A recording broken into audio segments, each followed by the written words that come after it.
诡异末日爆发的那天，城市便不再属于人类，热武器在诡异面前只是个笑话。诡异无法被杀死，能活下来的人只能依靠序列超凡不断迁徙。当我认定人类已经没有未来的时候，却意外觉醒了万物升级系统。别人推着破车一路逃亡，而我却在车队打造出一座行走的钢铁堡垒。生锈的自行车在我手中升级为装甲战车，破烂的帐篷也能进化成流动的避难所。最离谱的是，那些无法被杀死的诡异不再追着我肆意，反而一路尾随。我望着远方翻滚的迷雾，忍不住苦笑。我明明只是想活下去，怎么就成了人类最后的希望？我从江城逃了出来，和一群幸存者组成车队，打算前往上户的幸存者基地。有人驾驶改装越野，有人开着大巴，只有我一个人蹬着破旧的28大杠。一路上所有人都得谨记2条铁律：第一，不要掉队；第二，尽可能储备物资。而第一条永远高于第二条，因为没有物资，也许还有人会救你，可一旦掉队，迎接你的只有死亡。原本所有人都把希望寄托在上户，那可是全国屈指可数的超级都市，谁都相信那里有办法对付诡异。结果还没有到达目的地，上户已经沦为无人区。得知这一切的我，煮了一碗热气腾腾的泡面，企图把这片死寂的空气冲淡些。吃完晚饭后，血月已经完全笼罩大地，所有人都把呼吸压到最低，生怕惊扰到潜伏在黑暗中的恐怖。我深吸一口气，把心底的紧张压下去。末世的规则很简单，想活命就得熬。于是我点上最后一根烟，让烟雾带来一丝虚假的安宁。抽完后，我裹着毛毯，正准备熬过这一夜。可当我手触碰到毛毯时，脑海中陡然浮现一行字：升级毛毯需要消耗129点杀戮值。几息后，我发现并没有觉醒所谓的序列能力，而是获得了一个升级系统。只要有杀戮点，我就能升级任何接触的东西，就连卡式炉也能进化。然而喜悦还没持续多久，我就被现实打醒，因为我没有任何杀戮点。不过好在这时新的信息再次出现：鉴于宿主首次使用，本系统可借贷杀戮点300，期限1个月。我随即哈哈大笑，末世之中，明天我都可能死在诡异口中，不借才是傻子。于是我毫不犹豫地确认了借贷，300点到手。我看向那辆28大杠，车队第一铁律是不要掉队。对我而言，这辆破旧的自行车就是我的命。于是我果断选择将全部杀戮点投入其中。下一刻，28大杠上方浮现出一个沙漏，5个小时的倒计时缓缓流动，直到天边泛白，系统的提示骤然响起，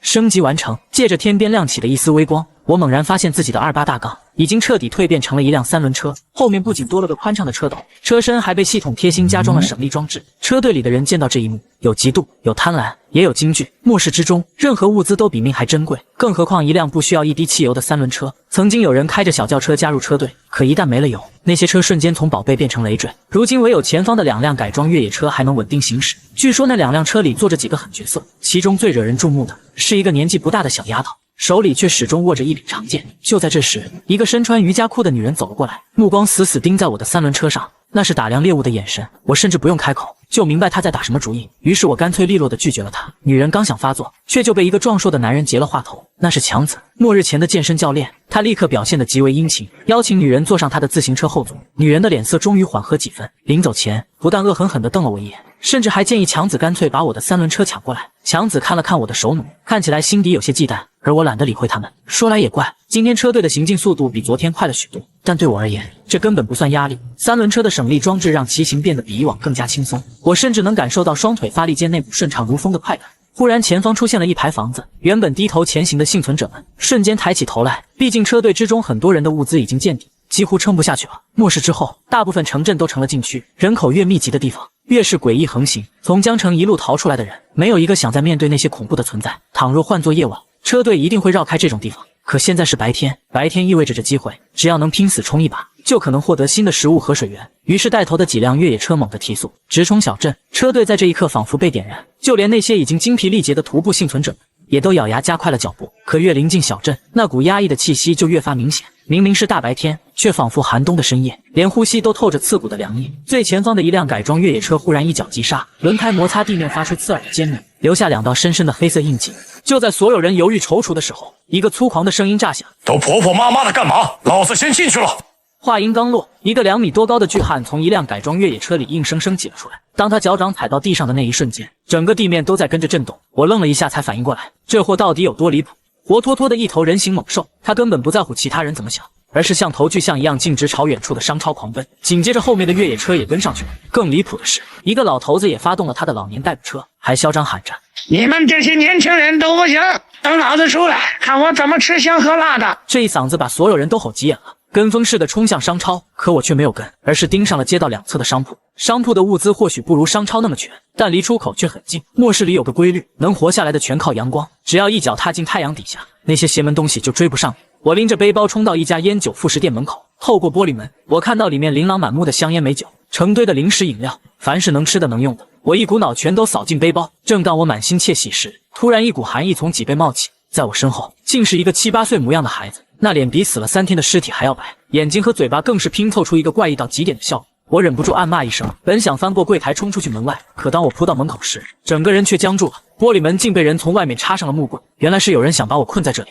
我透过玻璃门死死盯着外面，此刻那辆3轮车旁正站着一男一女，女人穿着紧绷的瑜伽裤，是之前被我一口回绝的贱人，而男人则是他身边的健身教练强子。他们本来眼里带着得意与冷笑，当看到我身后的黑暗深处时，隐隐有一个小小的身影。强子，快走！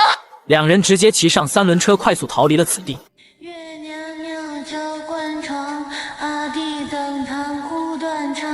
稚嫩的童声像从尸骨里钻出来，据说这诡异名叫纸枯童，一旦被他缠上，尸死无生。于是我想也没想，直接扣动母机，可下一秒，箭矢穿过他的身体，那小小的身影纹丝不动。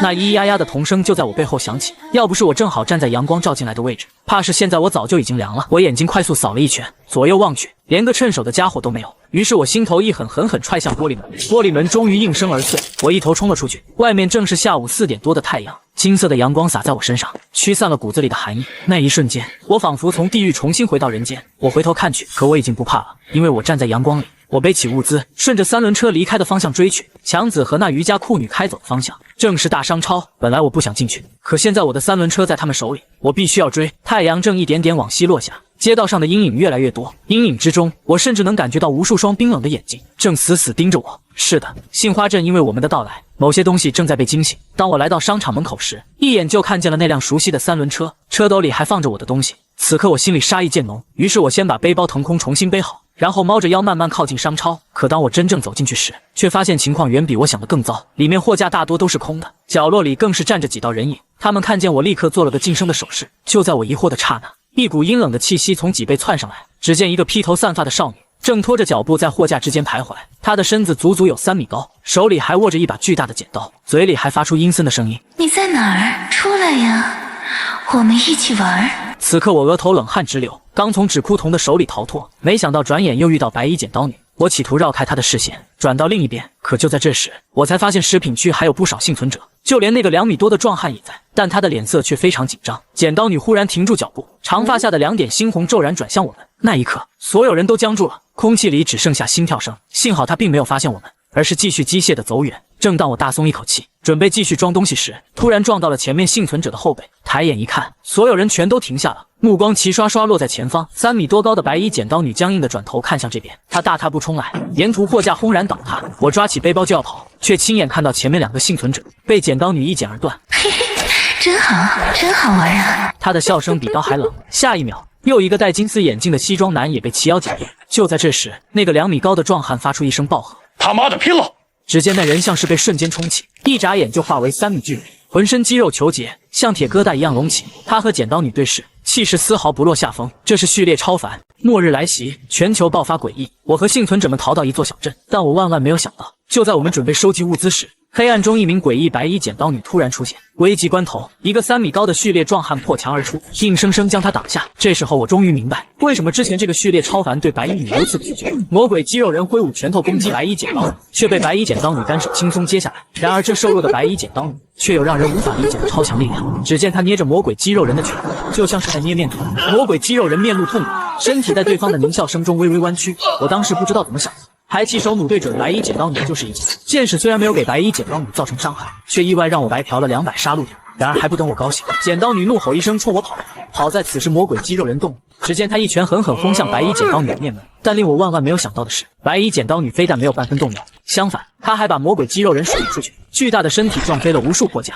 这就是诡异，就连号称人类奇迹的序列超凡，在白衣剪刀女面前就只是一个布偶。不过那个庞大的身体从倒塌的货架之中跳出来，再次冲向白衣剪刀女，她就像打不死的小鸡，竟然一点事儿都没有。既然她这样都不跑，那好，你不跑我跑。趁这个傻大个和白衣剪刀女大战的时候，我背起背包撒丫子狂奔。可谁知下一刻，那个熟悉诡异的童音在我耳边响起：月娘娘教官场，阿弟登堂苦断肠。却见一个苍白孩子就那么抓住我的裤脚。就在我心生绝望的时候，突然看到货架地面上倒了一地的糖果，我连忙抓起几颗糖递过去，他有心不想去接，但似乎是有某种规则让其不得不接过我的糖。而我趁着纸哭童接过糖的时候，快速跑向商超门口，周围全是哭爹喊娘的幸存者。我回头看了一眼，那纸哭童正在包糖衣，而远处那个魔鬼肌肉人再次被打飞，但很快又冲向了剪刀女。直到我重新站在阳光下面的时候，这才有种重回人间的感觉。而商超里面还在传来尖叫声和惊恐的呼喊声，周围鬼影重重，很多幸存者跑着跑着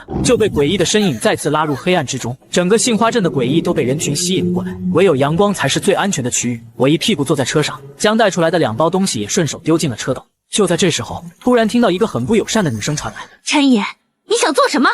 想抢我们的车子不成？”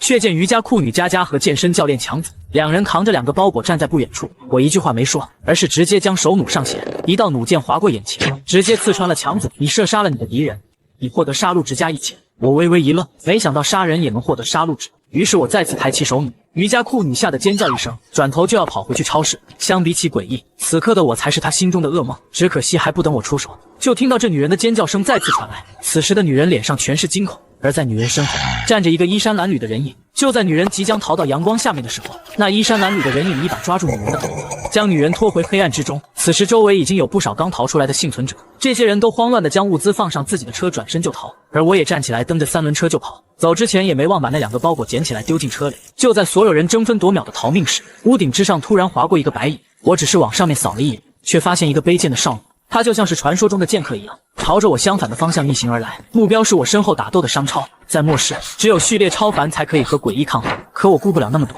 一口气冲过镇子口的门楼，但很快就被一大群人围了上来。他们见我就问东问西，可我懒得搭理他们。这些人大多数都是女人，在末日之中，老人和孩子的体力相对较差，因此在遇到诡异的时候很难逃走，反而是成年女性，虽然体力和身体素质比成年男性差，可他们更加容易活下来。而就在这时，一辆改装越野车上下来一个男子，男子打扮有些怪异，他身披连帽卫衣，尾穿宽松束脚裤，但是脚上却没有穿鞋子。此刻他弯腰从地上抓起一把沙土，就那么丢进嘴里尝了尝。随即男子脸色一变，大声说道：“快走，再不走就晚了。”而周围几个围着男子的人脸色顿时一变，纷纷连滚带爬的往自己的车上跑，仿佛有大恐怖即将来临。有人在慌乱中喊道：“娜娜和铁士怎么办？”男子怒吼一声：“放心，他们会追上来的，快走，别废话。”很快这几辆车的异动就被其他幸存者发现了，有人慌了，甚至开始试图阻拦车队。不行，我老公还没出来，你们不能走！求求你们，我弟弟还没出来，你们不能抛弃我们。然而改装越野车根本就不理旁人的拦阻，一脚油门狂奔出去，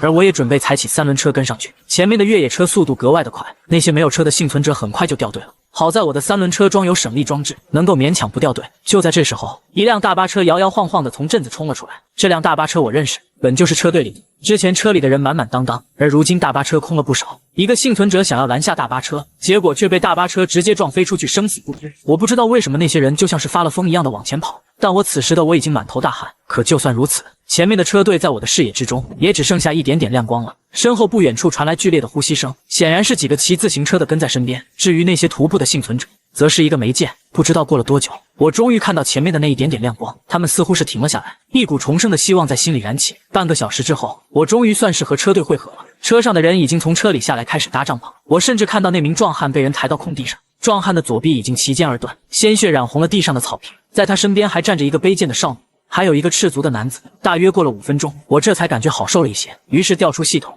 发现自己此时的杀戮值竟然已经有1200多。经历了这次灾难后，我无比的确定，车队肯定是察觉到了什么危险。为了不再掉队，我决定将力3轮车改成电力3轮车。于是我查看系统的升级方案，没想到系统很快就给了我确定的答复。在我的眼前，很快就出现了一个3D 的立体效果图。按照目前的升级方案，需要杀戮值1200点，升级需要15个小时，而我目前杀戮值只有1200多一点，15个小时倒是也能接受。就在我刚准备点击确定的时候，却见一辆废弃的摩托车停在路边。这样的情况在末日随处可见。我心中有了个大胆的想法：系统，如果我能搞到配件，是否杀戮点可以减免一些？系统很快有了答复：找到合适的配件，系统可酌情减免部分杀戮值。我忍住激动的心和颤抖的手，将路边那辆摩托车拖到3轮车边上，然后把注意力集中到系统改造之上。系统，可否利用眼前的这辆摩托车进行改造？可以。目前改造需要杀戮点900点，才省了300点杀戮值，这未免也太不值钱了吧？系统，还有什么办法能够省一些杀戮值？有，如果宿主能将摩托车的所有零件拆卸下来，并且初步安装到3轮车，能省100杀戮值。如果宿主能找到第3个轮胎，还能省100杀戮值。我终于明白了，想要升级的目标完成度越高，能省的杀戮值则越多。可由于现在天太黑，也只能就此作罢。在系统之中点击确认之后，我看到自己的3轮车上多了一个沙漏倒计时，升级完成需要6个小时。吃完晚饭之后，我试探性地问了问系统，如何才能觉醒序列超凡？系统给我的答复有2种，第一是获得序列真迹，第二是自我觉醒。序列真迹需要3000杀戮点，而我账户里仅只有300杀戮点。于是我突发奇想，利用300点杀戮值兑换了一个对付诡异的办法，那就是用黑狗血。黑狗血能有效克制诡异，甚至我还能利用这个法子换取所需的物资。第二天天光微亮的时候，3轮自行车已经升级完成，车辆的前半部分是辆摩托车，后斗的装载能力再一次得到增强。不少人嘲讽，以前的自行车多好啊，现在还要搜集汽油。但也有眼尖的人发现不对，这不就是那辆3轮自行车改造的吗？一晚上就把3轮车改成这个样子，这怎么可能？所有人都用忌惮的眼神看向了我，甚至还把我当成诡异。不过就在这时，那个持剑少女朝我走来，随后将目光落在我的这辆摩托3轮车上，然后问道：“这摩托车是你的？你是不是觉醒了序列超凡？”此话一出，周围的幸存者们更是轰然。于是我编了个谎言，说是机械师序列。说完，女孩带我来到前面几辆车的方向，估计把我当成了序列能力者了。我甚至还看到昨晚那个气质独特的赤足青年，尤其是得知我是一名序列超凡，他更是两眼放光。欢迎觉醒序列超凡，这将是一个全新的世界。此时我被请到了帐篷之中。据我所知，这个车队总共有3名序列超凡，而队长就是那个赤足青年，名叫楚彻；领路人序列，白发美女名叫娜娜；剑仙序列，还有一个就是大块头铁士，他是泰坦序列。听楚彻的解释，序列超凡有好几百种，每个序列超凡都有自己独特的能力，比如战斗序列、辅助序列、超自然序列，甚至每个国家都有自己的特有序列。夏国就有剑仙序列和天师序列，岛国有忍者序列和弑神序列。序列超凡并不是无敌的存在，但想要真正杀死诡异，低级序列几乎不可能。无论是杏花镇的纸枯童，还是白衣剪刀女，其实在诡异中并不算强。那一刻，我清醒地认识到，人类的序列超凡在诡异面前依旧太过弱小。说到这里，楚彻伸出左手，眼神郑重：“陈野，你是车队的第4位序列超凡，有了你，我们就更有保障了。欢迎加入！”我伸出手与他握住，询问车队的汽油情况。可楚彻态度明确，想要就得用物资去换，哪怕我已经觉醒了序列超凡，也别想白拿一滴。我原本以为超凡就能带来地位和福利，可现实却狠狠给了我一巴掌。在这里既没有特权，也没有庇护，只有等价交换。但楚彻又补上一句话：车队很快会举办一场内部交易会，只要肯付出代价，就能换到任何想要的东西。在这个车队之中，4个轮子的车一共有4辆，2辆改装越野车，大巴车是泰坦序列傻大个的财产。至于剩下那辆小汽车，竟然是个女明星的财产。她的物资并不多，由于末世前的明星光环，摊位前总是围着一群眼神猥琐的男人。就在我犹豫先找谁换汽油时，她竟然从车里搬出一个铁桶。陈先生，如果你需要，我这里还有1桶汽油，只需要8斤大米，比楚彻和娜娜的20斤便宜。我一眼就看穿了她的算盘，她在用便宜的汽油换取我的庇护。我直接挑明，你把油给我，以后遇到麻烦我会出手。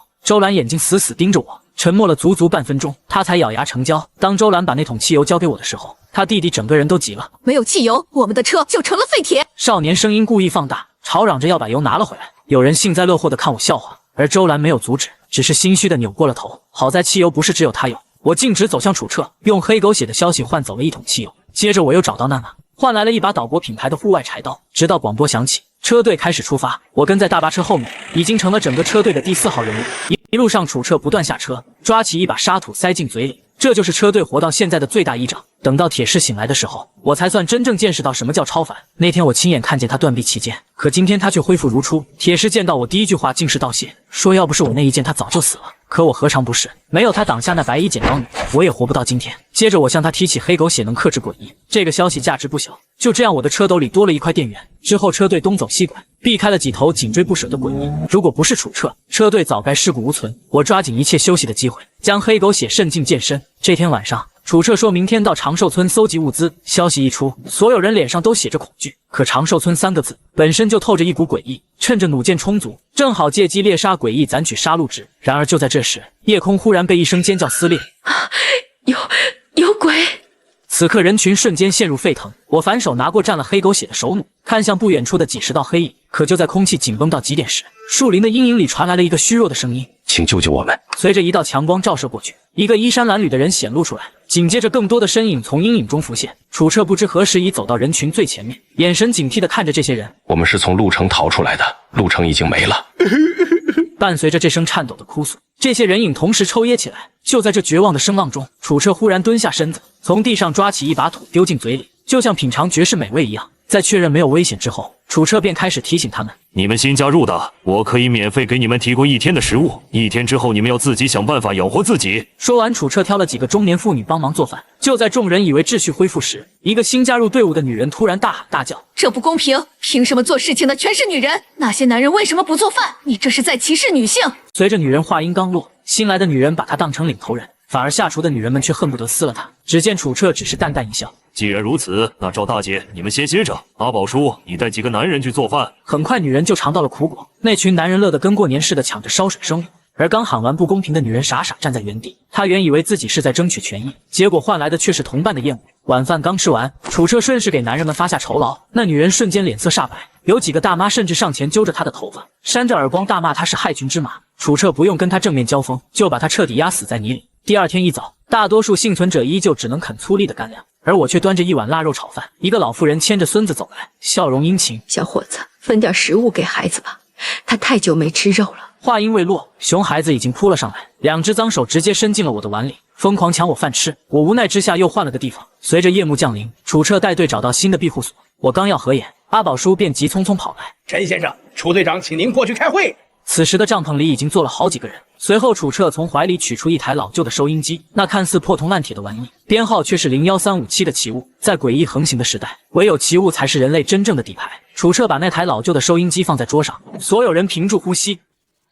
3个月前，长寿村爆发诡异，全员死亡，无一幸存。村子物资完备，中间大柳树下有一间小型超市，物资充足，可重点收集。村长家地窖还有储备粮，可次要收集。入村口有水井，水质未受污染，可饮用。村内诡异超过100只，危险等级 SSS 级。信息落下，楚彻的表情却非常古怪，仿佛收音机里面有鬼似的。直到1分钟后，他才开始分配任务。先去柳树下的小超市，再去村长地窖收集物资。就在大家都在讨论细节时，收音机里突然传来楚队长熟悉的声音：那死丫头，看着清秀，整天皮猴子样，末日之前估计没人要。铁狮、泰坦序列降智都能笨成这样，也真是个奇葩。新来的那个家伙脾气暴躁，末日前肯定也不是好人。我亲眼看他打老人小孩。女明星周兰荧幕上风光无限，现实不过如此。这台奇物不仅能收集信息，甚至能把主人自己说的话当众播放出来。楚彻张了张嘴，还没来得及解释，娜娜的剑光已经闪出。平日里沉稳无声的队长，第一次露出了真正的尴尬。为了早些赶到长寿村，第二天一早，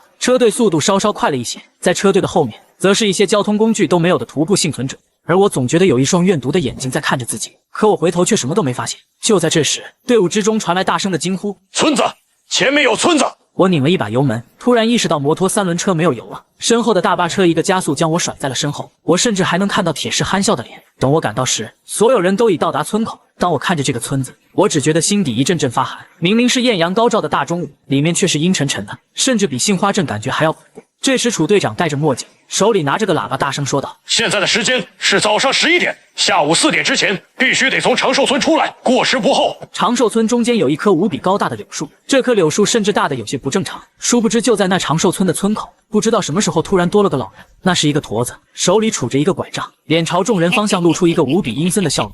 此刻所有人都被恐惧定在原地。野子，跟紧我！铁石低吼一声，第一个大步流星地踏入村子，然后我攥紧了手弩，与娜娜并肩而行。尽管如此，还是有胆大的人立马跟了上去，但更多的幸存者还在犹豫，毕竟谁也无法保证能够活着出来。奶奶，我不要你去，我不要你去！傻孩子，奶奶不去，你吃什么？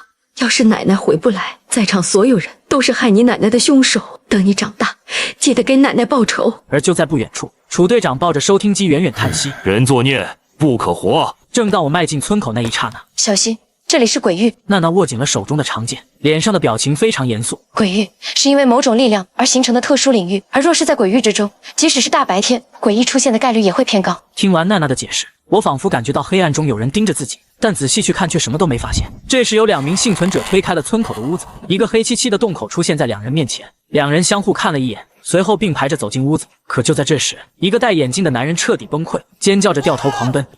我不要死，我要出去！恐惧是会传染的。周兰和周小小姐弟望着他的背影，忍不住下意识的想要后退。然而我们的脚印还没在村口落过，之前那驼背老人竟再次凭空出现。我下意识抬起手弩，死死对准他。你们总算来了。你是这个村子里的人？我知道你们是来搜寻物资的。大柳树下有个小超市，里面很多物资，你们可以去那里看看。说完，他转身就走。可在他身体深处，我清晰听见一阵悠悠的呼喊：救我！声音忽远忽近，仿佛是有人被困在他的体内。我心头一震，根本来不及多想，直接扣点扳机，黑狗血浸透的剑矢狠狠钉进了他的身体，顿时升起一阵青烟。你对驼背老鬼造成伤害，获得杀戮值加100。没想到这个老头竟然是个诡异，可我还没来得及欣喜，娜娜眼神突然一寒，只见长剑化作一道冷光忽然斩下，驼背老鬼顿时被劈成两段。周围的幸存者们刚要松一口气，却见这两截身体根本没有半点鲜血，反而像两只怪猴子般蹦跳着爬上屋顶，转眼消失不见。救我啊！一阵阵如泣如诉的声音从驼背老鬼的方向传来，铁石本想追上去，却被奈娜猛地一把拉住。大个子冷静点，收集物资要紧。这一切不过发生在眨眼之间，很快又有几名幸存者崩溃大叫：我不去了，你们自己去吧，我要离开，我要出去。说完他转身就跑，紧随其后的又有2人拼命往村口逃去，气氛瞬间压抑到极点。此刻我们就像是行走在另外一个位面，走着走着，突然身后再次传来惊恐的尖叫声。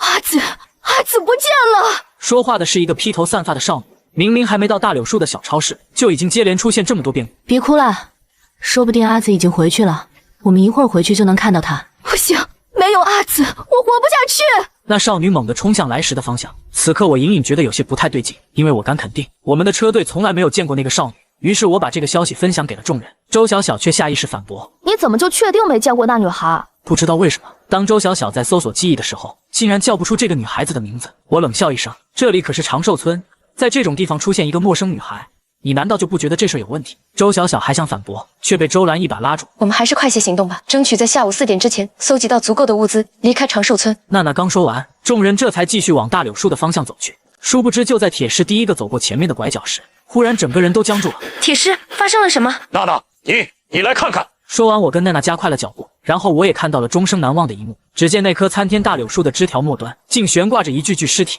至少有上百具之多。身后的幸存者们全都僵在原地，一个个吓得瞪大了双眼。而在那阴森的大柳树下，赫然立着一间小平房，木牌上写着大柳树小超市几个字，外面小门敞开，甚至能看见超市里面的玻璃柜台，里面货架上什么都有。一时间，所有人双眼放光，仿佛忘记了头顶上的那些尸体。其中一个老太太更是满脸贪婪。而在超市外面，不知道从哪儿起了一阵风，将柳枝下的尸体吹得微微晃动。大家小心点儿，不要惊动这些东西。当我提醒完大家，便小心翼翼地往柳树下的小超市挪去。这里不仅物资丰富，米面零食更是堆积如山，简直就是末日中的宝藏。我带来了2个背包，第一个装满大米面粉，第二个塞满腊肉腊鱼。娜娜也拼命往背包里塞，铁石更是提着巨大的袋子疯狂扫荡，而其他人也不例外。不到片刻，小超市被我们洗劫一空，连一包盐都不剩。能在这种小超市里刮到这么多东西，已经是意外之喜了。我们要不回去吧？但我的背包还只装了一半，这点收获还远远不够。要回去的自己回去，不想回去的跟着我们继续去搜集物资，但是要听话，否则发生了什么意外，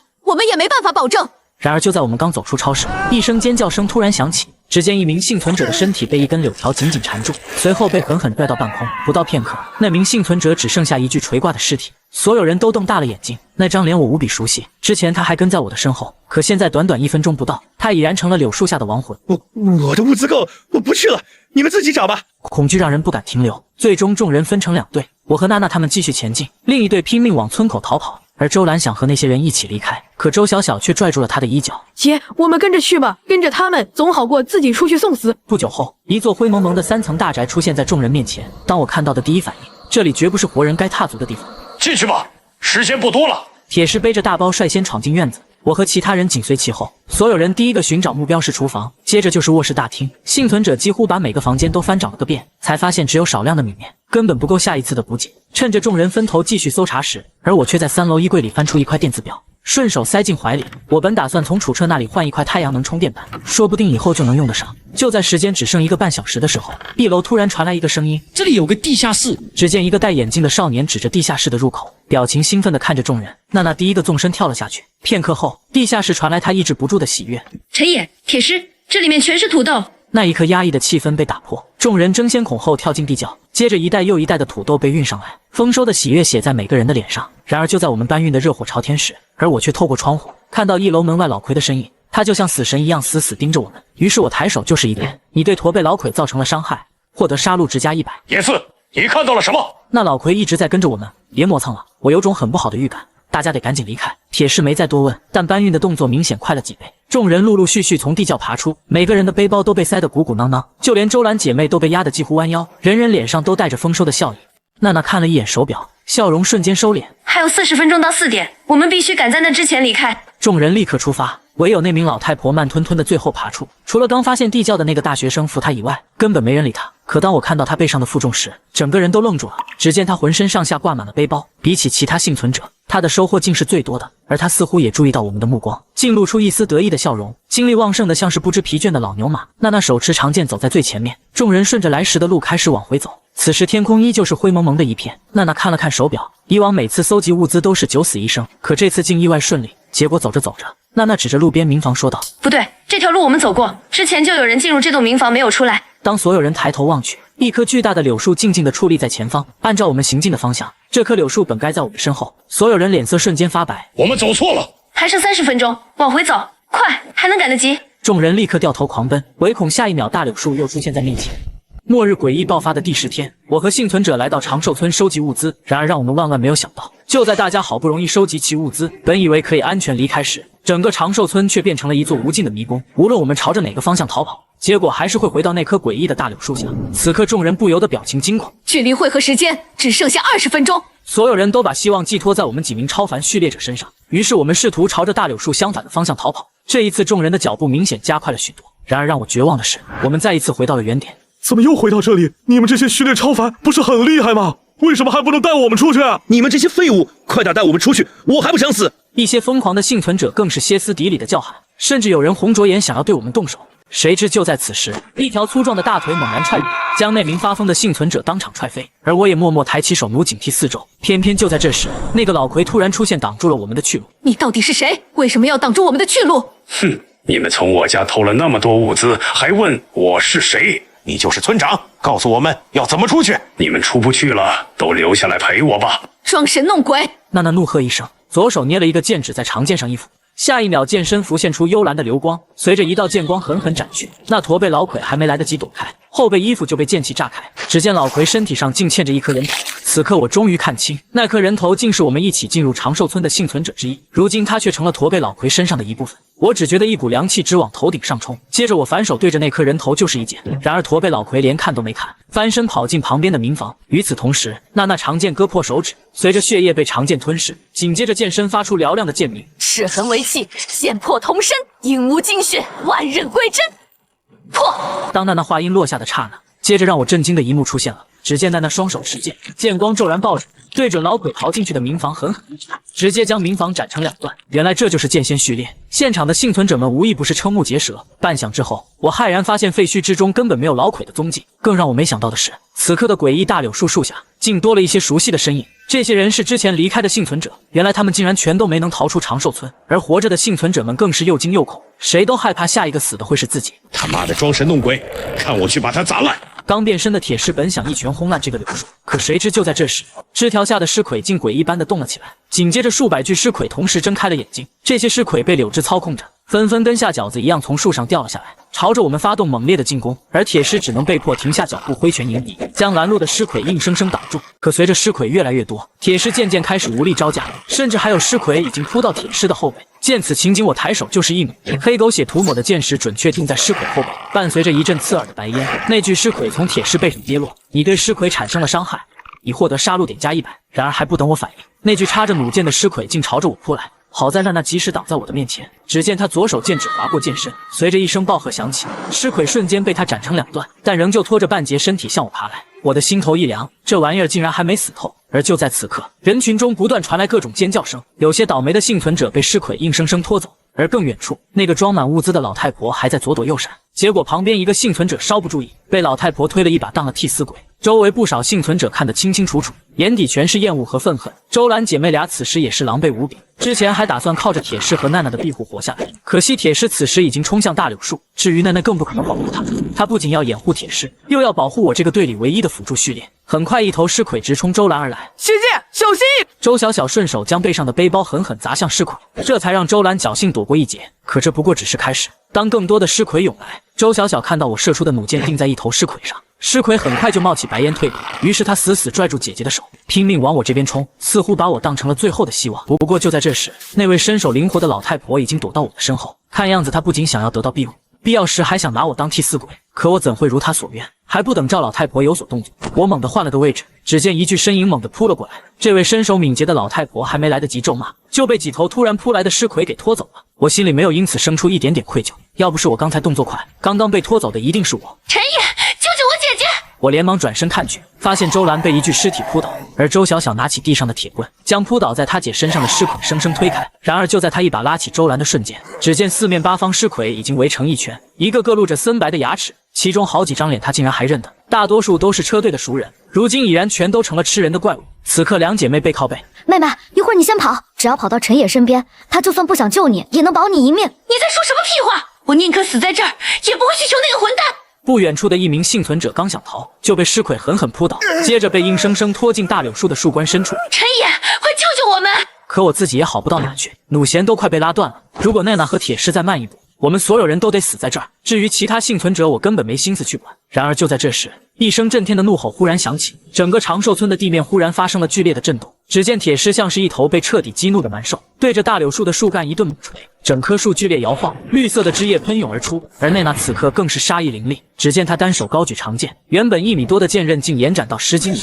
随着剑光落下，大柳树上瞬间出现一道骇人的剑痕，绿色枝叶顺着伤口狂流，整个村子的空气都像凝固了一样。这一剑似乎彻底惹怒了什么东西，所有尸魁都停下了动作，仿佛一种更恐怖的存在正在苏醒。快跑啊！不知谁喊了一嗓子，众人立马从噩梦中惊醒，疯了一样朝村口狂奔。我也顾不得太多，因为我能感觉到村里有某种禁忌正在苏醒。傻大个，走！我朝铁狮发出怒吼，可他完全陷入癫狂，一次又一次砸向大柳树。我眼神一冷，如果换成周兰、周小小，我绝不会救。可铁狮和娜娜不一样，他们序列超凡，是有价值的人。我只犹豫了0.01秒，立刻举起手弩扣动扳机，弩箭狠狠扎进铁狮的胳膊。做完这一切，我立马转身就逃。吃痛的铁狮猛地转身，下一秒朝着我狂奔过来。就在这时，娜娜轻盈地落在铁狮的肩头。可还没等我们跑出村口，整个长寿村彻底苏醒了，无数柳枝仿佛活过来，铺天盖地的从街道两侧蔓延而来。一些跑得慢的幸存者当场就被卷进黑暗里，连惨叫都没来得及发出，而我也被几根柳枝挡住了去路。于是我抬手就是一箭，黑狗血浸泡过的弩箭嗖地射穿柳枝，柳枝迅速缩回黑暗。可下一秒，我感觉脚踝一紧，整个人瞬间被倒吊起来。我立刻拔出腰间的柴刀，朝柳枝狠狠劈去，直到柳枝被彻底斩断，我才重重摔到地上。野子，上来！铁狮一个大手直接把我薅起来，我要加速了！铁狮低吼一声，脚下的土地直接被踩裂。与此同时，村外的楚彻看了一眼表盘，时间已经超过约定时间21分钟。他之所以把集合时间定在4点，而是因为4点之前长寿村是相对安全的，一旦超过4点，那些沉睡的东西就会醒来，就会顺着气息追上车队，到时候连逃的机会都没有。此刻在楚彻的感知里，西南方10公里外正有一头恐怖的诡异快速靠近。楚彻再次低头看了看表盘，现在是16点22分，再给你们8分钟，4点半还不出来，我就不等了。车队里的人，我要保活全员。而此时，我们离村口不足100米。我甚至听见身后柳枝的声音越来越近，忽然可我心头陡然一寒，因为我看见那驼背老鬼再次出现了。他弯着腰向山里的老猿，仅仅一个纵跃就来到了我们身后。我浑身汗毛倒竖，一种濒死的恐惧压得我几乎喘不过气。可就在这时，我忽然感觉一股暖流涌遍全身，眼前黑暗瞬间破裂，整个人眼前猛地一亮。原来我们冲出了村口，我忍不住回头看去，却见那驼背老鬼站在村子的阴影里，用那张扭曲恐怖的脸对着我露出一个阴森的笑。还不等外面的人询问里面情况，楚彻已经弯腰抓起一把土放进嘴里，下一秒他脸色骤变，立马吩咐众人赶紧离开。所有人慌忙奔向车辆，而我也冲到摩托3轮车旁。可当我一拧油门，才发现车子没油了。好在阿宝叔提着一壶油递过来，说是楚彻队长借给我的。当我加满油后，摩托3轮车总算能勉强跟随车队。然而在这一路上，我明显感觉不对劲。原本进入长寿村的有50人，如今活下来的却只有10几人。尤其是到了夜晚，车队前后左右全被诡异的气息包围，离我们最近的诡异也就只有7、8公里。我甚至还能听到恐怖的咆哮声。此时前方2辆越野车不由得加快了速度，我死死拧着油门，可车队里那些徒步的幸存者早就被甩得不见踪影。整整一晚上，我们就像摆脱野兽的猎物，换了无数次方向，直到天色发白，车队才终于停在一块公路路牌下。我抬头一看，这里竟是燕州，前方是无边无际的沙漠。明明现在是11月底，而这里却热得跟盛夏一样，我每一口呼吸都像在嗓子眼里烤火。这种不正常的天气让所有人心中都有些不安，可我没工夫去多想。长寿村的数小时血战已经把我的体力和精神消耗殆尽，此刻的我眼圈发黑，连走路的力气都没了。于是我拿出面包狠狠往嘴里塞，接着又喝了一瓶矿泉水，直到我勉强恢复了点力气，这才迫不及待地打开系统面板。然而当我看到杀戮点的数值时，我整个人兴奋的手舞足蹈。系统整整多了7000杀戮点，我几乎毫不犹豫直接兑换了序列真迹。下一秒一个玻璃针筒出现在我手中，蓝色的药液散发着幽冷的光。我强压下心头的激动，走到离人群稍远的地方，然后卷起袖子一针扎下去。没有想象中的钻心疼痛，药液顺着针管涌入体内，所有的疲惫感一扫而空，四肢仿佛重新充满力量。我闭上眼，努力感受身体变化。按理说，成为序列超凡后，身体会有明显的蜕变，可我足足等了半个小时，竟然什么也没察觉。系统为什么没有任何变化？难道是我觉醒失败了吗？正在觉醒中，请宿主耐心等待。要多久？正在觉醒中，请宿主耐心等待。系统的回答让我心里很没底，于是我打算换辆末日基地车。结果我看到兑换价格时，那一长串吓人的零，简直让我头皮发麻。没多久，沙漠的气候让我很不舒服，尤其是周围连一棵树影都没有。我翻遍车斗，总算找到一条花式的大裤衩，还有一堆女士衣物，这些都是瑜伽裤女留下来的。我盯着这些衣服，突然灵光一闪，要不用它们给车子做个遮阳帘？当我决定下来之后，系统提示亮起，一个精致的遮阳棚虚影浮现眼前。这不仅能完全覆盖整个车身，甚至还带防雨功能。于是我果断选择同意。车斗里的衣服瞬间少了一大半。与此同时，摩托三轮车头顶出现一个倒计时，4点59分59秒。由于现在沙漠温度过高，我不由得望向铁狮的大巴车，那里有不少的幸存者在呼呼大睡。驾驶座上坐着一个戴眼镜的青年，30岁出头，其他人都叫他老李。见我走近，老李满脸笑容的下车迎接。这是末日之后，我首次登上别人的车，车厢比我想象中干净，车尾甚至摆着一张硕大的床，铁狮此刻正躺在上面呼呼大睡。泰坦的力量的确无可匹敌，但每次变身都会榨干他的能量，如今只能陷入深度沉眠来恢复。我挑了个阴凉的座位，一边看着系统的倒计时，一边等待楚彻醒来分配物资。然而就在这时，公路尽头驶来了一辆老头乐，开车的竟是那个猥琐老头。我本以为他死在了长寿村，可我万万没想到，2次在禁区收集物资，他竟然还能活着。不仅从车里搬出一个天幕帐篷，甚至还拿出好几块太阳能充电板。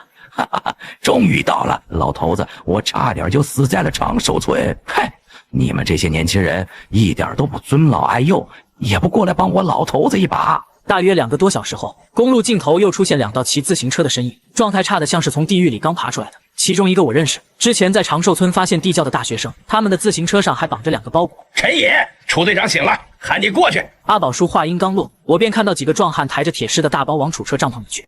按照长寿村的分配规则，楚彻和奈娜占3成，我和铁狮占2成。此刻我来到楚彻身边，只见楚彻赤脚蹲在地上，抓起一把沙子嚼了起来。领路人序列的能力通过与大地产生联系，能感应诡异的存在，而这些沙子就是最好的媒介。能理解，但沙子到底是什么味道？沙子还能是什么味道？就是沙子的味道。我就算是领路人序列，也还是人，和你们没区别。那你感应到什么了？我们能在这里停留到明天早上9点。我不完全理解领路人序列的原理，但依旧惊叹于楚彻的能力。要不是他的存在，或许整个车队的人一定活不到现在。同时，我也开始期待自己的序列能力。铁狮仍在大巴车中进入深度休眠，大巴车迎来了新的成员，营地人手有所补充。徐娇娇仍在串联幸存者，试图推翻车队现有的统治体系。然而长寿村一役严重削弱了他的威信，要想推翻宫廷车队的统治，恐怕比他预想更难。楚彻自从拥有了奇物012武器偷听收音机之后，偷听的癖好越来越严重，每天能听到别人不知道的秘密，是楚队长最开心的时候。放下收音机，于是他吩咐阿宝叔去召集所有人。没过多久，所有幸存者齐聚在那片最大的临时营地，在娜娜和老李的身后，各自拖着一个硕大的背包，不少幸存者投来羡慕的目光。阿宝叔，这次我们有多少人没回来？车队原本124人，现在只剩下44人，光是长寿村加上昨夜的奔逃，就死了80个。一夜损失80人，这要是在末日之前，这种死亡率足以震惊全球。而此刻却只是我们不得不接受的日常。接着奈娜把长寿村里发生的一切都讲。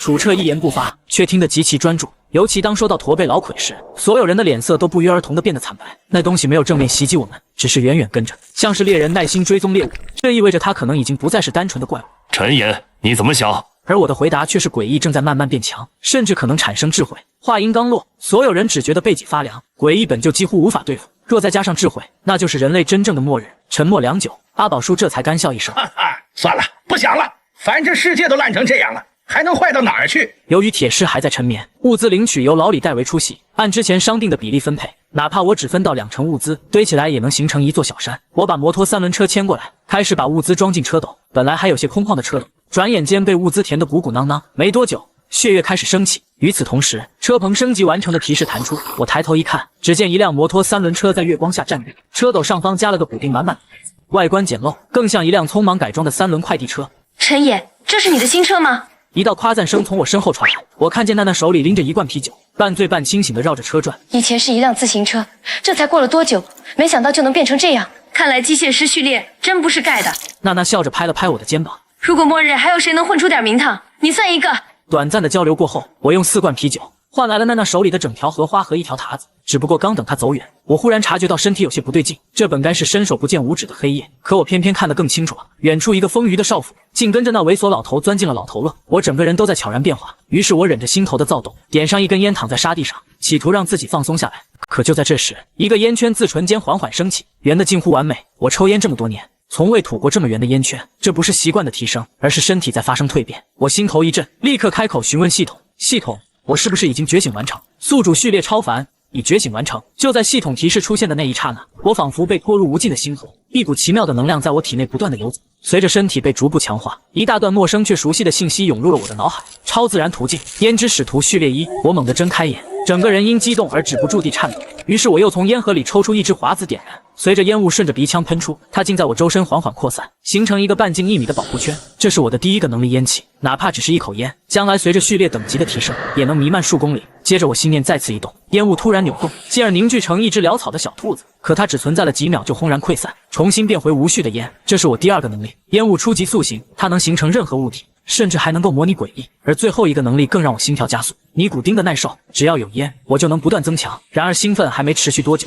我的左眼忽然传来一阵恍惚，视力正以肉眼可见的速度弱化。我顿时想起铁狮说过的话，每个序列超凡都有副作用。楚彻总是赤脚行走，泰坦的超凡者智商会受到影响，而属于我是左眼的衰弱。这一刻我终于明白了代价，可我没时间沉溺在恐惧里。觉醒后的力量让我精力旺盛，于是我立刻调出系统的升级工具，开始设计新的方案，将路边2辆自行车的车轮拆下，焊接成一个结实的车顶棚框架。这样一来，车棚不仅能大幅提升坚固程度，还能在上方架设行李架，车斗内更是能腾出休息空间。得益于身体素质的增强，我拆卸自行车的动作快得惊人，只是可惜车架是焊死的，我没有切割工具。系统可否将眼前的材料升级成车棚加固配件？是否消耗362杀戮点对眼前材料进行升级加工？300杀戮点。我只是犹豫了一下，就选择了确定。紧接着那一堆自行车的配件上多了一个杀戮倒计时，0点59分59秒。趁着倒计时，我开始训练刚刚觉醒的能力，一会儿把周身的烟气扭成猛虎的轮廓，一会儿又将烟雾拉长，化作缠绕的巨蟒。烟气拟态是我目前最强的攻击手段，日后遇到敌人，我打算先用烟气遮蔽，再用拟态猛然撕开缺口。你的配件升级完成，1个小时眨眼就过去了。我立刻起身走向那堆改造好的配件，原先散乱摆放的自行车架位置，此刻堆着整齐的固定配件，像是为我的3轮车量身定做。我拎出工具箱，开始在车斗上安装那些支架，每一根钢管固定上去，车棚的轮廓就稳固1分。等到最后一个螺丝锁定，整个车棚像是长出了脊梁，看起来更加结实了。本想着有了这份安全感就能安心睡去，结果我触到一根细长的东西，我借着月光看清了这玩意，竟然是一只长寿村大柳树的柳枝。原本我打算顺手把它丢出车棚，可手刚抬起，一个疯狂的念头在我脑海中升腾，这可是诡异大柳树上的柳枝，我的手弩弓弦早已磨损，如果用它来修复手弩，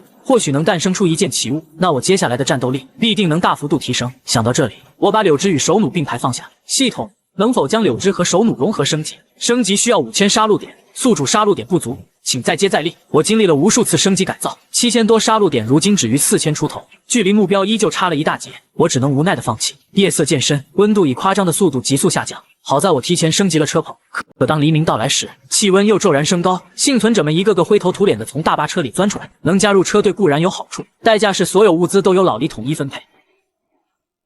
姐，昨天晚上太冷了。周小小揉着惺忪睡眼，此刻她早已不再女扮男装。姐姐，我嘴巴好臭，我要刷牙。你疯了？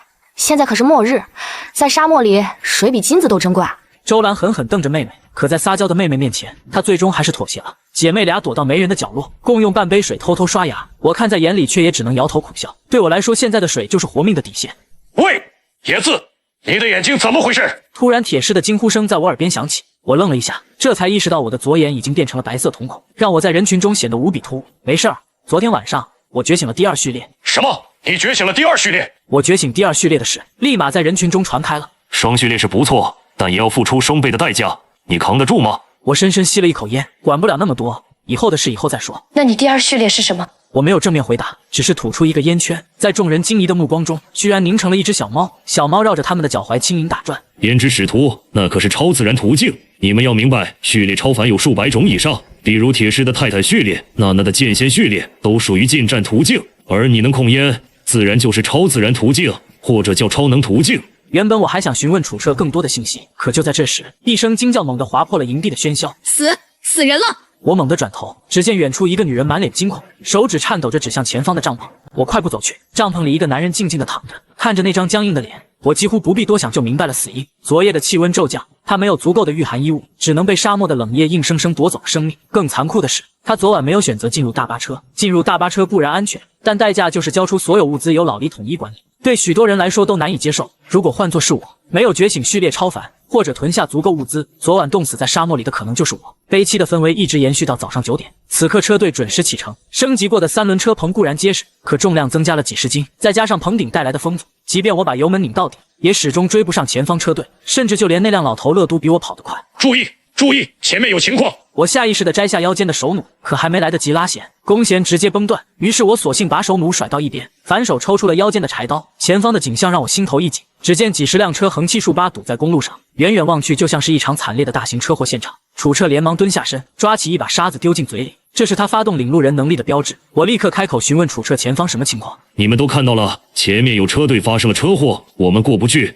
难道有鬼？不，没有鬼。这还不简单？小付，你去看看。只见那个大学生从大巴车上一跃而下，骑着摩托飞速冲向前方，所有人屏息以待。短短几分钟，他又带着古怪的神色折返回来。前面车里没人，甚至连尸体都没有。此话一出，所有人心里都一阵凉意。距离车祸现场50米时，车队刚停下来，铁狮就迫不及待地率先大步走去。为了以防万一，我深吸了一口烟，烟雾顺着鼻腔翻涌而出，化作一层若有若无的烟障环绕在周围，直到铁狮回头做了个安全的手势，我这才心头一松。继而另一种情绪却猛地涌上来，这么多车，就算大多数已经报废，但只要能捡到一辆合适的，我就不用再忍受那辆破烂3轮车。然而选车不能光看外表，更要耐造省油。不远处，一辆牧马人斜塌在公路边缘，底盘都被压得变形。我心头一动，立刻开口：系统检测这辆车，车况完好度69%，彻底维修后可用，目前无法驾驶。如果完全修复需要多少杀戮点？需要多久？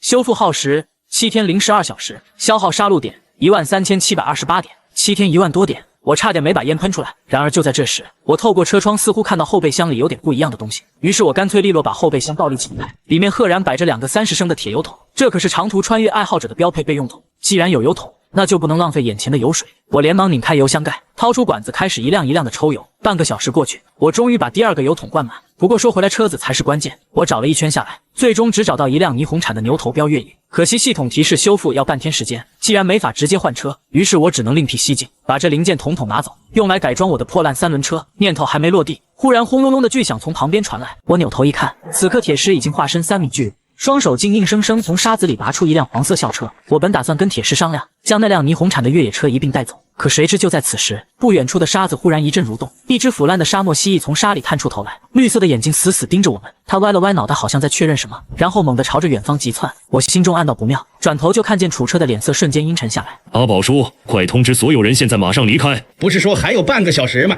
没有时间了，现在就走。阿宝叔脸色发白，下一秒连滚带爬钻进车里，立即打开车队广播：注意，注意，所有人立刻出发。当所有幸存者们还在发愣的时候，老李早已探头催促众人上车。铁狮，帮我一次，我需要这辆车的发动机。行，可时间真的不够。说罢，他再次化作3米巨人，接着一把掀开牧马人的前盖，猛地将发动机拽了出来。同时，我也将4个车轮拆得干干净净，并且放进3轮车斗。不过就在这时，我发现不远处一辆剁椒鱼头，于是我硬是用一根绳子将那台剁椒鱼头拖在3轮车后面。姐，你快看陈野那样子，简直就是弹性不足蛇吞象！就那破3轮车，轮胎都快撑爆了，肯定跑不动。这看似愚蠢的做法，其实对我来说一点都不慌，甚至我还有空点燃一支华子。下一刻，烟雾骤然翻涌，一批由烟雾形成的战马猛地跃出，竟拖着我的3轮车狂奔而起。姐，这是序列超凡！原本快要被甩开的距离，眨眼间就缩了回来。然而才不过10几分钟，我的脑袋便开始嗡嗡作响，烟雾马的身形也开始变得虚浮，看样子随时都有可能散去。直到我们赶到新的营地，不少幸存者的目光齐刷刷落到我这边，甚至有不少人羡慕嫉妒恨。铁狮扛着那台沉重的发动机走到我面前，脸上满是憨厚的笑意。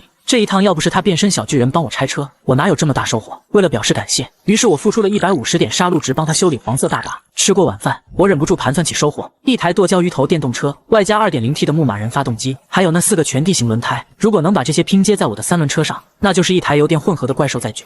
系统，我需要升级。下一秒，一个沙漏虚影悬在3轮车上空。9点59分59秒。可等我回过神来，14000的杀戮点花掉6000，升级奇物又要花去5000。短短一顿操作，我口袋里的杀戮点已然见底。此时已是深夜11点，沙漠的气温骤然下滑，幸存者们一个个把衣服裹得更紧，有车的躲进车里避寒，没车的只能依着篝火勉强取暖。但我现在还不是躺下休息的时候，有件事我一直惦记着，那就是去找楚彻交换太阳能充电板。这玩意儿一旦到手，不光能让我的电子表重新运转，甚至还能让我的末日皮卡接上电源。随即我立马找到了楚彻。陈爷，无事不登三宝殿，大半夜的来找我，到底想干嘛？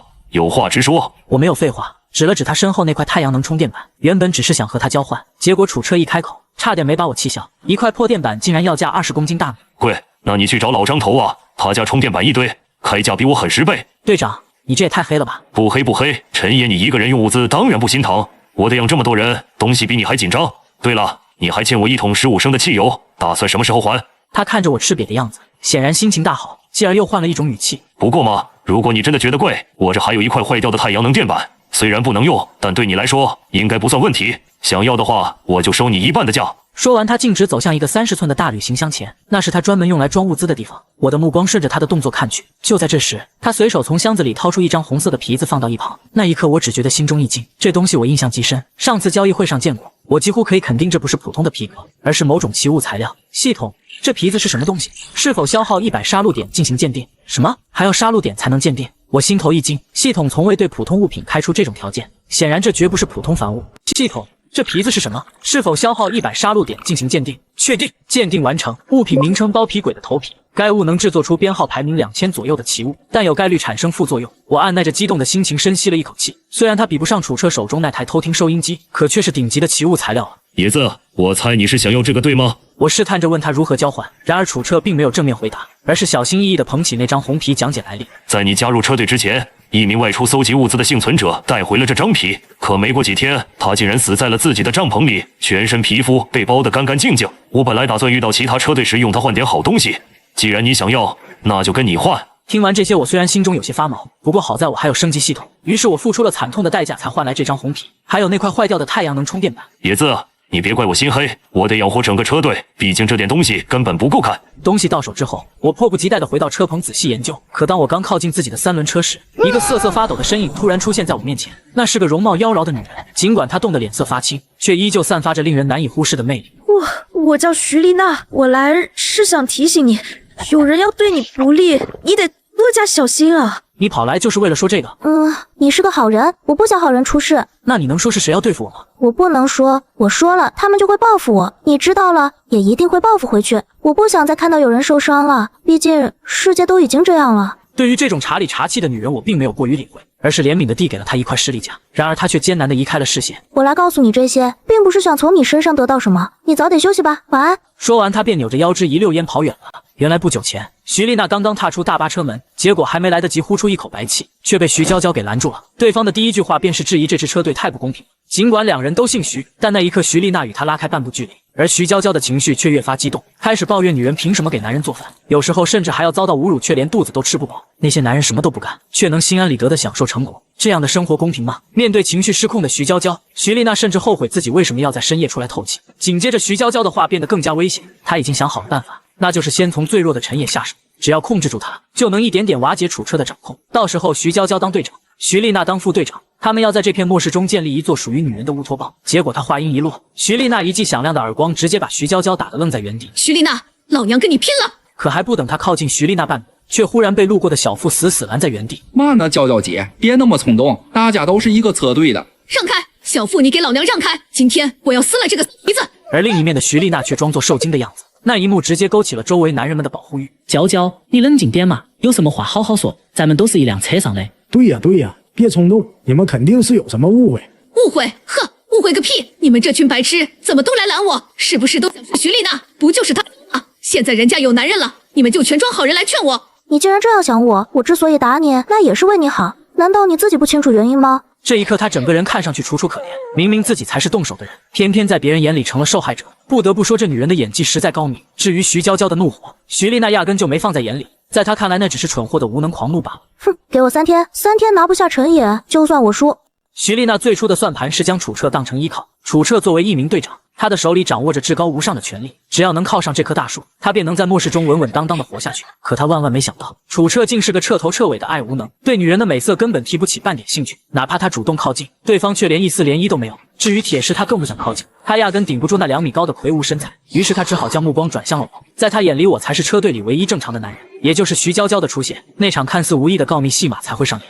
不得不说，这女人的段位确实很高。刚才我和她对话的那一幕，正好被大巴车里的人看得一清二楚。这不是巧合，而是徐丽娜的刻意为之。她和我之间什么关系都没有，可偏偏在旁人眼里，这女人就像是和我有着说不清道不明的关系。而这正是她的算计。只要这种暧昧的假象一旦建立起来，那些原本打着她主意的老色批就不得不考虑我的态度。毕竟序列超凡者一旦动起怒火，对他们这种普通人来说无异于灾难。更何况没有人会相信我真能抵挡得住徐丽娜的魅力。不过我很快收回了乱七八糟的念头，而是继续研究那根诡异的柳枝。系统很快就给出了答案，此物是一名无名之辈从富苑柳上斩断的一节柳枝，属于普通奇物材料。尽管此物比不上包皮鬼的头皮，可我依旧小心翼翼地把它收了起来。第二天一早，当车辆升级完成的那一刻，却见一辆没有车轮的末日皮卡呈现在我面前。那充满压迫感的车身简直就是为我量身定做。为了节省杀戮值，下一刻我便亲手给它装上4个全地形轮胎。谁成想，就在我刚拿出千斤顶时，却见一张绝美的脸庞忽然闯入我的视线。此人正是徐丽娜，并且她的手里还拿着一个6角桶。陈野，我看你忙不过来，就想着来帮帮你。可我懒得听他把话说完，而是一把接过6角桶，继续拧着螺丝。毕竟他打什么主意，我心里再清楚不过。明明现在是末日，我可没有时间谈论儿女情长，更不需要一个拖油瓶在我身边。即便是遇到了危险，我也会毫不犹豫地将他当成替死鬼。这些念头我不会让他知道，而他似乎也因为我没有赶他，反而露出了一点点开心的神情。很快我便将4个轮胎全部装好，从外观上看，甚至不比车队里的2辆改装越野车差。然而整个过程中，徐丽娜一直安静地在我身边帮忙，却总能在我开口之前递上我需要的工具。为了节省杀戮值的消耗，我甚至亲自将发动机安装妥当。当末日皮卡成型的那一刻，我的心情前所未有的畅快，终于不再是这个车队里的吊车尾。随即我来到车内发动车子，轰鸣声很快就引来了其他幸存者的注意。我去，野子你可以啊，果然不愧是机械师序列。咋回事嘛？1晚上就鼓捣出了这么个大家伙。这难道就是之前那台独角鱼头吗？毕竟在这个诡异横行的末日，谁不想拥有一辆能够代步的皮卡？不过楚队长的反应却比别人更大，明明是台破烂的3轮车，偏偏在一夜之间就变成了末日载具，甚至连他的偷听收音机都听不出一点异样信号，这让他忍不住兴奋的嘴角都在发抖。看来陈野身上肯定有大秘密，不过有秘密又怎么样？这个车队里谁没有秘密？但是谁又有我知道的秘密多？野子，你下来，让我试试。话音刚落，娜娜便一屁股钻进驾驶室，下一秒她就嫌弃地叫了出来：我去，你车里的内饰怎么这么破，而且还是手动挡的？哼，在所有人羡慕你成就的时候，只有我关心你吃不吃得饱。这一次，我看你还怎么逃出我的手心。随即娜娜油门一踩到底，车子就像脱缰的野马猛地窜出，四周的幸存者们根本来不及反应，一个个吓得四散而逃，其中一个老头子更是被吓得怪叫连连。当车子停下的那一刻，距离他也就仅仅不到2米。老张头刚想骂人，却对上了奈娜那张冰冷的脸，刚到嘴边的脏话硬生生咽了回去。因为在普通人的眼里，序列超凡的存在等同于能掌控生死的神明。当围观的众人离开后，我接下来就该计划升级奇物了。然而就在这时，徐丽娜不知从哪里端来了一碗热气腾腾的挂面给我，面里不仅飘着一个煎鸡蛋，甚至还有2片翠绿的菜叶子。我愣了一下，这女人是从哪儿弄来的鸡蛋？更离谱的是，这可是沙漠啊，她又是从哪儿变出来的绿色蔬菜？陈野，这是我给你亲手做的鸡蛋面，你先吃吧，我回去吃饭了。说完，他便当着我的面扭着屁股一摇一摆的离开。丽娜，陈野的车真不错啊。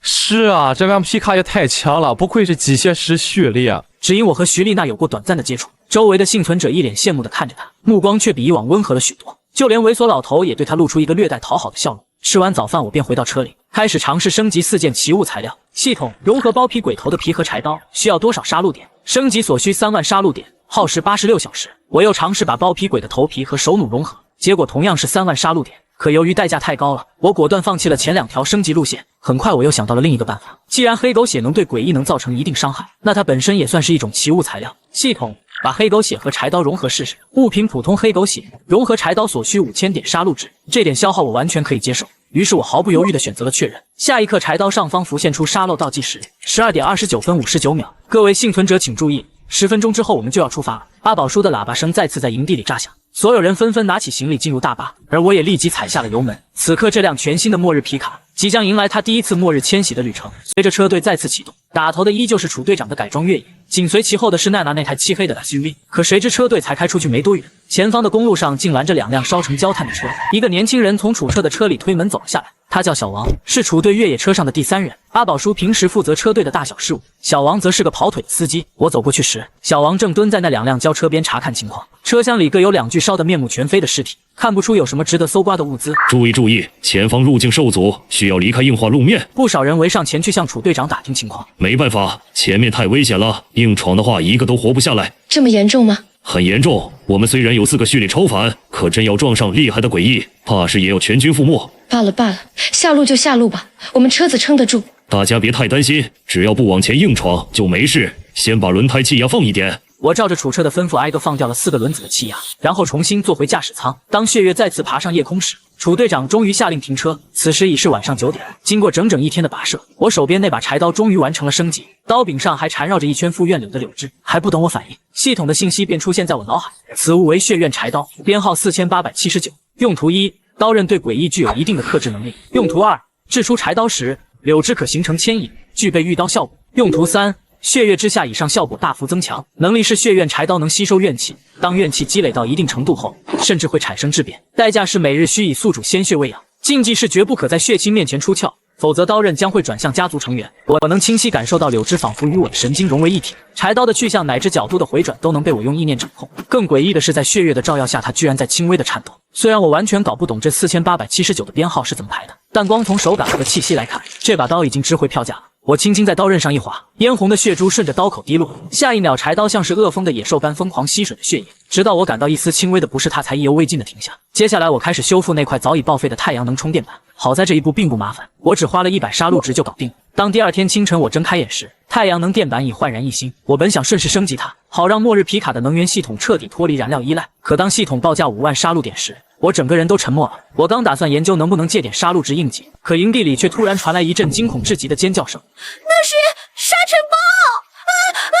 沙尘暴来了！听到沙尘暴这3个字的瞬间，我抬头望去，只见一条土黄色的天际线正在天边推进，仿佛一头要吞噬天地的巨兽。不少幸存者被这一幕吓得当场失禁。他娘的还傻站着干什么？跑啊！整个营地瞬间乱成一锅粥，所有人像被针扎了一样四散奔跑。而我也很快冲进了末日皮卡的驾驶舱，可车子刚刚起步没多久，那条黄色的天际线便已经逼到了眼前。阿彻，你不是领路人吗？这么大的沙尘暴，你居然没感应到？我是领路人，不是气象员。我虽然能感应诡异，可我又不是预报天气的。风的嘶吼声此起彼伏。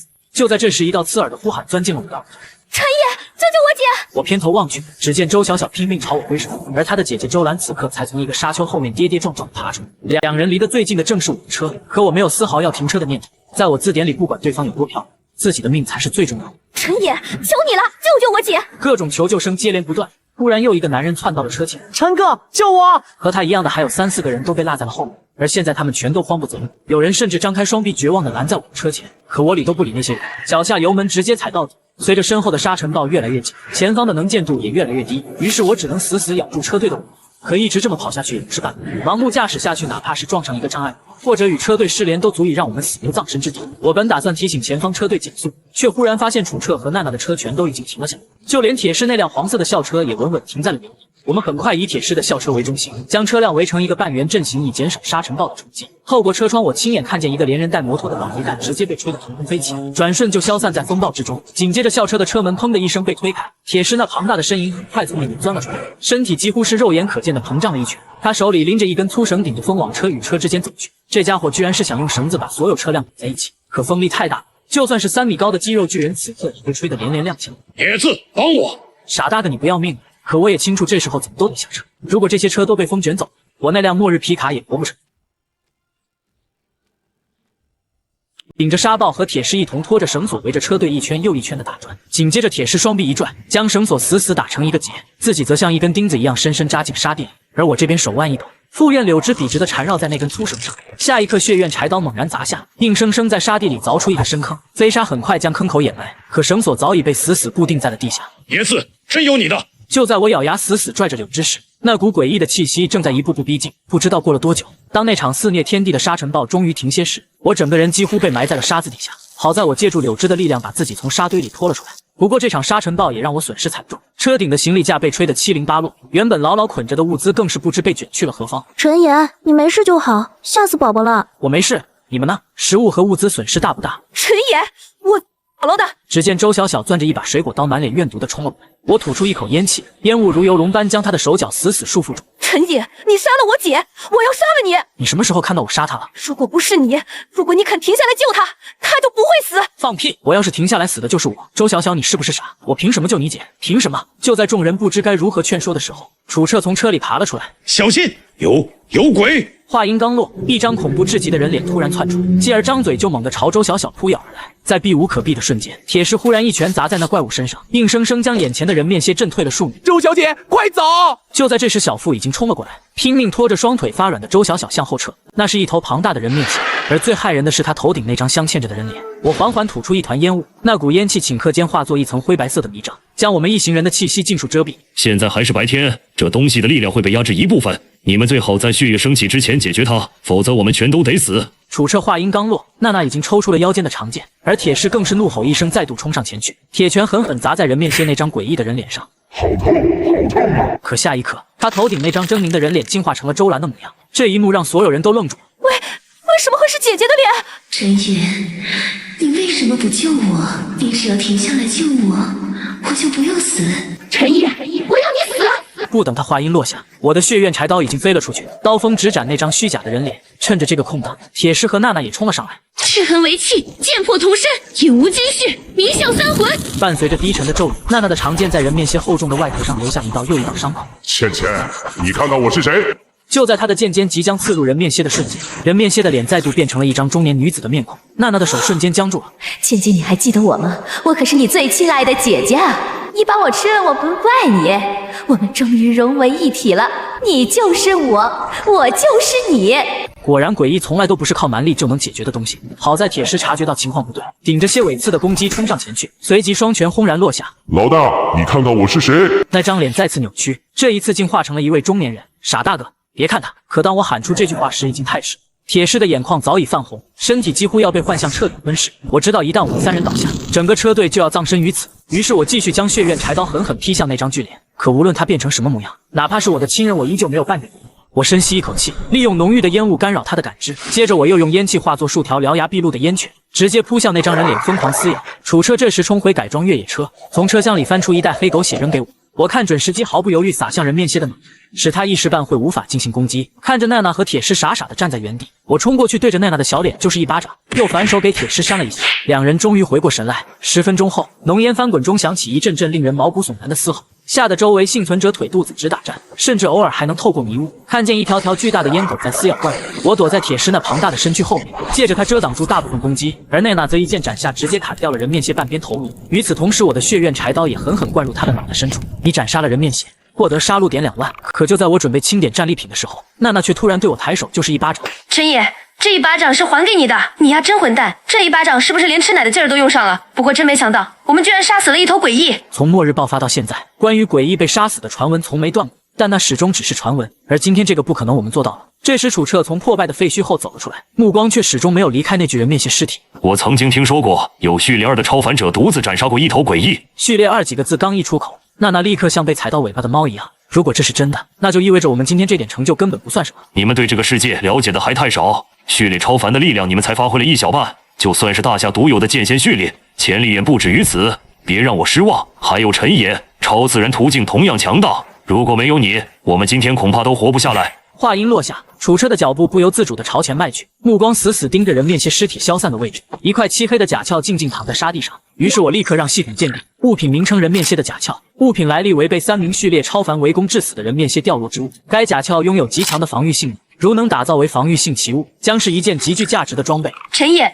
楚彻，这里还有一个。听到奈娜的声音，楚彻几乎是以闪现的速度掠到她身边，那是一整张柔软的人脸皮。我本能的一把抓起那张脸皮，很快系统的鉴定结果浮现在我眼前。物品名称：人面蝎的脸皮，具有极强的变换能力与自我修复能力，此物为稀有奇物材料。这次真发了。楚彻的嘴角抑制不住的上扬，结果注意到我对这张脸皮同样表现出浓厚兴趣，脸上立刻浮现出一丝不怀好意的笑意。杀死人面蝎，没有我们中任何一个人面蝎都不可能死，所以这张脸皮还有之前那块甲壳，我们4个人都有份，你没意见吧？我还能有什么意见？这场胜利是我们所有人拼命换来的，少了任何一个环节，结局可能完全不同。更何况这一战下来，我自己的损耗也不小。随着夕阳缓缓坠落，我第一时间去检查自己的末日皮卡，车身勉强还算完整，可左右两边的车窗全都被沙暴撕得粉碎。好在系统的检测结果显示，车辆的核心结构依然完好。可当我回头看向车队，却忍不住沉默了。沙尘暴之后，原本不多的队伍人数更少了。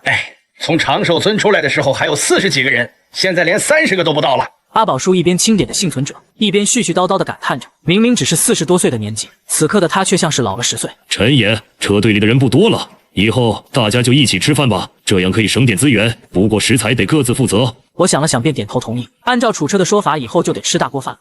当晚，所有人围坐在篝火旁，沉默地吃着这场劫后余生的晚餐。而我在收拾完一切后，随手打开了系统。此刻系统杀戮值已然累积到3万点。这一战的收获远不止那张人皮与甲壳。当人面蝎死去的一刻，我亲眼看见有一道灰色的怨念被血怨柴刀吞噬。我反手抽出腰间的柴刀，只见刀身之上浮现出一丝暗纹。那一刻，我能感觉到它正在变得更强。这件武器将成为我踏入强者之路的底牌。就在我盘算着该如何分配这3万杀戮之时，娜娜却提着一箱8+一晃悠悠地走了过来。喂，你能喝吗？我看着他醉醺醺的模样，原本打算起身回帐篷休息时，却被他一把搂住了脖子。陈野，我让你走了吗？我偏过头，正对上一双楚楚可怜的眼睛。一旁的楚彻看到这一幕，眼神立刻变得暧昧起来。那个，你们还是慢慢聊吧，我先回去了。楚队长，不是你想的那样。我懂，你放心，绝对不会有人来打扰。楚彻，你大爷！我被奈娜抱得死死的，根本挣脱不开。看在他是车队第一高手的面子上，我忍着不耐烦，准备听他到底想说什么。娜娜，你喝多了。我没有，这才多少？陈野，你听我说，其实我不叫娜娜，我叫倩倩，娜娜是我姐。这一刻，我才发现娜娜身上绝对有大秘密。而楚彻更是钻回了自己的车里，立刻打开了偷听用的收音机。这对于他来说简直比晚饭还要提神。或许是与人面蝎的那一战，勾起了倩倩心底最深处的记忆。如果没有末日，他本该是国内顶尖学府的一名大一新生，不仅家境殷实，父母工作体面，家中7口人更是其乐融融。可这一切在录取通知书送到家里的第2天就全变了。那天他迷迷糊糊走到门口，却看见原本院子里的那棵景观树长到了遮天蔽日。下一刻，那棵树张开了嘴，在全家人的注视下，一口吞下了他的父亲。随后，粗壮的树枝如蟒蛇般破墙而入，将家人们活生生的吞噬。那一刻，他的大脑一片空白，只有姐姐孙娜娜还在拼命思考。他发现了一个规律，大树在进食的时候会有一个短暂的安全窗口。于是他做了一个最残酷的决定，当枝条将他卷向那张血盆大口时，他用尽全力把妹妹推了出去。孙倩倩就这样呆呆站在原地，以为自己也将成为下一个食。然而那棵树忽然停止了动静，在他眼前结出了一枚血红的果实。他不知道为什么自己竟伸手摘下那枚果子，甚至在咀嚼的过程中尝到了熟悉的味道。陈野，你知道为什么你们都是序列1，而我是序列2吗？此刻偷听的楚彻能确定，孙倩倩之所以晋升得如此之快，就是那枚沾满血清的果子带来的力量。呵呵，就是那颗果子。陈野，我吃了我全家。等你强大了就回去把那棵树砍了烧火。哪有你这样安慰人的？然而这句话瞬间替他推开了一扇门。是啊，为什么不能找树报仇？他既然能吃我家人，我也能砍了他。倩倩的眼神第一次变得炽热起来。陈野，去我车里。下一刻，小鱼儿骂骂咧咧地从车里翻滚下来，而不远处越野车里的楚彻听着偷听收音机里传出的声音，整张脸已经黑得像锅底。我的耳朵脏了，脏了！你们2个臭不要脸男女！随着黎明的到来，我和倩倩像是约好了一样，谁都没提昨晚的事。陈野，那张人面蝎的脸皮可是好东西，我想要，哥哥你就从了我呗。按照车队的规矩，咱们4个人是要平分的。那你可以把你的那份给我吗？你可是机械师序列，由你出面跟队长和傻大个谈，肯定能成。到时候再帮我升级一下我的剑。他越说越近，甚至不惜主动靠在我怀里。为了升级装备，这丫头连脸都不要了。那你打算拿什么来换？我都做到这份上了，你还跟我算得这么清楚？咱俩一码归一码，我能帮你做奇物，但我出手一次很贵的。说完，他一脚把我踹下了车。渣男，你给我记住，是老娘玩了你！车门砰的一声关上，我拍了拍身上的灰，转身回到自己的末日皮卡里开始盘算。然而升级血怨柴刀需要3万杀戮点，第2步兑换魔药胶囊，那东西楚队长说能彻底挖掘人体潜能，比序列真迹还珍贵。系统，兑换1颗魔药胶囊要多少杀戮点？兑换1颗魔药胶囊需杀戮点5万。于是我只能放弃前面2种方案，将剩余的杀戮值用来升级自己的载具。最终我咬牙消耗15000杀戮点，将太阳能充电板进行升级，40个小时。一旦升级完成后，车子的行驶里程将突破100公里。看着系统面板上仅剩的杀戮点，我心里那股不甘几乎要从胸腔里钻出来。于是我突发奇想，既然魔药胶囊我买不起，那换一种思路呢？武侠小说里不都有内功心法吗？系统，有没有办法能提升序列超凡的能力？序列超凡与宿主所说的内力本质相同，但需要消耗杀戮点进行推演。要多少杀戮点？预估需要1万点杀戮值，推演时长约36小时。由于我电力系统还在升级，于是我当场就否决了这个提议。没多久，楚彻忽然召集所有人开了个小会。大家的水都省着点，再坚持几天应该能遇到其他车队。顺利的话，到时候或许能换点水。听到这话，我和倩倩都愣了一下。毕竟末日里最可怕的不一定是诡异，有时候真正能要你命的是人。当会议散去之后，我们继续踏上迁徙的路。楚队长有时会突然停下来辨别方向，有时又掉头重走早上走过的路。车队像迷路的蚂蚁在沙海里兜圈子，而在我皮卡的后方，那辆神奇的老头乐始终默默跟随。按理说这种低功率的小电车早该没电了，可他偏偏还能跑，这老头绝对有大问题。但我没打算去探他的底，而是尽量离他远点。很快，我的皮卡电力升级系统终于完成了升级，紧接着驾驶舱的车顶多了一块太阳能充电板。不过现在有更重要的任务，那就是让系统推演锻炼序列超凡的法子。系统开始推演，根据宿主要求，以武侠小说内功心法为蓝本开始推演，预计消耗36小时，扣除1万杀戮点。就在我刚升级的这一刻，车队里忽然传来了惊喜的声音：“来了，队长，他们来了！”我顺着小王指的方向看去，远处一支骑着骆驼的队伍缓缓向我们移动，却见前排的骆驼上坐着人，后排的骆驼上堆满了物资，而那些没有坐在骆驼上的人则是更多，他们无一例外全都被人用绳子绑住。看到这些人，我首先想到的是奴隶。很快，两支队伍终于在荒原上碰面。对方队长的名字叫莫怀仁，是一个叼着烟袋、满脸皱纹的老头。可我关注的并不是莫怀仁，而是他身后那支驼队。那些幸存者一个个衣衫褴褛，眼神空洞，甚至待遇还不如那些骆驼。更让我皱眉的是，这支驼队里竟然还混着五头狼。他们在靠近我们时不声不响，却下意识地形成了一个包围圈，仿佛把我们当成了猎物。一声低沉的狼嚎划破空气，五头狼立刻收拢队形，神态乖顺地跑到一个青年身边。楚队长，我给你介绍一下，这是詹磊，我们队里重要的成员。看来此人觉醒的序列多半和御兽有关。这位是叮咚，也是队里的核心战力。那是一位手上绑着绑带的普通女人，却透着一股危险的锐气。至于那边那位是刘洋，这孩子还没成年，不太懂事。可那少年披着连帽斗篷，将整个人都笼罩在阴影里，周围的人看见他就本能地往后退，就连同队的超凡者也不愿靠近半步。我正打量着那少年，却见他朝铁狮做了个割喉的动作，态度极其嚣张。很快，楚彻也简单地介绍了我们的人，但没有透露任何序列信息。双方心照不宣，彼此都留了后手。最终，两队人选择在沙丘后扎营。可那支驼队的物资明显更充足，帐篷、干粮、水资源一应俱全。那些奴隶在一个池边汉子的驱赶下，开始慢吞吞地卸货。楚队长，你这车队人有些少啊。莫队长，现在是末日，人太多反而是累赘。哈哈，说的也对。莫怀仁意味深长地看了眼那辆大皮卡。你这车不错啊，就是燃料怕是不好找吧？此刻两人的笑声表面热络，可暗地里一老一少都在各自算计。当晚血月高挂，两支队伍的序列超凡围坐在篝火旁。可就在这笑声中，莫怀仁开始讲起自己的往事。末日前他是个村干部，虽然日子并不富裕，但活得还算安稳。可那份安稳很快被一群逃难者彻底打碎，他们浑身是伤，眼神空洞，嘴里反复念叨着城市没了。小楚啊，你是不知道那些人坏得很，他们刚来的时候咱还想着都是逃难的嘛。于是好酒好菜的招待众人，可结果呢，他们吃了不谢，喝了不走，最后连女人、粮食、牲口都不肯放过。俺的个娘嘞，那些狗还真不是人啊！后来村子也出事了，夜里鬼哭，白天死人，我们那批人能跑的全跑了，剩下的就都成了那些东西的粮食。老哥，我听说上户也完了，那可是几千万人口的城市，怎么可能全灭？莫怀仁并没有着急回答，反而朝着一名壮汉招了招手，去把那家伙叫过来。不多时，那名汉子拎着一个瘦高个走过来。他是从上户逃出来的，你自己问吧。上户一开始其实还有秩序，军队、科研的人都在想办法，可那些东西来得太快了。有人说是病毒，有人说是灵异入侵，一夜之间整座城市就像被掏空了一样。越是人多的地方越先出事，地铁站、商场、学校全都变成了屠宰场。后来有人组队进去调查，可是没一个人能活着回来。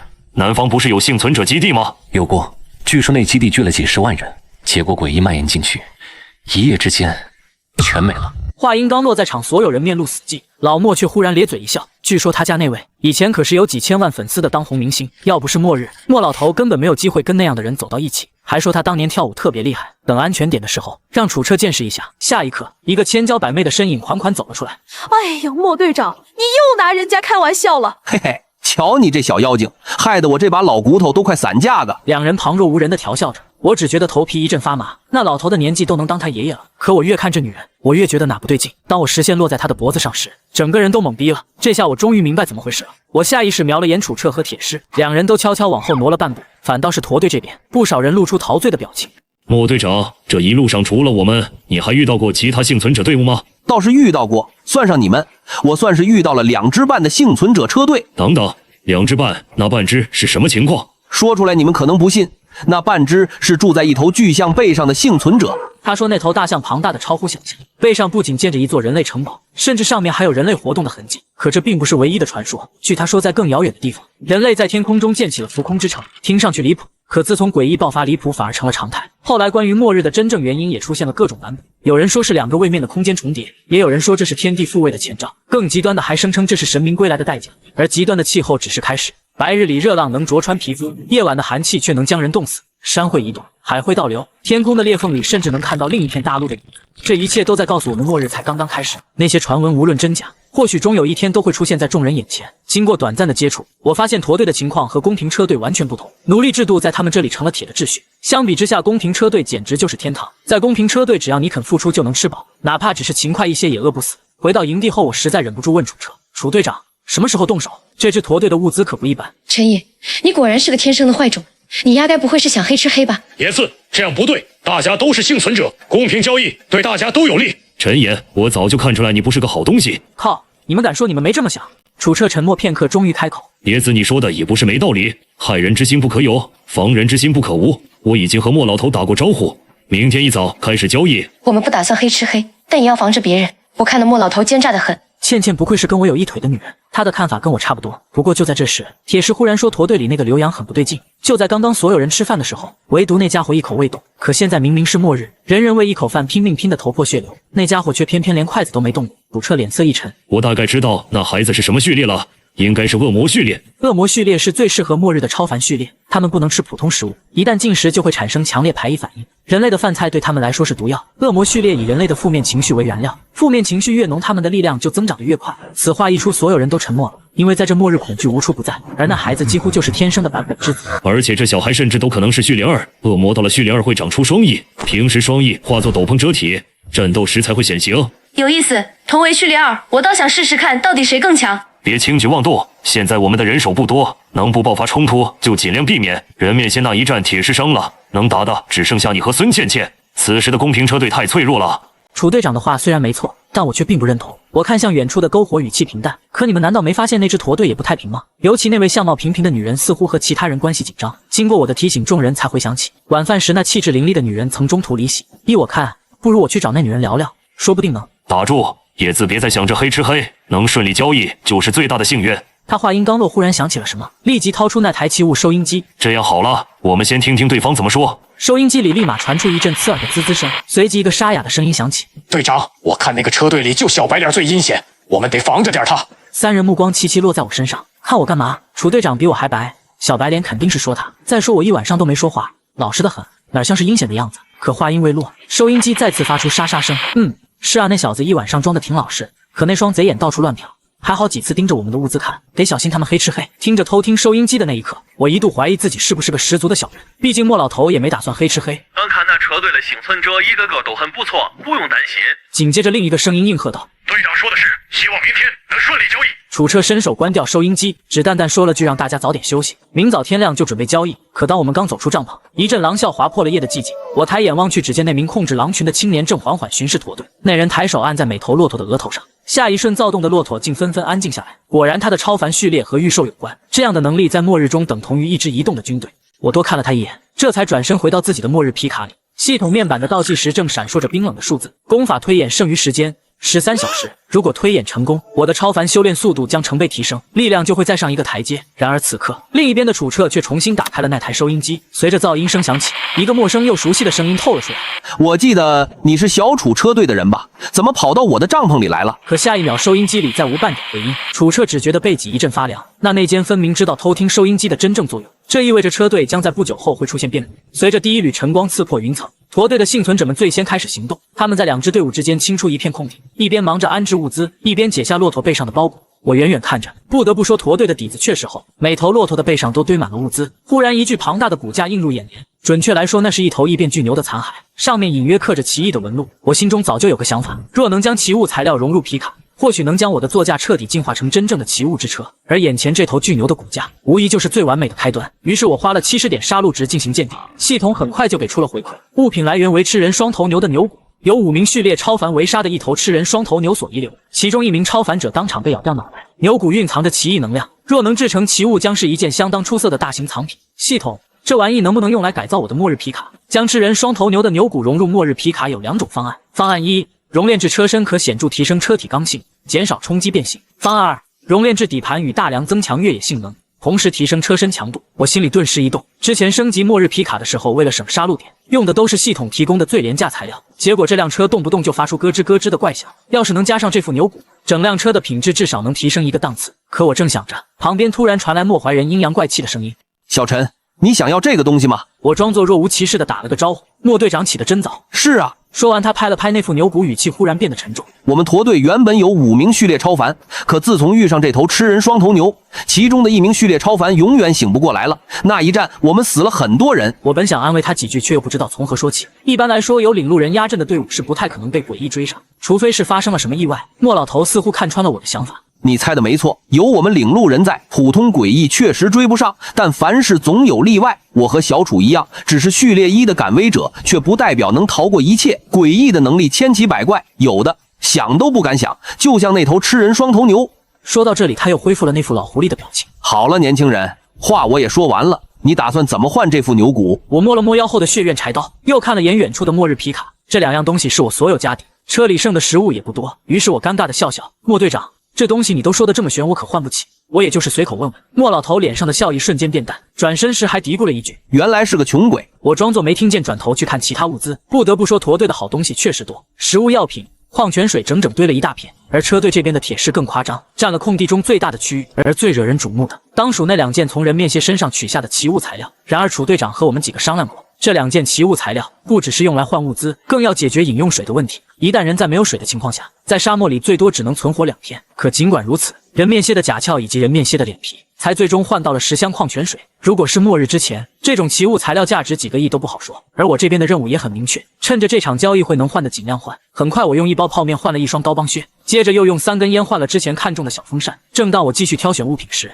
不料耳边忽然传来莫老头那熟悉的怪笑：“嘿嘿，小陈，你那白酒怎么换？”这老家伙是典型的烟酒不离身，当看到我摊位上那瓶白酒，立马眼睛放光。我笑着让他拿你那牛骨来换就行。你这小子，之前看你就奸诈，你果然是看中了我那牛骨。怎么样，换不换？你做梦！除非你能拿50袋大米，我倒是可以把牛骨换给你。就在我和莫老头讨价还价时，楚彻不知何时走了过来。莫老头见状，立马换了一副猥琐的笑容：“小楚，我还有个交易，你想不想做？”怎料他话音刚落，忽然一双不善的目光正恶狠狠地打量着我。是那个浑身裹在斗篷里的少年。少年察觉到了我的目光，竟对我比了个割喉的动作。小彻，我看你车队里的那个姓徐的，还有姓周的姑娘都不错，换给我如何？我给你2箱水。要知道，在沙漠里，水比黄金还贵。或许是莫老头的眼神太过炙热，周小小就像是被猛兽盯上了一样。徐丽娜更是往我这边缩了缩。莫队长，这话以后不要再提了。切，小楚啊，你还是太嫩了。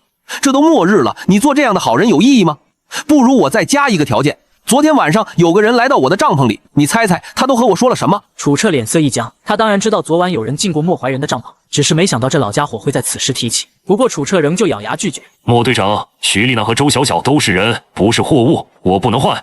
楚队长，我还是太小看了你了。罢了，我也不要这2个女人了，我就直接告诉你，昨天晚上进我帐篷的是一个叫做徐娇娇的女人，她可是把你们卖了个差不多。人啊，有时候还不能太善良了，记住了。现在可是末日。闻言，楚彻满脸阴沉，没想到出卖车队的竟然是他。那一刻，楚彻的眼神之中第一次露出杀机。多谢莫队长，哈哈，没事儿，你我都是队长，我和你一样，最恨团队里出现2五仔。不料当2人刚结束谈话，我立即拉着徐丽娜的手来到莫老头身边。莫队长，我们队长不和你换，我和你换。徐丽娜是我的人，你只要把那牛骨给我，我就把这女人给你，怎么样？此刻徐丽娜在听到我这句话的时候，整个人差点瘫软在地上。在我刚说出那句话的那一刻，楚彻是真的动怒了。小楚，你别急，小陈想交易，那是他的自由。你这人啊，什么都好，就是太古板。以前我们是普通老百姓，被人欺负也只能忍着，可现在不一样了，我们是超凡者，该改改那老一套的观念了。说完这话，他那双贼眼又在徐丽娜身上来回扫动，笑容越发猥琐。嘿嘿嘿，小陈，你要那双头牛的牛骨也不是不行，只是一个怕不够吧。老莫转头看向周小小，那一刻周小小只觉得浑身冰冷。然而下一秒，莫怀人心头骤然一紧，他还未来得及反应，却见一把柴刀从天而降，直接将他的脑袋劈飞。而就在我动手的瞬间，不远处那名相貌平平的女人突然爆发出一股惊人的气息，只见她反手一拳轰向了那个戴兜帽的少年，速度几乎快到令人猝不及防。少年虽然挡住了这一拳，但整个人仍被打得一口鲜血喷出。叮咚，你为什么要对我出手？可他的话还没说完，一节剑尖从他的心口穿出，他艰难的转头，却见不远处的倩倩手掐剑诀。你自然会御剑，刚学的，怎么样？滋味还不错吧？谁料他的话还没说完，远处传来一声惨叫，几匹恶狼已经扑向了铁狮，而狼王更是咬住了他的喉咙。铁狮怒吼着试图挣脱，可此刻的他已是强弩之末，双手被另一头狼死死咬住。这些狼是詹磊特意培育的凶种，每一头都比正常的狼更大更狠，要不是铁狮有伤在身，绝不可能如此被动。可这一切发生的实在太快了。当铁狮将要挣脱的同时，詹磊早已一刀砍断了铁狮的头颅。做完这一切，詹磊骑在狼王背上，一路朝沙漠深处疾驰而去。铁狮，倩倩双手结印，剑光直刺向那疾奔的身影。很快，狼背上的人闷哼一声，从高处坠落。短短10来秒，4名序列超凡者尽数殒命。而这一切的起点，都源于我动的那一刀。此刻，倩倩冲到铁狮的身边，豆大的泪珠不断从眼眶滴落。校车上的幸存者也有不少人失声痛哭。没有铁狮，许多人恐怕活不下去。他的死来的出乎意料，但并没有让我失去理智。此时的我盯着不远处那名少年的尸体。楚彻说过，恶魔序列生命力十分顽强，比起泰坦序列都不弱，因此我怀疑这人可能没死，甚至连那位预兽超凡者也在装死。于是我抽出腰间柴刀，慢慢靠近黑袍少年。他已经死了，没有人能够在那一剑之下还活着。而少年的身体确实有一个血洞，一团黑气正在伤口处蔓延，无数肉芽开始滋生缠绕。如果给他几分钟的时间，刘洋有自信把所有人杀死。他本想等我靠近突然来个暴击，可我又怎会如他所愿？我直接用柳条控制着那把柴刀，袭向那名少年，直到将他五马分尸才肯罢休。我本以为这场屠杀已经落下帷幕，与此同时，被倩倩一剑刺杀的御兽超凡，竟忽然跃上狼王的脊背，转身就逃。我冷冷盯着那抹逃离的背影，只可惜了那点杀戮值。要知道，刚才斩杀莫怀系统可是给了不少的奖励。回想起昨夜，我第一个找的人是叮咚，他本就和这支队伍有些格格不入。少年在虐待其他奴隶时，也只有他出手阻止。尤其是我发现他看向莫怀人时，眼底更是闪过一抹厌恶。这些都没有逃过我的仔细观察。当我找到他说出自己的计划那一刻，他几乎没犹豫便点头答应。第二个是倩倩，一旦我动手，就让他与叮咚趁乱解决恶魔序列。楚彻曾说过，恶魔序列的强度远超普通的觉醒者。我原以为这一战必定凶险万分，可没想到却出奇的顺利。至于铁狮，我从没指望他会帮忙，更没想到他竟会死得那么快。铁狮就这么静静躺着，车队幸存者还为铁狮做了一块墓碑，上面写着吴海峰之墓。以前我总是称呼他为傻大哥，这货却从来都不介意，连平时最爱开玩笑的阿宝叔也只是默默抽着烟，而我也没有例外。毕竟当初我刚觉醒异能，那些关于序列超凡的知识都是铁狮一点点教我的。如果铁狮不死，我或许真会把他当成兄弟。阿彻，时间不早了。楚彻没有回答，反而转头看向了我。你不该这么鲁莽的，至少该提前告诉我一声。如果给我重来一次的机会，我还是会动手，只是我会提前通知铁狮，让他躲好。楚彻听完表情更加沉默了。他不认为我做的不对，可见莫怀人和那少年都不是什么好东西。或许我们之中也只有你才能活到最后。楚彻将一杯清茶洒在铁狮的身前。如果有一天我死了，记得每年给我烧点茶叶。我看了看倒计时，时间已经不早了。而就在我们准备离开时，楚彻忽然语气古怪：“野子，你知道吗？泰坦序列1被称作血肉学徒，但到了序列2却有2种分支。哪2种？一种叫做双颅巨人，另一种叫做窥视之颅。窥视之颅会在额头生长出第3只眼睛，这只眼睛会有神异的作用。我曾经看过一份文件，走这条分支的泰坦超凡者，序列足够高，死后留下的第3只眼，甚至能够直接当作奇物来用。”此刻我听得目瞪口呆，连一旁的倩倩也止住了哭声。你还记得铁狮那种奇怪的状态吗？平时一个性格，打起架来却像变了个人。你是说铁狮会活过来？不，铁狮不会活过来，而是根本没死。话音刚落，铁狮的尸体忽然抽搐了一下，紧接着在众人震惊的目光下，一个新的面孔出现在所有人面前。野子，你们3人傻站着干鸟，还不把我扶起来？你们不知道，老子差点死了。对了，我叫狂狮，铁狮这货没死，只不过想出来还要几天。怎么样，泰坦序列牛不牛？砍脑袋都死不了。不过野子，我看你刚才好像有些愧疚，你这心狠手辣的主也会愧疚，老子还真没想到。我忍不住翻了个白眼，闭上你的狗嘴，时间不早了，赶紧上车。狂狮哈哈大笑着爬上货箱，这一次不仅带回了满满的物资，还有一个序列超凡，公平车队也算是好起来了。不过泰坦的确厉害，哪怕只剩一口气也能重新复活。我心里暗暗记下，如果以后再遇到泰坦序列的敌人，绝不能手软。忽然我想到了那个恶魔序列的少年，尽管他已经死得不能再死，可我仍不放心。我吐出一口烟雾，烟雾化作千万根细针，呼啸着扎进尸体。片刻后，一个由黑烟凝聚的骷髅头怨毒地看着我，可很快又在空气中消散。对于莫怀人这老头的尸体，我也做了同样的处理，但这一次没有任何异状。好了，所有人立刻将物资搬到车上。所有的骆驼全部用来代步。半个小时之后，我们要离开这里。之前的驼队的奴隶全成了车队的新成员。当他们得知车队的规矩后，每个人都很兴奋，动作更是加快了几分。而我也加快了脚步，一直由烟气汇聚成大手，猛地将这副牛骨优先抓取，放在自己的那辆末日皮卡上，只等着推演功法结束。那我必将升级末日皮卡。你有什么打算？重新介绍一下，我叫叮咚，全师序列1。现在这种情况，我也没办法离开，我想加入车队。没问题，欢迎之至。平日里车队的事情我不想管，我干脆就加入铁石的校车好了。这是莫怀人的东西，中间的圆圈就是水源，只要找到这个地方，就能找到水源。楚彻接过地图，目光一凝，车队终于有了新的方向。与此同时，沙丘后方传来一阵骚动，2名幸存者押着徐娇娇走了出来。在莫怀人和刘洋死后，他试图混在幸存者里装作无辜，可这次的背叛让楚彻彻底动了杀心，没有人替他求情。阿宝叔只是冷冷看了他一眼，然后对身边的2个男人做了个割喉的动作，其中一个男人更是没有丝毫犹豫，举着手中的扳手来到徐娇娇面前，伴随着一声凄厉的惨叫，徐娇娇躺在地上再也动弹不得。所有人都默默地看着这一幕，在末日里背叛比丧尸更可怕。这次驼队的物资远超我的想象。据楚彻说，里面还有一件奇物，只是时间来不及，等寻找到合适的地方再仔细看看。可就在这时，一个极其俊美的青年出现在我面前，这人正是那位千万粉丝大网红，明明是男儿身，却生得比女人还要妖艳。薛南，你想做什么？可薛南根本没有看他一眼，反倒朝我跪下来磕了3个响头。陈先生，从今天起，我薛南就是你的狗，你让我咬谁，我就咬谁。薛南，你什么意思？你杀了莫怀人那个老东西，替我报了仇。我跟着他这么久，只是想找我妹妹，他骗我说我妹妹去了别的队伍。那我杀了他，你不是更找不到你妹妹了？你不恨我？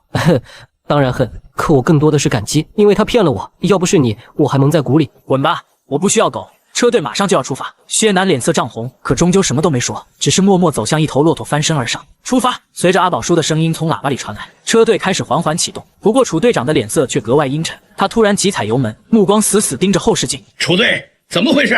后面有诡异。要不了几分钟就能追上，一时间整个车队全线提速。没人问楚车为什么这么做，大家只知道跟着队长才能活命。车队的骆驼也在死死跟紧车队。就在这时，系统提示在我眼前出现，是之前让系统推演锻炼超凡能力的方案。我正准备细看，车子却不小心撞上了一块大石头，车头更是发生剧烈的偏移，连带一旁的老头乐也被撞翻。可还不等老张头继续说话，一条庞然巨物破沙而出，他张开血盆大口呼出的气浪都能吹起漫天黄沙。在这样的巨物面前，如果光凭双腿逃跑，那纯属找死。我立刻调出系统检测皮卡状态，好在引擎还在跳动，只是要想短时间内将车摆正太难。你他妈就光看着干嘛？不想死就过来帮忙！老张头被我吼得一愣，眼中闪过一丝杀气，毕竟他的老头乐就是被我撞毁。只是看到不远处的那条恐怖杀蛇时，也唯有暗骂一声过来帮忙。情况紧急下，我们2人几乎同时爆发，拼尽全力，终于把末日皮卡重新推正。随后我一脚踏进驾驶舱，你丫发什么愣？上来！老头愣了一下，似乎没想到我还会带上他，然后也跟着钻进了驾驶舱。几乎同一瞬间，那头巨大的沙蛇距离我们不到100米，就算末日皮卡全速狂飙，仍旧没办法甩开身后的沙蛇，也根本甩不开那庞然怪物。眼看这样下去也不是办法，于是我吐出一口烟气，烟雾组成一只大手，猛地一把抓住老张头，朝那沙蛇扔了过去。当老头反应过来的时候，他距离那张布满尖牙的血盆大嘴不到1米。陈爷，我眼看自己就要被沙蛇吞掉，老头的后背忽然猛地鼓起，接着一个脑袋竟从鼓包里钻了出来。我透过后视镜一看，居然是长寿村的驼背老鬼。此刻驼背老鬼全身喷出浓烈的黑气，像是要将整片沙海吞没。就在我以为双方必将会发生猛烈的战斗时，只见沙蛇一口将驼背老鬼吞进肚子，然后猛地扎入沙丘之中。我死死踩着油门，巨大的沙蛇在沙丘中疯狂翻滚，随着一道低沉到极致的咆哮突然传来，就像巨锤一样震得我耳膜发疼。也就在此刻，我一甩开那沙蛇足足好几百米，不时还能看到沙蛇在沙海之中翻腾，能把那种怪物折腾成这样，看来驼背老鬼也不是一般的诡异。我刚喘了口气，却见薛南骑着一匹骆驼追了上来。崔先生，你……不等薛南说话，末日皮卡已经越过了薛南身边。这种和死神擦肩而过的刺激感，让我的肾上腺素狂飙。随着血液的升起，我们终于在一片相对安全的沙丘停了下来。好香！你们杀了一只骆驼？是啊，我还从来没有吃过骆驼肉，也不知道好不好吃。之前驼队的骆驼都由詹磊负责，在他的精心照料下，这些骆驼甚至几天都不用喝水。可如今詹磊逃了，没了他，这些骆驼恐怕也活不了几天。但好在今晚所有的幸存者们都吃到了肉。之后楚彻更是拿出了一套茶具。楚队，你今天这么大方。死丫头，你喝我的茶还少了。嘿嘿，叮咚，我跟你说，楚队的茶可不是人人都能喝到的。今天我们可是沾了你的光。对了，野子，我之前看老张头和你一起落在后面，怎么就看到你回来，没看到他？以前你们是不是也觉得这老头有问题？傻子才看不出来那老头没问题，就一辆老头乐，这一路上死了那么多人，就他还活着，我们还以为你会去试探那老头，没想到你一直没动作。楚队，这我就要说你了。在咱们车队里藏了这么一头诡异，你竟然不知道？这个消息把在场的人都吓得一个哆嗦。于是我把刚才发生的事情说了一遍。谁能想到这驼背老鬼竟然一直在车队里？这驼背老鬼说不定真不是诡异。怎么说？根据我知道的，这应该是共生序列。共生序列？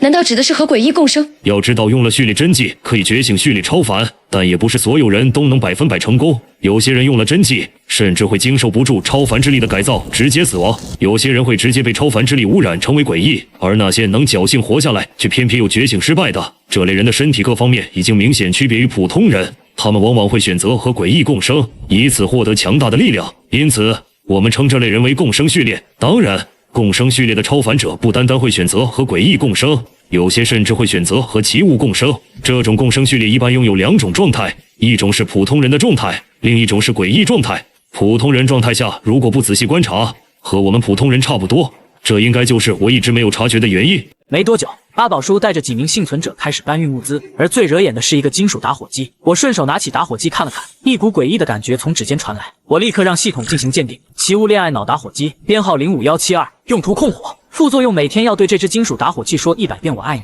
否则打火机很有可能罢工。这件奇物用途很简单，可副作用却很变态。这就是那个奇物，我看看。倩倩一把抢过金属打火机，刚触碰到的瞬间，她也在脑中接收到了那串奇物信息。奇物有个特点，凡是无主状态下，任何超凡者触碰都会收到基础信息，可一旦认主，那就彻底与他人隔绝。楚彻说，奇物就像是家里养的小猫小狗一样，不需要滴血认主之类的程序，只有通过长时间的接触和了解，才能达到认主的效果。陈先生，司小姐，这东西我知道怎么用。此刻叮咚走了过来，这把恋爱打火机原本属于莫怀人的奇物，当时我的注意力被那名恶魔序列的少年吸引，所以这件奇物最终落入了楚彻手中。叮咚仔细讲解起打火机的使用方法，众人听得目瞪口呆。倩倩最先上前，她按照叮咚的说法点开打火机，对着那团小火苗轻轻一吹，下一刻，一道7、8米长的火焰猛喷射而出，像是简易版的火焰喷射器。这样的威力若是对着人喷上一口，那结局不言而喻。此刻车队又到了分配物资的环节，而现场物资更是乱作一团。按照车队的规矩，单人行动所得可以自用，公共所得物资则均分，普通人能拿到的少得可怜。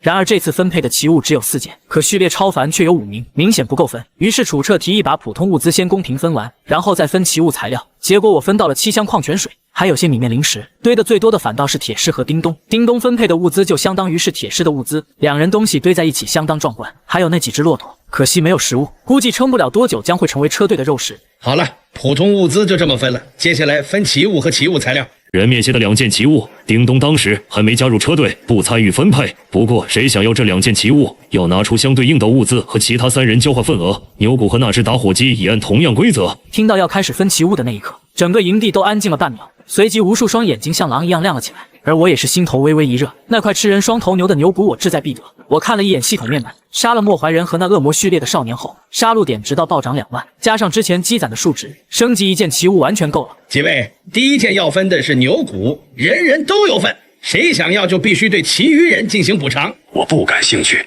陈野要是能给我2头骆驼，我这份就让给他。2头？你怎么不去抢？几轮讨价还价后，我最终付出了1头半的骆驼给狂狮队长。你想要的是恋爱脑打火机吧？那就把你的份额给我，我不跟你争那打火机。陈野，你要太黑了。公平交易嘛，你想要奇物，我也不拦着。楚彻被我的态度刺激的有点不爽，但我还是付出了一些物资作为交易。至于倩倩和叮咚，我同样付出了很大的代价来补偿。至此，牛骨终于归我所有。接下来是人面蝎的脸皮和甲壳，脸皮被倩倩拿走，而甲壳则被收起，打算留作交换。最后的焦点落在那只恋爱脑打火机上。楚彻付出了巨大代价，不仅免掉我之前欠的汽油，还额外送了30升汽油以及一堆零碎物资。我甚至一度怀疑他是不是有储物空间。对此，楚彻闭口不言。这个男人仿佛藏着不为人知的秘密，而铁狮和叮咚2人则是大丰收。跟在2人身后的其他幸存者都笑歪了嘴。不过今天还有最后一件事。队长，还有事啊？我能不能不参加？我今晚得练剑。我看见他手上那道被磨出的血痕，那是每天深夜练剑留下的。可楚彻没理他，只从怀里拿出一张皱巴巴的地图。叮咚，这是你找到的，你来说吧。随即叮咚接过地图，这里是水源，虽然我们今天分了不少水，但撑不了多久。下一步，我们必须在喝光最后一瓶水之前找到这地方，否则我们谁也活不下去。周围的幸存者也知道了水源的事情，纷纷爆发出欢呼声，也算是多日以来车队之中唯一的好消息了。直到今晚的会议结束，我掏出2块面包当作酬劳，让其中2名幸存者帮忙把物资搬上车。这次的收获很大，我按那激动的心情调出了系统界面，观血月呼吸法推演完成。看到这个名字的瞬间，我心里还是有些抵触的。不能直视血月，这是末世最基本的生存常识。毕竟诡异降临的最初几天，多少人因为好奇那轮血月而发疯暴毙。可就算如此，我还是翻开了这门呼吸法。根据描述，血液并非纯粹的诅咒，而是一种特殊的能量。只是这种能量不适合人类直接吸收，要想利用它，就必须以特殊的频率去呼吸。按照观血月呼吸法的说法，每个序列超凡者的体内力量都有独属于自己的频率。所谓观血月呼吸，就是用那股频率与血液共舞。于是我盘腿而坐，试着去感受那股隐藏在体内的力量。半个小时之后，我终于捕捉到那一丝与众不同的节奏。于是我抬头看向天上那一轮血月，下一秒，一股诡异的躁动直冲心头，耳边似乎有人在低声呢喃，这就是那么多人疯掉的原因。我强行忍住不适，在第3秒时立刻闭上眼睛，谁知体内的频率却并未停下。仅仅只是1个小时的修炼，我就感觉抵得上之前多天修炼的组合。2个小时后，我这才慢慢的睁开了眼，但我没有休息，因为还有更重要的事。系统融合牛骨升级，将吃人双头牛作为原材料，升级末日皮卡方案如下：升级后皮卡将被改造成奇物，所需杀戮点2万，耗时96小时。在确认无误后，我倒头就睡。而此时叶枫正吹拂着沙丘，倩倩满身疲惫地回到车上。表姐，你今天又是这么晚？少废话，本姑奶奶累死了，要睡了，别吵我。而不远处的黄色校车里，大部分幸存者早已陷入深度睡眠，狂狮睡在车尾的大床上，一颗脑袋正在努力地生长着，竟慢慢变成了铁狮的模样。然而就在这时候，营地中忽然响起一声凄厉的尖叫，我从梦中惊醒，阿宝叔早已提着手电冲出车外。是薛南，薛南那边出事了。我挤进去一看，只见薛南满嘴角都是鲜血，而旁边一个壮汉捂着脖子倒在地上。薛南杀了虎哥，我的天哪！所有人看向薛南的眼神都发生了变化。楚彻和我对视一眼，交给阿宝叔处理吧。等到第2天早上，我再见到薛南时，整个人都愣住了。往日里那个可男可女的薛南不见了，取而代之的是满脸横肉的男子。没想到他竟然把自己毁容了。就在我和楚彻聊着寻找水源问题的时候，一个有些熟悉的声音突然响起：嘿嘿，大家好久不见。我回头一看，却见一个拥有2个脑袋的身影站在我面前，一个脑袋闭目沉睡，另一个脑袋的脸上露出憨憨的笑容。铁狮，你丫的！傻大个儿，你终于回来了！靠，那天我还以为你死了呢。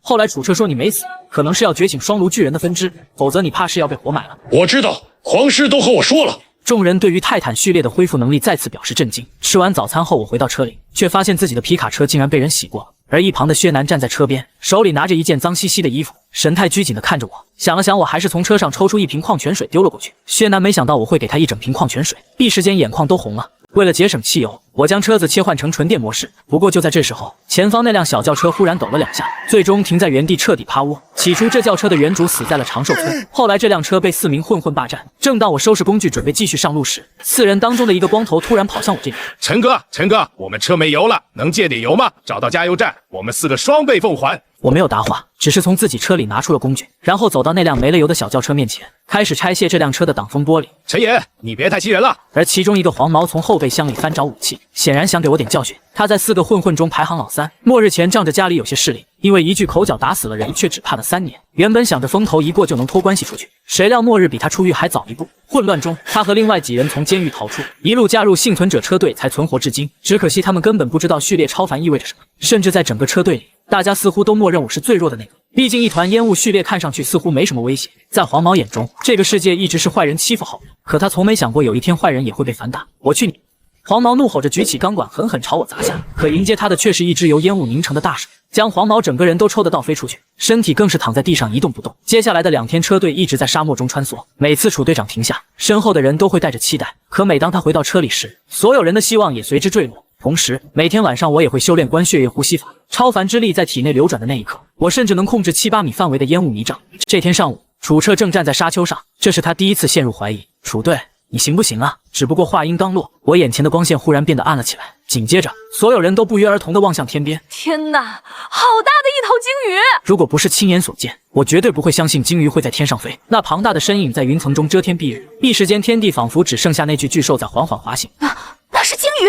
不对，那是9号，他怎么出现了？那巨鲸的背脊不仅漂浮着一座座房屋，里面还有很多男女老少俯视着我们，那种眼神看着让人很不舒服。就在所有人瞪大眼睛的同时，那头鲸鱼竟微微下沉，巨大的腹鳍在空中掀起剧烈的狂风，朝着车队缓缓逼近。我猛然抬头，好在那头鲸鱼似乎对我们毫无兴趣，只是轻轻扇动巨大的鳍翼，然后如一艘驶入白云的舰船再次遁入天穹。楚彻久久没有说话，直到那道影子彻底消失，他才吐出一句：那是编号9的空鲸。空鲸？那也是奇物吗？没错，它是排名前10的奇物，第9名空鲸。我以为奇物只是武器，像你那台收音机那样的东西，没想到活物也能成为奇物。排名越靠前的奇物，代价就越大。当楚彻说到代价2个字时，他的目光有些深沉。刚才那些人也是幸存者，只是我们靠车，他们靠鲸，迁徙的方式不同，本质却一样。那天上也有诡异吗？天上、海底、地下，凡是你能想象的地方都有诡异。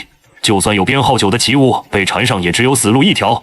虽然空晶的影子早已消失，可那压抑的震撼却久久无法散去。但好在我即将获得第2件奇物，相比起上一次升级，我明显对这一次升级更期待。从自行车一直到末日皮卡，再到现在的奇物，为此我付出了不少的心血。当天晚上，阿宝叔提议在车队里办一场元旦晚会，这是从2030年迈入2031年的最后一夜。几十顶帐篷围成一圈，像是末世中的最后一座城市。这些天车队里最不缺的就是骆驼肉，毕竟这种生物能在没有水的环境下活上半个月不成问题。所以今晚的宴席也算丰盛，至少每个人都能分到几块新鲜的肉。但最让我意外的还是徐丽娜，伴着一段破旧收音机里传出的旋律，她的舞姿带着一种说不出的风情。三界四周无所求，不可救，长夜今朝，是非黑白颠倒。周围的男幸存者们几乎齐齐吞咽口水，那眼神恨不得将他整个人都吞下去。可徐丽娜只淡淡扫过他们，最后目光落在我身上。接下来的节目我也看了几眼，但我的心思早已不在那。毕竟距离末日皮卡升级还有2个小时，因此我回到自己的帐篷，开始修炼观血月呼吸法。不知道过了多久，皮卡车外传来细微的异响，我猛地掀开帘布，只见车身一截黑色金属延伸至车底，车头更是也出现了牛栏式防撞杆，那是典型的越野改装风格。查看车辆信息，其物名称末日皮卡，编2899，能力1，提升整车耐久，性能与燃油经济性。能力2，这辆车最不惧的就是冲撞，如果遇到危险，请踩紧油门直接撞过去。能力3，阴影拖拽，能从车底延伸一条阴影锁链，可捆绑目标生物将其拖入车底粉碎分解成为燃料。代价：每月必须献祭一条鲜活生命，最好是人类。禁忌：不可在车内喝水或者饮食，否则有被车辆吞噬的风险。在车中不可有血腥味，不可受伤，否则有被车辆吞掉的危险。一旦战斗过于强烈，车辆则有可能发生叛逃的危险。备注：如果你是陈野，所有代价与禁忌可被忽视。这辆末日皮卡你可以随便开，甚至你可以完全掌控这辆车。点评：这辆从2轮进化来的奇物，凝结了陈野的心血。现在他把陈野当成了父亲一样的存在。激发特性：陈野驾驶这辆末日皮卡会激发驾驶专精的技能，那些电影里的驾驶特技对陈野来说并不难以实现。该特性具有唯一指定人特权。次日清晨，当全新的末日皮卡发动时，我立刻感受到那种截然不同的稳定感。每一次转弯和加速，我都能清晰地感受到轮廓与重量，这大概就是特性发挥作用的表现。然而接下来的旅途并不顺利，短短几天里，已有10余人因缺水而掉队，甚至连骆驼都因疲惫而倒在沙窝中不再前进。面对这种情况，阿宝叔也是束手无策，只能加紧制作肉干以备不时之需。老大，我们没水了。老四，你还有水吗？大哥，我也没了，最后一点早上就喝光了。妈的，那些超凡者那么多水，怎么就不分一点给咱？自从我一掌拍死了黄毛，剩下的3个混混早就对我恨之入骨，于是他们将矛头对准了我。老大与其渴死，不如拼把大的。要不咱去抢他们呢？你想动谁？我想动陈野。当晚老大负责放哨，老二负责动手。可他们并不知道的是，当他们靠近那辆末日皮卡时，车底下一条漆黑的触手悄无声息地缓缓伸出。下一刻，老二只觉得腰间被一条黏腻的东西缠住，紧接着身体瞬间失衡，整个人莫名其妙地被拖入车底。整个过程连一句话都没有喊出，便传来一阵骨骼被碾碎的脆响。这就是末日皮卡的第3个能力——阴影拖拽。与此同时，原本见底的油表竟忽然被注满，这一幕让暗处的老大几乎吓破了胆。随后连滚带爬地逃了回去。第2天一早，阿宝叔清点人数时发现少了1人，老大只说老二夜里独自跑了，然而阿宝叔却没再多问，毕竟这种事早已见怪不怪。接下来的行程仍旧艰难，更多的人出现脱水症状，甚至连骆驼也开始大量死亡。就在这绝望蔓延的时刻，燥热的空气中突然多出了一丝凉意，下一秒，楚车的改装越野猛然加速。表姐，陈野和队长他们都冲到前面去了。陈野这人无利不起早，我们快跟上去。明白，表姐，你看我的。与此同时，铁狮的校车也发动了引擎，至此整个车队全速前进。20分钟后，漫无边际的沙漠终于不再是唯一的风景，前方绿色的植被越来越多，空气也逐渐湿润。我能清晰感受到身体的每一个细胞都在欢呼，似乎感受到我的情绪。末日皮卡的车头兴奋地不断抬高，我在驾驶座上几乎只能看见蓝天白云，直到车头下落，视线中一片蓝绿色的湖泊出现在眼前，宛如一块坠入沙漠的美玉，在阳光下闪烁着生命的光泽。那股扑面而来的湿气，让我仿佛从地狱重返人间。我从未觉得一片水域能如此美丽。表姐，是水！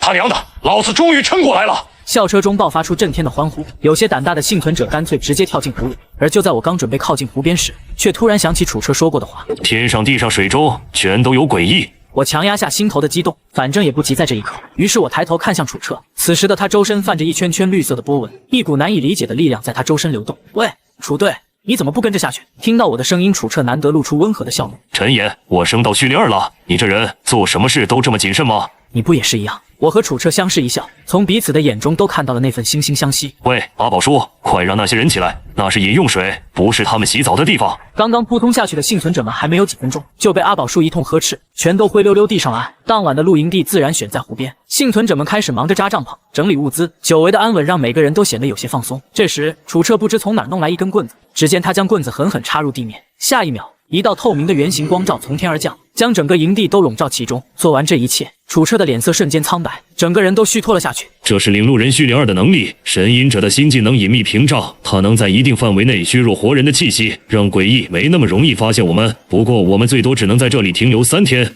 ，3天之后必须离开。对了，阿宝叔，去通知所有幸存者，千万不要擅自离开屏障范围。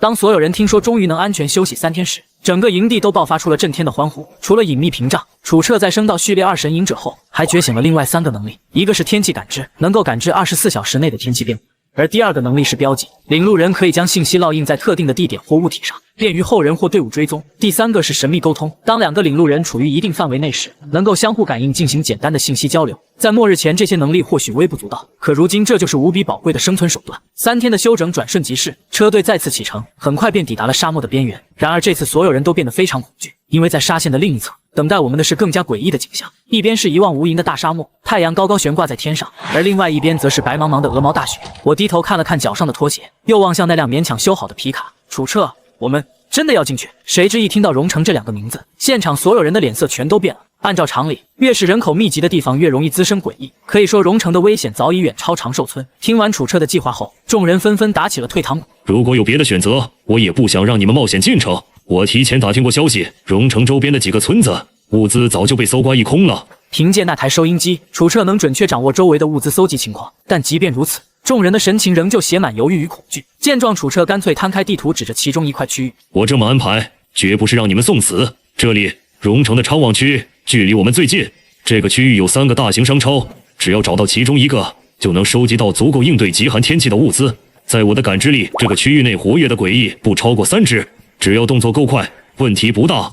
要是一个区域只有3只诡异，那只能说明这3只诡异的恐怖程度肯定远超其他诡异。队长，我倒是有个法子，就看你敢不敢试。说说看。队长，你要不去当诱饵吧？你可以先在这里布下隐秘屏障，我们几个人躲在里面，等你带着一部分幸存者出去把昌旺区的诡异引走，我们趁机去搜集物资，到时候再到这里集合，怎么样？哪怕你们被诡异缠上，只要丢几个幸存者出去吸引注意，也够我们脱身了。楚彻的一脸愤怒地看向我，他没想到我竟能说出这种话，更没想到我会让一个毫无攻击力的领路人去当诱饵。陈岩，你要给我闭嘴！然而为了不被极寒天气冻死，最终商议结果就是明日一早，由我和其他几位序列超凡带领幸存者进荣城搜集物资，楚彻则留在外面负责接应。我刚回到自己的车里，呼出的气在空气中结成了白雾，我甚至能听见车窗上结冰的咔咔声。忍无可忍之下，我决定去倩倩那辆越野车蹭一会儿暖气。只可惜小鱼儿根本不给我这个面子。你们2个别想把我赶出去做不要脸的事情，这么冷会死人的。小鱼儿永远都记得那个晚上，自己孤苦伶仃的被赶出车子，若不是阿宝叔及时发现并收留，恐怕那晚他真的活不过来。第2天早上，我几乎是被冻醒的。与此同时，昨晚休息的幸存者已经好几人冻得像冰雕一样，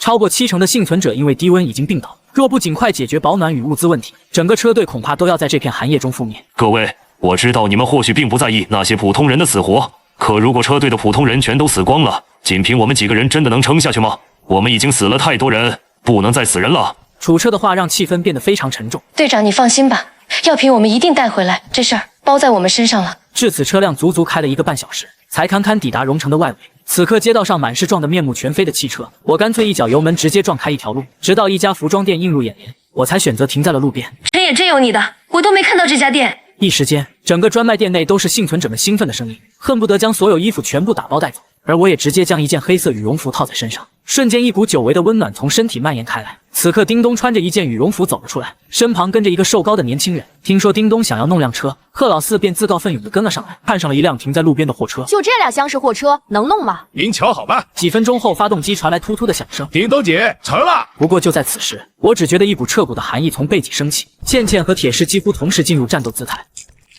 于是我立即吐出一口烟气，将周围10米内的所有人笼罩其中。下一秒，一阵撕心裂肺的哭声从天而降。我透过烟雾看向天空，只见一头巨大的八爪怪物从云层坠落，每一根触手都足有水桶般粗细。而最令人毛骨悚然的是那8张人脸，有的带着慈祥的笑，有的满是怨恨，却都拼接在同一个怪物的身上。然而这头诡异不等我们做出任何反应，一条粗粗的触手直接就砸了下来。至此，一场避无可避的大战就此爆发。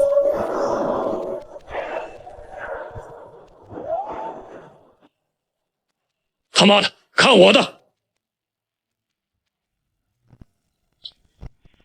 这难道就是泰坦序列2双炉巨人的新能力吗？这样都还不死吗？陈野，小心！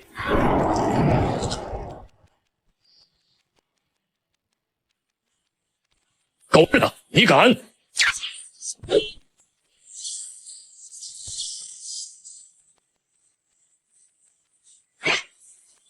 飞剑术，去！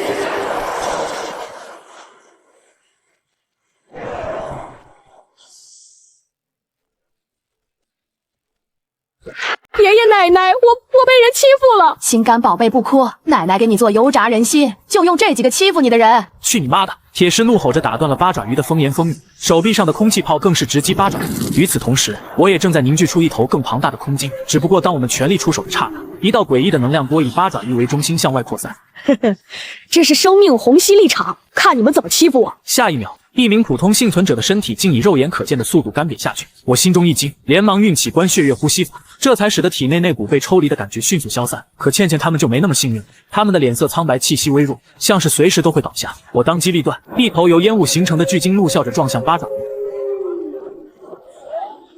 远处一对身披黑色斗篷的人正缓缓走来，血泪慈悲像，骸骨铺神土，无主在上，见证终末。这些人看不清面容，却人人双手合十。更诡异的是，队伍中的2人正抬着一副滑杆，上面坐着一个妖媚至极的女人，而她身旁一名低头的斗篷人正高举着一柄巨大的血红镰刀。那一刻，我只觉得寒意从脚底直冲天灵盖，这又是一头诡异。见状，我立刻将身形彻底隐藏在烟雾之中。您怎么来了？钱老，神说你捞过界了。对不起，我们饿太久了，实在是忍不住，我们现在就走，现在就走。说完，那庞大的身躯竟如临大敌般，转身就逃。现在想走，来得及吗？那名黑袍人的声音带着嘲讽，然后朝那滑杆上的红衣女人扑通跪下。死神大人，8只人面不遵守协议，请您降下神罚。那一刻，红衣女人从容地站起身，随后她从身旁取过那柄血红色镰刀。神说你们有罪。他轻轻一挥，一道滔天血刃瞬息斩出，8只人面连惨叫都来不及发出，那庞大的身躯竟被直接劈成2半。然而诡异的是，那被劈开的2半身体竟还在挣扎，最终只能拖着2半身体逃走。这一幕让所有人都不敢呼吸。就在这时，那个黑袍男子来到我们3米之外。朋友，我们也是人，没有恶意，能出来见一见吗？那一刻，我的神经仍旧紧绷，可他的声音却透着一股不容拒绝的力量。我叫巫剑山，是拜神序列3的神剑者，很高兴认识你们。他的语气非常诚恳，但我注意到的重点并不是序列3，而是这个拜神序列，我从来没听说过。更让我意外的是，眼前这个男人竟给我一种莫名的熟悉感。可还没等我开口，一旁的倩倩几人却忽然激动地流下了眼泪。表舅，你是表舅？倩倩，你还活着吗？太好了，二叔，你是二叔。吴叔叔，真的是你吗？我整个人都愣住了。等下，你们都是亲戚？倩倩一边擦眼泪一边点头。对啊，表舅以前就住在我们家隔壁，小时候爸妈回来晚，我还经常去他家吃饭呢。表舅人很好。这时，巫剑山缓缓将目光转向我。陈野，你难道真的不记得我了吗？他话音刚落，我脑海中的记忆竟开始紊乱，一幕幕画面不断闪过。大学宿舍，我们一起通宵打游戏，一起逃课喝酒。我和巫剑山的感情好到能穿同一条裤子，可问题是，眼前这个40岁的男人怎么可能是我同学？思索片刻后，于是我抬起手，一巴掌拍在他脑门上。巫剑山，你丫竟然还没死！太好了！巫剑山明显一愣，表情古怪。他没想到和我生成的是同学，而这正是拜神者中最不可预测的序列能力之一——亲密关系。这种诡异的能力能篡改他人记忆，让双方在精神层面建立无法分辨真假的羁绊。不过他并不知道的是，我为了活下去，即便是最亲密的兄弟，也绝不会心慈手软。你小子，没想到你竟然是倩倩这丫头的表舅。这么算起来，倩倩喊我一声叔叔好像也没毛病吧？还有你们铁石叮咚，以后记得叫我陈叔叔。陈叔叔。不过玩笑开大了，倩倩是真敢动手，于是我果断转移注意力。你丫怎么还在荣城？不怕被城里的诡异吃了？怕什么？我能活到现在，可全靠我的拜神序列。据巫剑山所说，他们拜的那位神其实是一头诡异，教众们称其为死神。自从有了死神的庇护，死神教会的教众发展到如今已有70多人。陈爷，你们也加入吧！凭你们的实力，我可以让你们担任护法，有死神庇护，就不用再逃亡了。你看他们一点都不怕寒冷，身体素质也远超普通人。表舅，我们营地里还有好多人生病了，在城里住，肯定熟悉药店吧？带我们去找点药，我们得早点回去。接着，倩倩把营地的情况一五一十说了出来。在她看来，自己亲舅舅不会有坏心。可吴剑山听完后，眼中那抹贪婪却一闪而过。毕竟拜神序列靠的是信仰，信徒越多他就越强，教众得到的庇护也就越深。他抿了抿嘴角，忽然从怀里掏出一个装着红色液体的玻璃瓶。这样吧，我给你们一瓶死神血泪，拿回去兑水喝，那些人就能康复，比药还快。见我们神色有异，他又掏出另一瓶，走向几个虚弱的幸存者。那几人早先被八只人面吸走了大半生命力，如今更是脸色惨白，腿脚无力。乌剑山俯下身，轻轻给众人喂下液体。几秒后，那些人竟气色恢复，甚至能自己站起来。倩倩和叮咚几乎不敢相信自己的眼睛，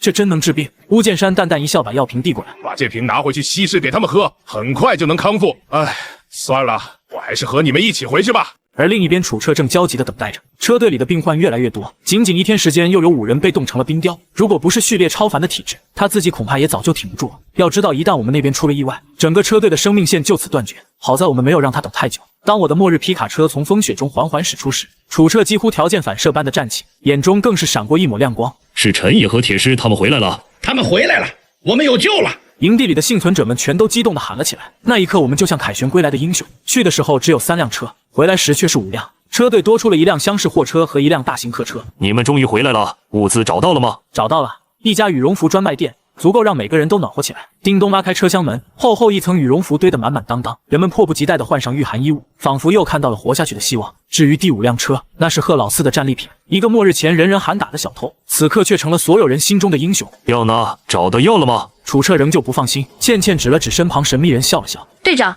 你先看看这是谁？那一刻，楚彻明显愣住了。你是楚彻？你看看我是谁？吴队，楚彻的声音都变了调。没错，是我。吴队，你还活着？天啊，我还以为你死了。楚彻声音颤抖，眼眶泛红。可我只觉得这场重逢有点太过顺理成章，却又挑不出任何毛病。不过下一刻，我心里那个疑点被新的念头冲散了。拜神序列能从死神身上借力的神秘能力，若真有机会近距离观察那头死神，或许我就能用烟气模拟他的力量。以前我根本没想过模拟一头诡异，但现在机会就在眼前。说你们这边有不少病人，我带了药过来，先救人要紧。对，先救人要紧。乌剑山一边说着，一边取出红色的药剂滴入清水中。出于对乌剑山的信任，幸存者竟没有怀疑这药剂的来源，纷纷服用了稀释的药液。结果下一秒，原本还奄奄一息的幸存者顷刻间站了起来。见状，我利用系统对那药剂施展了鉴定术，名称稀释的死神之泪，来源诡异死神。死神之泪蕴含未知能量，普通人服用可缓解或治愈多数病症。浓缩形态的液体可提升序列超凡者的力量。我愣住了，原来这东西不仅能治病，甚至还能增强超凡之力。楚彻，你们这一路都是这样活下来的吗？吴队长，你也知道，我们没办法在一个地方久留。楚彻简单交代了车队的现状。乌剑山听完，眼中闪过一丝兴奋的光。楚彻，不如这样吧，你带着他们跟我回荣城住吧。为什么要去城里？话音一落，所有人神色巨变。别紧张，我现在是拜神序列的超凡者，身为死神教会的大主教，我们有神的庇护，不会有危险。神？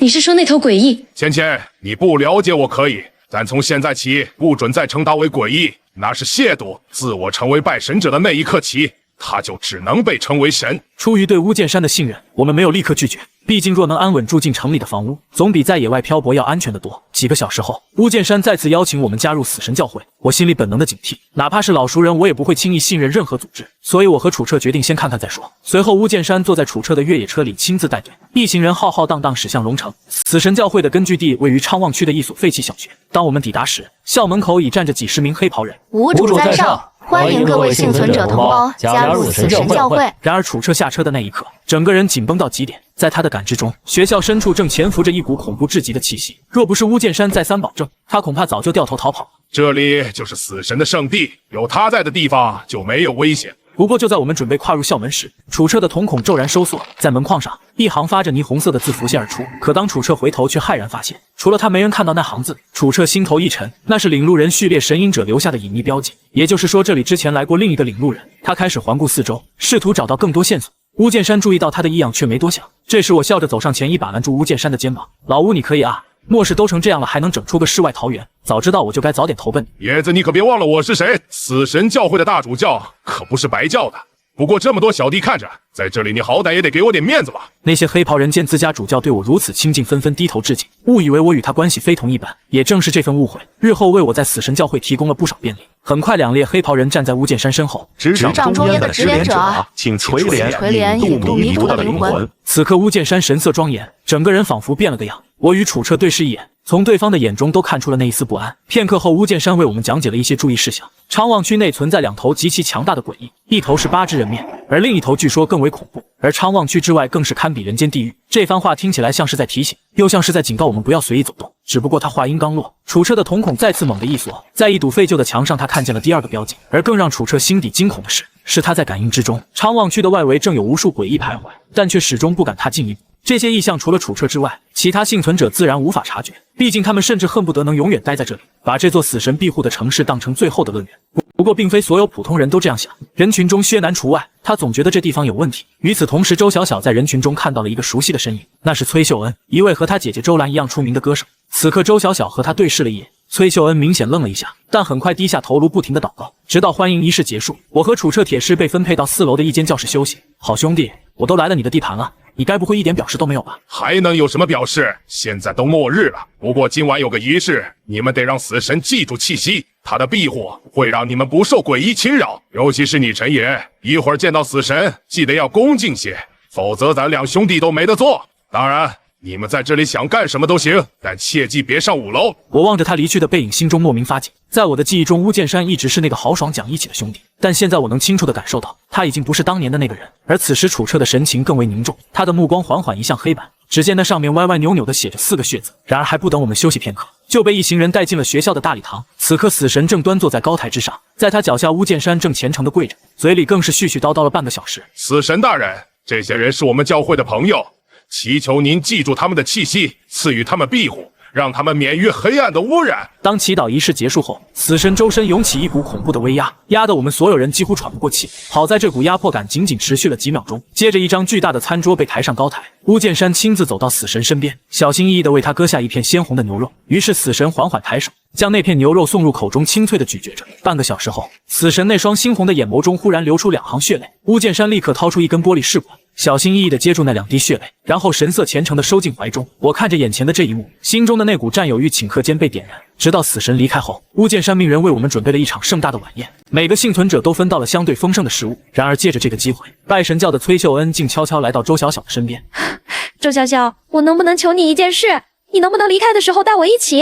求求你！我可做不了决定，但你可以去求他。说完，周小小用手指轻轻指向我。可此时的我却满脑子疑惑，为何老巫对我总是避之不及？为了搞清楚状况，于是我笑着上前，一把搂住巫剑山的脖子。老巫，你小子怎么老是看到我就跑？咱俩什么时候这么见外了？陈爷，你到底想干什么？我想干什么？老巫，你丫有好东西不给哥们留一份？没那回事，那东西我也没多少。老巫，你还记得以前上课的时候是谁帮你打掩护的？听着我絮絮叨叨地提起大学时代的糗事，巫剑山的神情逐渐变得不耐，毕竟他还有别的事情要做。为此他付出了2滴死神血泪，反正在他看来，我们这些人也活不了几天了。系统升级死神血泪，增强其对序列超凡的提升效果，升级需消耗杀戮值5000，预计耗时6小时，是否确认？确认。伴随着系统提示音落下，那只透明的试管表面浮现出倒计时5点59分59秒。当晚，我与楚彻、铁狮一同回到4年级3班的教室。铁狮靠在床边，突然自顾自地讲起了自己的故事。他说他出生在一个普通的矿工家庭，谁知几年后父母因病相继离世，家里更是只剩他和几个弟弟妹妹相依为命。好在关键时刻二叔收留了他们兄妹几个。后来铁狮当上了大巴司机，弟弟妹妹争气地考上了大学。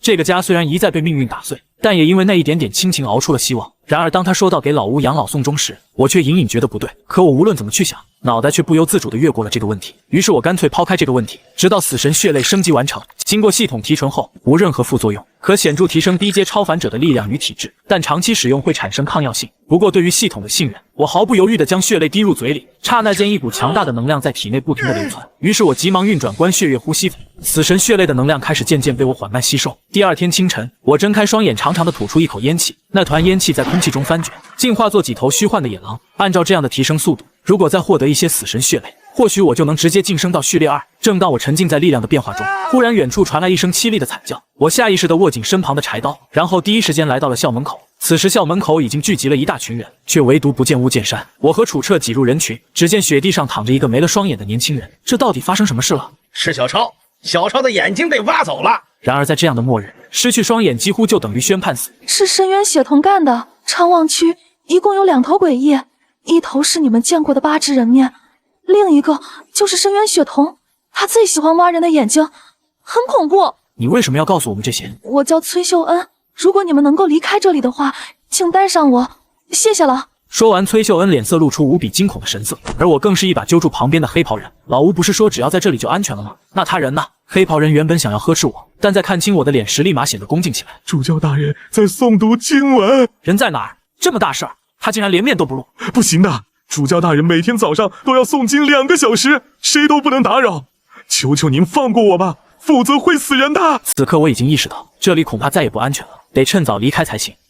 那是什么？所有人顺着他的手势望去，只见一颗眼球正孤零零地漂浮在半空，仿佛在注视着我们。而那枚眼珠见自己被人发现，转身就要飞走，却被楚彻立马用一个小布袋装了起来。面对这诡异的一幕，我们谁都不敢再轻举妄动，只能等吴剑山出来再做打算。回到4年级3班后，楚彻的神情前所未有的凝重，毕竟诡异的出现正在打破所有人原本的认知，他们开始不再受阳光的限制，从人面蝎到无头杀蛇，每一次袭击都昭示着同一个事实，那就是诡异正在以惊人的速度变强。如今人类已再无退路，所以我们不能再死更多的人了。楚队，为什么这些诡异现在完全无所顾忌？难道我们真的没希望了吗？诡异变强的原因可能与血液能量增强或者异界融合的加深有关，并且血液的影响已覆盖白昼，导致诡异适应了新的环境，人类的生存空间愈发狭窄。叮咚原本想在学校里种植土豆，为众人寻求一线生机，然而随着刚才发生的意外，这所谓的安全区或许将不复存在。楚彻看着黑板上那行让人心惊的字，意识到这里的平静正被他们自身的人数打破。人越多，吸引的诡异越多。就在众人陷入恐慌时，死神教会的巫剑山突然面对微笑的现身。你们可愿意加入死神教会？老巫，你要是还不出来，我就去找你了。刚给楚彻抓到一颗眼珠子，你看看这是什么？楚彻二话不说，然后从布袋里掏出那颗眼球，并将今天早上的经过又重复了一遍。巫剑山听完之后，直接伸出手捏碎了那颗眼球。这应该是深渊血童的紫眼。深渊血童能通过紫眼窥见4周的一切，长望区的每一头诡异都不好惹。现在最安全的地方只有这所学校，你们都留在这里，别乱跑。这件事我会向死神祈祷，相信那些异端很快会被清除。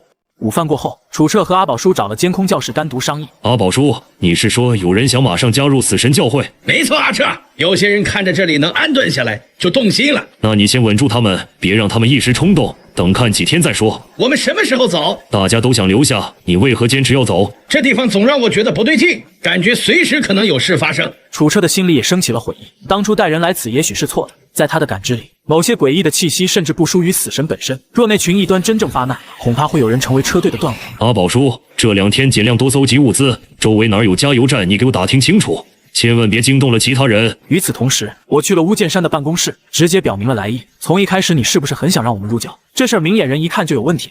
不过咱们可是穿一条裤子的兄弟，这事儿我可以帮你摆平。只是楚彻那小子有些阴险，现在他肯定对你的话心生疑虑了。陈爷，你究竟想怎样？别再跟我耍花招！你先给我个副主教头衔玩玩，再给我100滴死神血泪。加入教会的事儿我替你办了。你当死神血泪是什么？想要多少就有多少。你走吧，这里容不下你。别急嘛，再说了，这死神血泪也不是我一个人要，其他人也得分点吧。要不我们这些序列超凡者，凭什么好端端的去加入你的死神教会受你管？一番讨价还价后，最终我从巫剑山那里得到10瓶死神血泪，这足够让我很快晋升到序列2，代价就是我帮他搞定所有人，一切都在朝着我想要的方向发展。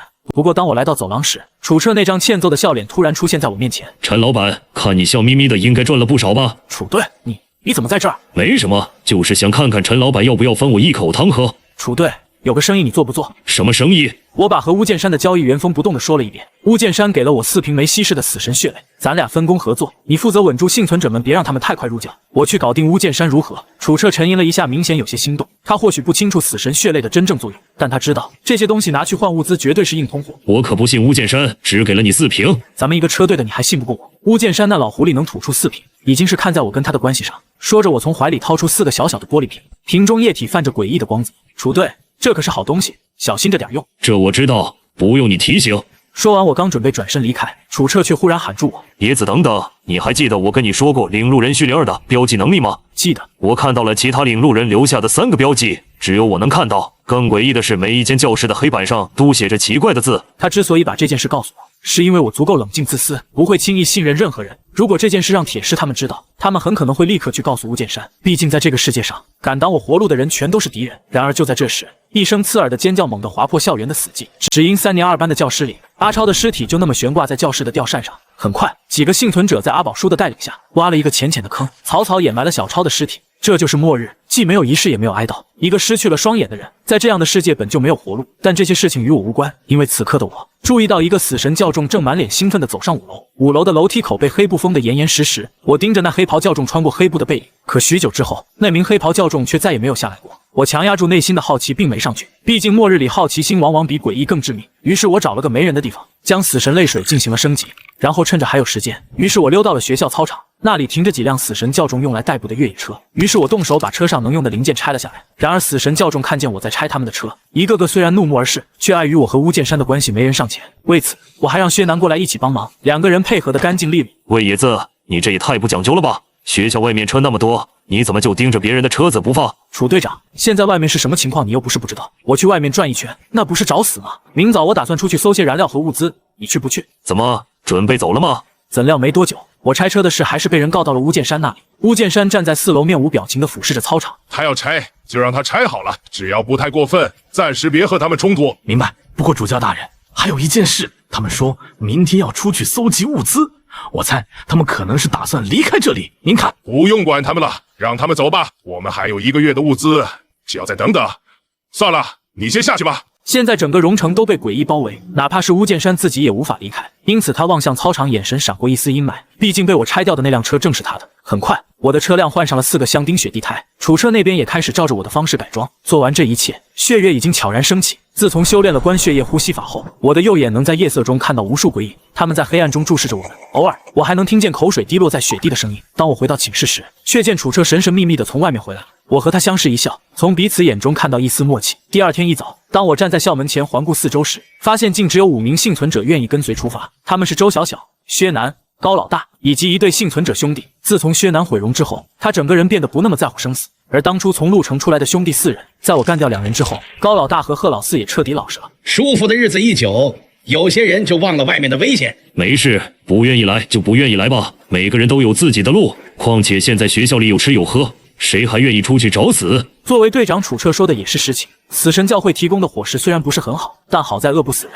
因此没有人愿意出去冒险。不过今天主要任务是燃料搜集，其他物资只是附带。铁石没有让老李开那辆老旧的校车，而是让叮咚上了那辆厢式货车。周小小照旧开着他那辆豪华轿车，只是车轮上绑着防滑铁链。高老大则借走了贺老四的客车，同样在轮胎上缠上金属链。薛南和那对兄弟全都坐在他的车上。各位，这次搜集物资非常凶险，大家都清楚外面的情况。虽然现在是白天，也千万别掉以轻心。根据死神教会提供的信息，第2小学附近已经没什么物资了，所以这次我们得走远一点。若条件允许，能多带点其他物资也行。还有，千万不要掉队。祝各位任务顺利。说完，他微微让开了校门为我们送行。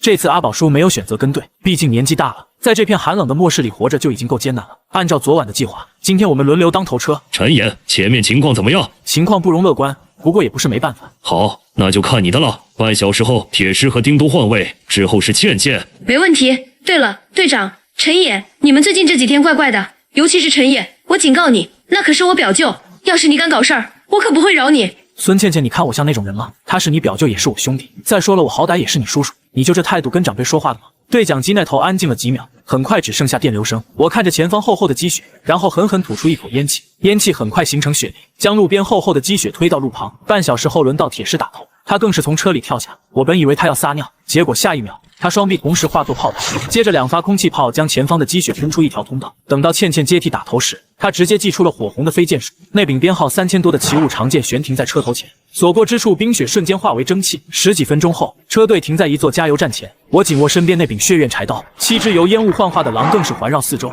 很快，所有人按照计划分工行事，有人抽油，有人负责搬运油桶，甚至连周小小也被拿出来当成男人用。楚队，好了！倩倩一声大喊，包括高老大在内的所有人同时松了口气。但下一秒，楚彻脸色忽然阴沉下来。不好，快上车！楚彻那种表情我见过好几次，每次都意味着会有人死去，因此所有人都立刻冲回了车里。在这支车队里，如果不要掉队是第一规则，那么看楚彻脸色行事绝对没错。看着车队距离小学只剩1公里，所有人不由得放松了下来。甚至周小小还播放起了音乐，唯独楚彻的脸越来越黑。薛南惊恐的声音从对讲机传出：“楚队，陈爷，你们看那边是不是有个人趴在雪地里？他们来了，而且很多。各位，请努力活下来吧。”那一刻，对讲机陷入死一般的寂静。我深吸一口冷气，呼出的烟雾将整辆越野车包围。下一刻，我猛地发动驾驶专精，猛踩油门，车辆卷起大片雪雾，沿着主干道快速疾驰。此刻的街边，一栋栋居民楼的屋顶上正趴着一具具人形怪物。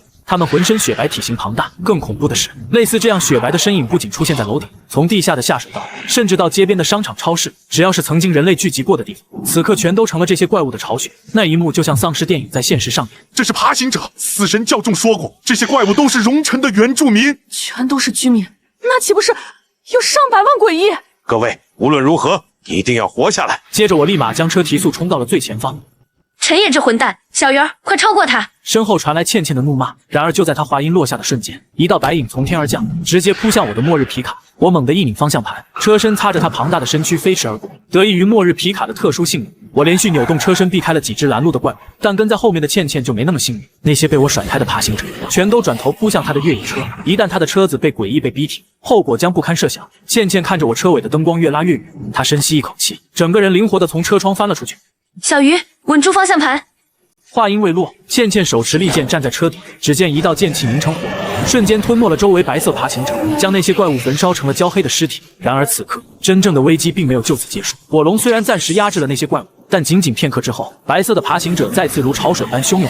无奈之下，我吐出大片烟雾，下一秒，十几头由烟雾凝成的野狼瞬间和那些爬行者厮杀在一起。烟气模拟的恐怖之处就在于，只要我还活着，这些野狼就能源源不断的出现，甚至我还模拟出了人面血，那庞大的钳子轻易就能把爬行者剪成两截。短短几分钟，车队的压力被大大减轻。只可惜麻烦远未结束，另一侧铁狮和叮咚的货车也被包围了。铁狮怒吼一声跳了下来，沙包大的拳头狠狠砸击，将爬行者瞬间被轰成漫天血雾。他的双炉巨人形态彻底爆发，在泰坦序列2的力量下，这些疯狂的爬行者根本不堪一击。哈哈，爽，真爽！不够，再来！失控的铁狮不退反进，竟然冲向了爬行者最密集的地方。至于楚彻，则把自己的车藏在我们形成的防御圈里，暂时成了车队里最安全的一辆。可危险很快就转移到了那辆大巴车上。关键时刻，一只爬行者钻进车厢，抓住了那对兄弟中的哥哥，将他硬生生拽出车外。下一秒，十几只爬行者一拥而上。愤怒的弟弟看着哥哥被爬行者撕咬，本能的冲出去车外进行营救，结果被2只爬行者死死咬住脖子。我紧握方向盘，心里一阵发冷，因为前方不到300米就是学校的大门。我本以为终于要安全了，但就在这时，一颗硕大的眼球悬浮在校门口上方。当我的视线与它相接的瞬间，只觉得自己的眼球仿佛要被吸出去。于是我立马操控烟气阻断他的视线。可这样一来，我几乎成了盲开的状态。索性我直接启动了末日皮卡的撞击模式。皮卡似乎感应到我的决意，整辆车猛地直扑那枚悬空的暗红色眼珠。巫剑山正站在4楼窗前，他亲眼看见那辆皮卡像疯了一样，直直撞向那颗巨大眼球。巫剑山瞬间惊出一身冷汗，他太清楚那颗眼球的实力了。陈爷，你这个蠢货真是找死！这话可不是出于对我担心，而是怕我一死会打乱自己的计划。只不过下一秒，预想中的惨剧并没有发生，末日皮卡竟将眼球撞飞，飞出去的方向正好对着4楼的教师办公室。这怎么可能？陈爷，你丫是故意的吧？只见那颗硕大的眼球直接撞碎了4楼的外墙。此刻，巫剑山嘴里快速念着咒语。只一瞬间，死神的身影赫然出现在他面前，竟一把将那颗血瞳死死扣住。同一时刻，我们的车辆也冲进了校门。那些白色爬行者仿佛遇见了天敌，全都停在门口，不敢再前进半步。伴随着死神教众的低声祈祷，那颗血瞳立即挣脱束缚，然后漂浮在学校操场上。巫剑山当即从4楼追了下去。血瞳，你太放肆了！然而他话音刚落，先前那头8只人便从另一侧的废墟缓缓飘来。巫剑山，你们死神教这么多活人，你一个人能吃得完吗？钱老头，你该不会忘了那天的伤疤吧？连雪女和其他兄弟都来了，就想看看你们死神教到底还有几分能耐。他说的没错，只要死神露出一丝虚弱，那接下来将会是所有人的末日。就在双方大战一触即发的瞬间，而我却掏出了一部满电的手机，准备录下死神的战斗画面。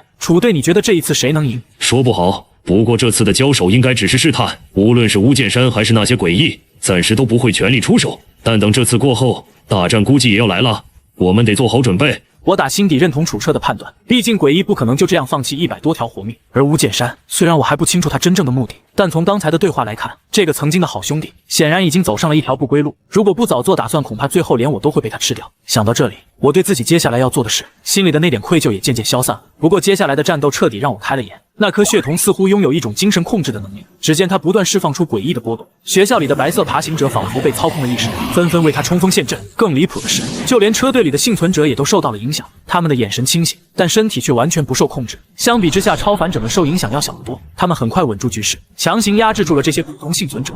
而就在这片混乱与绝望中，却见巫剑山正不断念诵死神经。随着他声音的回答，死神的身影赫然出现在他身前。接着，死神轻轻一挥手，无数想要闯入学校的爬行者瞬间被打得魂飞魄散。可这一幕在我看来，眼前的死神更像是巫剑山的打手。这拜神序列还真有点东西。就在死神不断击飞爬行者的同时，那颗巨大的血瞳忽然全身通红，紧接着一股炙热的气息扑面而来。死神似乎也察觉到了危机，瞬间与那股力量纠缠在一起。随着滔天火焰疯狂肆虐，将整个地面都被烧成了滚烫的熔岩。好在我们提前将车停在了学校的院墙脚下，但那些离火焰太近的死神教众根本来不及惨叫，就被瞬间化成了一坨黑灰。幸亏与血瞳对上的是死神，我这才发现血瞳的精神操控似乎对死神无效，于是他干脆转向巫剑山，想对他施展某种诡异的能力。结果巫剑山的眼睛始终都是闭着的，只不过下一秒他突然睁开双眼。深渊血瞳，你看看我的眼睛如何？血瞳本能的抬眼望去，就在那一瞬，巫剑山双眼突然充满慈悲。我只是看了一眼，心中的善意瞬间被无限放大1000倍，然后一幕幕往事在脑海浮现，比如当初没救周小小姐姐的那一刻，我非常的后悔。如果能重来一次，我一定会回去救她。想到这里，我早已泪流满面。楚队长，我不是个好人。巫剑山当初给我10瓶血泪，我却只告诉你有4瓶。还有倩倩，我承认缠你身子，我是个渣男，我混账，我该死。还有铁狮，我总笑你傻，明明你脑子不好使，我还总欺负你。然而另一头的楚队情况更是让人惨不忍睹。叶子，我也对不起你啊！我天天晚上用偷听收音机偷听你的小秘密，倩倩，还有你和陈野那点事儿，就是我在车队里传出去的。我真是个大嘴巴，我真的不应该的。铁士，我说你长了个狗脑子，我对不起你，也对不起狗啊！相比我和楚彻两人情绪，其他人倒是没什么反应，比如铁士和叮咚他们在看到那颗血眼时，只是单纯的觉得非常诡异。可孙倩倩就不一样了，她眼中燃起了怒火，显然已经被气到极点。等到我和楚彻从愧疚中回过神时，战斗已经进入了白热化。只见天穹之下，死神与血瞳的力量疯狂碰撞，每一次冲击都震得空气都在扭曲，但很快胜负已分。血瞳根本不是死神的对手，那柄血刃闪过一道诡异的弧光，在血瞳的眼球上直接划出一道深深的血痕。仅仅一瞬间，那颗原本庞大的眼球竟开始迅速收缩，最后化作一枚人类大小的眼睛坠落在地。我望着那只依旧残留着鬼光的眼球，心中竟涌起一股冲动。毕竟随着实力提升，我的左眼视力越来越差，或许血瞳能代替我的左眼。然而还没等我动用系统去鉴定，巫剑山快我一步伸手捡起那只眼球，然后塞进了自己的口袋里。8只人面迅速离开了校园，而角落里的雪女同样带着爬行者陆陆续续离开了现场。楚队，你说他们还会来吗？会的，最后一定会有个结果。哼，你们两个装完了没有？该不会以为你们之前说的话我们没听见吧？还有你陈野，你少自作多情。我再说一遍，是老娘玩了你，老娘才是渣女，你想要当渣男还次了点儿。说完，倩倩一怒之下拔出长剑，好在此刻铁狮站出来劝解，这才避免冲突进一步升级。铁狮，你是不是笨蛋？他们骂你，你还帮他们？我觉得他们说的没错，说真话也没错啊。你呀，真是越来越蠢了。经过这一次战斗，所有幸存者都留下了足够深刻的印象，尤其是巫剑山最后睁眼的那一下，让我总感觉有些诡异。不过死神的震慑仅仅维持了2天，之后学校的情况愈发不容乐观，无论白天还是黑夜，无数诡异都在校园外围游荡，他们仿佛在等待着命令，准备再次进攻。为了避免意外发生，于是巫剑山下了死命令，严禁所有死神教众外出。阿宝叔也同样警告所有幸存者，尽可能不要离开教室半步。然而学校里的幸存者们却并不安分，一些死神教众认为这些诡异是车队带来的灾祸，于是双方爆发了好几次冲突。幸好有超凡者们出面镇压，才没让事态进一步失控。巫剑山倒也还算公正，他亲手把几个刺头教众揍得服服帖帖，至此那些人再也不敢轻举妄动。自从上次从校外回来，高老大、薛南还有周小小3人分到了不少汽油和物资。不过周小小的运气不太好，那辆陪他多日的小轿车早已在深渊血瞳的精神波动下化为一堆废铁。可这女人不知用了什么手段，竟让贺老四亲自教她修车的本事。我好几次都看到她跟在贺老四身后，围着一辆车子学习。而相比他们的收获，此刻我的系统已经累积到37000点杀戮值。我毫不犹豫直接将2瓶死神血泪进行提纯。为了应对接下来的灾难，我还对末日皮卡进行改装，将车头和车顶都装上了辅助灯，这样一来就更方便夜间逃跑。同时我还会拿出那部水果手机，反复观看死神与深渊血瞳的战斗画面。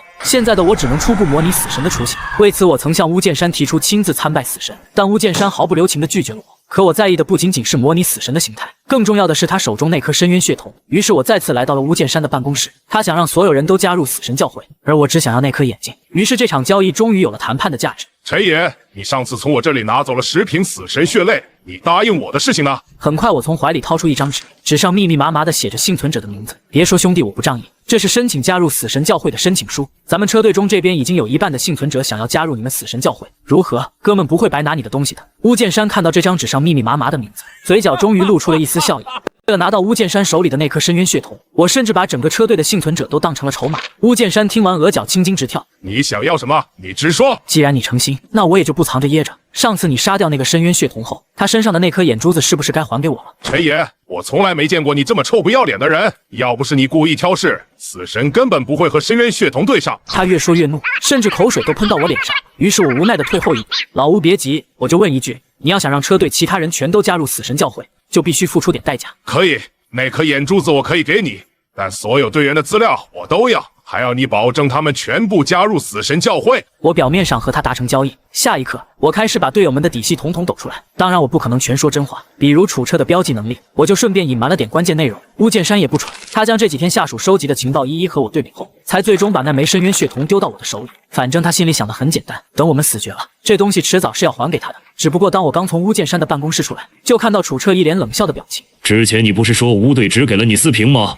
你也打算去见老吴？然而楚车并没有搭理我，而是径直推开了4年一班的教室门。出来时，他的手里却多了3瓶死神血泪。带着死神血泪，他来到一间教室。很快，里面传来阿宝叔的咳嗽声。阿彻，你来了。原本阿宝叔不仅有一个幸福的家庭，还有一个3岁的小孙子。可惜末日来临，阿宝叔亲眼看着亲人一个个死在自己眼前。短短几天，阿宝叔一夜白了头发，整个人也看起来苍老了许多。来到荣城后，由于极寒的气温，让阿宝叔的健康状况更进一步恶化。阿宝叔，你先躺着，不用起来。这是我从吴队那里弄到的血泪，是没有稀释的那种，可能会对你的病好一些。阿彻，你是不是答应了巫剑山什么？没有，阿宝叔，你想多了。阿彻，你是超凡者，肯定心里清楚，我就不多说了。阿宝叔，你好好养病，等你病好了，我就带你离开。说完，楚彻给阿宝叔喂了一滴血泪，只不过这滴血泪也不过是多延续一些时间罢了。旁边的车队助理小王看着这一切，眼神里全都是悲伤。小王，去告诉所有人，他们可以加入死神教会。鼠队，这怎么行？不要多说，按照我说的去做。与此同时，我来到一间空荡的教室，迫不及待掏出血瞳进行鉴定。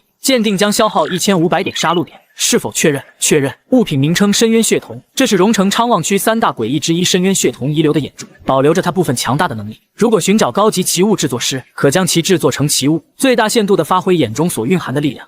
深渊血瞳与死神交锋时，曾有能力未能完全释放，因而此眼珠为极为罕贵的奇物材料，理论上可制造编号不超过1000以内的奇物，但也存在产生严重副作用的风险，请慎重处理。温馨提示：若有人以此眼珠替换已见失明的左眼，务必格外谨慎。系统，我该怎样用深渊血瞳的眼球替代左眼？方案1：向系统支付50万杀戮点，对深渊血瞳的眼球进行全面升级改造。改造完成后，血瞳将具备自动寄生能力，可自行完成替换过程。方案2：寻找一名合适的外科医生，由其进行手术挖出左眼，再将深渊血瞳换上去。之后需要用关血月呼吸法调整共振频率，让血瞳与身体逐步适配，继而激发部分超凡之力。若需要方案2的详细说明书，则需支付1000杀戮点。我当即支付了1000杀戮点，将说明书兑换出来。简单来说，就是找个懂手术的人把我的左眼挖掉，然后再把深渊血瞳装进去，过程会极其痛苦。就算手术成功，也只能暂时启用血眼的部分能力，而等到血眼被身体彻底接纳，我才算真正成为奇物共生者。看完说明后，我整个人都有些发懵。虽然医生好找，可问题是现在是末世，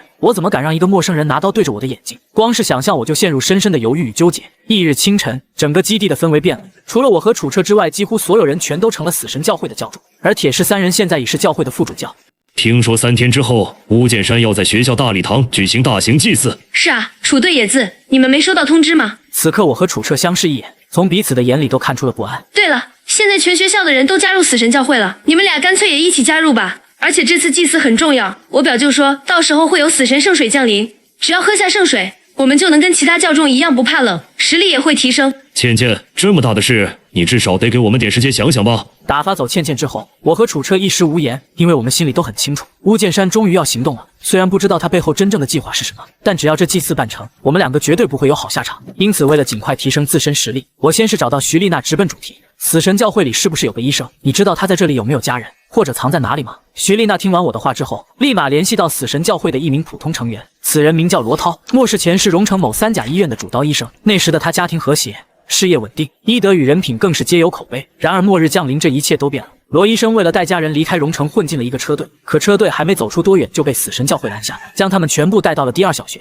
他本以为自己这一身医术能在末世发挥作用，却没想到死神教会掌握着一种神奇的药剂，只要喝下这种药剂，普通人的病痛都会迅速消退，因此他的医术在无用武之地。可谁能想到，就在今天，罗医生的妻子慧带回一条惊天消息：老罗，有个序列超凡者想请你做手术，报酬是1桶30升的汽油。罗涛整个人都愣住了，那可是1桶汽油。慧，你说的是真的？我还能骗你不成？是徐丽娜那妖精告诉我的，她特意来找我。我从巫剑山手中拿到深渊血瞳之后，第一时间就是让徐丽娜找来一名外科医生。很快，罗涛医生便带着他妻子被领到了一间单独的教室。陈先生，你打算在这种地方做手术？现在的情况你也看见了，能找到这个地方就已经不错了。然而罗涛想都没想，就直接摇头拒绝，毕竟这里完全不具备做手术的环境。可他刚一拒绝，旁边的铁士一把将罗涛的妻子控制起来。陈先生，吴先生，你们想干什么？快放开我的妻子！罗医生，你只要好好给我做手术，你和你妻子自然安全，甚至我会兑现之前承诺给你的所有报酬。罗医生，陈先生从不说假话，只要你配合，这对你只有好处。此刻罗涛看着我越来越危险的眼神，终于还是答应了下来。因此我把幻眼操作说明写了出来。可当罗涛看完这些内容之后，整个人变得愈发心惊，里面的内容完全超出了他作为外科医生的认知。可一想到我是超凡者，罗涛也只能硬着头皮继续干活。为了确保罗涛不出任何幺蛾子，我的柴刀悬在罗涛的后脑，一旦他胆敢对我不利，这把柴刀将是杀死他的利器。徐丽娜更是站在一旁不停替罗医生擦汗。这场手术整整持续了5个小时，等到结束时，罗涛几乎瘫倒在地。之后徐丽娜主动承担起照顾我的工作，对他来说这是求之不得的机会，但我并没有给他任何靠近的余地，而是将他们直接赶出了教室，然后服用提纯后的死神血泪，开始以自身的超凡之力激活血统。1天之后，我终于睁开双眼，接着又用左眼盯着课桌上的一包纸巾，下一刻那包纸巾直接自燃，这是血眼曾用来对付死神的能力。虽然远不如前几天深渊血瞳的威能，但对现在的我而言已经足够满意。只不过当我走出教室，整个学校却笼罩着一股说不出的诡异氛围。所有死神教会的教众都兴奋异常，都在为等待大年夜祭祀的到来。更让我感到不安的是，随着夜幕降临，学校周围便出现大量无法描述的鬼影，可幸存者们却并未显得紧张，唯独只有死神教众的崔秀恩感到越来越惊慌。很快他便找上了薛南。崔小姐，您找我。薛南，把这个本子交给楚先生和陈先生，一定要记得。说完他便匆匆离去。薛南面色平静地将笔记本悄悄塞进怀里。薛南，你要去哪儿？没事，我去找陈先生。你也劝劝陈先生和楚队吧，大家现在都是死神教会的人了，就他们俩还死撑着，也没什么意思。你看我们现在吃喝不缺，等死神处理完外面的东西，那些脏玩意还不得滚得远远的。可他话还没说完，薛南猛地一脚踹在那男人肚子上。你算什么东西？陈先生和楚队也是你能在背后乱讲的吗？要不是他们，你们早就死了。当其他幸存者听到动静准备一探究竟时，此刻薛南早已带着笔记本走进了4年3班，他一句多余的话都没说，只是恭敬地将本子递给我。这一幕也引起了楚彻的注意。当我打开笔记本的第一页，第一行字便是薛晴死了。据笔记本所记载，2030年10月17日，崔秀恩、薛晴、乌强3人跟着一批幸存者逃到了这所学校。为了活命，乌强竟反手将一起逃亡的薛晴推向那只诡异，导致薛晴死在了八爪鱼的触手中。看到这里，我和楚彻对视一眼，心中已经有了判断。日记里的乌强很可能就是现在的乌剑山，而薛晴正是薛南一直在寻找的妹妹。看到这条记录时，我心中忽然升起一股强烈的不安。毕竟我与薛南相处得多，知道他为寻找妹妹付出了怎样的代价。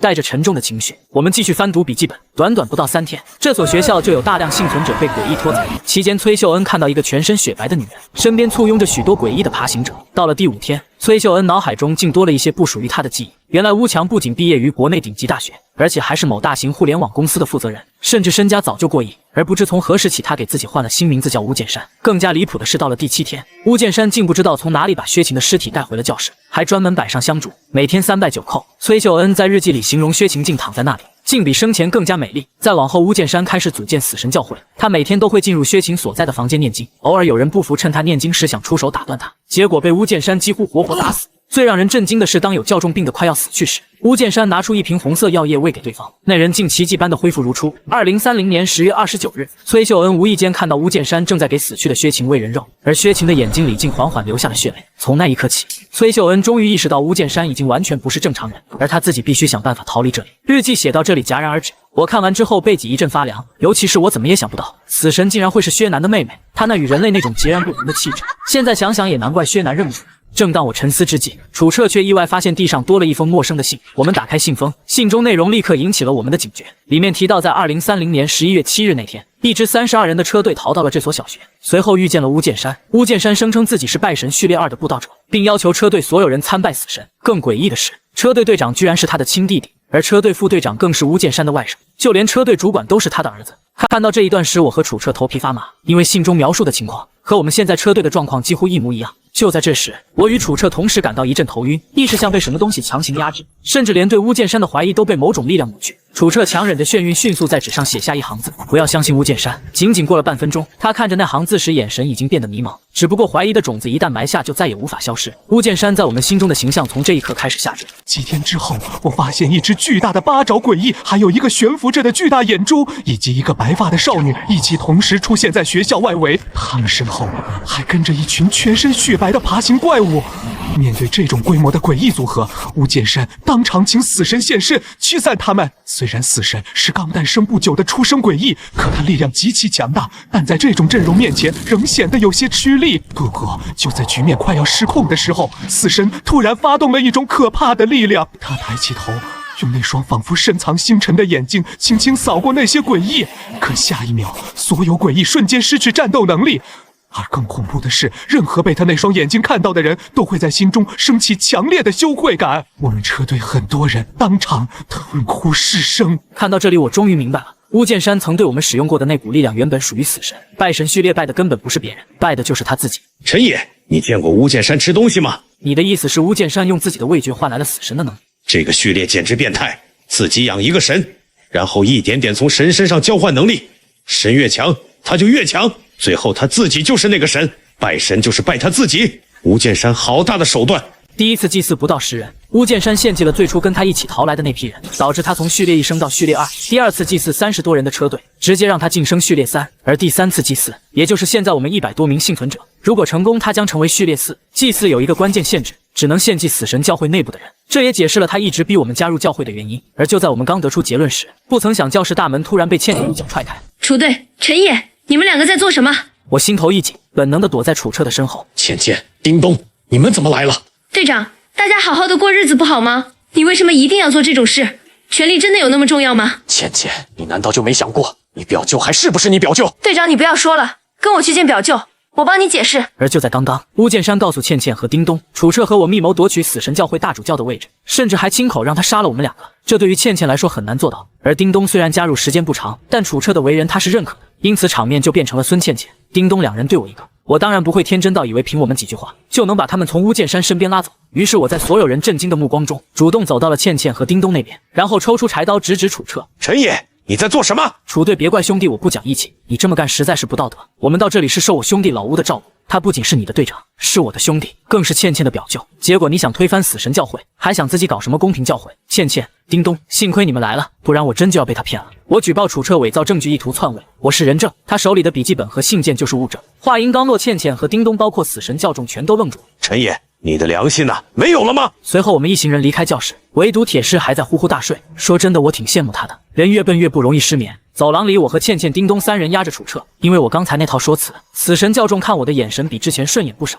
陈野，你真不是人啊！打不过就加入，不是很正常吗？谁料这时我往窗外瞄了一眼，却见操场吊着一具尸体，只一眼我就认了出了那是崔秀恩，而树下更有不少幸存者窃窃私语。我们很快来到了4年1班，孙倩倩还想劝什么，却被巫剑山抬手无情打断。放心，他们都是我的朋友，我不会对他们怎么样的。倩倩被堵得一句话说不出来，只能咬着嘴唇离开。坐吧，你们应该已经看过里面的内容了吧？接着他把笔记本和信件丢在了桌子上。我一直在找他，只是没想到这东西竟然被崔秀恩拿走了。崔秀恩以前在国内很火，长得也漂亮。她刚来时有人想对她不轨，是我给她食物，她才能活下来。说句难听的，如果不是我，这里90%的人都活不到今天。但总有人不知道感恩。陈爷，我杀了崔秀恩，你觉得我做错了吗？人不为己，天诛地灭。如果我是你，我也会这么做。果然，他们都说你和我是一路人。不过你们已经知道了，拜神者序列拜的不是神，而是自己。刚觉醒拜神者时，我确实很开心，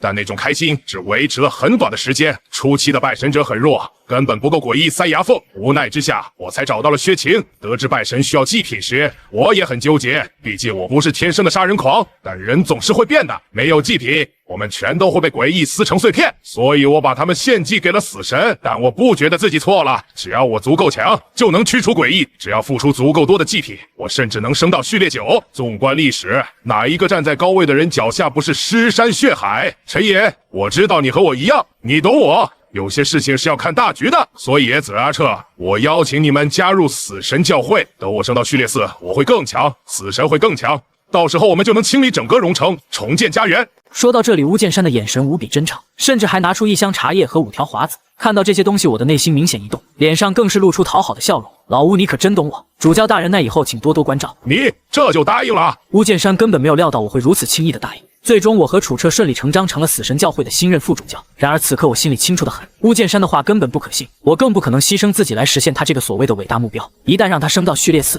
我们怕是连自己怎么死的都不知道。因此我绝不会坐以待毙，毕竟明天就是祭祀的最后一天。一旦他成功晋升到序列4，我们所有人都将成为他的祭品。于是我和楚彻商量完后，决定从凌晨开始分头行动。当晚凌晨，我和楚彻偷偷来到窗口，我当即化作一缕青烟消失在夜色深处。至于楚彻，早就准备了绳索，从窗户上掉了下去。与此同时，我披着一袭黑袍，在某个幽深的角落缓缓现身。我知道你们听得懂人话，出来一个能做主的。随着我话音刚落，却见远处飘来一个雪白的身影，还有一只巨大的8爪章鱼般的诡异。这是谁？神神秘秘的，难不成在搞什么见不得人的勾当？明天是除夕，巫剑山会举行献祭祭祀，你们懂这意味着什么？说完，我再次化作青烟消散在原地。只不过随着我离开，那片黑暗中顿时亮起无数双红色的眼睛。不过是区序列4而已，巫剑山居然嚣张到这种地步。不能轻视他，他之前让那个女人吞了一个领路人序列超凡，现在他实力大涨，而且现在足足有5个超凡序列，真让他全部吞了，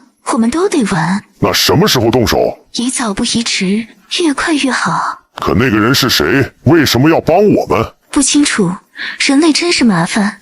但既然如此，我们就今晚动手吧。此刻学校的某个角落里，我掏出一瓶极限强化过的死神血泪，然后一口吞入腹中。下一秒，我的身体在一股强大的能力包裹中，从序列1直接飙升到了序列2。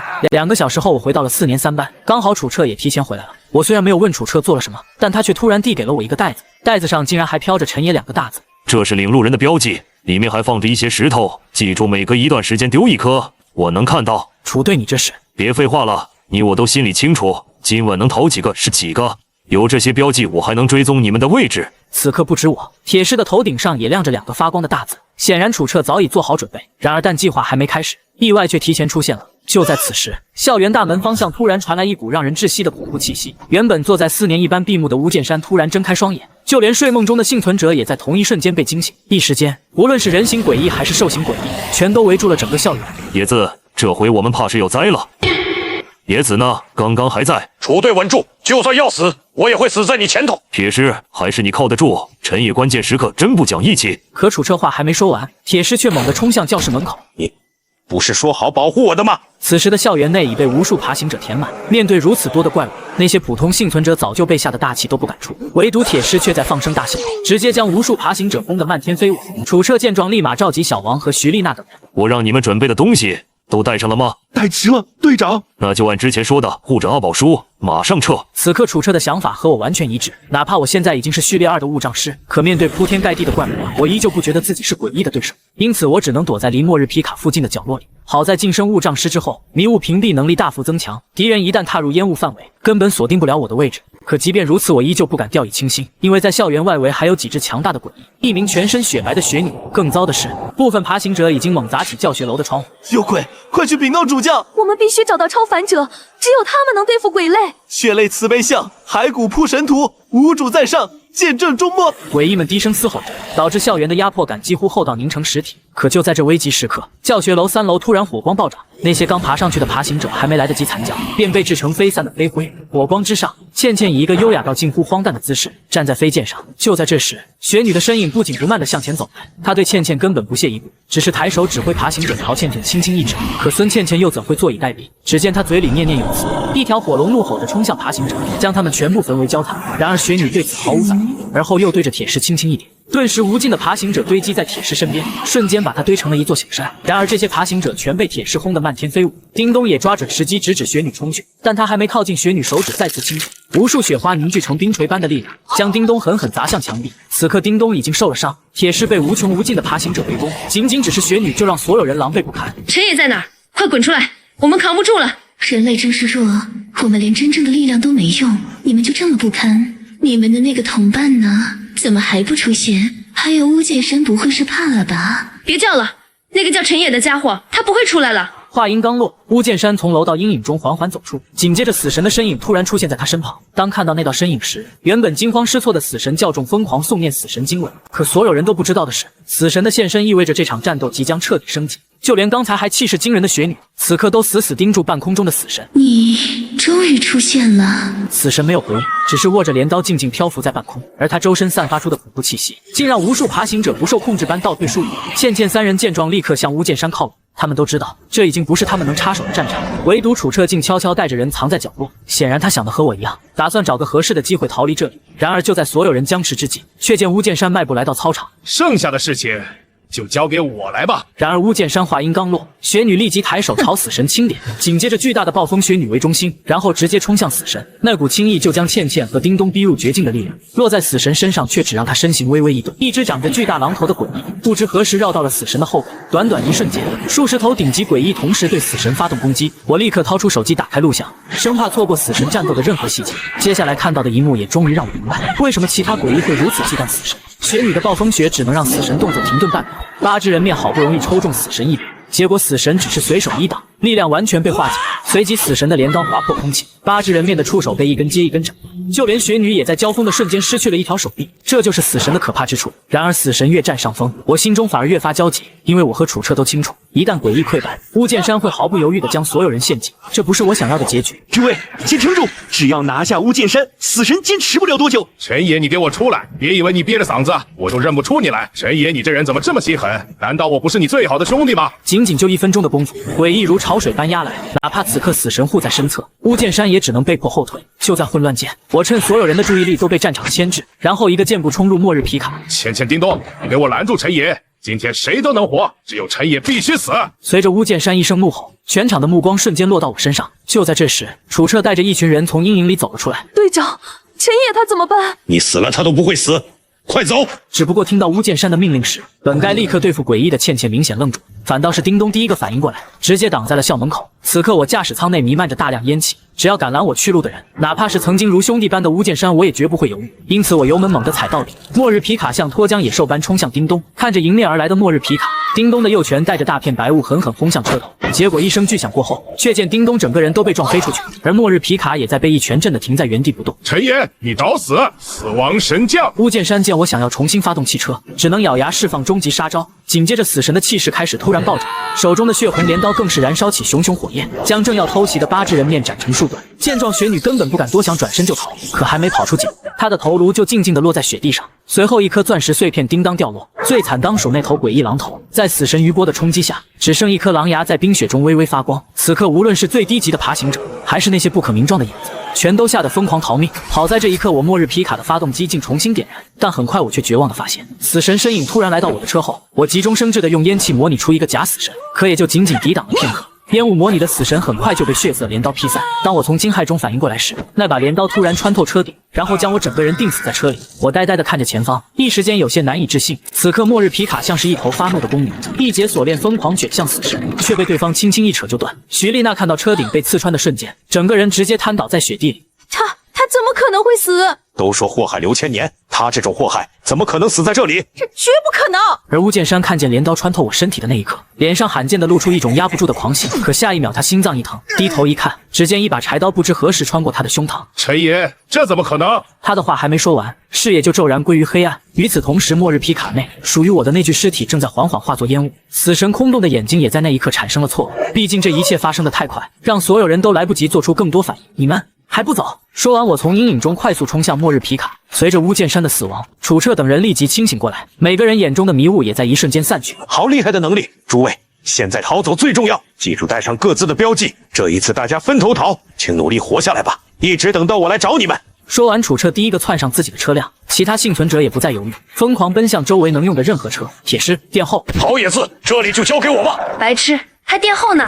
你想死啊？就在我的末日皮卡离开时，一根柳枝迅速卷走了地上的触手，很快校内已完全变成人间惨剧，无数诡异蜂拥而入，那些来不及撤退的幸存者断尾，一个又一个被撕裂在雪地里。我从后视镜里看着那悲惨的一幕，心中没有一丝波澜，因为巫剑山不死，今天包括我在内的所有人都逃不掉。好在我已经晋升序列2，对烟气的掌控更是今非昔比。只见烟气在车头凝成一道血纹，将道路上的积雪硬生生切开。而另一边，楚彻在不断前冲的同时，掏出打火机对着火苗轻轻一吹，一颗炽热火球直接将前方的爬行者烧成蒸汽。当我们冲出学校一定范围后，路上的诡异终于稀疏了许多，这让我想起了之前楚彻的嘱咐。于是我从袋子里掏出刻着我名字的石头，每隔一段距离我就丢下一枚。远远望去，这些发着微光的石头在夜色中格外显眼，但我心里很清楚，这样盲目跑下去也不是办法，迟早还会撞上新的诡异。思索片刻，我把车开到一个偏僻的路口停下，接着点燃一支华子，再缓缓吐出，烟气在夜风中扩散，将周围几十米笼罩成一个朦胧的烟雾领域。在这个我亲手铺开的绝对领域里，除了我之外，无论是人类还是诡异，只要误入其中，都会被瞬间剥夺五感。做完这一切后，我开始复盘起荣城之行以及那个拜神者巫剑山，他给我留下了极深的印象。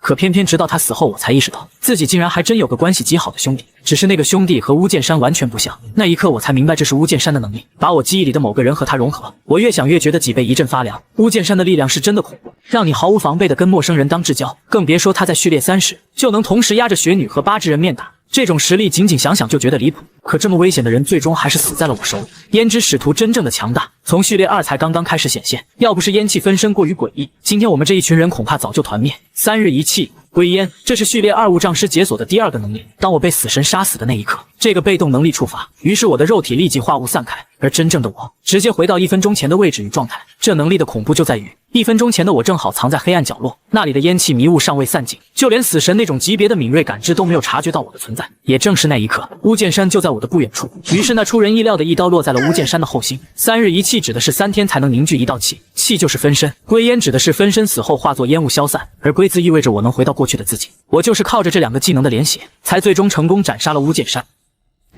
我成功从序列1晋升到序列2，也正因如此，我才能凭借3日一气成功击败了巫剑山，最终逃离荣城。然而这一趟收获不仅让我凭空多了43000点杀戮值，甚至还让我白捡了一根8只人面的触手。只可惜在逃亡途中时间太紧，根本来不及拿走雪女的透明水晶以及狼头诡异的狼牙物品8只人面的触手。此物保留了8只人面部分本体能力，若能找到合适的制作师打造其物，最终成品可排进其物榜前1000，排名越高副作用越大。若将此触手用来升级某人的末日皮卡，能让皮卡的编号直接跃入1000名以内，极大概率升级为怪物皮卡。最关键的是升级后将完美规避副作用，原因只有一个，因为你是陈野。升级怪物皮卡需要多少杀戮点？升级怪物皮卡，宿主需要支付20万杀戮点，以我现在的积蓄根本不可能。无奈之下，我只能花3万杀戮值把血怨柴刀升级。谁成想就在这时，一阵细微的声响从周边传来，我原以为是楚彻找来了过来，可为了安全起见，我没有贸然从迷雾中走出去，而是利用烟雾模拟死神警惕四周，并躲进末日皮卡随时准备逃走。可让我万万没想到的是，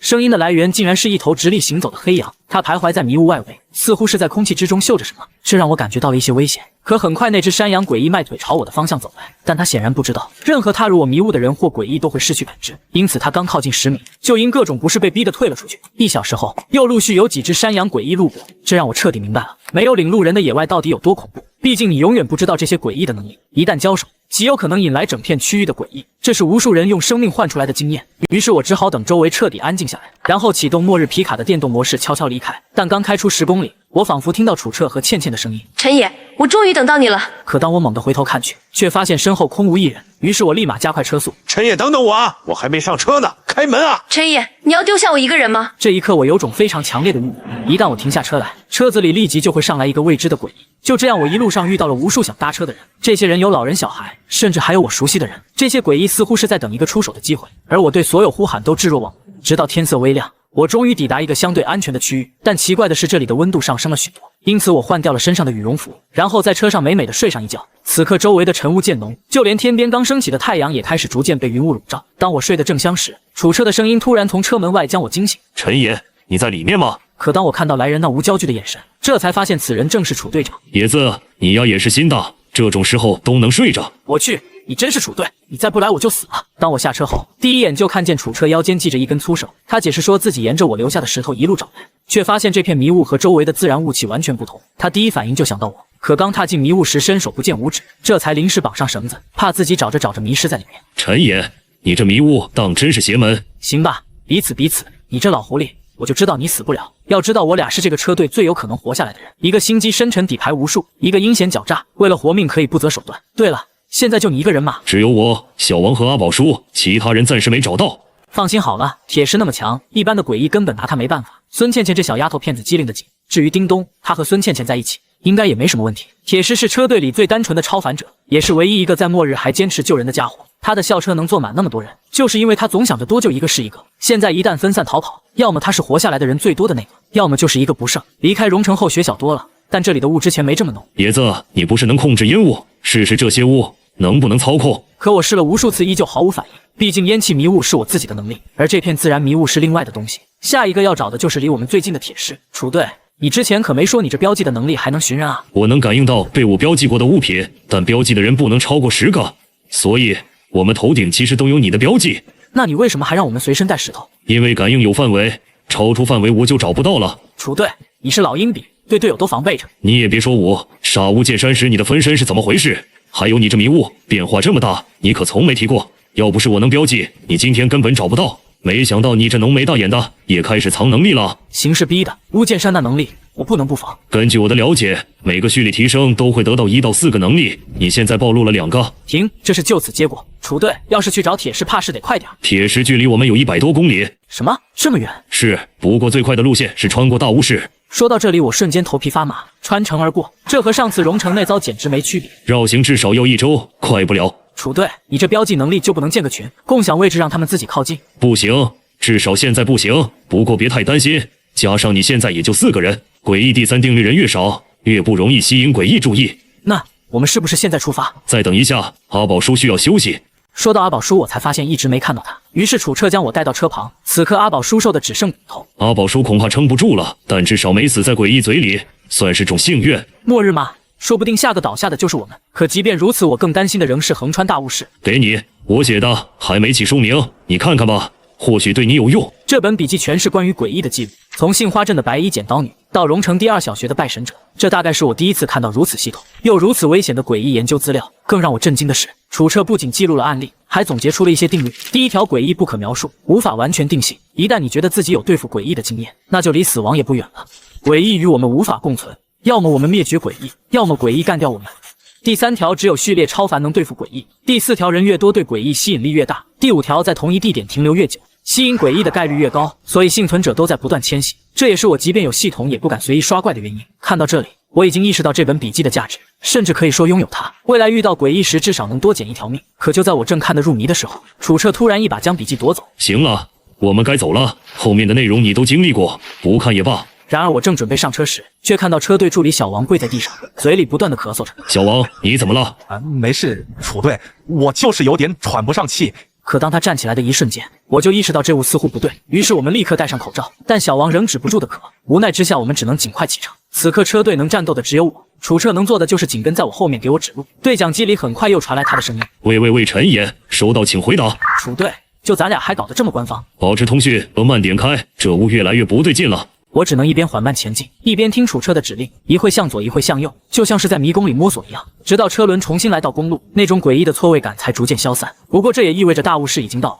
相比荣城，大雾市是一个比荣城更繁华的城市，危险程度也比荣城要高了许多。楚队，前面到底如何？前面就是大雾市，也自你小心一些，有危险我会提前通知，大家做好准备。楚彻的车紧跟在我后方，但因为能见度几乎为0，我们都不敢提速。谁成想就在这时，楚彻突然急促开口：不对，陈岩，等一下。楚队，有诡异对吗？楚彻闭上眼感应了足足3分钟，随后又打开对讲机。奇怪，我明明感应到一些气息若隐若现，像是被什么遮住了，这种情况我从没遇到过。楚队，要不咱们绕路，铁石还能撑一会儿。他好歹是序列2的泰坦。不可能了，我们后面至少跟着3头强大的诡异，每一头的气息都不弱于8只人面。这句话让我们彻底没有了后退的余地，最终车队彻底驶入大雾市。然而大雾市的周围却是一片朦胧，几乎看不清5米外的东西，但一些路边招牌还是依稀能辨认。就在我调整方向时，一个微弱的声音从雾气深处传来：救救我！陈爷，你听到了求救声吗？楚队，这鬼地方有求救声，你觉得合理吗？不对，这不是诡异，我没有感觉到任何诡异的气息，这是人。这里竟然还有活人！我的天啊，楚队，铁尸等不了那么久。磨刀不误砍柴工，如果这里有幸存者，我们能问到路，可能更快离开这城市。你是队长，你说了算。于是我们把车停在一个相对安全的位置。小王和阿宝叔因雾气影响太重，只好被留在车里休息。声音就在前面，应该是这家理发店2楼。在楚彻确认周围无诡异后，我提刀率先上楼。只见2楼角落里，一个戴着口罩的中年男人正瑟缩着躺在那，但双腿已然受了很严重的伤。你是人还是鬼？你都让我上来救你了，你现在问这个是不是有点晚了？我懒得向他解释，直接用烟气拖住他，把人带下了楼。见状，楚彻抬手就打出一道隐秘屏障。经过询问，我们终于弄清楚来龙去脉。这男人原本属于一个17人的幸存小团队，外出找物资时摔断了腿，只好躲进理发店苟延残喘。2位，求求你们，把我送到前面的人民路便民超市，只要送到那里就行，会有人接待你们的。送你可以，但我们需要大巫师的向导，你能帮我们安排吗？没问题，我会让人给你们带路。要不是腿废了，我自己都能当向导。我们都是本地人，对大巫师熟得很。我们按他的指引，很快来到一个中型超市，就是这里。敲门就有人开。我抬手敲了敲铁皮门，过了几秒，里面传来小心翼翼的询问：“是谁呀？”“是我，小华，我回来了。”随着卷帘门缓缓拉开，一个脏兮兮的女孩探出头来。当她看到我和楚彻的瞬间，眼中却闪过一丝难以掩饰的贪念。郑大叔，你回来了。这2位是？小华，这2位是陈先生和楚先生，超凡者。听到超凡者3个字，女孩眼底的贪婪立刻压了下去。我腿受伤了，让小龙和阿浩出来帮我一下。里面马上传来不耐烦的唠叨声：“来了来了，受伤就受伤呗，难道还想让我们抬着你吗？”很快，2个染着黄毛的年轻人吊儿郎当的走了出来。哟，新货啊，这模样够酷的嘛！他们的眼神从我和楚彻脸上扫过，很快就变成了赤裸裸的打量。你们发什么疯？这2位是超凡者，是你们惹得起的吗？2位，要不要进来坐一下？郑大叔被你们救了，我们还没来得及好好感谢呢。不必了，我们有急事。郑大叔刚才答应过，会安排向导带我们离开大巫市，你能不能做主？我一个人没办法做主，不如2位先进来坐坐。这事我得和里面的大家商量一下。见我和楚彻犹豫，他又连声补充：“放心，不会耽误太久，最多20分钟。”他越解释，我越看出他的心虚，尤其是我看向卷帘门内的地面，上面隐约还有干涸的，显然这地方不干净。于是我立即拦住正想答应的楚彻：“我们赶时间，你是大巫市本地人，你跟我们走就行。”这位先生，不是我不想帮你，我爸妈都在里面，我不能一个人离开。我不想听理由，你现在跟我走。谁知就在这时，卷帘门后突然冲出10几个戴着口罩的人，他们手里拿着各式武器，甚至还有4、5把。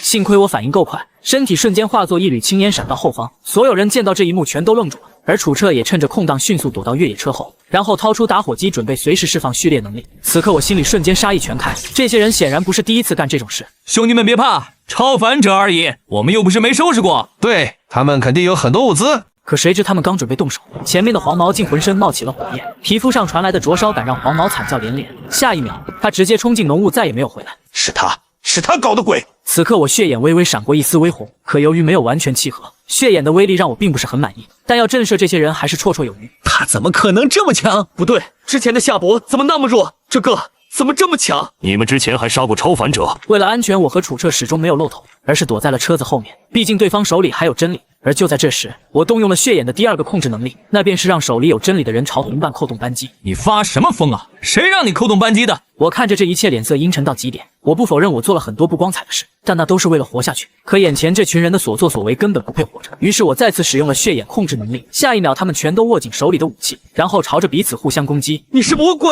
你是魔鬼！不，你才是恶魔！很快，在我的超凡之力下，所有人都被我摆平。楚彻进去便民超市看了一眼，出来的时候脸色极为难看，显然是看到了一些不该看到的东西。楚队，时间差不多了，这些人全都该死。留几个吧，至少我们要有带路的吧。你不知道他们到底做了什么？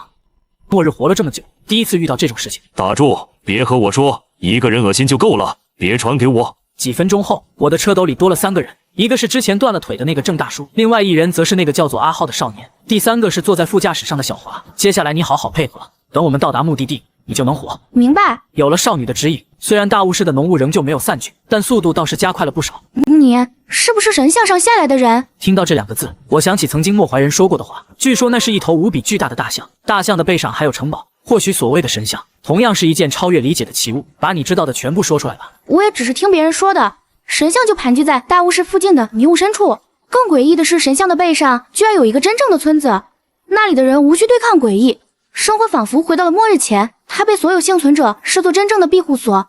但迄今为止，我没听说有人登上过神像。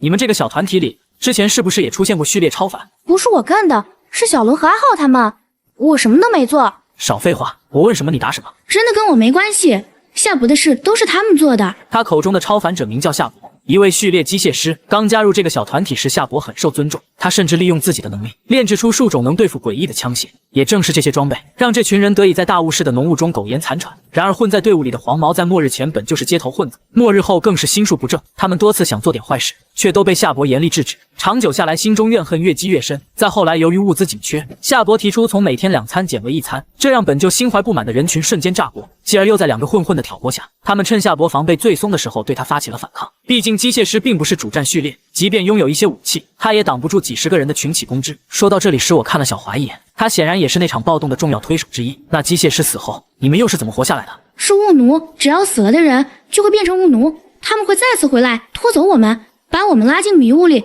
让我们也变成新的巫奴。之前我们有100多人，后来只剩下17人。其实就算你们不来，我们也快全都变成巫奴了。然而他话音刚落，就突然感觉到座椅下方像活了一样，将他死死束缚住。座椅的2侧像张开的口袋，仿佛下一秒就能把他整个人吞进去。你要干什么？再多一句废话，我就让你把自己的舌头割下来。小华瞬间闭嘴，但那双含着怨毒的眼睛没有半分收敛。你刚才说因为巫奴，你们从100多人死到只剩17个，100个普通人遇到诡异，结果只有全部死光，所以你还有东西没说，想要在超凡者面前撒谎。你先要看看你的演技是不是过关。闻听此言，少女身子微微开始颤抖，显然是有些低估了我。对不起，巫奴真的很强，我们试过杀他们，可没有夏伯，我们根本不是对手。我们为了杀巫奴死了很多人，可那些东西根本不会受伤，我们不管怎么攻击都没用。本来我们应该全死在第一次袭击里的，但是巫奴只会出现3分钟，3分钟之后就会重新消失。3分钟？为什么？我不知道，正是因为3分钟，我们才勉强活到现在。椅子，这是规则诡异，规则诡异比普通诡异更恐怖，是那种不按常理出牌的存在。况且规则诡异不是你我现在能对付的，就算加上整个车队，也撑不住1秒。直到目前为止，除了那些炮灰爬行者以外，我们小队杀死的诡异也就人面蝎，后来的8只人面和深渊血统，随便一个都不是小队能战胜的。诡异的强大，在公平车队面前简直就是无敌的存在。楚队，我们还有多久到铁狮的位置？按这个速度，至少2天。为了赶时间，我们每次只停下来休息了5分钟。10多个小时后，我们终于来到了乌江大桥。此刻浓雾把整座大桥完全吞没。野子，有个不太好的消息，你能不能一口气说完？我感应到大桥下面有个大家伙。有多大？不知道，但很大。我们要不等他离开再过桥？怕是不行了，后面也有诡异追上来了。野子，我们现在必须通过乌江大桥。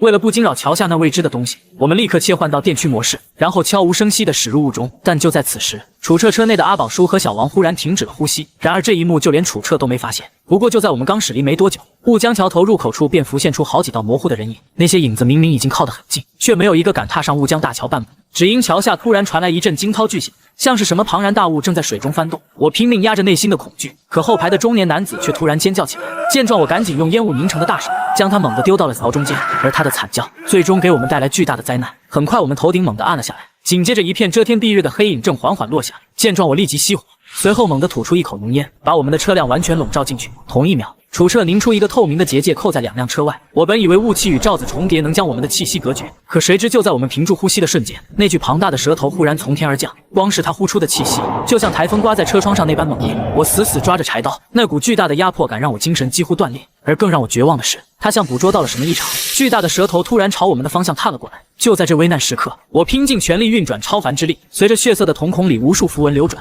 我的精神几乎被逼到崩溃边缘。我被以为下一秒自己就要被巨蛇吞下，可巨蛇忽然偏了偏头，转向那名发出惨叫的中年男子，巨大的蛇口张开一口将其吞下，然后巨蛇却像什么也没发生一样，转身滑回雾江之下。我怔了足足10几秒，才感觉到心跳一点点恢复，而楚彻直到此刻才反应过来，我的绝对气息屏蔽到底恐怖到什么程度，就连这样的存在都没发现我们。如果不是我故意发出一些细微动静提醒他，楚彻根本意识不到周围会发生怎样的危机。野子，小王和阿宝叔不见了。怎么会不见？我明明看到他们上车的，他们受伤那么重，不可能自己走的。野子，你看见他们下车了吗？节哀吧，队长。阿宝叔和小王应该已经死了。之前我们也遇过类似的情况，在这里只要死去的人都会变成巫奴。在这座大桥上，一次性失去2个重要的人，对楚彻而言无疑是毁灭性的打击。他只能让车停下默哀3分钟，然后重新启动，驶入更深的误区。等你们出了大雾时，是不是也该轮到我了？我没说话，他却自顾自地继续。在遇到你之前，我以为所有超凡者都和夏伯一样，明明那么强，却被我们这些没有能力的人轻易杀死。有人说吃了超凡者能获得力量，现在看来，那根本就是谎言。我懒得回应，只当他在打发无聊。你和我一样，为了活着才做出那些事儿，我们其实没有什么区别。有区别，我是为了活着，你不是，而且我有底线，就算再低，那也是底线。可你做的那些事，我永远不会做。你杀了那么多人，你跟我说底线？我杀的那些人该死，就算末日前他们也逃不过审判。凭什么你认为你能决定我们生死？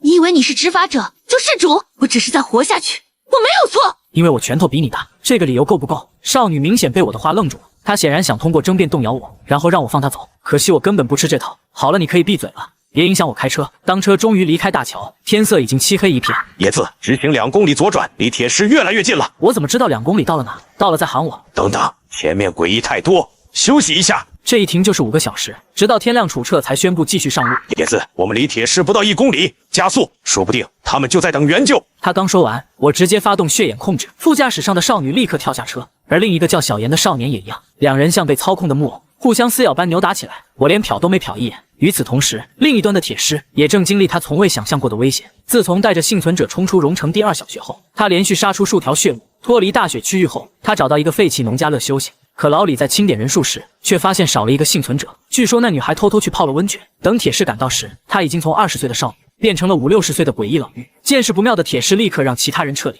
而自己则爆发变身，留下断后。这一战，铁狮和老妪打得天昏地暗，几乎把整片农家乐打成废墟，这才逃了出来。等回到校车后，铁狮浑身上下遍体鳞伤，好在泰坦序列的恢复力逆天，2小时后才勉强恢复如初。然而大巴车的噩梦也才刚开始。很快，大巴车在行驶过程中遭遇了一个看不清脸的诡异。这一战，铁狮失去一条左臂，才带着幸存者逃了出来。而第3次，车队遇到一个站在路灯下的男人，男人很快又走3名幸存者，而铁狮更是靠着付出一个脑袋才甩掉他。第3次，因为校车幸存者太多，很快引来更大量的诡异。无奈之下，车队终于进入迷雾。可谁知一进迷雾，立马有人咳嗽，幸好有罗医生的谨慎，让大家赶紧戴上口罩，这才避免了人员再次损失。可雾里能见度几乎为0，铁狮第1次赶到。他遇到了生涯最凶险的一关，那些诡异没有脸，只有一团翻滚的雾气，数量多得数之不清。就在铁狮准备死战时，耳边忽然传来一个熟悉的声音：“你这个大傻子，你特么是疯了不成？”野子，你还没死！此刻铁狮横在一名孕妇身前，声音里带着难以置信：“傻大个还愣着干嘛？快跑啊！”不行，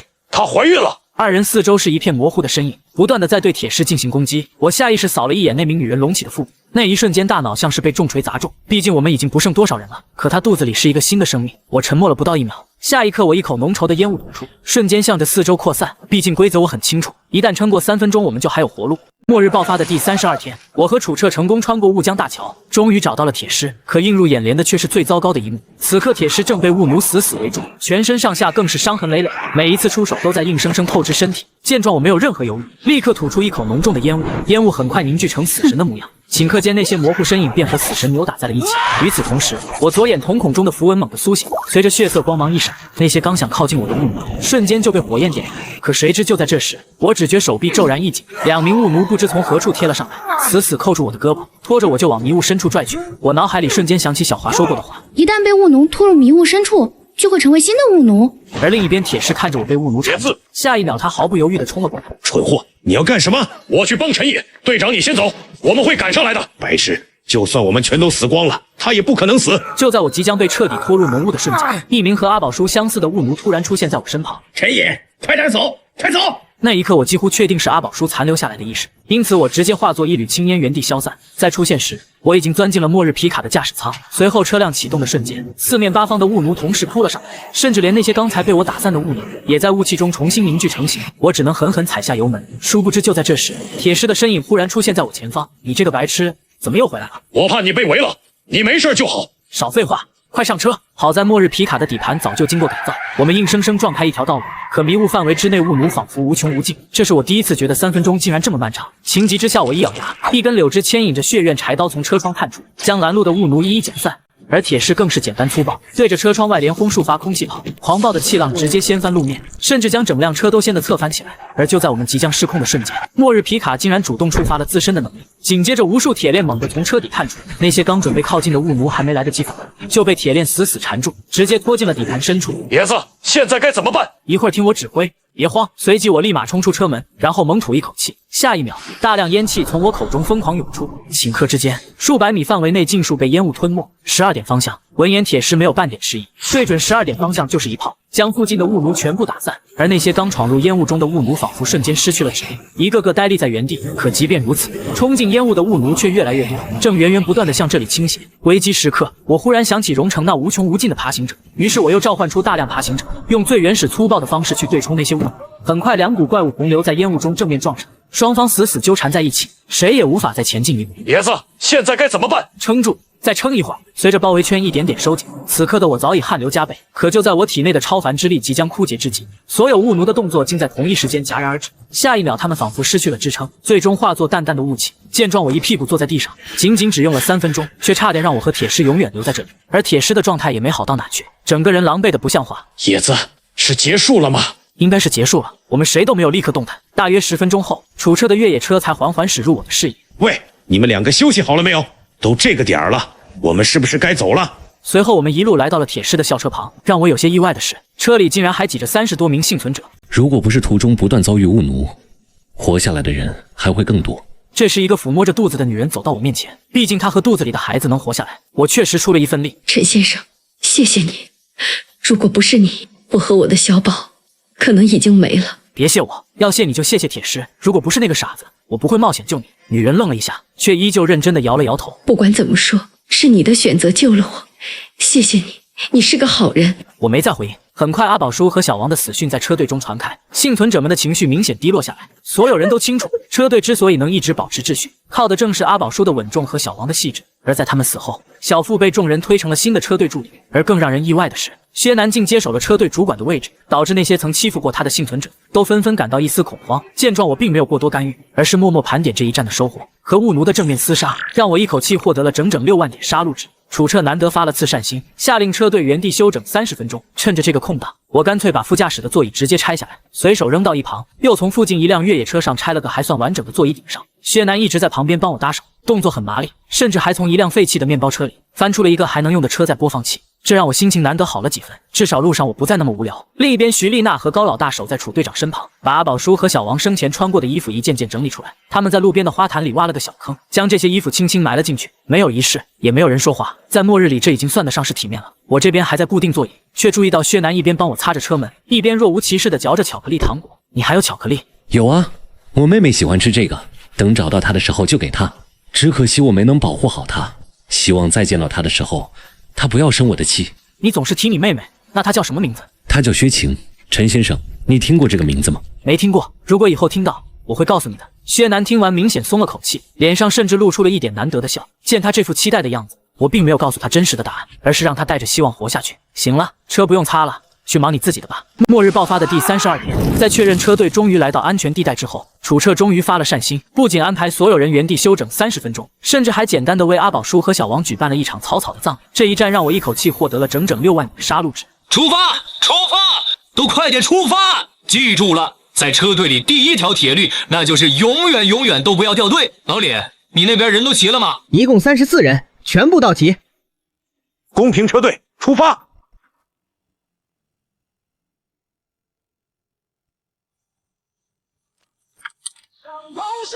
从末世开始到现在，这还是第一次听到音乐。楚队长，孙倩倩和叮咚距离我们远不远？不远，差不多有30公里左右。如果顺利的话，2个小时之后我们就能遇到他们。丽娜姐、倩倩姐，他们不会出什么事吧？放心吧，倩倩那么强大，或许他们已经安全了。倩倩，再坚持一下，3分钟马上就要到了。誓言，急，龙破裂空起，给我散！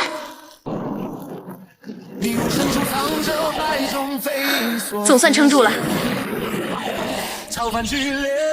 焚邪，尽八荒，这一剑斩尽雾邪。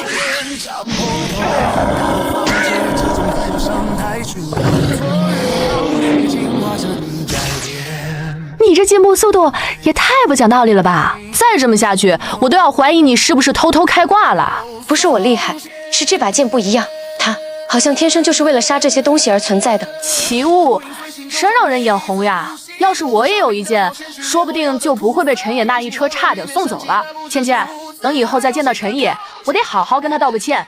这次对他出手，是我叮咚做的不地道。他要是知道你不是本意，一定会能理解的。楚队，你说距离倩倩只有30公里，可车队却反反复复走了5遍。现在天都黑了，为什么倩倩的身影还没看到？你到底靠不靠谱呀？怎么，你不是从来不关心别人死活吗？没办法了，大巫师诡异太多，今天就住在这个餐厅。薛主管，记得安排休息。好的，队长。楚队长又要动用序列能力了，看来这片区域的诡异数量确实多得有些离谱。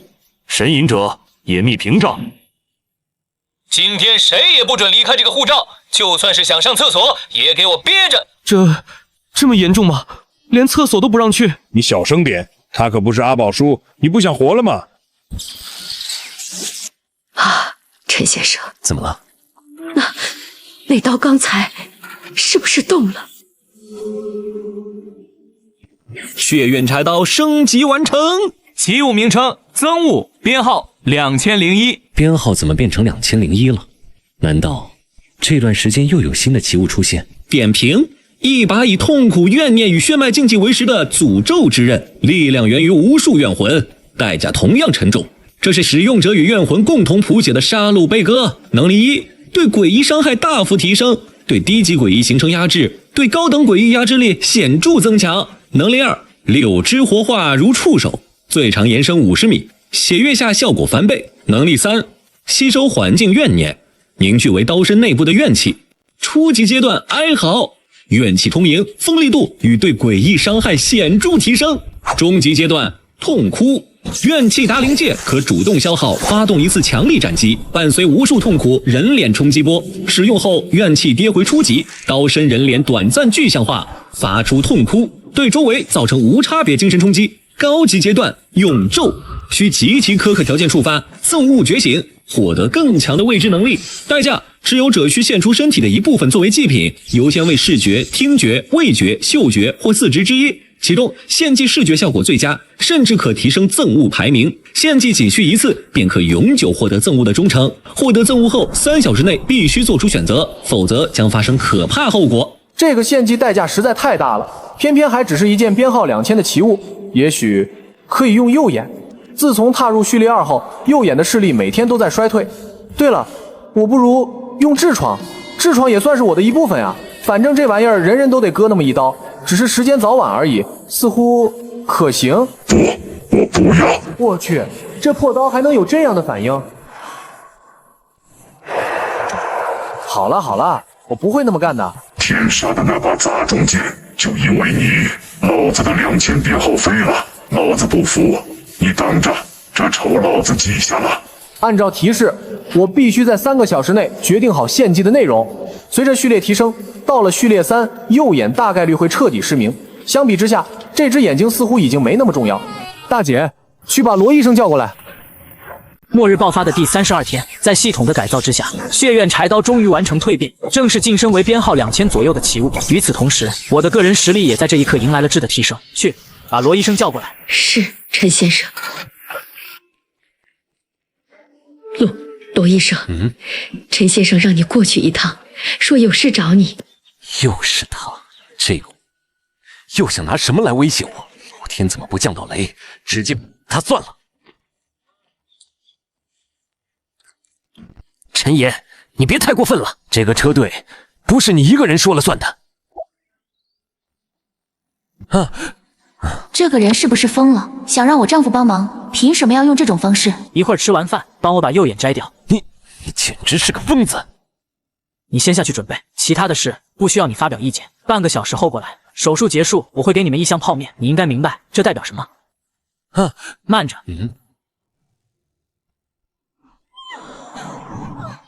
陈野，你要干什么？小慧，你在这儿等我，我很快就回来。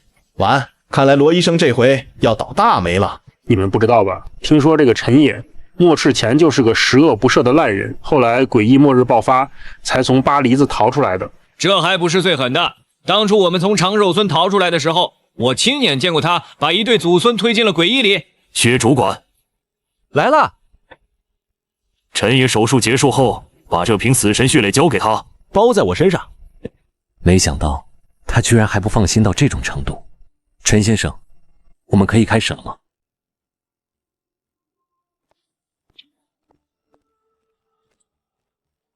好了，你可以出去了。薛南会把东西给你们。谢谢。楚队让我送来的。陈先生，你还好吗？少废话，出去。好的，好的，我马上走。没想到楚队长居然还留着这种东西。主人，快点吧，我已经等不及了。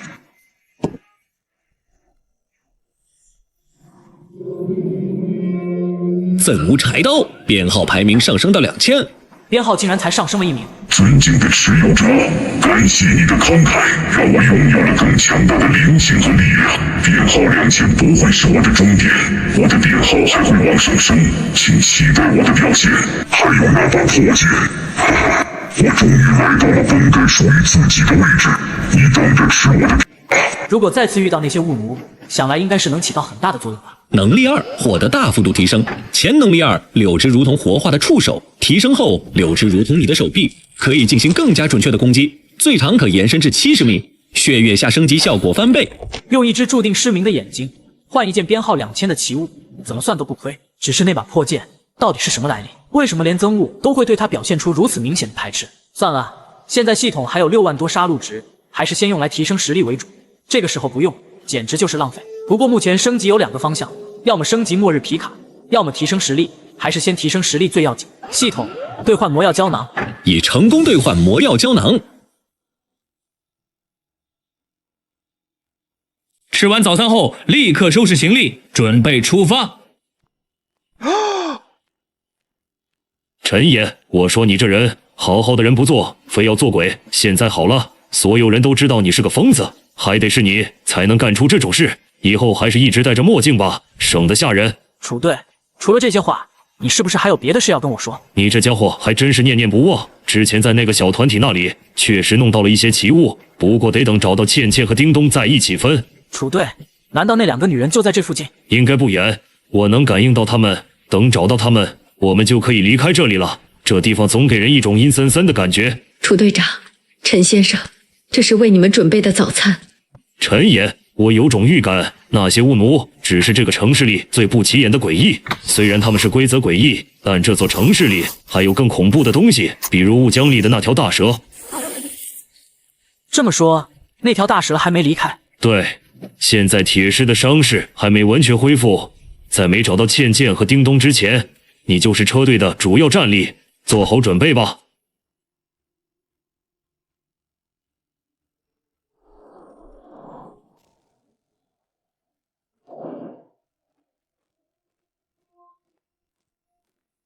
系统增加车厢适配、油箱适配，再加上车灯适配。改装末日皮卡需要消耗3500点杀戮点，升级等待时间7个小时。宿主是否升级？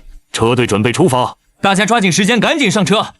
老李，清点下人数。收到，薛主管。末日爆发的第32天，为了升级装备，我亲手付出了自己的右眼。与此同时，楚车不仅感应到了倩倩与叮咚的位置，甚至感应到了无数的诡异正包围餐厅。车队准备出发，所有人马上上车，快！什么？诡异又来了！快跑啊！楚队，什么情况？从昨天下午开始，我就感觉不对劲，整个大巫室里那种若隐若现的诡异气息正在变得越来越密集。在我的感应中，整个大巫室已经全都是巫奴了。什么？全城都是巫奴？没办法了，现在这家餐厅周围至少聚集着5股巫奴，而且通往外面的5条路已经全部被堵死，留在这里只有死路一条，冲出城去还有一线生机。那还废什么话？赶紧上车！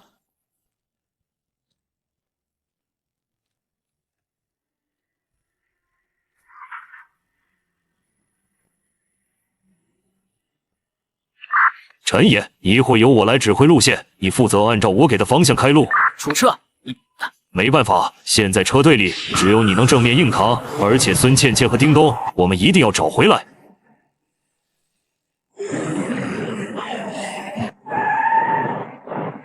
楚队，车队一直在同一片区域打转，这已经是第5次了。你说咱们是不是遇打墙了？野子，准备战斗吧！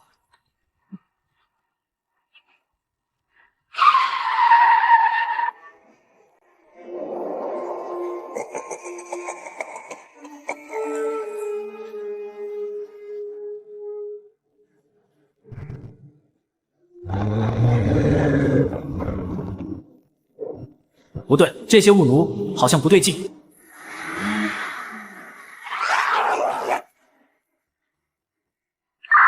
楚队，这些雾奴不太对劲。陈岩，你先别攻击。所有人注意，没有命令，不准轻举妄动，不准喧哗，更不准做出任何攻击行为。小小别怕，我们一定能活下来的。都给我闪开！楚队，到底还有多远？下个路口左转，再直行，他们就在那里。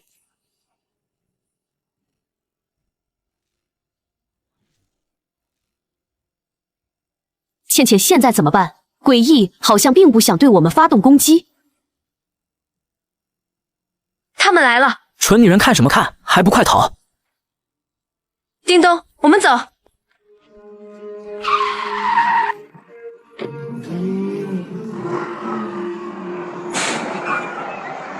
楚队，前面好像有幸存者。不对，那是阿宝叔。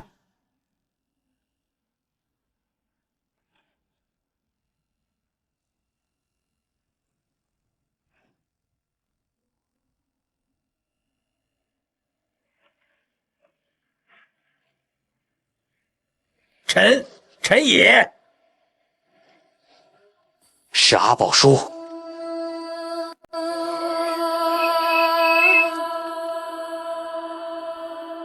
都停一下！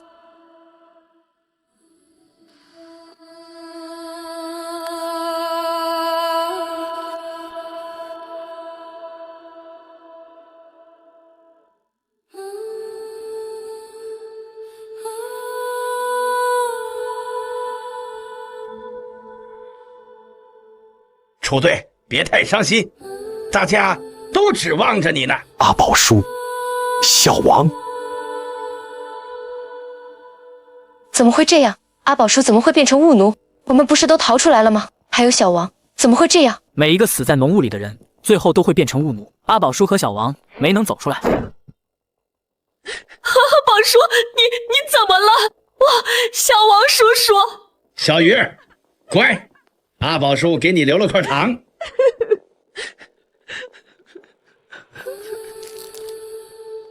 以后你就替阿宝叔去看看外面的世界，好不好？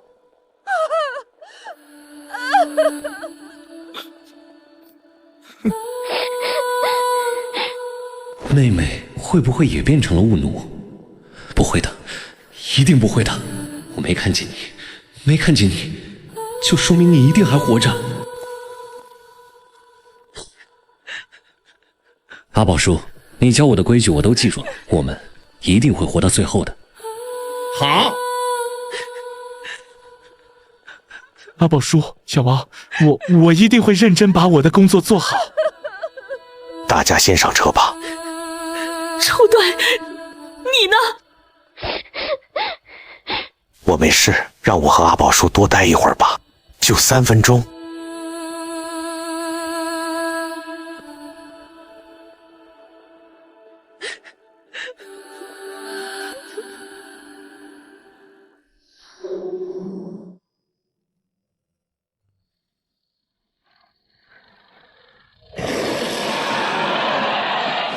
末日爆发的第33天，就在车队即将驶离大雾室的时候，却见一道熟悉的身影毫无征兆地出现在我面前。那是阿宝叔。此刻他已经不再是活人，但他却是专程来送我们最后一程。然而就在所有人准备离开的时候，天边突然传来一声巨大的龙吟。楚彻脸色骤变，一边快步朝车子跑去，一边急促地下令：所有人上车，立刻离开这里！阿宝叔，小王，再见了。队长，少废话，阿宝叔已经回不来了，快走！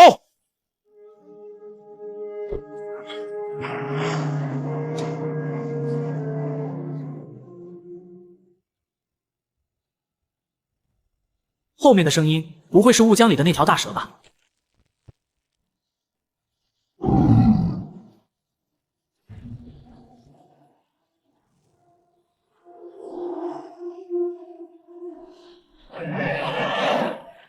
这难道是要化龙？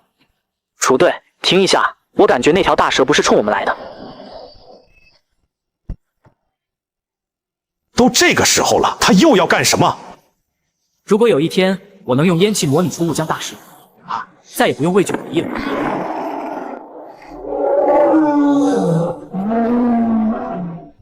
这种生物大概只有在神话里才能看到吧？别忘了，现在是末世，什么事情都有可能发生。雾奴今天没有攻击我们，应该就是因为他。也许这条大蛇身上藏着很重要的秘密，但这些不是我们这种小人物能弄明白的。先活下去再说吧，该出发了。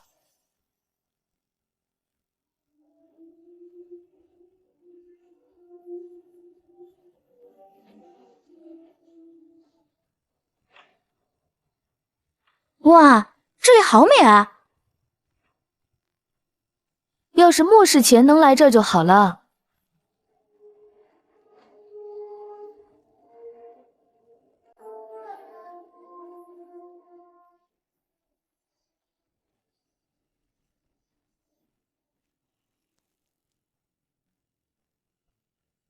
好了，今天就在这里。好的。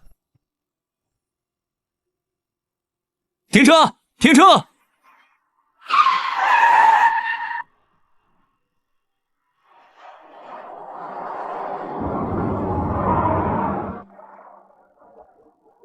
不得不说，楚队长今天选的露营地真的很不错。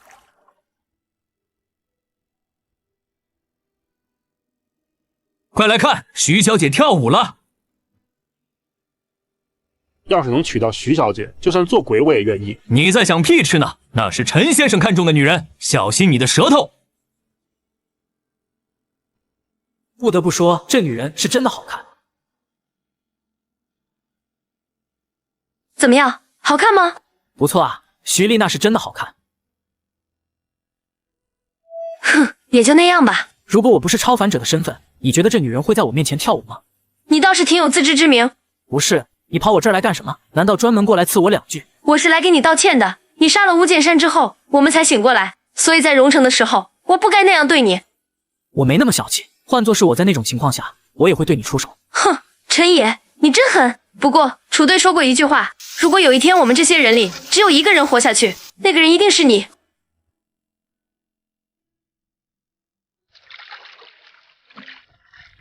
末日皮卡升级完成。不错，车厢与末日皮卡完美融合，物资存放也更隐秘了。油箱容量比之前大了不少，是时候去找楚车要战利品了。救命！救命啊！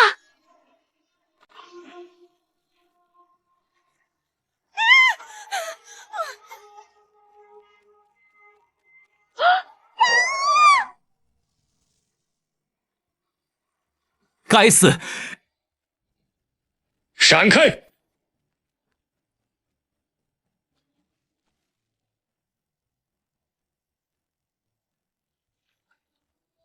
姐姐，出来了！姐姐，姐姐，你不要丢下我！我应该再快一点的，再快一点，他就不会死了。这不是你的问题，就算你再快，也救不了他。谢南，处理一下吧。好的，陈先生。你们几个跟我来。楚队，这地方真的就没有问题吗？放心，那条鱼除了体型离谱之外，我没有从它身上感应到任何诡异气息。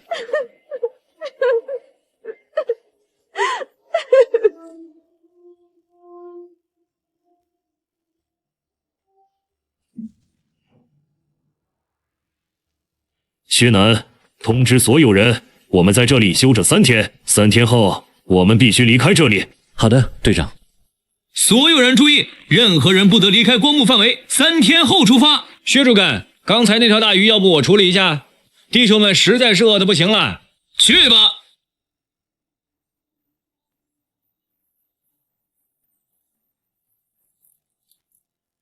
你怎么不吃？这鱼太大了，有点不对劲。等看看其他人吃了之后会怎么样。哎妈，真香！你别抢，给我留点。你也太谨慎了吧。对了，楚队长，我一直很好奇，当时在荣城你是怎么识破巫剑山诡计的？这事儿说来话长。末日爆发的第34天，离开大巫市之后，我和车队停在一片湖泊。最终楚彻下达了一个命令，让所有人在这里休整3天，并且还和我提起了当初在荣城是如何识破巫剑山的诡计。在荣城那段时间，我几乎每天晚上都会出去，一方面是想通过收音机偷听巫剑山真正的目的，可惜巫剑山这人老奸巨猾，从不自言自语，也从不在下属面前谈计划。不过好在我从其他死神教众嘴里听到了一些零零碎碎的消息，这些蛛丝马迹拼在一起，让我意识到巫剑山对我们另有所图。后来我联系了阿宝叔，凭着他的威信，拉拢了不少幸存者参与，有人负责放风，有人负责打掩护，还有人专门负责糊弄死神教的人。至于为什么没找铁狮，那时候他还真以为巫剑山是他二叔呢。这么说，车上的物资就是那个时候搞出来的。叮咚那辆厢式货车才是最多的，所以我才让他离开的时候尽量把那辆车开走。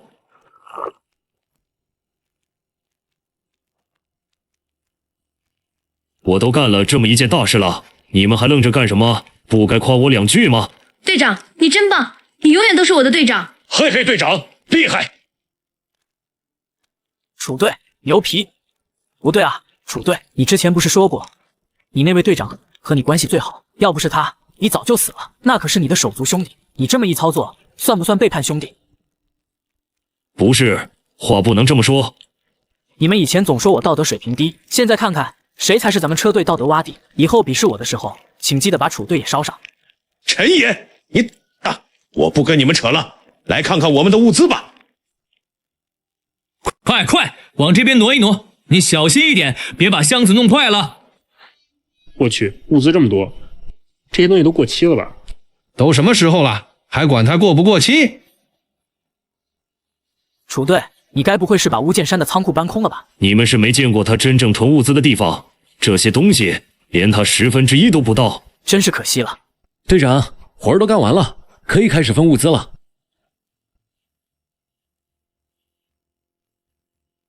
我们开始分物资，这一次出力最大的自然是我和叮咚。如果不是我提前安排撤离路线，和叮咚拼死把车抢出来，这些物资根本不可能出现在这里。其次是倩倩一路护卫叮咚，如果不是他，叮咚恐怕早就死在半路了。至于陈野和铁狮，就排在最末吧。我车上就我一个人，这么分也算不亏。当然，之前在第2小学一起行动的幸存者们也都有份。太好了，终有物资了。不得不说，楚队长真是考虑周全。单凭这一点，楚队长就配当队长。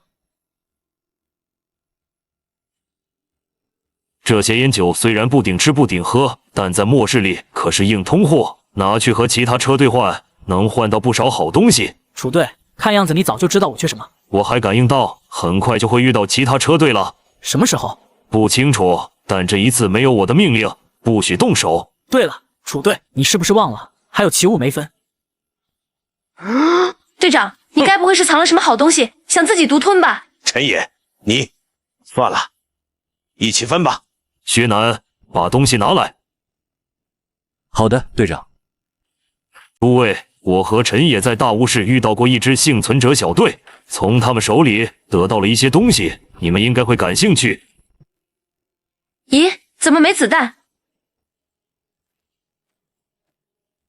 楚队，不会就分这些吧？当然不是，这4把都是奇物，由一名叫夏伯的机械序列超凡者制造。这一次的战利品是我和陈野2人所得。爷子，这4把咱们1人2把怎么样？没问题，不过我得先看看再说。致命之躯编号7152，机械序列超凡者夏伯生前的最后一件作品。能力：每日消耗超凡之力，生成一颗对诡异具备极强杀伤力的子弹，24小时仅1颗，最多储存3颗。代价：痔疮伴随终生。我去，痔疮伴随终生，还是看看下一把吧。爆裂之星编号5829，能力：每日温养枪身，可生成7颗对诡异有效的爆裂子弹，命中后引发爆裂。代价：注入超凡之力时，会听到枪身内部的混乱低语，意志不足者将遭受严重精神侵蚀。高输出，高风险，这玩意儿是拿命在打枪。楚队，换把枪看看吧。石髓六瞳编号6225，能力：枪身血管可吸附人体，以血肉为能源制造子弹，血肉不绝，子弹不绝，可储存至少300颗血肉子弹。代价：必须一次性填满弹囊，否则枪械将反向吸食持有者，直至化为人干。这把枪只有铁狮能用。陈岩，看看这把无声的消失编号6112，能力：每12小时生成1颗子弹，仅可储存1颗，锁敌锁定后自动修正弹道，完全无声发射。环境越黑暗，编号排名越靠前，能力强度越高。代价：持续脱发，直至彻底秃顶。铁狮，这把枪很适合你，不过车队规矩不能坏，得拿出相应的物资，一丝一下。末日爆发的第34天，当我们抵达临时安全营地之后，楚彻开始为车队人员分配物资，甚至还拿出了4件奇物。不过车队规矩不能坏，得拿出相应的物资，一丝一下。那我就谢谢队长了。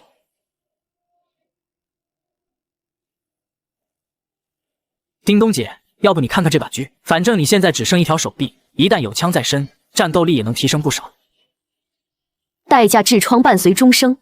这把我不要，你要是愿意，就把另一把拿出来，我倒是可以跟你换。叮咚姐，痔疮这种东西是迟早的事儿，没听过10女9痔吗？我给你算便宜点，你把分到的烟给我9成，再给我几袋大米和面粉就行。哈哈哈，我只听过10男9痔，你就别打我主意了。再说了，楚队不是说过吗？要不了多久，我们就会和其他车队相遇，这把枪拿去交换更值。先别走，还有一件事。过几天可能会有其他幸存者车队和我们相遇，对方规模不小，大概上千人。楚队，大概几天？对方人多不多？不确定，可能明天，也可能10天后。但有一点可以确定，对方规模很大。消息准确吗？准确，所以大家还是提前做好准备。如果不是末日，这里应该全是游客吧？大晚上还戴墨镜，要不要这么酷？你说，我们未来还有生存的希望吗？不知道，或许能活得久一点吧。楚队长说了，就算我们最后都要死，但你一定是我们之中最后一个死的。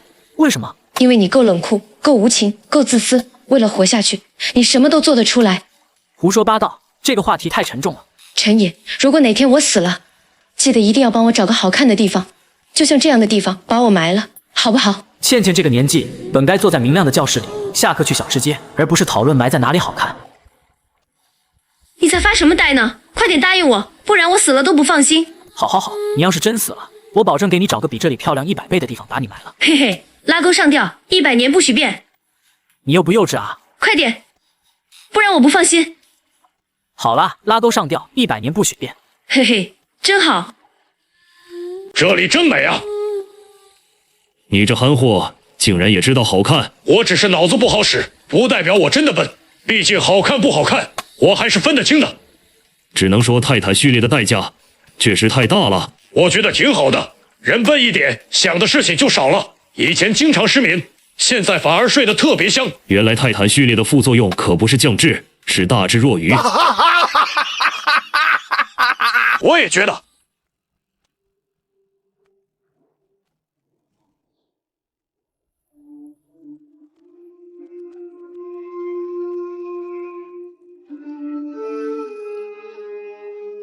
嗯？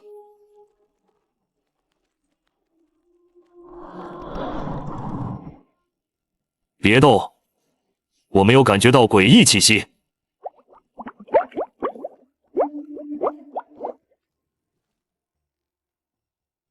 啊！我的老天爷，这是什么？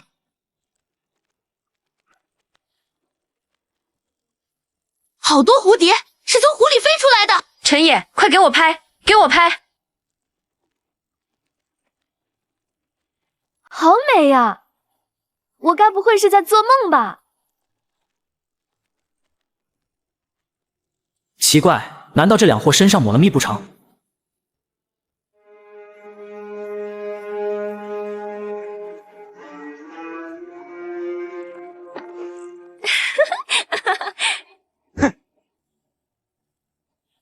看来连蝴蝶都不太喜欢你啊！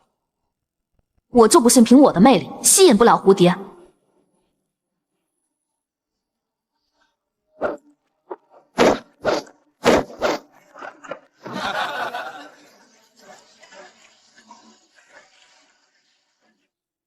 这是楚队，你说这还是咱们那个世界吗？这已经不重要了。既然这些蝴蝶是由湖水所化，那这里就叫妖精湖吧。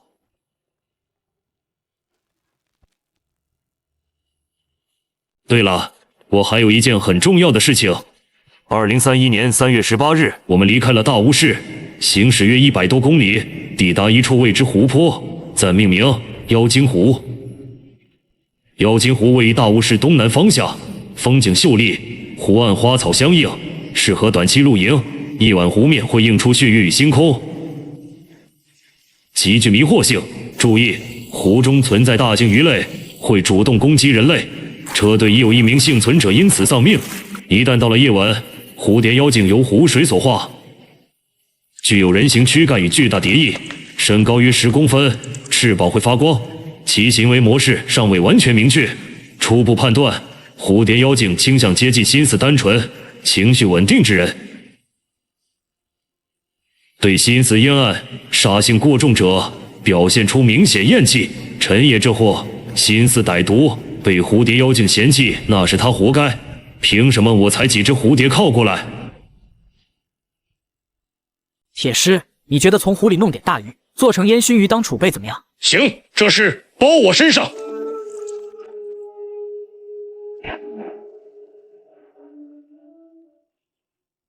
愣着干嘛？快来帮忙！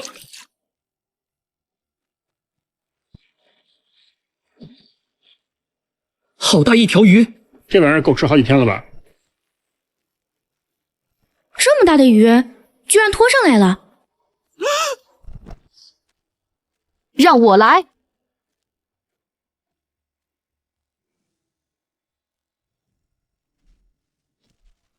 一条手臂，也这么猛的吗？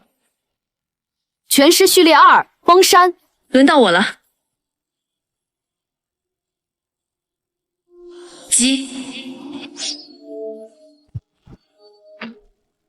孙小姐果然厉害，那还用说？孙小姐可是咱们车队第1高手。陈野，到你了。你这飞剑到底是不是天生奇物？怎么这么离谱？要你管！快点儿，别磨磨唧唧的。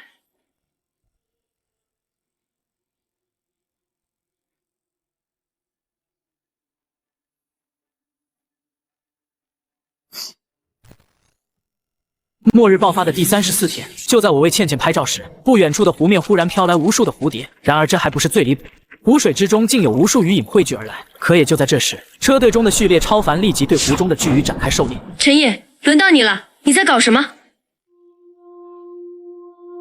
马上你就知道了。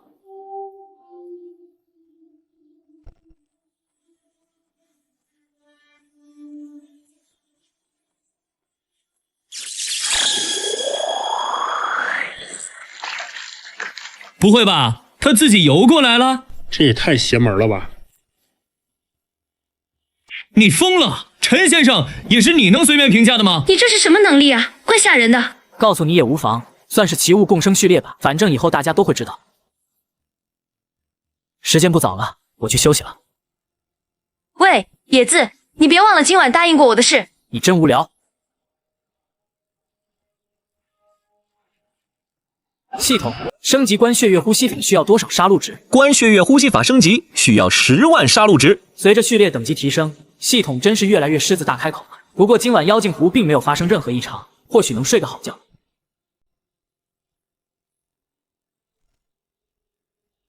先做好准备，大型车队距离我们应该不远了。太好了，这一路上我们可是收集了不少物资，总算能换点像样的东西了。可惜这些从长寿村带出来的土豆全都坏了。土豆本该是最好种的农作物之一，可惜末日之后，土壤似乎出了问题。不只是土豆，几乎所有蔬菜都无法正常生长。如果不能恢复种植，人类迟早都要撑不下去。叮咚姐，马上就要遇到楚队说的大型车队了，说不定他们有办法呢。很难，除非找到固定安全的居所，否则再多物资也总有耗尽的一天。嗨，别想太多了，今天午餐还是鱼肉为主。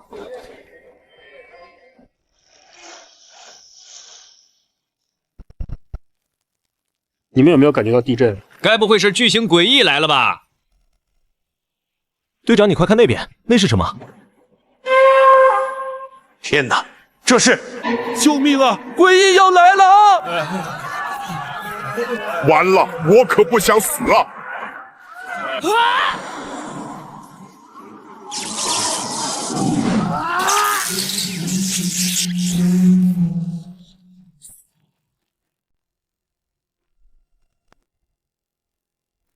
这该不会是莫怀人之前提到过的神像吧？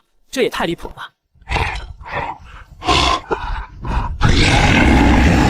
楚队，你说的大型车队，该不会指的是神像吧？我得到的消息没说是神像啊！坏了，我从神像身上感受到了诡异的气息。不对，这股诡异气息已经消失了。先别急，我们还是先看看再说吧。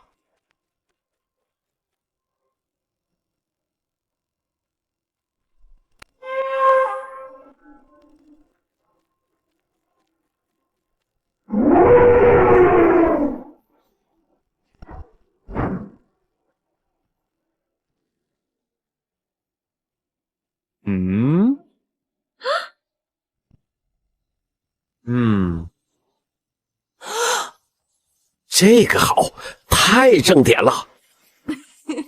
你能不能正经点儿？各位，我是神像村的村长，领路人序列3，雪境祭祀，大家都叫我大头村长。咦，怎么跟我打招呼？队长人呢？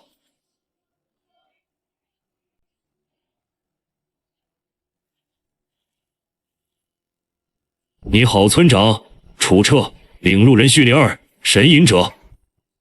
斩妖道，天师序列2，驱邪道人。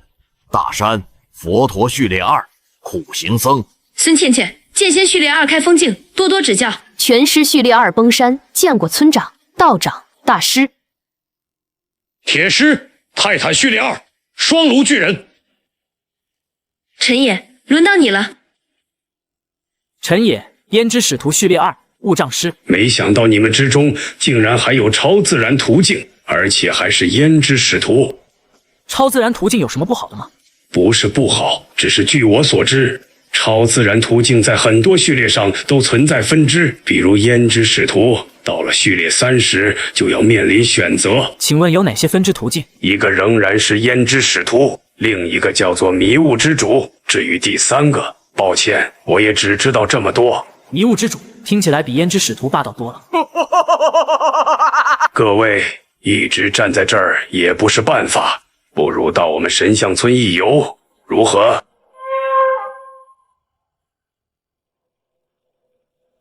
末日爆发的第35天，就在我们以为即将迎来的是幸存者车队时，却万万没想到出现在我们面前的，竟是一头遮天蔽日的巨大神像。而更离谱的是，神像背上下来的人，竟然直接邀请我们登上象背同行。老李，人都齐了吗？没问题，齐了。好了，这就是我们的神像村了，几位请吧。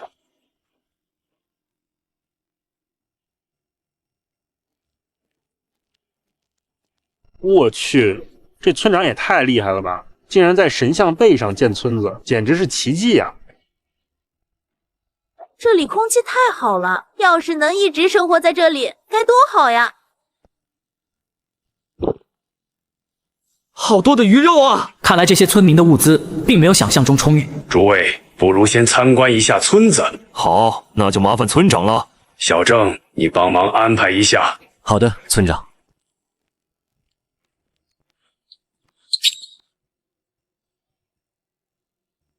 快看，是外来人！我去，这里居然还有老人和孩子，看起来真像个正常事件。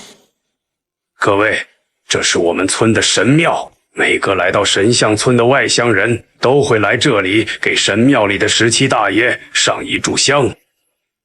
17大爷？没错，我们村子最早就是由17大爷一手建立的，如果没有他们，也就没有如今的神像村。这个17大爷怎么看都像个女的。好了，感谢各位的观礼，接下来带你们去别的地方看看，希望你们能在神像村有一段愉快的经历。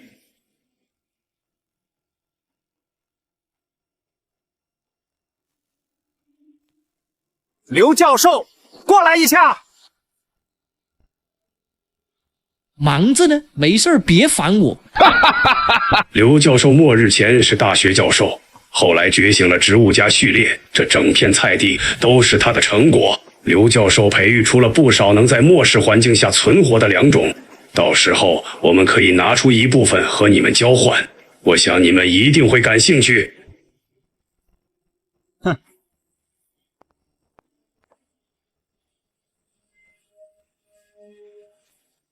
咱们村子目前也只能勉强做到这种程度了。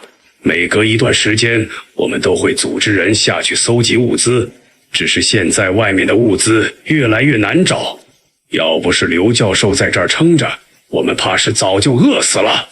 对了，你们先在这里休息一下吧。今晚神像村会为各位举办一场简单的欢迎晚宴，到时候大家一起参加。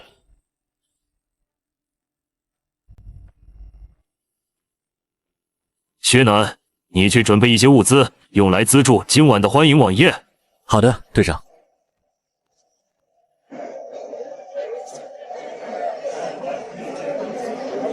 兄弟，你知道吗？这次晚宴的主持人叫苏曼生。苏曼生是谁呀？怎么听着这么耳熟？连他都不知道？午夜之声的主播啊，宅男女神啊！我去，竟然是他！我亲娘哎，没想到有生之年还能见到他给我们主持，值了，真值了！你想屁吃呢？你以为他是冲你来的？他是冲陈野、楚队他们来的。这种女人不是你能惦记的。欢迎楚队长一行来到神像村。今晚略备饱宴，不成敬意。楚队长，你们是从大巫市过来的？是啊，村长，你们也去过大巫市？算是路过。雾江里有条大蛇，好家伙，要不是神像，我们怕是一个都活不了。村长，你们也遇到了雾江里的那条大蛇？可不，我们神像村什么都缺。前段时间，战道长和大山大师带着20个人，想着去大巫市搜集物资，可仅仅半天时间，回来的只剩下5人。村长，你知道这些巫奴是怎么来的吗？我怀疑浓雾深处存在通往异空间的入口，否则解释不通巫奴为什么源源不断。那些被拖走的人很可能只是异空间的映射体。对了，你们在大巫市有没有遇到过灯下鬼？灯下鬼的事还是让詹道长来说吧。灯下鬼是我们在大巫市遇到的，外相通常是灯下的男人或女人，规则极其诡异。他会模仿你熟悉之人的样貌或者声音，只要你一回应，就会被他缠上，不死不休。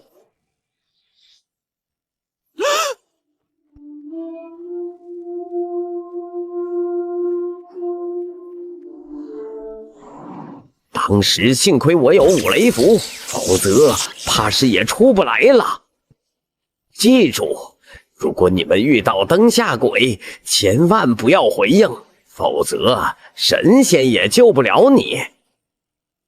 好了，大家安静一下。刘教授最近培育出了一些新的良种，正好几位贵客都在，不如给点意见如何？我们又不是什么农业专家，让我们给意见，这不是扯淡吗？村长，这不就是普通的土豆和莴笋吗？怎么就成理想良种了？诸位可能觉得这只是末日前随处可见的作物，没什么稀奇。但我要说的是，这是刘教授刚刚培育完成的理想良种。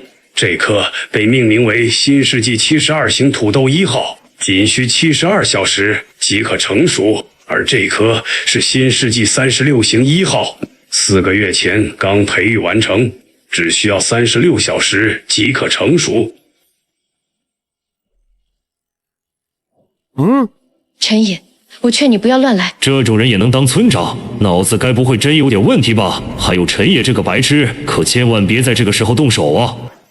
这些新品种具有抗旱、抗寒、抗病、抗虫的特性，就算在颠簸环境中，只要不是太离谱，都能保证存活。要是车队有了这东西，以后岂不是再也不缺物资了？不对，村长，如果72小时就能成熟可食用，那为什么村子还会缺物资？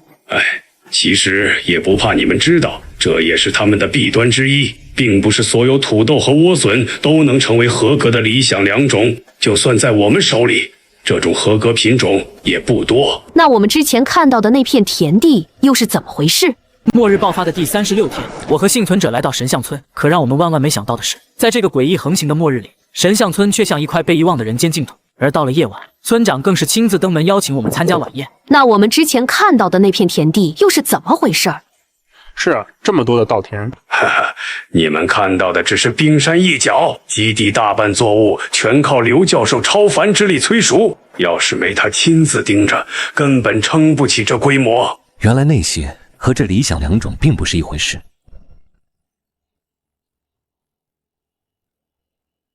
还好陈也没动手，要不然麻烦就大了。今天的晚宴就到这里吧，明天上午吃过饭，我们开始交易。小郑，你先带楚队长他们下去休息。好的，村长。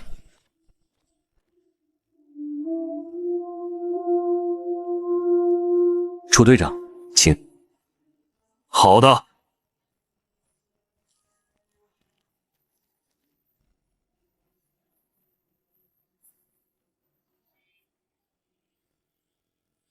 今晚你们多盯着点理想良种，我总觉得那个叫陈野的不是什么省油的灯。今晚大家就在这里休息，有什么需要随时叫我。那我就先回去了。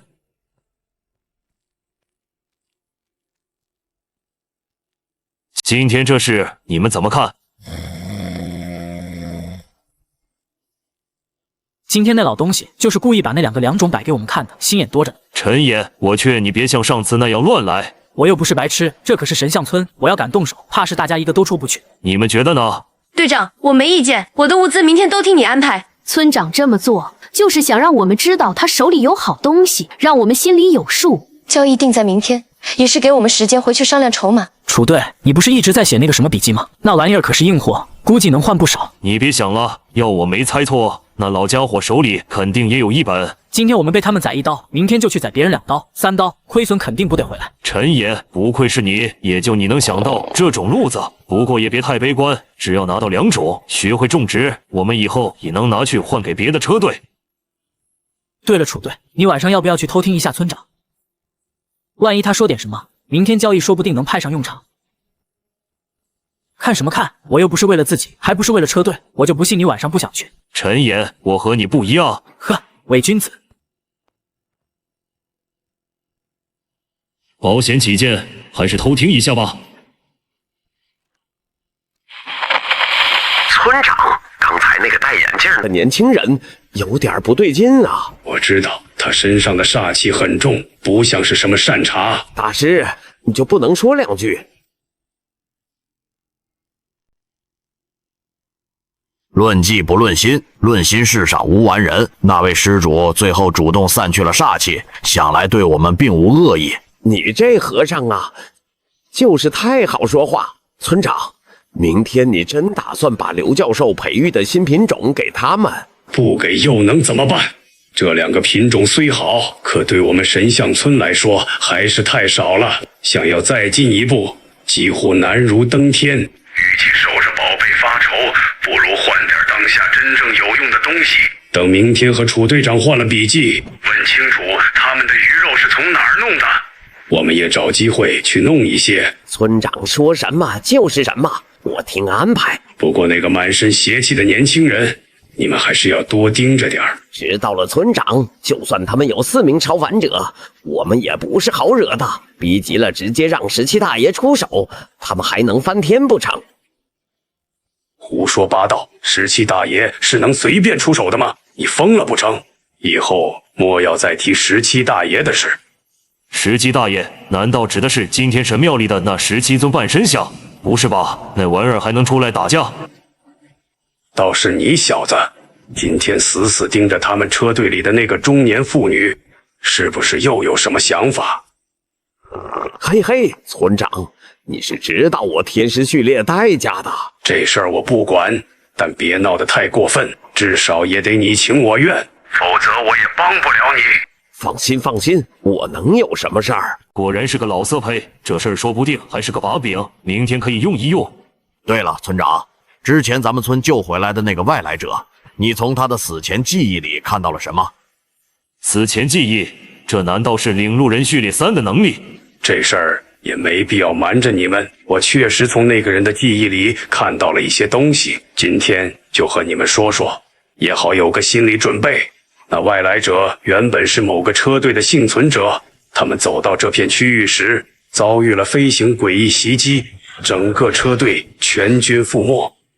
飞行诡异，村长，你具体看到了什么？领路人序列3有一种能力叫危险感知，这能力时灵时不灵，但在特殊情况下能感知到与自己有关的灾祸。不巧的是，他的记忆已经很混乱了。我在读取他记忆时触发了危险感知，但我很清楚地感觉到1周之后我们会遭遇和那支车队一模一样的危机。难怪这老头非要把我们请上村子，原来是打算借我们的手对付诡异。那不能直接请17大爷出手吗？17大爷出手自然可以逢凶化吉，但出动的太频繁不是什么好事。我让他们上村子，也是想着借他们的力量解决这次危机，能少动用一次17大爷就少动用一次。没想到今晚随便偷听一次，竟然挖出了这么多神像村的核心秘密。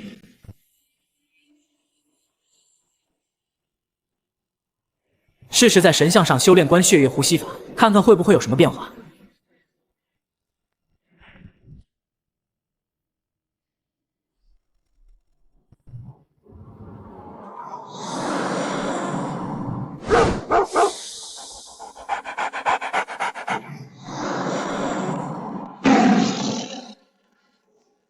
为什么我的烟气模拟无法拥有本体一样的战斗力？为什么不能以假乱真？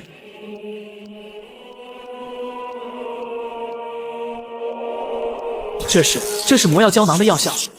不对，如果99%的真实加1%的虚构，假的也可以变成真的。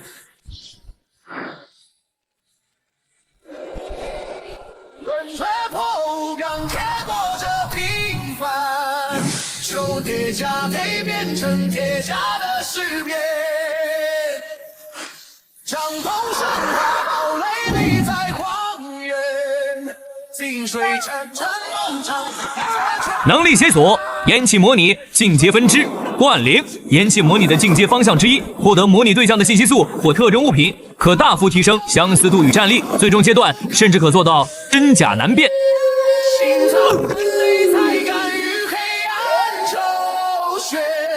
末日之下，活着就是顶点。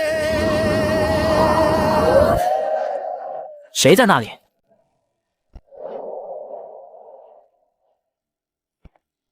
你什么时候来的？来了有半个小时了，刚才看陈先生在修炼，就没打扰。你是专门等我的？可以这么说，陈先生，不如我们做个交易如何？你想怎样？陈先生离开神像村的时候，能不能带上我？作为交换，我可以告诉你一个关于神像村的秘密，一个支撑这座村庄存在至今的真正秘密。崔秀恩，之前也有个女孩子想让我带她离开，可惜她最终也没能达成愿望。神像村的秘密我们没什么兴趣，苏小姐也不用多说了，我们很快就会离开。陈爷，你大爷，时间不早了，该回去休息了。陈先生，那我就先走了。大爷，看来这村子的水比我想象的还要深。算了，希望一切顺利吧。楚彻说的没错，人类已经没多少，如果还能彼此抱团，或许真能熬过去。待会儿村长就要来和我们交易物资了，你们还有什么想说的？只求被清坑就好。队长，要是代价实在太大，那就算了。放心，今天我们吃不了亏。楚队，你该不会昨晚真偷听了吧？陈岩，你胡说！楚队长，村长请几位贵客过去。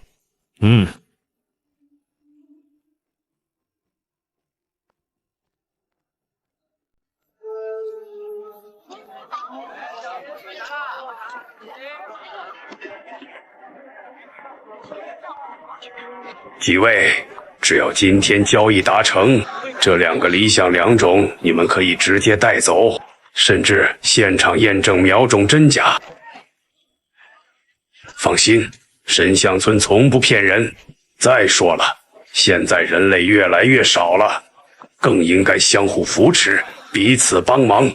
村长，我们车队也希望能和神象村长期合作，只要我们有的，村长尽管开口，我楚彻保证不让您失望。既然如此，那我也不绕弯子了。这两种的价值，你们心里清楚。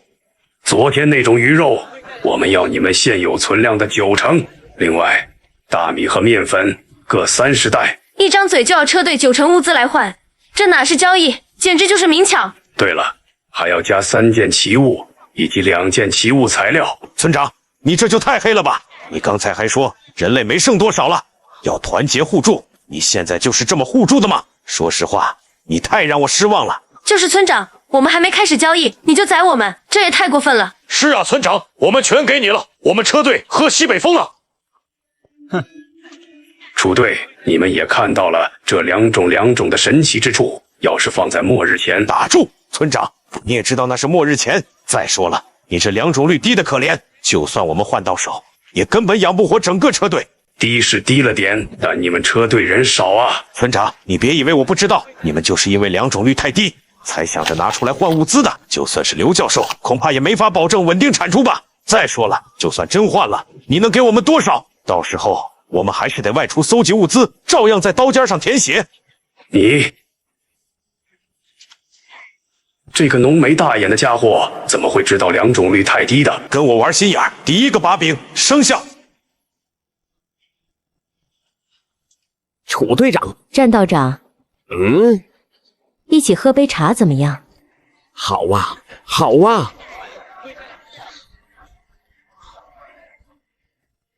第2个把柄成立。哎，战友道，你要去哪儿？你先别走。楚队，再怎么样，刘教授培育的2种，只要你们拿到手，未来一定能解决很大的粮食问题，至少也得给我刚才提出条件的80%。80%也不是不行，不过真要是给了80%，1周之后你们可就别指望我们帮忙了，到时候就只能请你们神庙里的17大爷出手了。你怎么知道的？村长，别忘了，我也是领路人，我也有我自己的手段。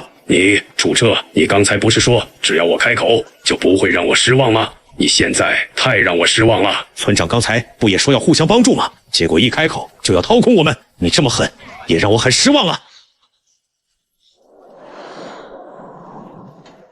末日爆发的第38天，就在神象村的交易会上，大头村长狮子大开口，一张嘴就要90%物资，却没想到楚队长早已暗中掌握对方把柄，村长脸色瞬间灰败下来。楚彻，你刚才不是说只要我开口就不会让我失望吗？你现在太让我失望了。村长刚才不也说要互相帮助吗？结果一开口就要掏空我们，你这么狠，也让我很失望啊。那你说怎么办？这样吧，村长，你刚才说的那些物资，我们最多给你1成，其物你就别想了，毕竟我们也不富裕。至于2种，我们要300斤作为交换，1周之后，我们帮你们挡住即将到来的危险。这浓眉大眼的队长，原来也是个黑心肝。楚彻，你疯了吗？100斤我们都凑不出来，还300斤？不可能，绝对不可能！既然没得谈，那我们只能走人。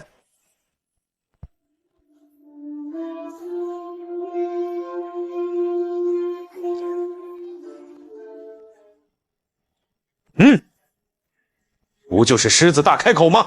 嘿嘿，我也会。难道这才是真正的楚队长？楚队长，等一等，这才是楚队长的真实面目。楚队长，先别离开。事到如今，我也不瞒你们了，神象村远没有你们想象中那么富裕。相反，我们已经遭受过好几次诡异冲击，如今人类所剩无几。这一次，我代表神象村所有幸存者，拜托你们了。陈岩，你怎么看？楚队，这种事你自己决定就好。村长，你这样让我也不好做人。这样吧，最终条件我们出一半物资，这是底线。至于其物，那是不可能的。唉，罢了，就按楚队长的意思进行交易吧。薛南，去把车队的一般物资拿出来。好的，楚队长。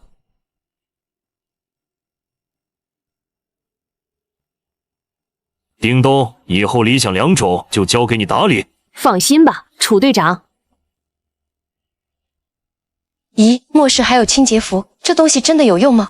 清洁服字面意思，效果相当于洗澡，但比洗澡干净多了。只要注入超凡之力就能用。那这清洁服加桃木剑怎么换？不贵，1斤大米或者面粉就好。1斤大米，你怎么不去抢？最多1包泡面，再给你点干粮碎末，爱换不换？哎，孙小姐别走啊！我换还不行吗？早这样不就好了？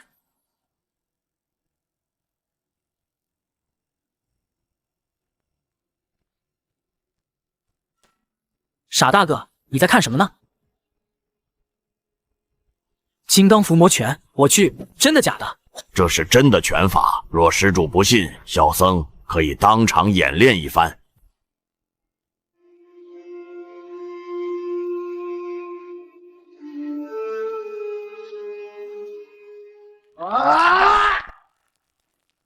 我去，这也太帅了吧！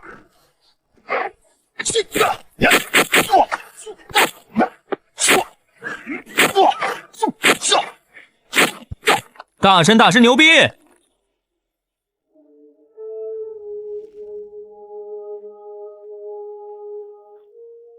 和尚，你这是内功还是外功？不论内功外功，亦或超凡之力，本质都是能量的运用。诸位觉醒者拥有序列能力，而小僧不过是将佛陀序列的伏魔神通拆解成人人可修炼之法。这本金刚伏魔拳，只要按我所写修炼，也能成就伏魔之力。那岂不是人人都能学其他序列的能力？理论上可以，但实际难度极高，相近序列会容易许多。比如这位吴施主，泰坦序列主修肉身，与我佛陀序列契合，因此可以修炼此拳。嘿嘿，和尚，你说的我听不懂，不过你这拳法我喜欢，你说怎么换？100斤大米，油盐酱醋若干，冬装至少10套，秋装10套。100斤大米，你怎么不去抢？不过看在吴施主与贫僧有缘的份上，这本功法半价出售。嘿嘿，我换。还真是个铁憨憨。不过这和尚为了给村子多换点物资，竟然连自家序列能力都掏出来卖了，还当真是？咦，这是系统，这本吞气术我能修炼吗？不行，吞气术为佛陀序列专属修炼法门，与宿主胭脂使徒序列不兼容，序列壁垒无法突破。那能不能根据吞气术进行改编，让它适配胭脂使徒序列？如果可以，需要多少杀戮值？改编吞气术可行，所需杀戮值2万点。果然，系统凭空推演一部适合序列2的修炼法门要10万点，但改编现成的只要2万。这买卖血赚，只要有修炼法门，距离序列1/3迷雾之主也就不远了。大和尚，这本怎么换？150斤大米或者等价物资，最好是在保质期内的。大和尚，这么多物资我给不起，不过我有一件奇物，如果你愿意，可以和你换。奇物？什么类型？编号多少？排位靠前吗？枪械类，编号7125，要不你看看？只要合适，也不是不能换。薛南，把东西拿来。那个，我再补贴2位10斤面粉，再加点零食，怎么样？成交。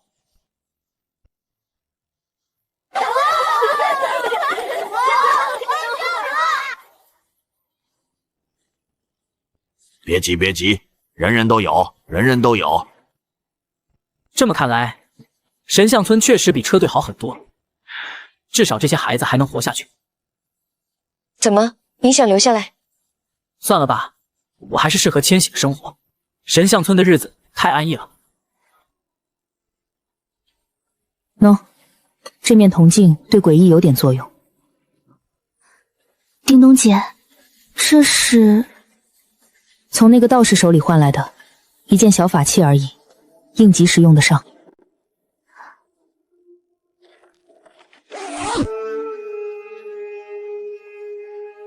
这些可是宝贝，要是真能稳定种出来，以后说不定就不用天天出去搜集物资了。叮咚姐，真羡慕你们能成为超凡者。我想拜你为师，请你教我成为超凡者。你想成为超凡者，是不是为了找陈野报仇？如果是这样，我不会教你。叮咚姐，我没有，我不敢。其实陈野和你本就没什么仇怨，你们的事我大概知道。当时那种情况，换作是我也不会救你姐姐。就算是序列超凡，在那样的天灾面前也会死。他没有义务去救任何人。我没有，我不是这样想的。我只是想成为超凡者，只要我成了超凡者，我就能找到姐姐。我姐姐或许还没死。我可以收你为徒，可以教你拳法，但我不能保证你一定能觉醒序列，成为超凡者。你可明白？明白，师父。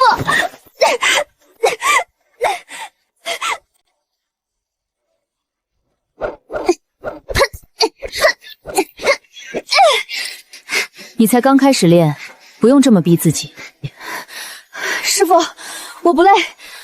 我知道现在开始已经很晚了，不拼命的话，永远都觉醒不了。还真是个疯子。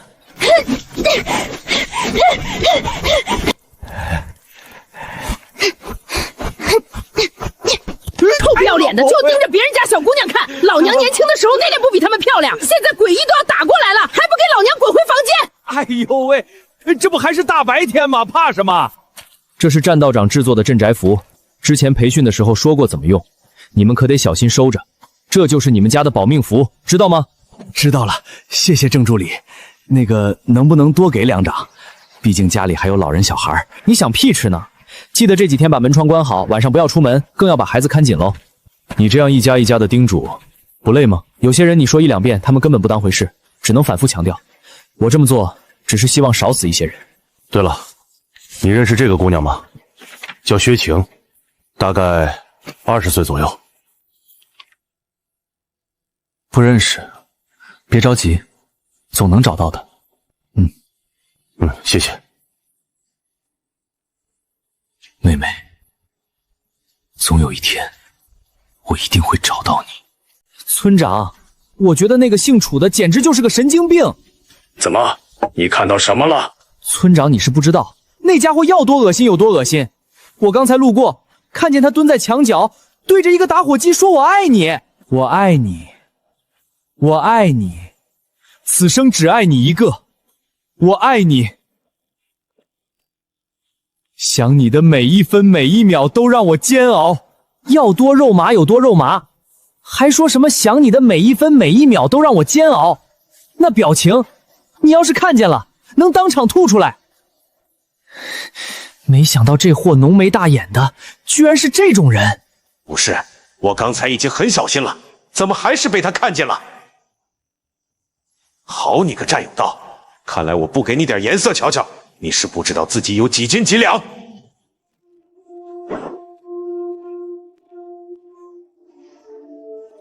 陈野、倩倩，听说詹道长昨晚生病了，我们几个去探望一下吧。早不生病，晚不生病，偏偏现在生病，这事儿肯定有猫腻。楚队长昨晚指定又偷听到什么见不得人的秘密。有人吗？一个大男人敲个门，磨磨唧唧的，让我来。战道长，我们来看你了。这虎娘们儿真不知道该夸她勇还是说她莽。你们怎么来了？切，你和张艳萍的事儿，谁不知道啊？还遮遮掩掩的。这道士是真敢用痔疮之居啊，难怪生病了。道长，听说你病了，这不，我们专门来看你了。这货是怎么知道我生病了？你真的打算跟着道长了？啊，队长，老战对我也不错，我也挺喜欢神像村的。我不想走了。希望楚队成全。既然你决定好了，我自然没意见。不过，接下来的危险不少，道长最好还是保持最佳状态吧。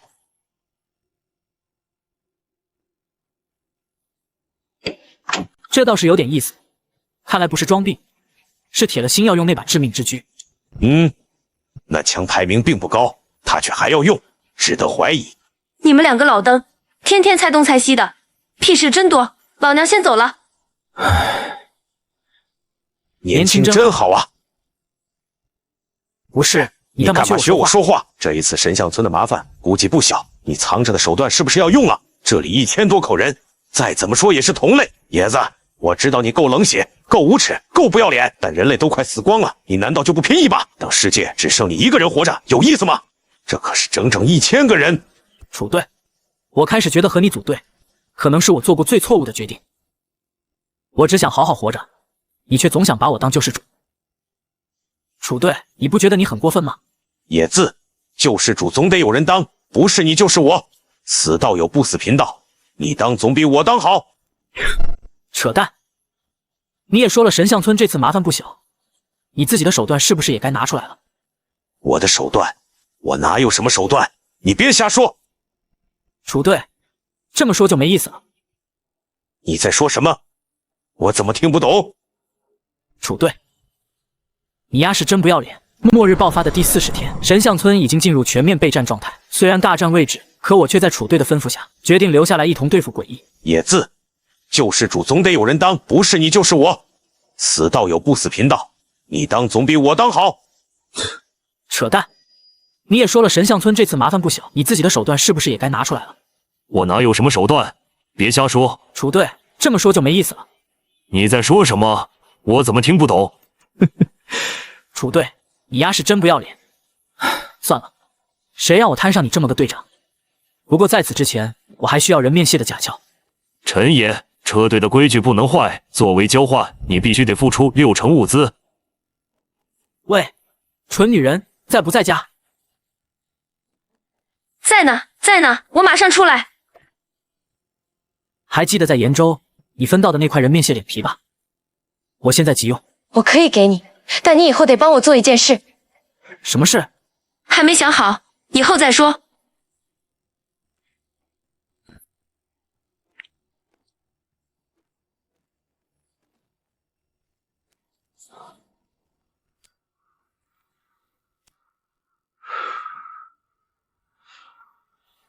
要是能留下死神和雪女身上的本源残留，或许我的实力会更进一步。虚渊贯灵化浊息，赋予形骸十月影，生命凝露窥神骸，迷雾是光听无令。去！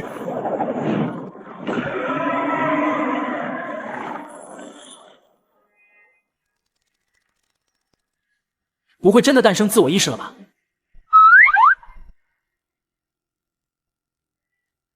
周小小有镜子，小鱼儿有桃木剑，他们都有护身物件，就我没有。也许吴先生压根没注意到我吧。老李，老李，这是镇宅符，好东西，明天会很危险。现在就让人把符贴满屋子，无论发生什么事都不要开门。就算是你们也不开门？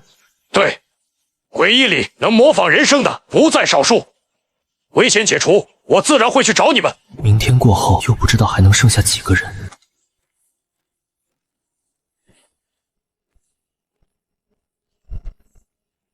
字的血潦草些，这样就不怕落到别人手里了。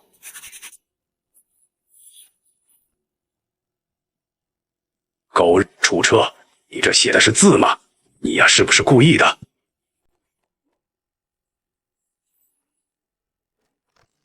陈爷，你怎么过来了？今天我把神像村整个片区都巡了一遍，居然什么都没发现。楚队，难道你就一点感应都没有？没有，天上地下除了神像本身的灵压，没有任何异常诡异气息。楚队，要你何用？哎，你说会不会是我们碰上了连你都感应不到的诡异？我不否认有这种存在，领路人对诡异气息的敏感度，不是你们其他序列能理解的。那有没有一种可能，诡异也在进化？他们早就进了村子，只是我们还没察觉。倒不是没有这个可能，只不过……野字，不好了！我感应到了诡异的气息，他们就在村子里，而且很多。他们什么时候进来的？走，我们出去看看。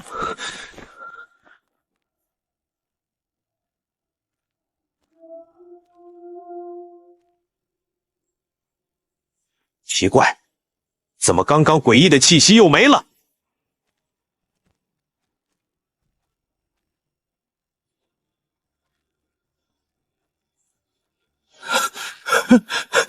对不起，对不起，我也不想的，我没得选，我不想死，我不想死。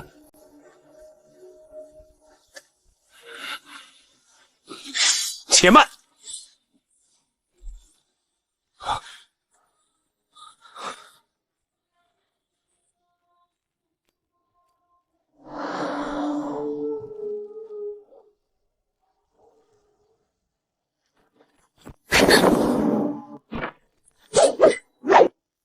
楚队，这是怎么回事？不知道，我没有从他身上感受到任何诡异气息。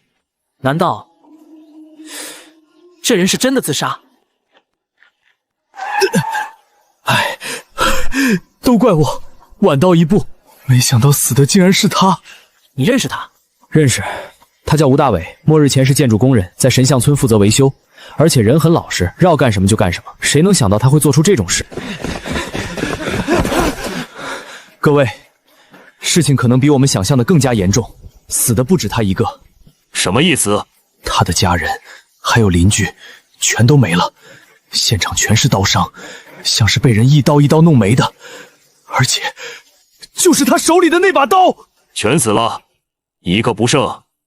你没开玩笑吧？一个平时老实本分的人，杀了所有家人邻居，最后再自杀。末日爆发的第41天，神像村在楚彻的感应中，终于迎来了诡异的进攻。你没开玩笑吧？一个平时老实本分的人，杀了所有家人邻居，最后再自杀。土队，我们快去告诉村长吧。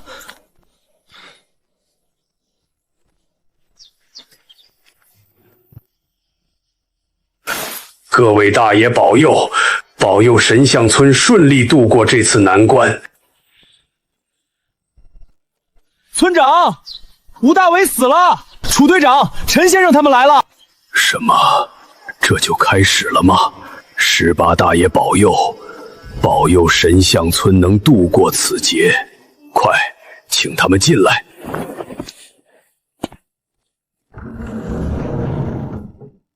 请进。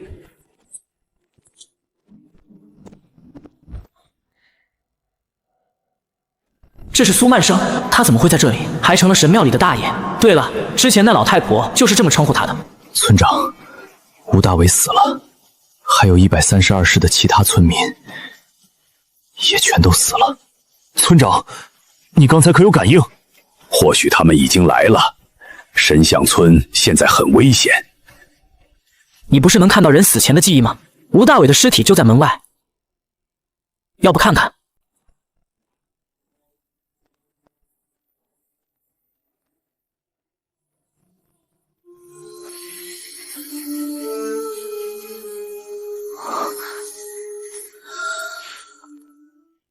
我看到吴大伟弄了亲朋好友，然后当着楚队和陈先生的面自尽，凶手就是吴大伟。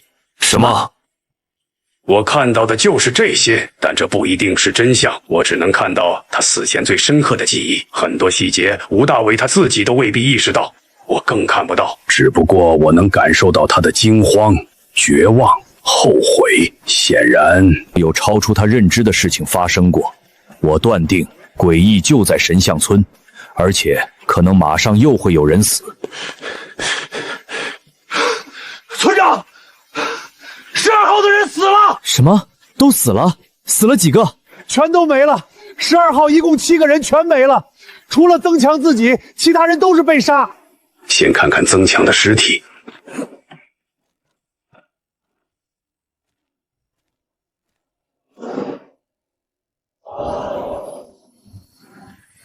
我能清晰感受到他死前的恐惧，但除此之外没有更多。村长，你没事吧？我没事，只是每使用一次能力都会消耗精力。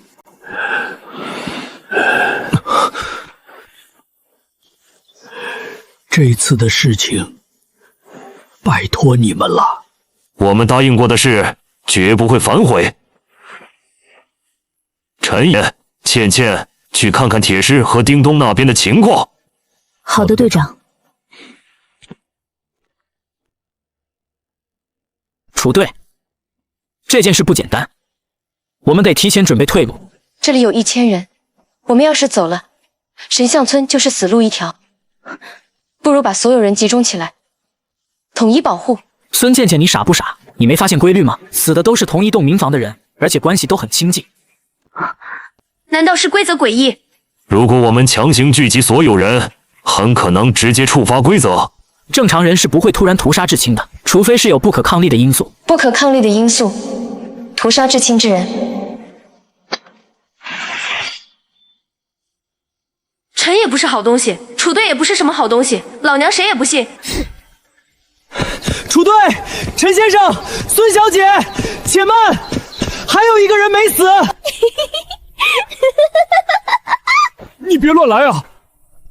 你别乱来啊！快把刀放下，我们好不容易活到现在，千万别想不开啊！有人，你们看不到，面具，唱戏的。其他死者的记忆里有没有类似信息？没有。村长，要不看看他的回忆？活人我看不到。那还不简单？别乱来，他是装的，8成是知道点什么，只是碍于村长在这里。要不晚上再问。好。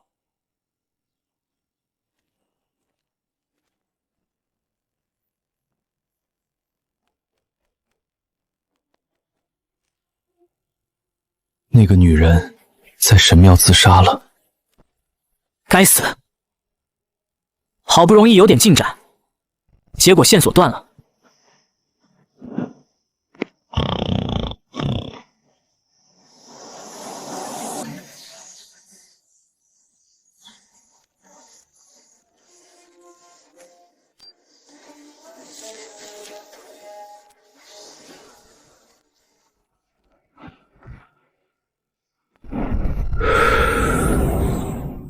你选谁不好，偏偏选择了我。末日爆发的第42天，可就在我独自一人巡视村子边缘时，谁知异变毫无征兆的降临。我甚至还没来得及做出判断，诡异已经第一时间找上了我。你选谁不好，偏偏选择了我。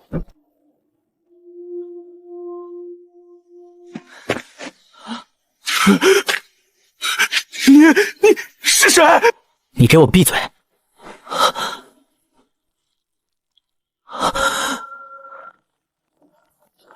兄弟，你们车队那个戴墨镜的男人，为什么让我感觉比诡异还恐怖？嘘，小声点。他呀，是我们车队的黑心尘，在末世遇到诡异，或许还有一线生机，但如果你单独遇到他，那就是十死无生。你是黑心尘？完了！你刚刚说我什么？对不起，我不是故意的，我真的不是故意的。你给我闭嘴！1分钟只能活一个。空间领域。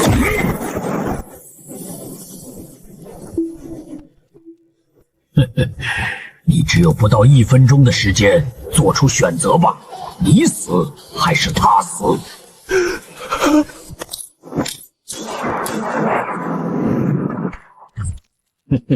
没用的，超凡者，我们不在一个维度，你杀不死我，而且我在你身上闻到了很重的血腥味儿，这种选择对你来说应该很简单才对。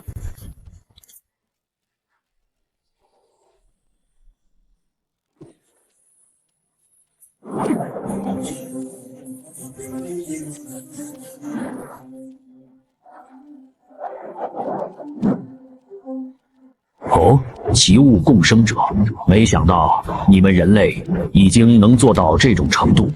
你屁话太多了，去死吧！深渊控制，手段不错。如果我们处在同一位面，你的血眼的确会让我有些麻烦，但现在无论你做什么都是徒劳。现在还剩35秒，杀了他，你就能活。我不想死，陈先生，你不会杀我的吧？闭嘴！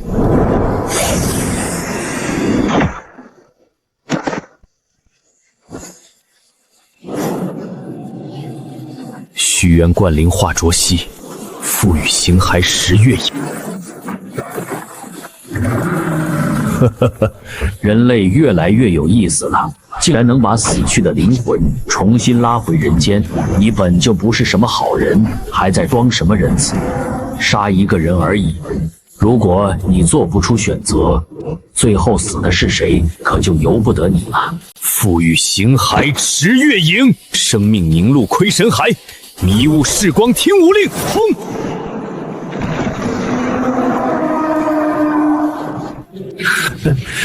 你竟然连8指人面这种臭虫也能召回来，你以为你能控制他？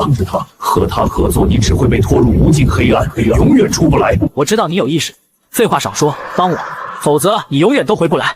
等等，少废话，说。你发誓每天给我1个小时活动时间，我就帮你。我发誓，只要你帮我解决眼前的麻烦，每天给你1个小时。年轻人，我信你一次，但你若骗我，代价你承受不起。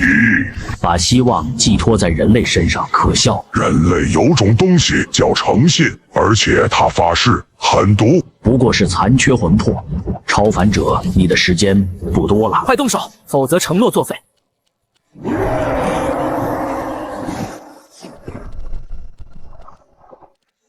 不过是鱼而已，你以为我没办法？给我死！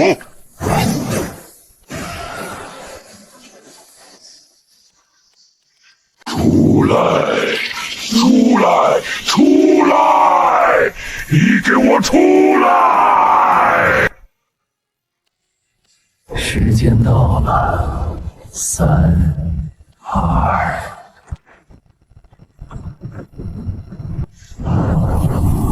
你是不是太小看本尊了？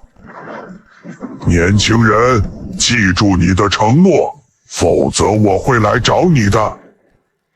答应你的事情，什么事情？我怎么不记得？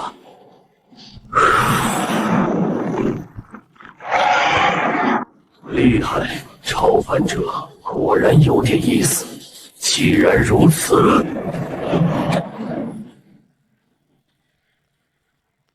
陈野，陈野，你还在吗？野子，你还活着没？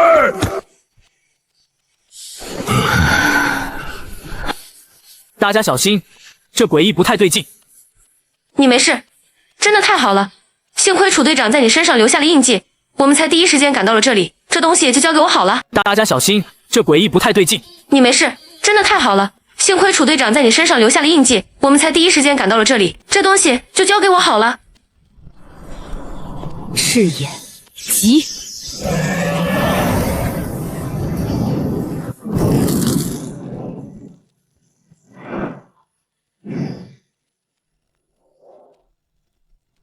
不对，憎恶竟然主动吸收怨气，触发了第1层状态哀嚎，难道是倩倩的火龙剑？大家小心！火焰，我也会。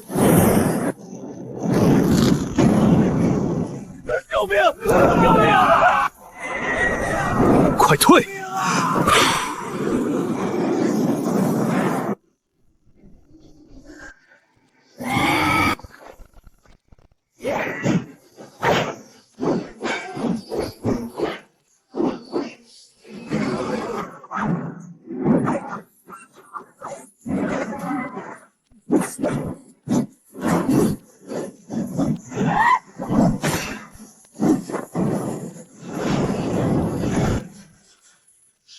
深渊控制，就趁现在！赤炎击！剑回！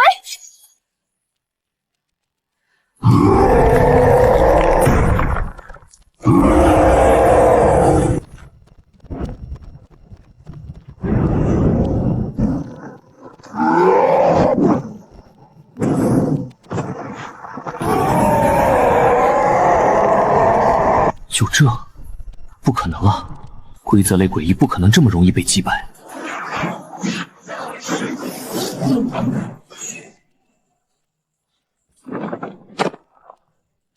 不好，这家伙还活着！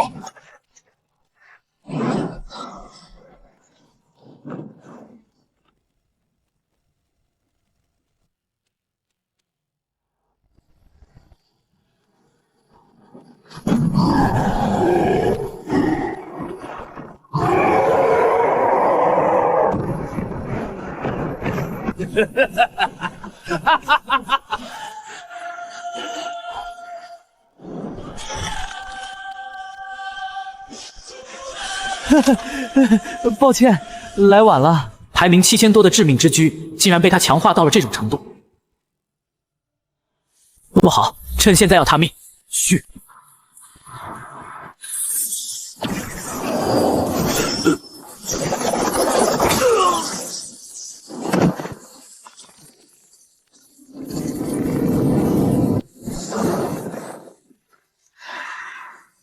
爽，真爽！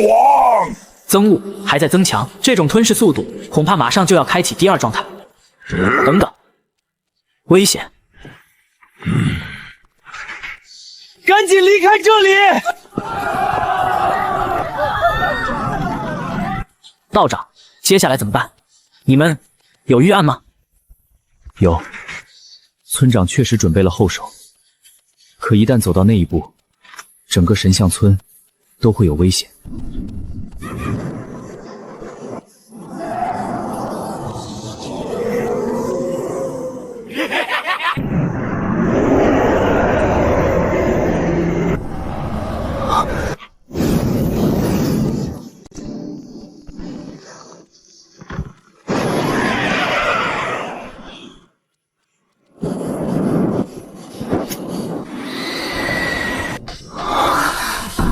楚队长，那是什么？不好，诡异气息在疯狂增长，我们已经非常危险了。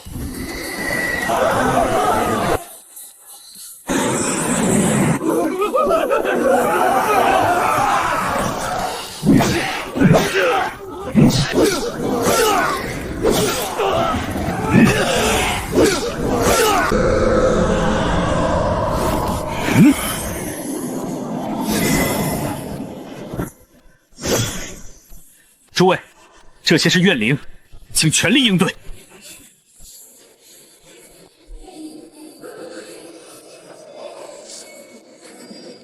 引雷符。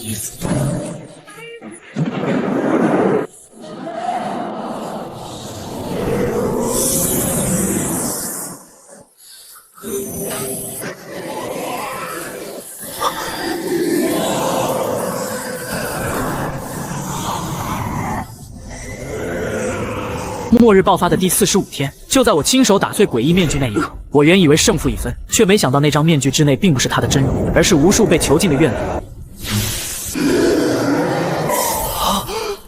去！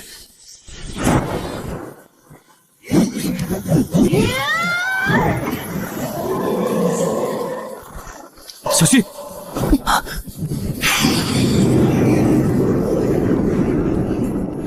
超凡者。这才哪儿到哪儿！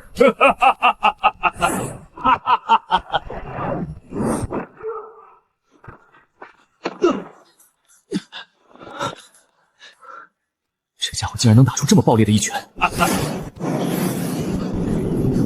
我去！等等！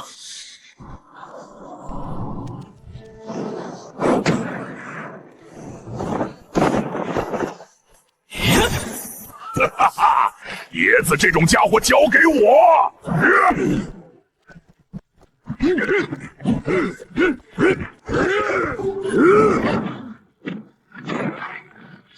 什么肉身强度，竟然比铁狮还要强！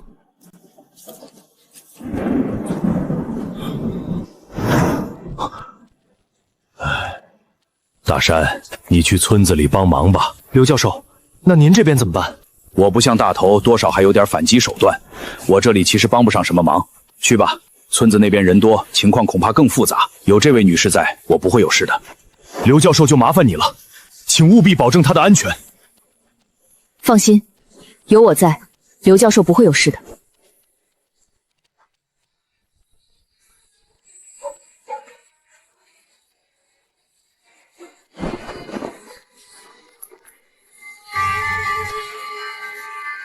这难道也是一件奇物？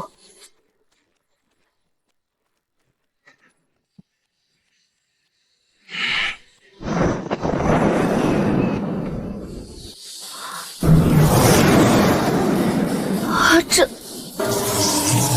天母雷公，速降神通！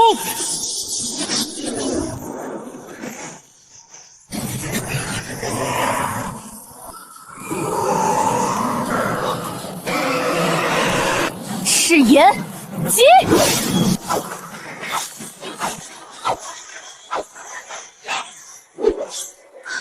陈野，我们现在怎么办？要不了多久，憎恶就会显现第二层状态。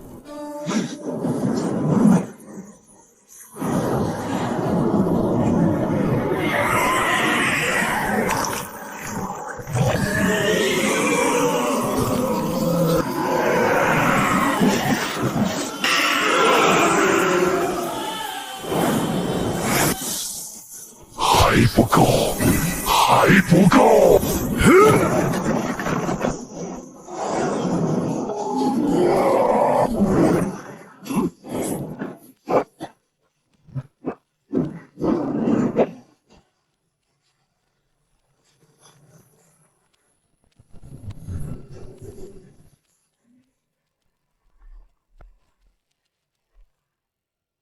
本大爷要玩个痛快！哈哈哈哈哈！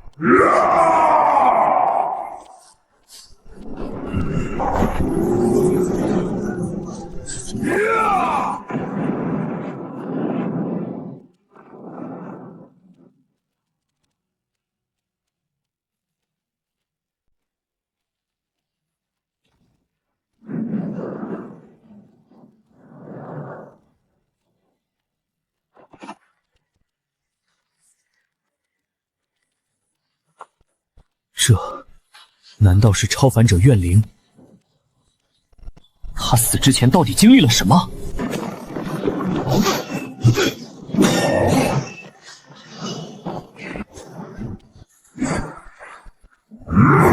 居然能预测我的移动路径，不过近战可不是我的长处。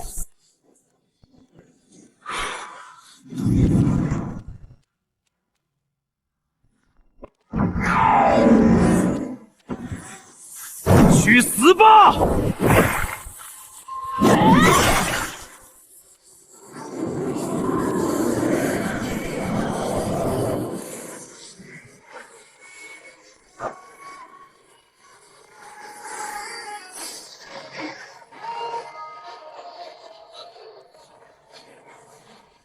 盛宴才刚刚开场，去把这里的一切全部碾碎，一个不留。末日爆发的第46天，随着双方战斗不断升级，战场上的怨气越来越浓。与此同时，我手中的血怨柴刀即将触发第二形态。然而就在这时，更恐怖的事情发生了。那名戴着鎏金面具的鬼灵，竟然从面具之中召唤出了超凡者级别的怨灵。盛宴才刚刚开场，去把这里的一切全部碾碎，一个不留。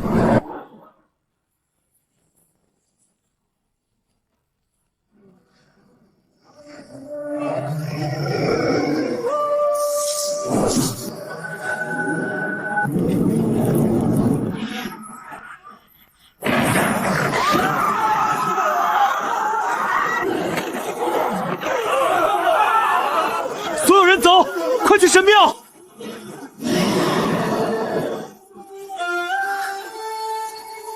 小心！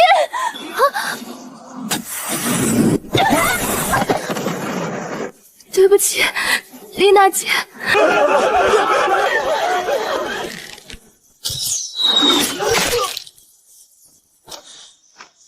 这是猎人序列。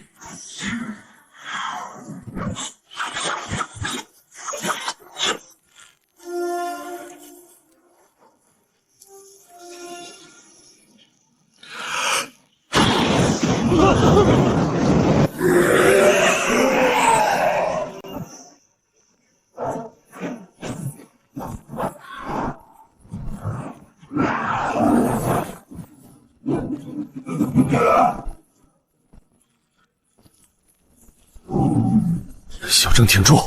我终于要死了吗？这样也好，这样的日子我早就受够了。说什么鬼话！你不会死的，你们村长一定有办法，我也有药。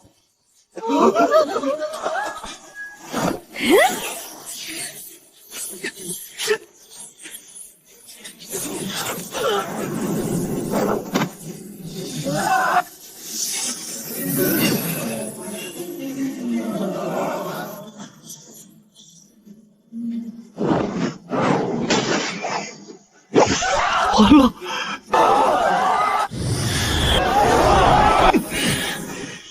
你敢！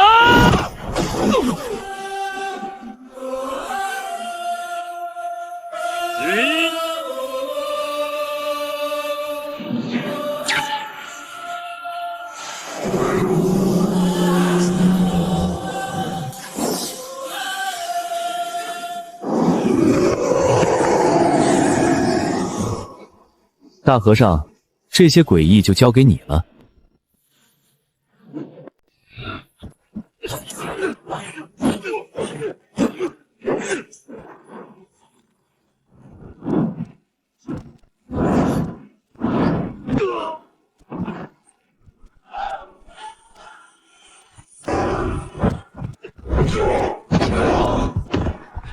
陈施主，够了，太多了！糟糕！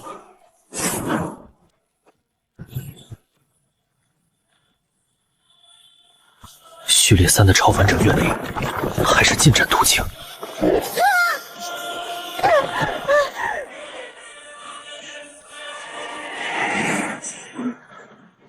这次真的打不赢，要不跑吧？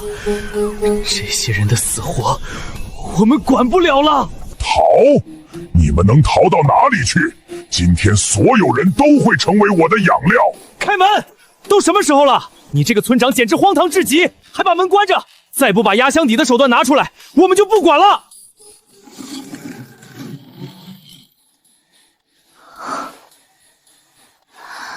诸位，帮我挡1分钟，1分钟就好。你是不是白痴？末日了还想当好人，为这些陌生人拼命，你能得到什么？人不为己，天诛地灭。人类已经越来越少了，如果你逃走，这里的1000多人都会死，最后世界只剩你一个人。都给我闭嘴！1分钟就1分钟！龙破剑，起！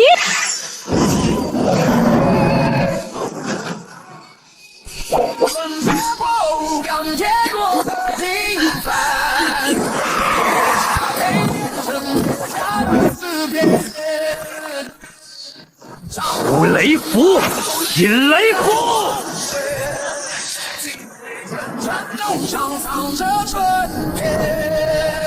最难处置也是为理解。逃亡的路没有退路可选，心潮很累才敢。怎么可能？这才只是序列2，竟然已经开始影响天地规则。憎恶终极阶段铜窟已启动。憎恶第2形态，铜窟第1次降临人间，至少也算个2技能吧。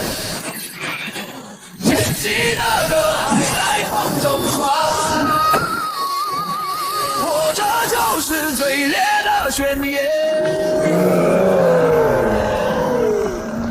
末日爆发的第47天，面对无穷无尽的诡异潮汐，所有人都被逼到了极限，而我也终于被逼到了最后一步，被迫使出憎恶的第2形态。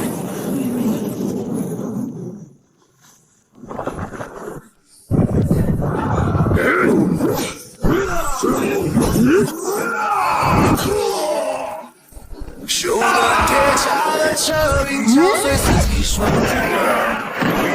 我的金属伤害站着做个教练。陈野什么时候会这一招了？那可是序列3啊！就算只是残魂形成的序列3，那也是序列3。好恐怖的一刀啊！没用的，杀还的。人海战术我也会。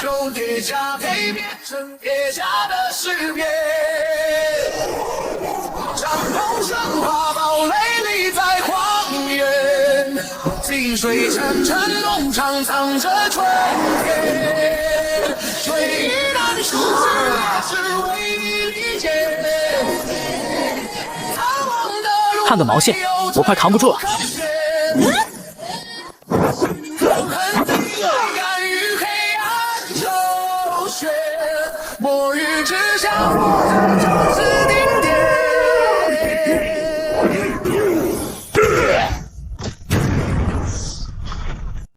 完了，终于是走到了这一步了吗？这是神像醒了？唉，也不算是醒了，只是这次的事儿怕是麻烦了。难怪神庙这么古怪，难怪神像村能在这头神秘的神像背上建立村子。原来他们居然能如此控制这头强大且神秘的神像。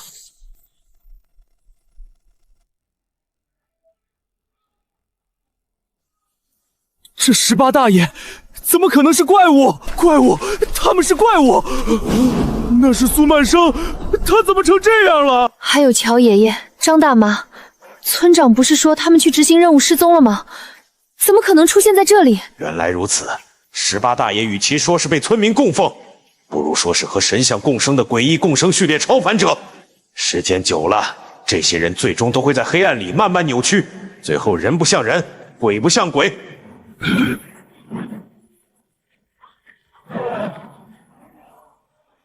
好家伙，快点，我们扛不住了！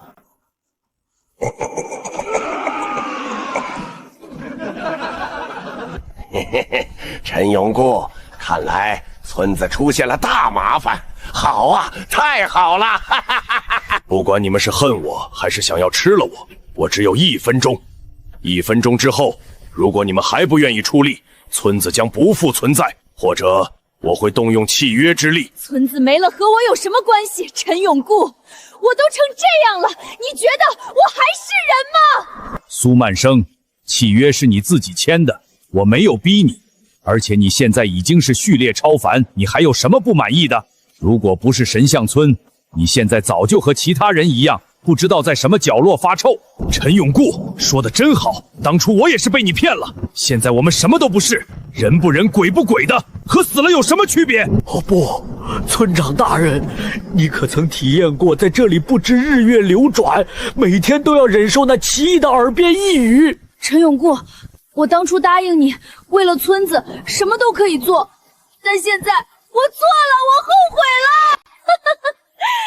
陈永固，让我吃了你，我想了好久好久。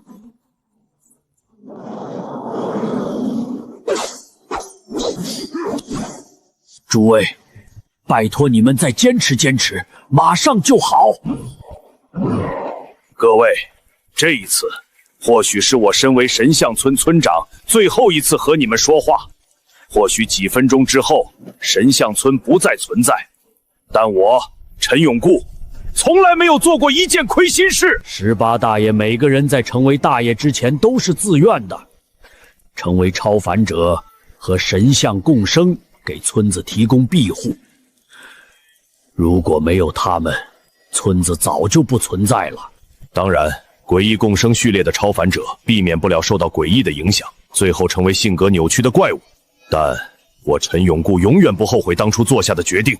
如果你们要骂要恨，记住我的名字，不要骂错人了。而现在，村子遇到了危险，需要你们之中有人站出来。村长，到底什么意思？你说清楚啊！得到18大爷的祝福，成为临时超凡者，保护村子。但24小时之后，你们会死，可有人愿意？得到18大爷的祝福，成为临时超凡者，保护村子。但24小时之后，你们会死，可有人愿意？村长，你丫到底好了没有？难道神像村今天就要结束了吗？真是可笑！我做了这么多，结果到头来在乎这个村子的只有我一个人。村长，我来。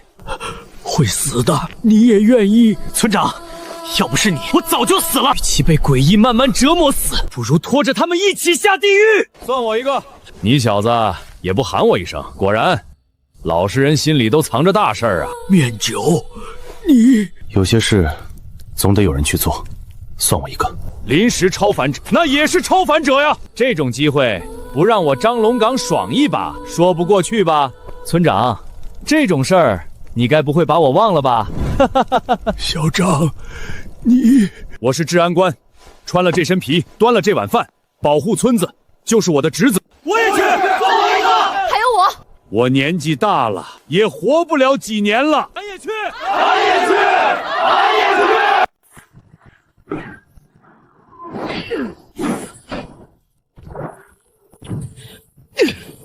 老家伙，好了没有？老子快扛不住了，再给我1分钟，1分钟就好。孩子们，只要把手伸向18大爷，就能获得超凡之力。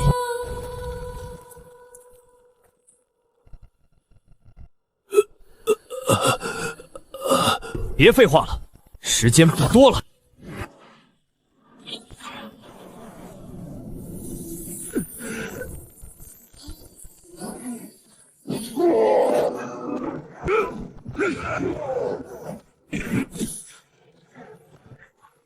我说大和尚，你也太不顶用了吧！陈爷，你妈的！爷子，让开！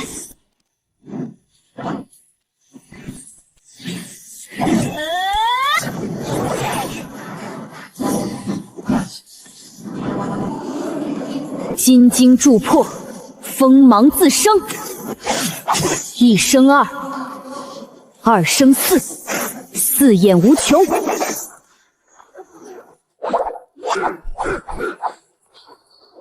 风笛所指，万箭诛邪，急！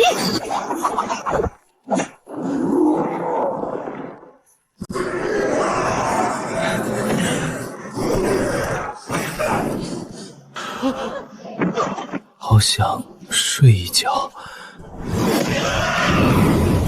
道长，接下来的事交给我们，你歇一会儿吧。这就是超凡者的感觉，真不错。可惜只有1天。1天又如何？1天是超凡者，多少人一辈子都碰不到这个境界，死之前能体验一把，值了！别废话了，兄弟们，接下来轮到我了。就算只有1天，老子也要让这些鬼东西知道，神象村不可侵犯，人类的火种永不熄灭！干他的！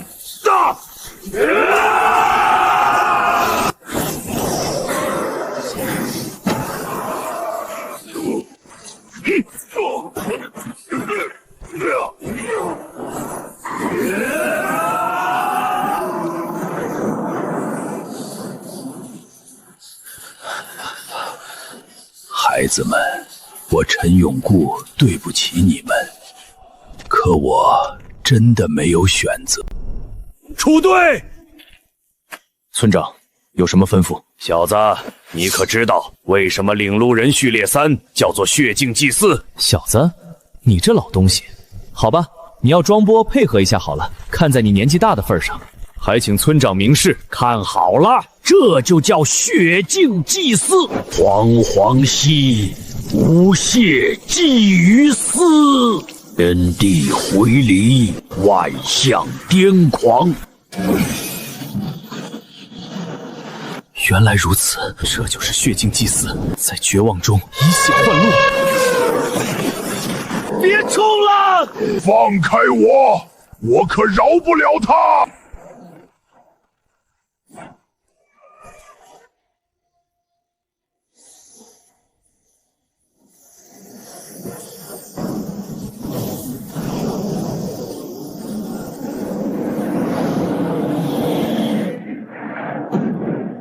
结束了吗？可是那些孩子们再也回不来了。没想到你还藏着这么多手段，彼此，全队都带伤，就你还干干净净的。我是领路人序列，没有战斗力的。我和你们不一样，手段都是来防身，不适合战斗。那要你何用？又是这句，你除了这句不会说点别的吗？不会，我就会这一句，但这一句就够气死你。陈爷，你我大爷早没了，你去找吧。这一次多谢你们了，若不是你们，神象村恐怕早就完了。之前答应你们的事，我们一定会做到。楚队，这老东西应该还有底牌没用吧？藏得这么深。神庙里的那18尊大爷，其实都是真正的序列超凡者。如果他们能暂时脱离神像参战，战局不至于这么被动。但情况是，他们已经被诡异污染，村长不敢放。如果强行让他们出手，可能会引发更可怕的后果。还能脱离神像？你怎么知道这些？猜的，我就是随便猜的。倩倩，你忘了咱们队长的爱好了？他可是有能偷听的奇物收音机，你觉得他会不听？原来如此，楚队，你还真是个伪君子啊！这对男女真的他娘的气人。算了，反正马上就要离开神像村了，这里的秘密关我屁事。你真打算留下？这一战之后，神像村未必比外面安全，但至少这里还能有一点点安静，就算只是暂时的，也够了。系统，查看杀戮值。当前杀戮值219000。这波赚大了。系统，升级吞气术。升级需消耗2万杀戮值，是否确认？确认。升级中，预计72小时完成，请宿主耐心等待。快看，这是超凡之力！有人觉醒了。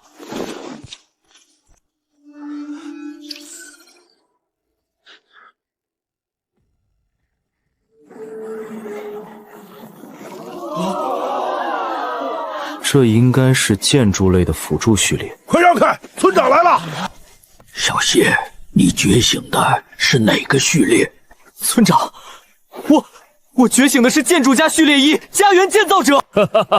好啊，有了住家序列，村子就能够组成有效的防御。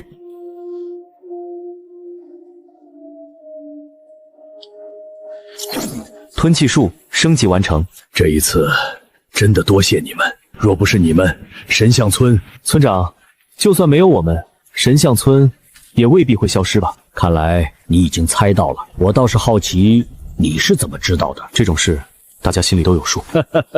算了，在这个末日，没有秘密的人是活不下去的。不过有2件事你一定不知道。是哪2件？第一件是重返城市计划，已经有人在召集超凡者，准备重返城市。城市？那不是天堂吗？这到底是真的假的？别问我细节，我也只是得到消息。哪个城市？谁在组织？我也不知道。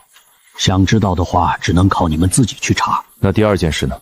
传说绿洲你们听过吗？曾经有一支车队说要去那里，他们说那里有食物、有医疗、有物资，甚至像末日之前一样。说实话，我还真不信。如果真有这种地方，恐怕诡异早就找过去了。只不过他们说的太真，我也无法判断。好了，时间到了，你们该走了。所有人准备出发！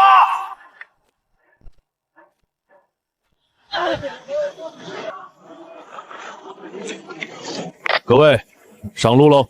呸！会不会说话？什么叫上路？楚队是出发，出发！你都这么大人了，还是队长，嘴里就能不能有点吉利的话？就是。刚才那句话是薛南说的，我已经教育过他了。薛南同志已经深刻地意识到自己的错误，我相信他以后绝对不会再犯这种错误。来，薛南，给大家道歉。对不起。楚队，你是真不要脸啊！楚队，你是领路人，咱们末日之前怎么可能有神像这种生物？这还是咱们那个熟悉的世界吗？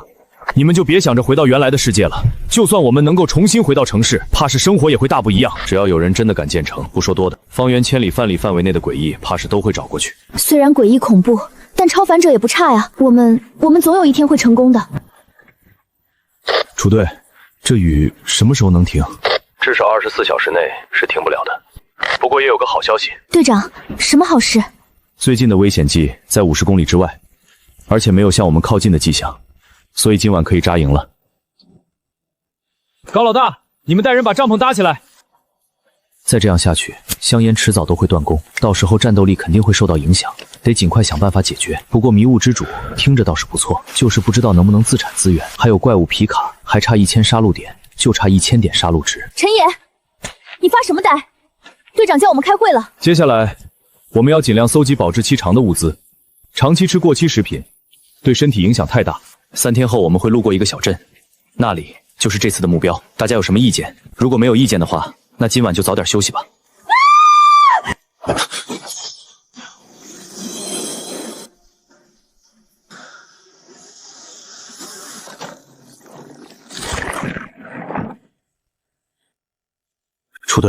这又是什么生物？这叫游走齿霸，高约25公分左右，喜欢在雨天狩猎比自己体型过数倍的猎物。狩猎时会张开花瓣，花瓣有细密尖牙，遇到危险会把根系从土中拔出逃走，速度大约和成年人相当。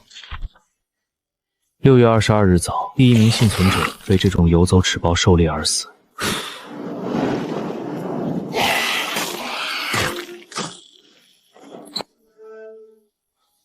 这到底是动物还是植物？应该算是动物吧，这些小家伙可是吃了一整个人。楚队，你怎么看？你们难道就不觉得我们这一路走来，动物似乎很少？什么意思？我们这一路走来，远离城市，有时候甚至专门往人迹罕至的地方走，遇到的动物虽然也有，但基本上是少得可怜。否则我们这一路走来，也不至于什么猎物都没有打到。楚队，你是说以前的动物或许和人类一样，也死得差不多了，新的动物马上就出现？而新的动物都和这东西一样。什么？也就是说，新的动物或许没那么好对付。我们人类一直都是食物链的顶端，这一次怕是要从这个位置上下来了。诸位，食物链顶端已经换了人，以后我们的日子怕是越来越难过了。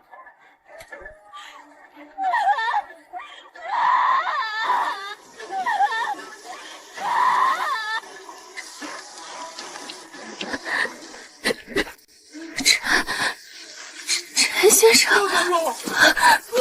救救我！救救我！救救我！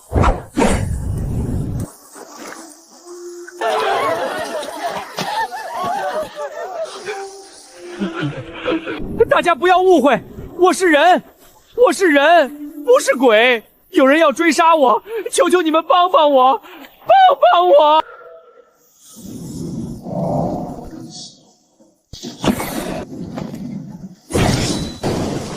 看来这个老头并没有什么异样。我的老天爷，这群活阎王终究是没追上来，谢天谢地。不过这能不能拿远点儿？老头，你突然就出现在我们面前，要我们不怀疑你，你得拿出让我们不怀疑你的证据。不，这个小兄弟，你错了，我不是男人，你一口一个老头的，称呼不准确。难道你是老奶奶？这么称呼也不准确。好吧，那你就是老子的。你什么你？别废话，赶紧说。对于我们契约序列超凡者来说，我们属于第三性，不分男女。我叫朱自在，契约序列2守诺，你们可以称呼我老朱，反正怎么称呼都可以。契约序列，没想到之前刚刚聊过契约序列超凡者的事情，就在这儿突然冒出来一个。你之前是不是上过神像村？你是说陈永库那老东西？看来你们也是去过神像村。没错，我去过那里，和那老东西换过东西。你们是不知道那些人都有多坏，大家好好的交易，结果他说动手就动手，根本不给人反应的时间。狗养的，这世界上怎么有这么坏的人？我诅咒他下18层。大家不需要这么防备，这老不死的应该没问题。老不死的，你来找我有什么事儿？陈爷，我找你还真有点事儿。现在都末日了，大家相聚一场都不容易。你看，你能不能给我写个同学录？以后我还能当个念想，不是？同学录？你来就是为了这个？你是不知道，当时城里有诡异，死了好多人，我儿子、儿媳妇、孙子全都没了。现在我连个念想都没有了。这看似简单的要求，实则暗藏猫腻。这老不死的八成不安好心。陈爷，你先别翻了，帮我写一个吧。相聚即是有缘，你快些写，我还要去找其他人写呢。陈爷，你别想多了。老头，你要我的签名想做什么？误会，这是个误会。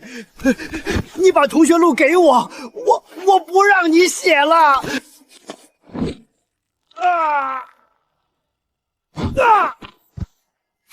你年轻人真不讲武德。陈爷兄弟，别着急，我没有恶意，误会全都是误会。这是奇物。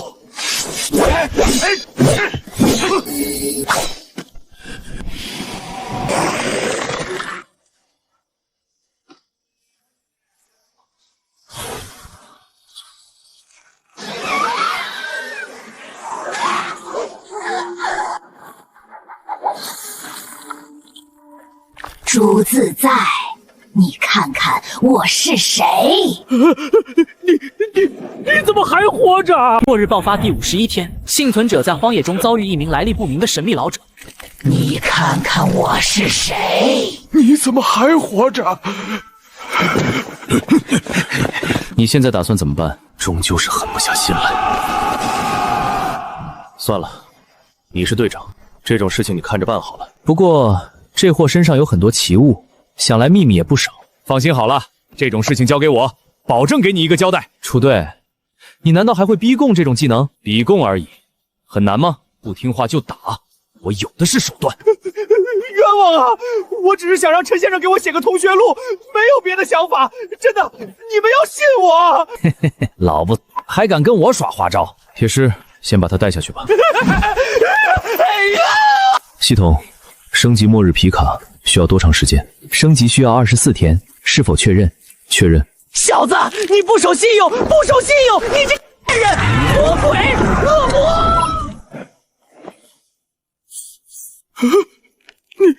你想干什么？说吧，你这么做的目的是什么？那本通讯录到底是干什么用的？别挠了！我说，你放过我，我全说。契约序列有一种能力，只要拿到你的签名，就可以根据你的签名制定契约内容。所以陈野，他当时想要你的签名，是想要你身上的柴刀和枪。这能力也太恐怖了吧！没你们想的那么夸张。这个能力是有严格限制的，必须使用白纸契约，而且那张纸不能有任何字迹，不能有折痕，不能有污渍，也不能有破损。正常人不可能随便在别人给的白纸上签字。所以，你之前查到的那张白纸不是普通纸，那是一张空白契约。所以那个老不死的伪装成通讯录骗我们签字。没错，而且还有一个关键点，这种契约并不是对所有人都有效。朱自在是序列2，如果他针对的是你，效果会大打折扣。毕竟你是序列3，想用契约强行控制你，难度很大。那他为什么不找叮咚，反而找我？找过，我当时在忙，没理他。你呢？难道他就没找过你？也找过我，我当时也在忙。那老东西狡猾得很，之前在神像村就用这张白纸契约坑过陈永固一次。不过陈永固好歹也是序列3，没吃太大亏。这老东西当时一句都没提，估计就是想看我吃瘪。这些老东西一个比一个阴，下次让我再见到他，绝对不会放过。也不知道楚彻那狗东没没上当，按那小狐狸的性子，怕是很难。这两人要是撞上，那可就有意思了。可惜我是看不到了。那老不死的人呢？野子，对不住，人跑了。跑了？那老家伙身上那么多好东西，你让他跑了？我也没想到啊，那老家伙身上还有奇物，就是他脑袋上一根不起眼的头发。谁能想到一根头发也能是奇物？就是那东西帮他逃走的。这次是我大意了，奇物也没留下。楚队，你是故意放他走的吧？看来还是瞒不过你啊，野子，你的疑心还是这么重。至于原因，我现在不能说，等时间到了，我会给你一个交代。不过有一点，我可以告诉你，那个朱自在不是来杀你的，这一点你自己应该也感觉到了。去你的楚生！老子今天不打死你！4件奇物啊，不对，是5件。陈野，老子好歹是队长！老子的头发，松手！你给老子松手！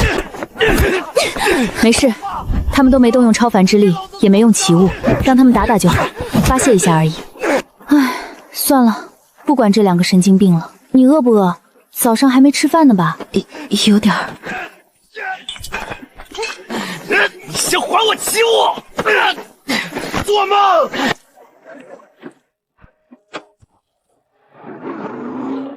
各位，现在物资越来越少，如果再找不到补给点，我们很快连土豆都吃不上了。所以，下一个目标是西宁镇。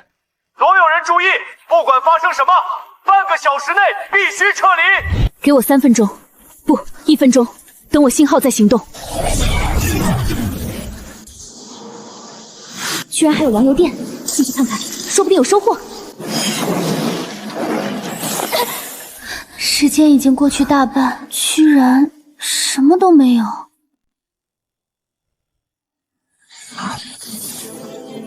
怎么样，找到物资了吗？没有。抱歉，这次是我判断失误了。要你何用？镇子里有没有大型酒店或者餐厅？这种地方仓库里一般会有储备。看过了，西宁镇最大的酒店叫凯撒大酒店，仓库是空的，其他餐厅、饭店、小超市全部都没有物资，连那种地方都被搬空了。不是还有20分钟吗？再不找物资，我可能活不过明天。与其在这儿等死，还不如冲进去拼一把！都给我站住！你还不想想办法？楚队，看好了。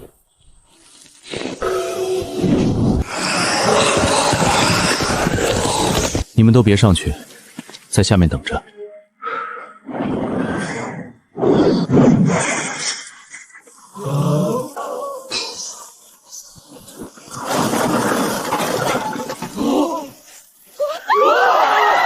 我去，陈先生也太神了吧！牛逼，陈先生牛逼！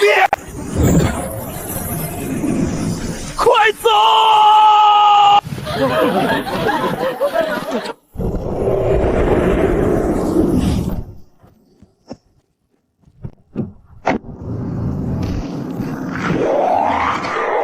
不好，是缠绕的人群！我来拖住他。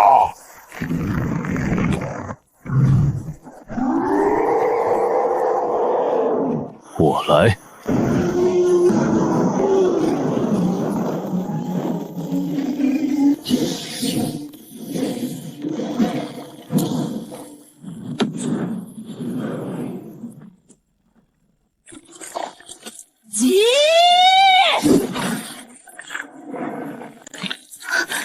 这都杀不死。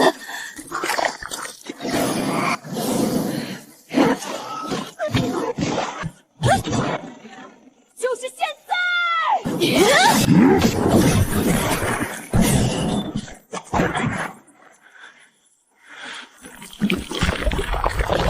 撤！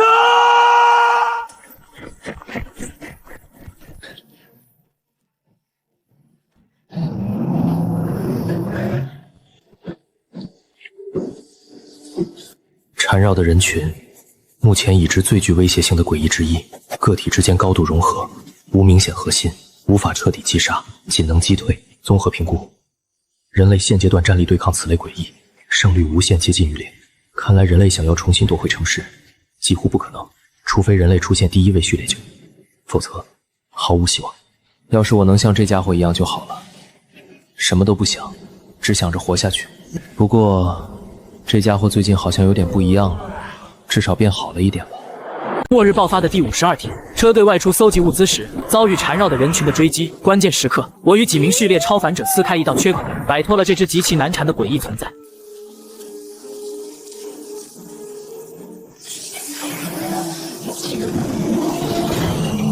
行了，今晚就在这儿休息。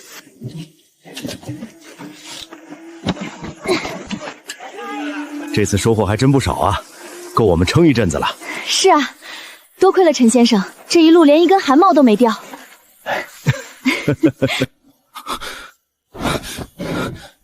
糟糕了，要下大雨了！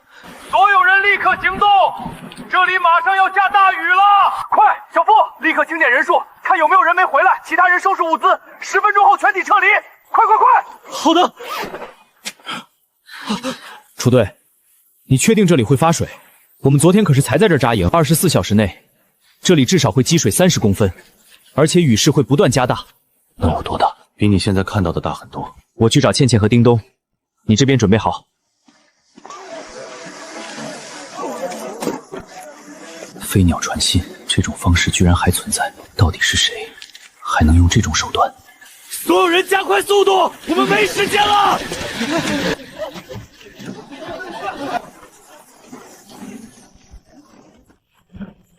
所有人听着，跟紧我的速度，不要掉队。再说一次，不要掉队。刚才那只鸟，你们都看到了吧？楚队，是好消息吗？谈不上好，但很重要。之前陈永固提过重返城市的计划，时间已经确定，就是2032年农历正月初1，也就是大年初1。他们要打回去了。还有这种事？真的假的？楚队，那鸟是怎么找到你的？该不会是诡异社的局吧？那只鸟不是普通生物，应该是饲养员序列培育出来的传心兽。现在通讯中断，这种方式反而最可靠。至于真假，我没有感应到任何诡异气息，大概率是真的。就给了个时间，打哪座城市也没说。没说，但后续应该还会有消息。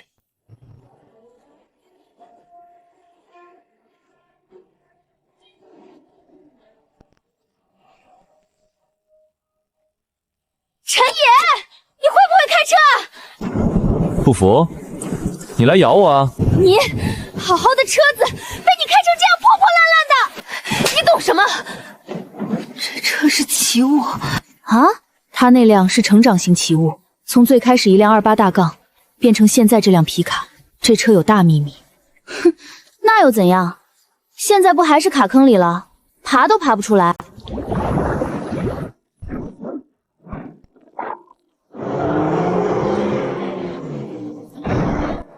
我去，啊，这也可以！楚队，什么时候休息？现在这样太危险了。抱歉，我们暂时不能停，必须尽快离开这里。楚队，你看到了什么？没有，只是感觉这里很不安全。陈野，你来当头车，我跟在你后面，其他车辆保持队形，所有人加速。收到。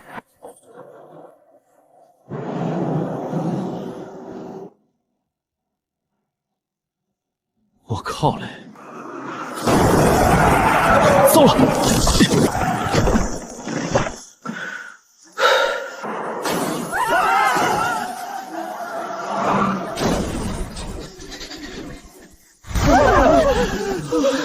得救了！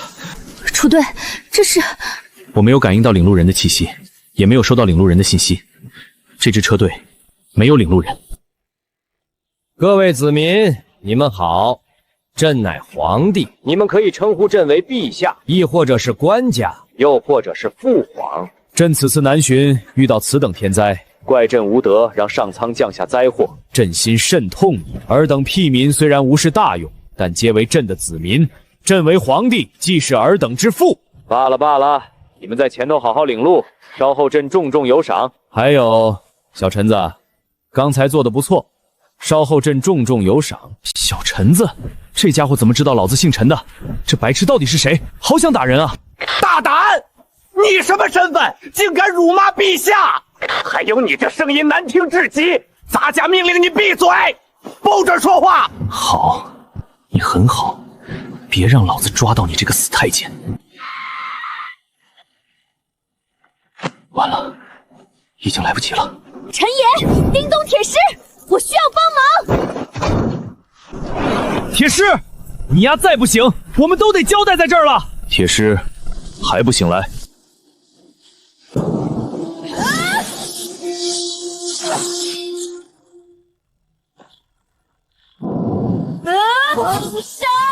看来还是该我来出场，就让我试试第4个能力——藏风。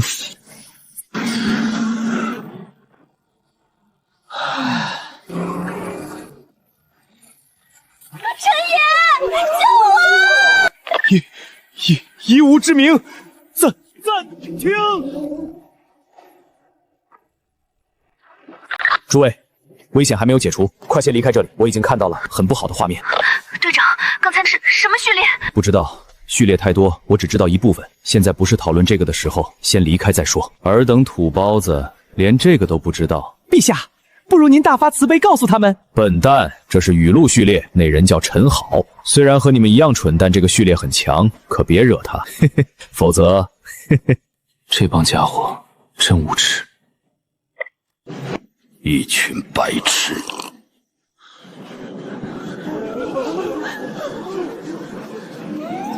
该死的，这些屁民竟然拒绝和陛下沟通！如果不是陛下，他们知道什么叫语录序列？小德子，陛下，小德子在。我们还有多久离开这里？回陛下，大约2个小时。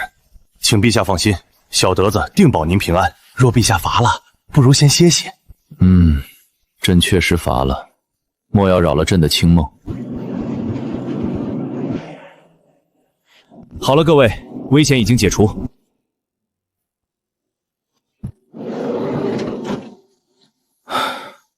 这样的日子什么时候是个头？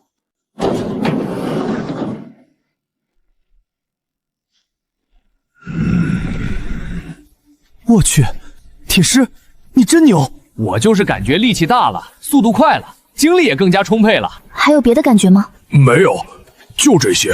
一群土包子，泰坦序列外显异化而已，至于这么惊讶？真是找死！必须得给点颜色瞧瞧。嘿嘿，这下有好戏看喽。你这人长得丑就算了，竟然还如此吓人！果然，土包子就是土包子。哎，你身上什么味儿？离我远点儿！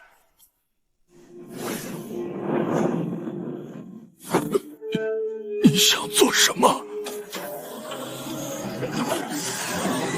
警告！警告！警告！我劝你最好放开我，否则……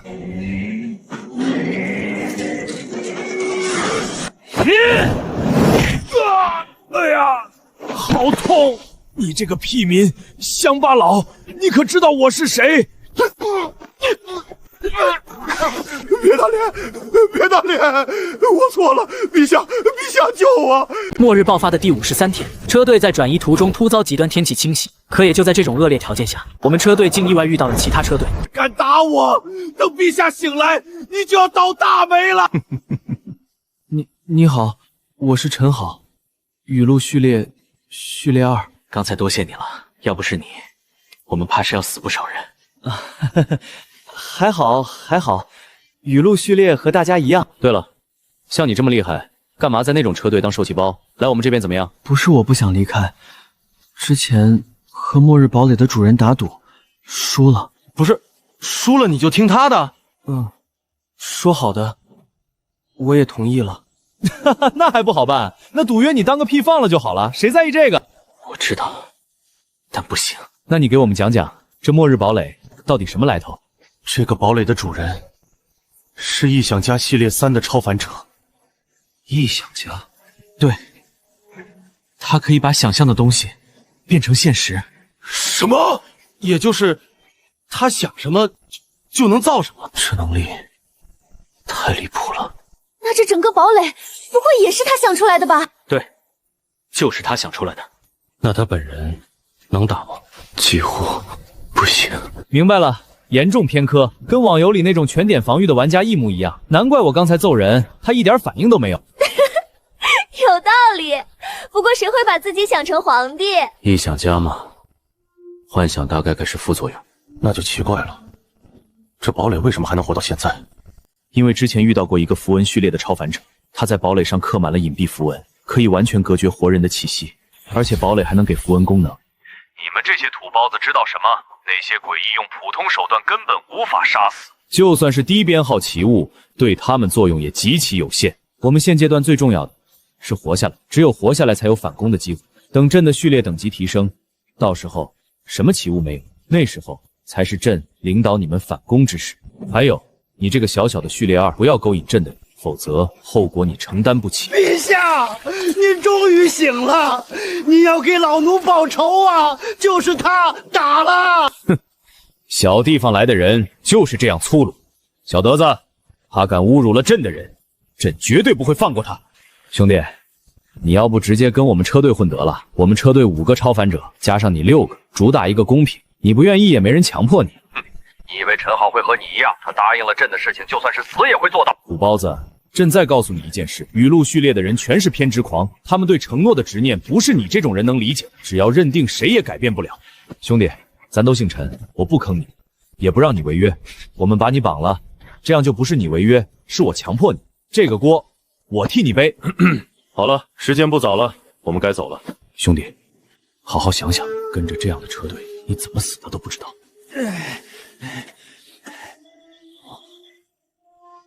看什么看？你们这些屁民还不去工作？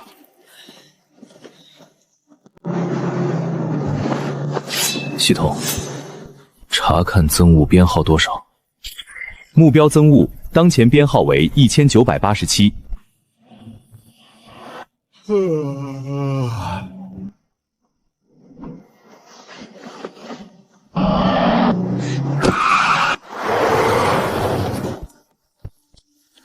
这是龙的声音，表姐，刚才那是龙吟，真的是龙吟！我的老天爷，怎么可能？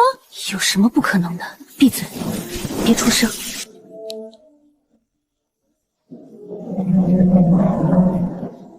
不是，这条龙怎么在看我们？不对，应该不是冲我们来的吧？那可是神龙，我们有什么值得他注意的？对对对，一定是巧合。不是，这条神龙真的冲我们来了！所有人别动，不要做出任何刺激它的动作。只要我们不挑衅它，我们还有机会活下来。一定是冲我来的，一定是。朕是真龙天子，朕才是它的主人。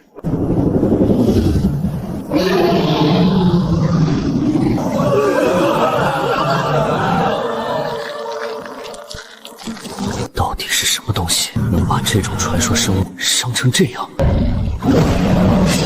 不，这是怨龙。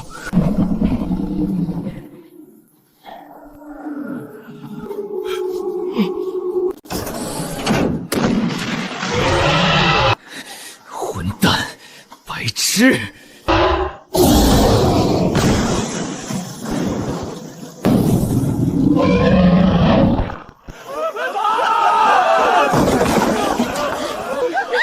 这是我的，放开！谁抢到就是谁的。铁狮，交给你了。好。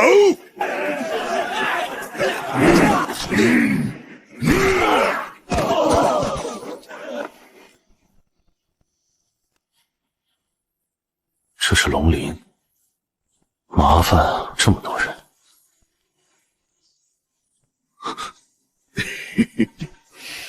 啊！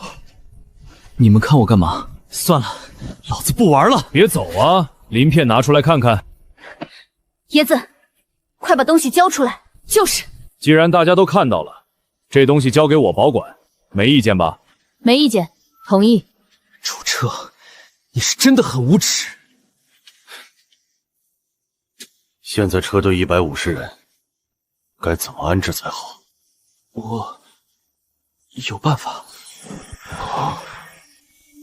你居然序列3了！他死了，我守了承诺，所以提升了。你们想要什么车？2辆双层大巴，至少能装150人的。以吾之名，车来。什么时候车子能来？最快1天，慢一点的话得2天。这都末日了，什么时候还有胖子这种生物？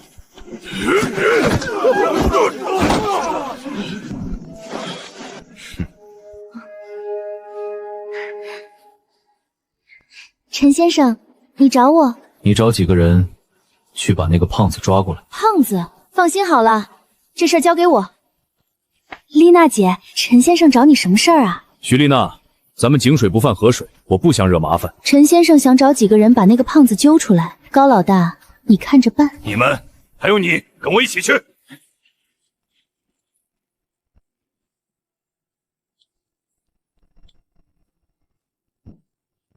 这位女士找我，想必是想让我多复制一些食物，对吧？陈好先生，您放心，只要能帮我们复制这些2种，我们可以将复制出来的分一部分给您，绝没有让您白帮忙的意思。以吾之名复制。陈好先生，你怎么做到的？这岂不是以后所有人都不缺粮食了？你太厉害了！不是的，这具雨露也是积攒了好久的能量，如果直接用超凡之力巨献，消耗会呈几何倍数增长，无法频繁使用。谢谢，太感谢了。咦，胭脂使徒序列，看来我对这些了解的太少了。不行，这件事一定得告诉陈爷。末日爆发的第54天，车队在遭遇怨龙之后迎来了短暂的安全。楚队，你看看，我找到了谁？楚队，这就是之前那个异想序列的超凡者，3层的那个是假的，真身原来一直都藏得这么好。朕乃真命天子，你竟敢对朕如此无礼！去你的！你再不好好说话，直接把你绑在车上！你应该听说过我的名声。堂堂一个序列3，竟然连一点战斗力都没有，也是个奇葩。朕只是脱力了，要不是那条黑龙，你们别想抓到我！你这等土包子，竟敢如此侮辱朕！你们2个再打，这人就被你们打死了。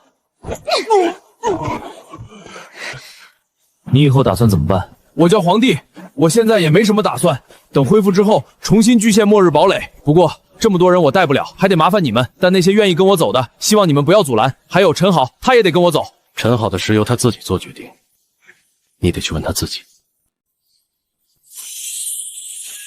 别整！你们几个不要命了！薛主管，对不起，对不起！听说了没？那个皇帝居然没死，还是个白白嫩嫩的小胖子。那不然呢？都末世了，除了序列超凡，哪还有胖子这种生物？对了，听说那家伙还是个序列3，竟然连个普通人都打不过，真是个垃圾！你们这些屁民给我闭嘴！陛下岂是你们能议论的？陛下，你总算还活着，吓死老奴了！随着能量的转化，距离系列3越来越近了。陈好，车子什么时候能有？不知道。如果今天车子还回不来，我们只能离开了。我尽快。胖子，你什么时候能恢复？没那么快，至少还要5天。拿着，这本笔记里面有胭脂使徒的相关词调。胭脂使徒竟然是个残缺系列，序列4就是顶点，你妹的！看来等升到序列3，转职是必然的了。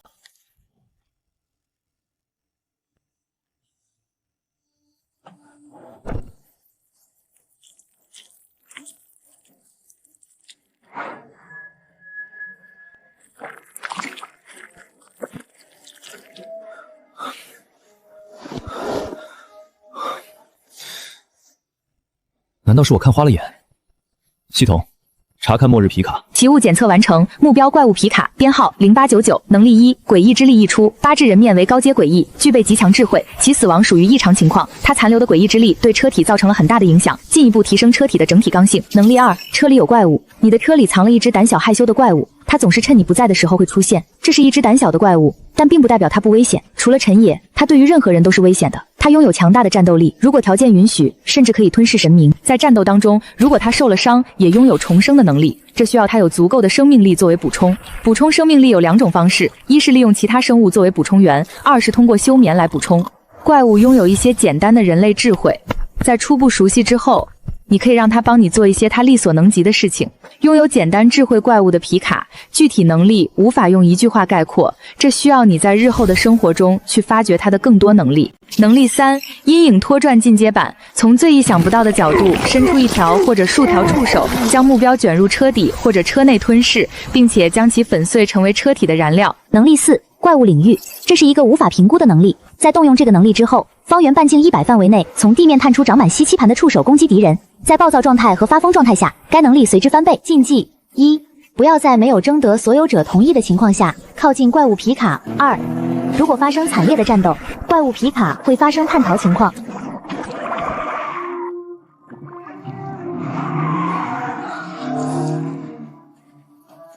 系统，请帮我加强这台皮卡的发动机。扣除1万点杀戮值。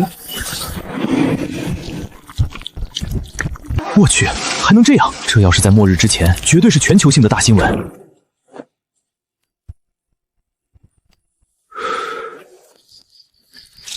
整个车队加上原来的人就有将近200人啊！这么多人在没有交通工具下迁徙是很难的，要不了多久会有强大的诡异追上我们。队长，那我们现在该怎么办？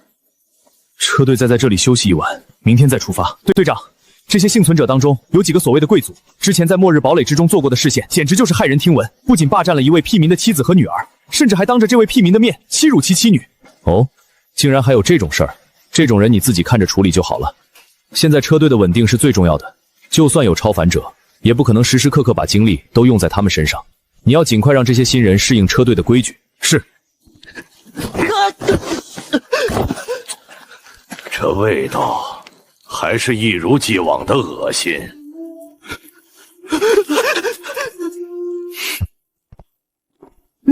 你们想干嘛？难道你们不怕陛下怪罪吗？陛下是吧？老高，你们几个给我往死里打，千万不要给他们有任何喘息的机会。小夫，你跟我们说说呗，车队到底有哪些规矩，免得我们日后违反了，也让你为难不是？其实咱们车队相对还算是比较松散的，但也有几条铁律一定要记住了。说说呗，啥铁律啊？咱们车队第1条铁律就是不要掉队，在车队里掉队基本上就相当于死亡。这样啊，我觉得现在是末日，食物才是第一的。你们车队为什么会有这样的奇怪规定？不是这样的，只要你还在车队里，就算是没有食物，别人也会分给你一些的。去找薛南薛主管，他也不会完全不管你。车队的第2条铁律，那就是在不掉队的情况下，尽量搜集物资。车队铁律第3条，公平是一切的基础。你想要任何东西，都要付出对应的东西来换，所以咱们叫公平车队。小福，听说车队里还有辆车是奇物，是不是就是那台皮卡呀？是的，那台车是陈野陈先生的，你们惹谁都不要惹他。记住了，这个车队里，你们招惹了其他超凡者，或许还能活下来，但如果招惹了陈先生，你们只有自求多福了。怎么会？我们只是好奇而已，好奇而已。陛下，那个叫做薛南的丑货，竟然敢对陛下的子民如此！陛下，此人不杀不足以平民愤。这些人本就是罪有应得，我的本意只是想让人们有竞争意识，让朕的子民在这样的末日之中能活得好一些。可有些人仗着朕给的权力耀武扬威，今日就当是他替朕清理害虫了。陛下如此仁心，实在苍天之幸。陛下，还有一事，不知道陛下是否知晓？您之前对付那黑龙的时候，奴婢看到那黑龙的身上掉下一块鳞莲，那些人以为奴婢没有注意，但奴婢看得清清楚楚，就是他们拿走了。陛下，这是咱们的东西。那是必须的，不过硬的肯定是不行，毕竟他们有5名超凡者。我们只能用智取。嘿嘿嘿。末日爆发的第55天，末日皮卡完成升级后，彻底蜕变为怪物皮卡。与此同时，皇帝为夺回黑龙鳞片开始暗中布局。咦，这不是末日前一手遮天的高老大吗？您怎么也在这里？都末日了，看到我有什么稀奇的？只是你，我还真有些想不起来了。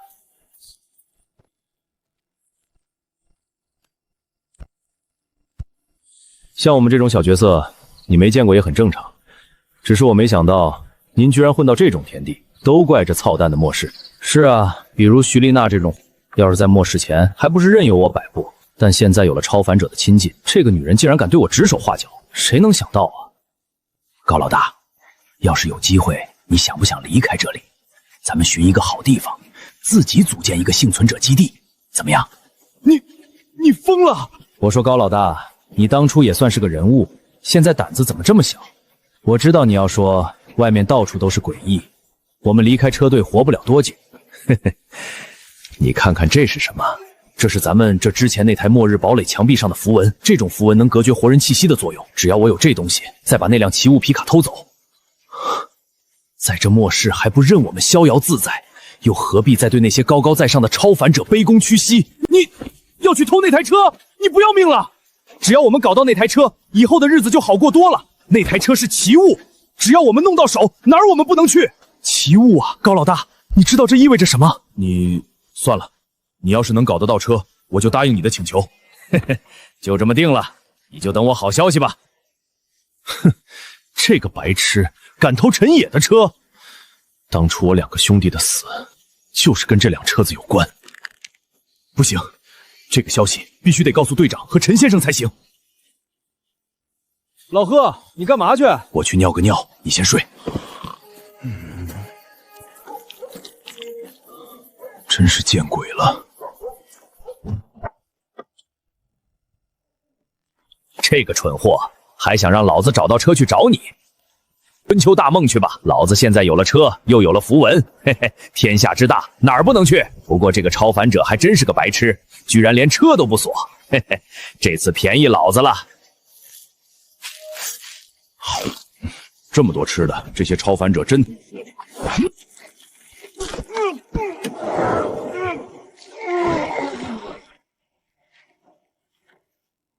陈先生，老贺和我不熟，他和我没有关系。这个计划听起来不错，你为什么没有选择和他合作？我不敢。不错，你是个聪明人。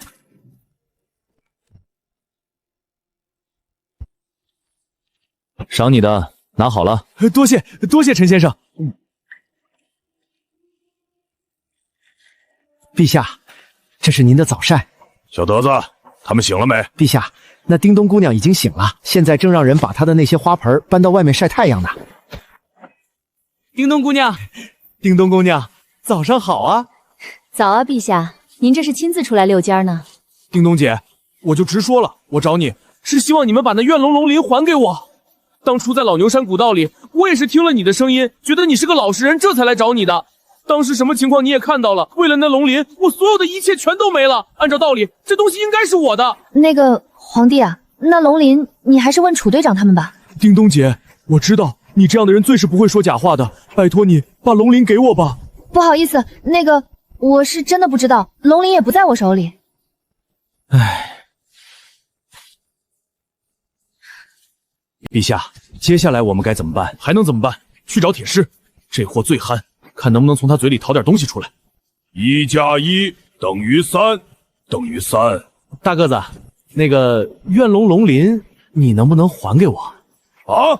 你说啥？我怎么听不懂？什么龙什么鳞，我没见过啊！不在我这儿，也不在陈野那里，楚车也没有拿，叮咚和倩倩也不知道，你信我，我们什么都不知道。唉，还好没露馅儿。这个白痴，当朕和他一样蠢？他那个表现明显就是知道一些什么。可恶，可恶！陛下，那咱们接下来去找孙倩倩，她年纪轻，应该好糊弄。陛下，好像没人啊。谁说没人的？你这老太监眼睛是瞎的吗？谁在说话？你是来找我表姐的，她不在，你要么就等一会儿，要么就回去，2选1，你自己看。喂，小胖子、小德子，你们俩找我什么事儿？是这样的，孙小姐，之前听说你们得到一片怨龙龙鳞，这事儿你应该知道吧？什么怨龙龙鳞？听都没听过，你不要乱说。怨龙龙鳞啊，就是前些天那黑龙身上掉下来的。没见过，长什么样的？跟我说说呗，我看到了一定告诉你。或者你要不去问问楚彻，楚队长见多识广，他知道的东西最多。表姐，你的演技太拙劣了，我又不是陈野，我能做到这种程度已经很了不起了。表姐，她好像要去找楚彻，去呗，楚队长能把他卖了，还帮他数钱。表姐，你声音小点，他还没走远呢，他能听见。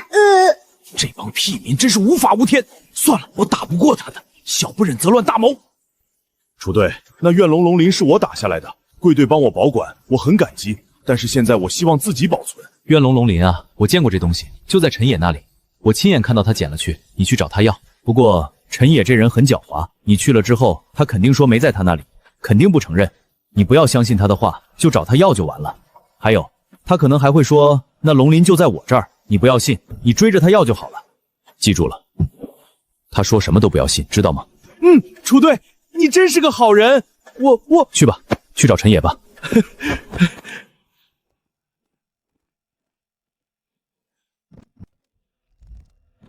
末日爆发的第56天，皇帝为夺回怨龙龙鳞四处试探，最终被楚车误导，将目标引向陈野。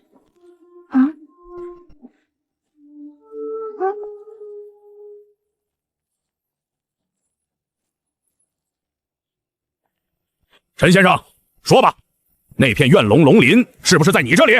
不是，你凭什么说你那东西就在我这儿？楚队长说的，他说龙鳞就在你这里。陈先生，还请你把龙鳞还给我。当时那怨龙之所以掉下龙鳞，全是因为我出手的原因。为了这个龙鳞，我的行宫也被怨龙销毁。不是，还给你？什么还给你？先不说这是不是你的东西，就算是在我手里的东西，又怎么可能给你？陈先生，你这是承认龙鳞在你手里了？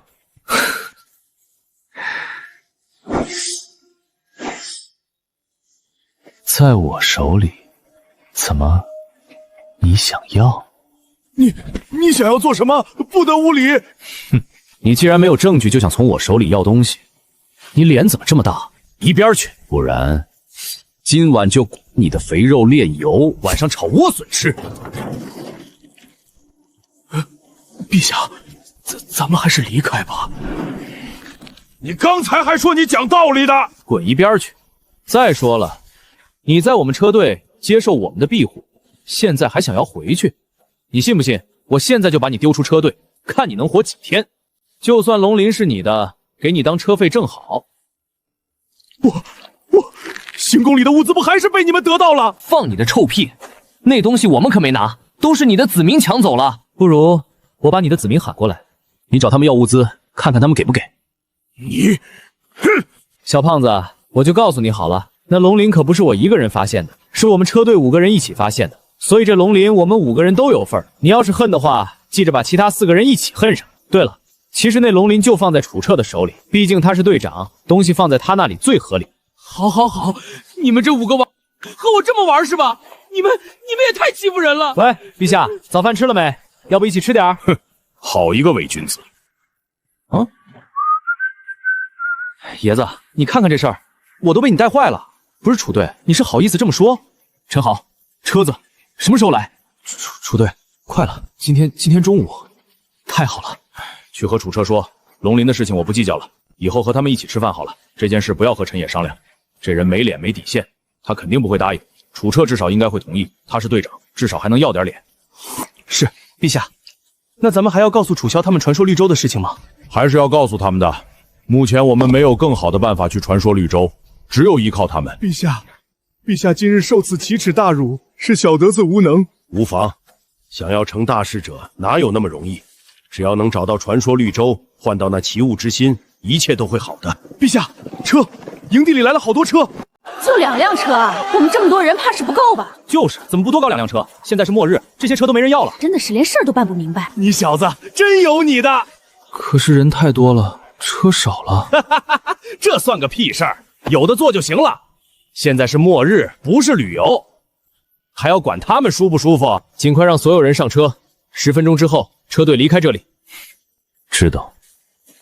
高老大，薛主管，您找我。从现在开始，你就是6号车的车队管理，马上让你的人上车，2分钟之后离开这里，要快。是，薛总管。小虎、小龙，跟我去开车。徐丽娜，从现在开始，你就是7号车的车队管理，马上让你的人上车，2分钟之后离开这里，要快。是，薛主管。李娟，跟我走吧。你们还有8分钟上车，拿起你们的行李上车，座位有限，先到先得。至于挤不上去的人，很抱歉，你们很有可能会被抛弃，而是不适合生存下去的。各位都准备好了吗？队长，我们这边没问题。楚队，我们这边可以走了。走吧，走吧。喂，楚队，看前面2点钟方向。楚队，我们好久没吃肉了，再看看，不要轻举妄动。这楚队。你确定那些东西没有诡异气息？在我的感应力确实是没有。楚队，要不让人去打2只试试？要是吃了没死，说不定以后就能多条物资储备啊！想都别想，咱们现在又不是过不下去。爷子，咱们人类真的很少了，这都1年了，你才遇到几个人？好吧，你是队长，你说的就是道理。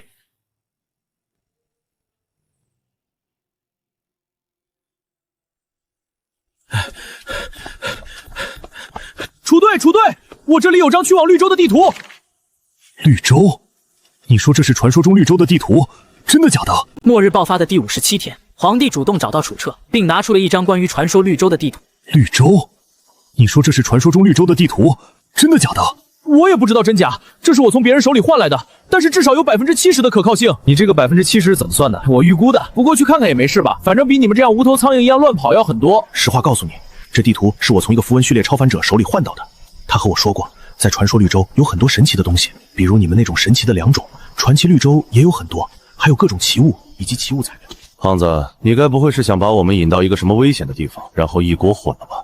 我不和你说话，楚队长，我和你说，传说绿洲序列真迹很多。小胖子，你说的是真的？因为传奇绿洲有一名药剂师序列的超凡者，或者说你把地图给我们，是不是也想让我们帮你做什么？我要去传说绿洲，是为了寻找奇物之心，只有奇物之心才能把我具现出来的行宫变成奇物。我把地图给你们，一是想要让你们保护我去传说绿洲，2就是帮我拿到奇物之心。传说绿洲？真的假的？不是，现在这年代还有安全的地方，还能无限制供应食物，还有热水洗澡，你做梦呢？开始的时候我也不信，但消息来源千真万确，绝对错不了。我之前也听车队里的人说起过，只是不知道是真是假。肯定是真的啊！楚队都决定前往了，那里不仅仅有食物，还有奇物。奇物啊，太遥远了。在这个世界，如果你不是超凡者，那你和牛羊没什么区别，只能不停的逃啊逃啊逃啊。那是你们不知道，我听说传说绿洲就有序列真迹，还有很多。真的假的？哥，快跟我们说说，到底还有什么？对呀。序列真迹，我也能成为序列超凡者吗？你这傻孩子，高兴的都哭了吧？啊，我哭了。表姐，你说的是真的？那当然，难道你表姐我还骗你不成？你放心，这一次去传说绿洲，我一定帮你拿到1只序列真迹，凭我的实力还是很有可能的。表姐，你太好了！序列真迹。嘿嘿嘿，老李你放心，我现在是序列3，就算是抢我也要给你抢只回来。老李，你没事吧？不好意思，力气大了点没收住。反正总要死的，我对于成为什么超凡者，也不过死得晚一点罢了。这世界都这样了。哦，既然你不想要的话，我帮侧健和叮咚他们抢。这一次不管是谁，就算是超凡者，也别想挡我的路。序列真迹，我一定要搞到手，一定。这一次，不管付出什么代价，老娘都要得到1只。就算是死也要得到。等我弄到序列真迹，第一个就报复的就是你。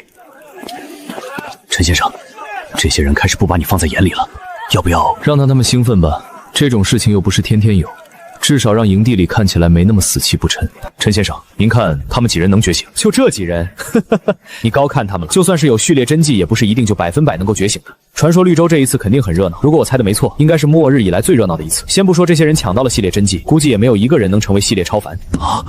怎么，你想试试？不，我没这个想法，我只想活下去。超凡者什么的不适合我。哟，你不打算成为超凡者之后找你妹妹？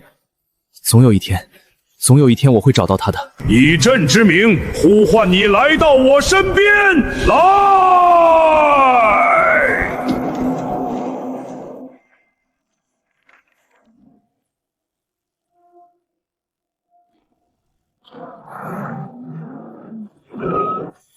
这就是一网家的能力。这货早不用晚不用，偏偏是在人最多的时候用。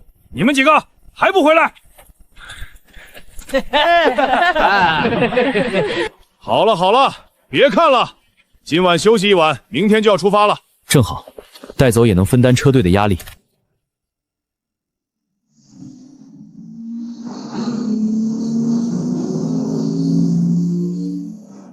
哼，有什么了不起的？不过是序列3而已。楚彻，你也序列3了？是啊，序列3了而已。小陈，你得加油了。咱们车队现在是3名序列3，就差你和叮咚了。叮咚就算了，你可别成为车队的吊车尾啊！你丫的，序列3而已，谁没有事的？老子3天内绝对序列3。今天你们谁也走不了。2031年的某一天，我们终于抵达了那座被无数人称为传说绿洲的地方。传言中，这里有取之不尽的食物，更有能够改写命运的序列真迹。所有人都以为这是人类的救赎。然而，当我们真正踏入这片土地时，才发现，所谓的希望不过是另一场灾难的序章。某人不是说3天之内必升序列3吗？哼，怎么晋升失败了？序列3而已，就这几天的事儿，着什么急？真是笑死我了！不是，我那么多牛逼的事情，你们怎么就只记得这个？你们忘了我当年在大雾市和10万雾奴暴兵的事情？还是你们不记得前一段时间在神象村，我以一己之力独挡100万怨灵救下神象村村民的事？这些事儿你们都可以拿出来说啊，不要总是纠结一点小事儿。呸！陈爷，还10万雾奴、100万怨灵，一人独挡，你怎么这么不要脸？爷子，你这么不要脸，你家里人知道吗？我记得啊，野子，在大巫师的时候，你真的很牛，但是也没有10万雾奴吧？还有神象村100万怨灵，好像也没有吧？嘿嘿。10点钟方向。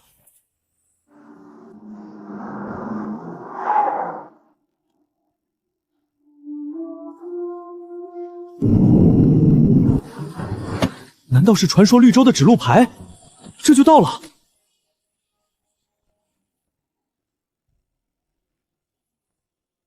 不要去绿洲，这看把你吓的，说不去就不去啊！这说不定就是某些人的恶作剧。绿洲就算是死，我也要去。你们怎么看？很明显，绿洲发生了一些事情，但我觉得好奇的就是这个路牌是怎么出现在这里的。这个路牌给人的感觉就像是从绿洲逃出来的人，在临死最后一刻拼死留给后面来人的警示录。可是，如果真的情况很危急，谁会在这样的情况下还专门做一块路牌？我觉得是恶作剧的可能性也是有的。去不去都听你们的。野子，你怎么看？我觉得我们暂时还是不要去传说绿洲比较好。现在都末日了，没有谁会冒险来到这里立个牌子，只为了恶作剧。这个牌子又不是你立的，你怎么知道？不管是不是恶作剧，能把这个牌子立在这里，已经说明传说绿洲是有问题的。那你怎么解释为什么会有这个路牌的问题？真要做记号，办法多的是。做一个这样的路牌，虽然不至于做不到，但也很麻烦吧？楚队，有看到领路人的记号吗？没有。车队目前的情况，相信你们也知道，汽油没多少了。没有汽油，我们寸步难行。这里已经不是以前我们熟悉的地方。我们一路走来，路上并没有看到加油站。还有，咱们车队里的物资也没多少了，以前都不够我们自给自足，现在人这么多，就更加不够了。所以，传说绿洲我们必须去。对，像这种理想2种，传说绿洲有很多，只要我们弄到，日后不管如何，对于车队的物资也是极大的补充。不过，陈野说的也不是没有道理。接下来我们的行进要更加危险了。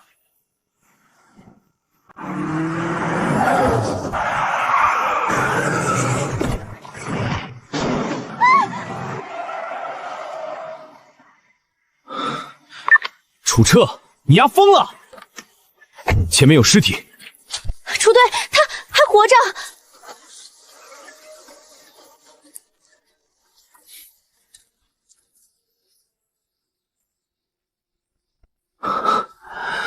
这是楚队，他说了什么？他说的是不要去。醒醒！这是使用过的序列针剂的针管，单只是制造这支针管的价格，就足够在一线城市全款拿下一套小2具。这么贵？如果和里面装的药剂比起来，这些只能算是9牛1毛。不是，楚队，你怎么知道这么多？你还知道啥？和我们说说，以后你们都会知道的。现在知道对你们没什么好处。好了，诸位，现在看到这个情况，你们当真还要去传说绿洲？现在死人了。这所谓的传说绿洲，大概率不是什么善茬。你们要不想想清楚，我们快没资源了，我们需要资源。传说绿洲就算是龙潭虎穴，我们也必须要闯一闯。这不是多选题，这是单选题。楚队，哪怕是明知道会死人，如果去了可能会死人，但如果不去，死的人只会更多。野子，如果你是我，你怎么选？要去。楚队说的没错，我们必须去。我同意。没救了。诸位，按照地图，明天中午我们就能到达传说绿洲。在我的感应里，附近至少100公里都没有诡异，说明这里很全。而且，诸位，今天晚上超凡者最好也要值班守夜。终于序列3了！喂，陈野，你疯了？看血月做什么？没事，你怎么来了？时间到了，该我们了。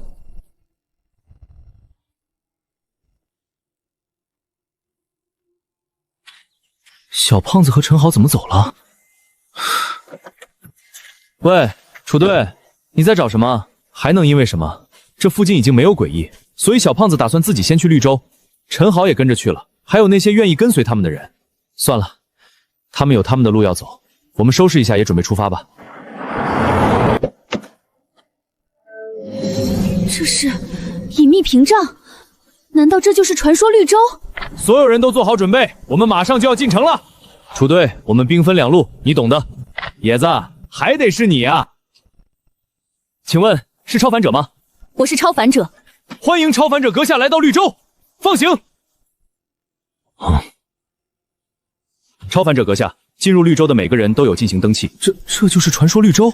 怎么会是这样？假的吧？不是说传说绿洲怎么好，怎么比我老家的镇子还破？你也不看看这是什么时候，都末日了，能有这样的地方就不错了。尊敬的超凡者阁下，我是绿洲的执议员，专门为超凡者服务。绿洲有专门给超凡者在内城提供住所，诸位请跟我来。那他们呢？抱歉，内城资源有限，没办法让所有人都住在内城，普通人只能住在外城。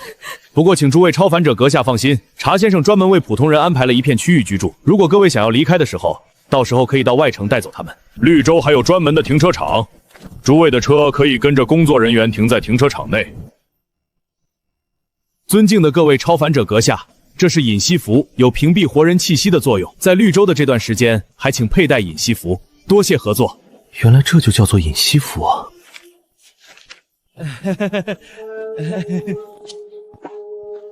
快走，快走！绿洲是半年前建造的，这里的建筑大部分是由周觉申先生建造而成。周觉申先生是绿洲的副城主，也是咱们绿洲城的首席建筑师。对了，周先生和阁下您同样是序列3的超凡者。难道说这里不是传说绿洲？按照当初莫怀仁和神藏村老头陈永固的说法，传说绿洲应该是在末日之前就开始建造的。这绿洲是假的？世界上遍布诡异，但是生活在咱们绿洲却不用担心这个。我们有5重防护，挡住9成诡异。你刚才看到的城外花海叫做首设7色锦，种在4周，能断绝活人气息，是绿洲第1重保护。还有，您想必刚才也看到了，咱们绿洲城也是有领路者序列的大人。绿洲城城主茶屋城主是领路者序列4的超凡者，也是在他的主持之下，集合了其他3位序列3的领路者大人一起形成的隐秘屏障，这是咱们绿洲的第2重保护。序列4的领路人，这里竟然还有序列4的领路人。楚这都还只是序列3，没想到这里竟然还有序列4，还能聚集其他领路人形成大的屏障，当真是。还有那城墙，那是由咱们副城主周贤申先生用超凡之力建造的，就算是大炮也轰不开那些城墙，这是第3重保护。还有，阁下您手里的隐息符，也是咱们绿洲城的一位符文序列的一员提供的。有屏蔽活人气息的作用。这是咱们绿洲城的第4重保护。这是超凡者？不对，这人不是超凡者。这是黑衣，那些用了序列真迹失败的人，他们体内的超凡之力不足以让他们成为超凡者，但也已经和普通人区分开来。他们体内的超凡之力可以给那超能路灯充能，一次充能可以让超能路灯晚上至少亮1个月。超能路灯还能这样操作？是啊，超能路灯用超凡之力作为能源，而且十分耐用，只要操作正常，一盏超能路灯用10年也不会坏。刚才说到哪儿了？哦，对了，第5重保护就是咱们的副城长丁孙丁大人。丁大人每隔一段时间就会负责清除出现在绿洲城附近的诡异。咱们丁大人可是血月之子序列4的超级高手，是绿洲城最强战斗序列的第1人。你刚才说是什么序列？丁大人是血月之子序列4的高手啊！这……对了，还未知阁下的尊姓大名、序列和登记。陈永固，超自然途径胭脂使徒。好的，现在就帮您制作身份卡，谢谢您的配合，陈先生。接下来我带您去内城，查城主给每位超凡者在内城都准备了住宅。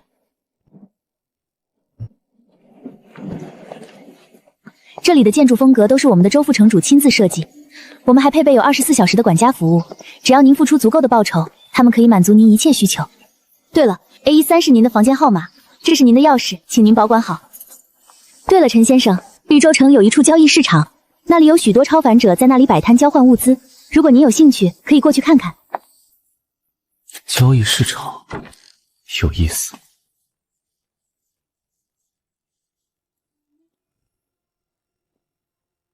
楚队，咱们要不干脆住在这里好了？迁徙的日子我实在是受够了。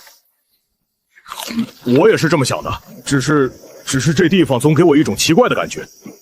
至于哪儿奇怪，我也说不上来。陈爷，你来了。对于绿洲，你有什么看法？你们可曾还记得以前陈永固和莫怀人说过传说绿洲的传言？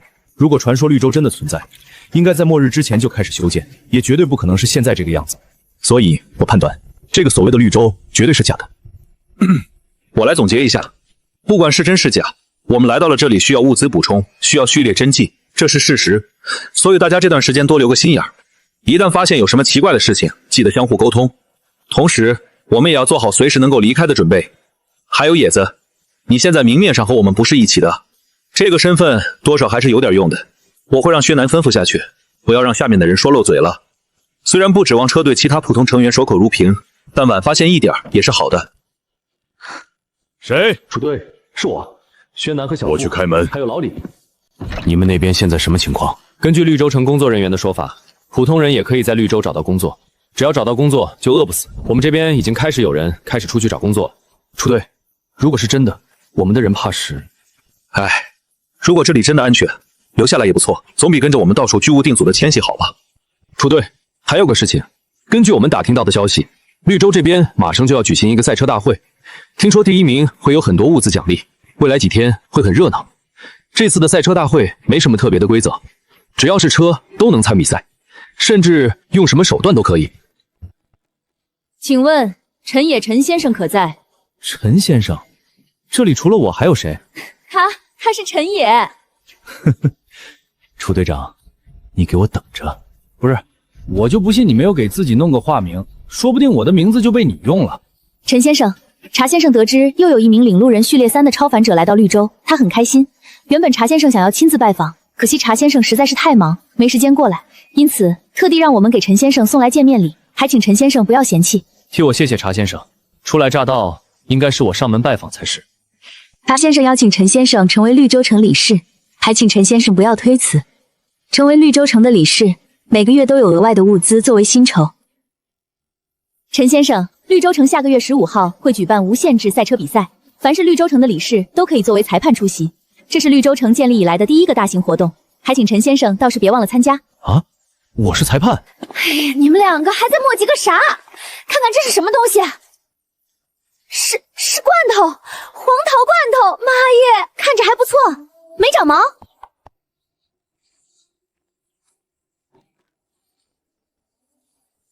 陈先生，我想问问你，你缺不缺助理？我什么都可以做。我这里不需要助理，你可以去问问其他人。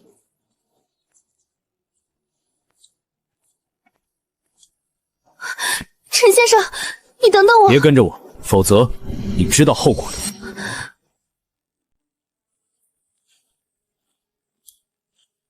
大米换奇物，或者奇物材料。兄弟可有奇物？奇物材料也行。怎么换？嘿嘿，20公斤大米换奇物材料。那如果我要换大米呢？这得看编号。如果是编号1万左右的，50公斤大米好商量；要是编号更高的，出价也自然更高。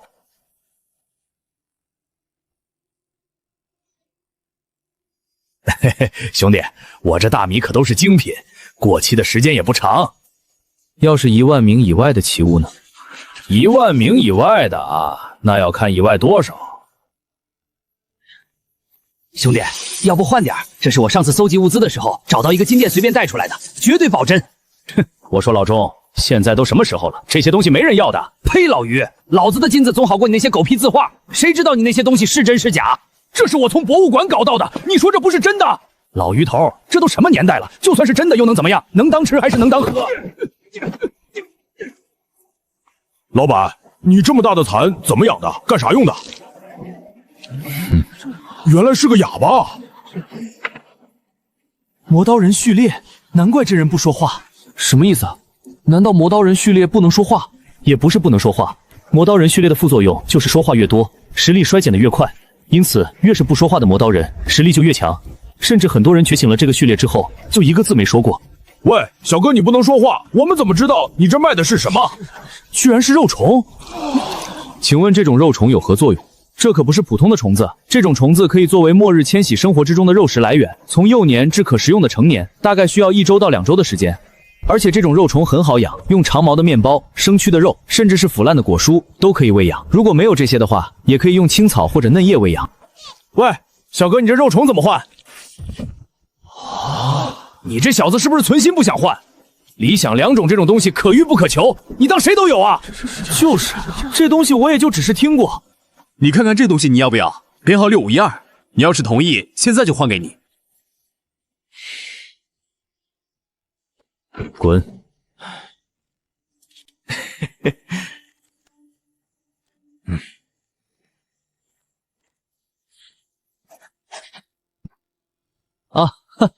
我有一种土豆，能够在72小时内成熟可使用，抗旱、抗涝、抗虫，就算是在迁徙的过程之中种植也没什么问题。这应该就是你说的理想2种吧？真的？这种土豆我们也是花了很大的功夫弄到的。你的肉虫想要换理想2种，我们可以换，我们还有专人教你种植。怎么换？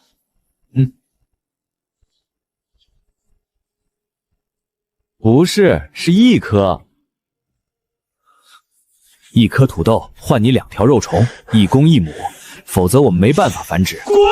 滚！不换就不换嘛，凶什么凶？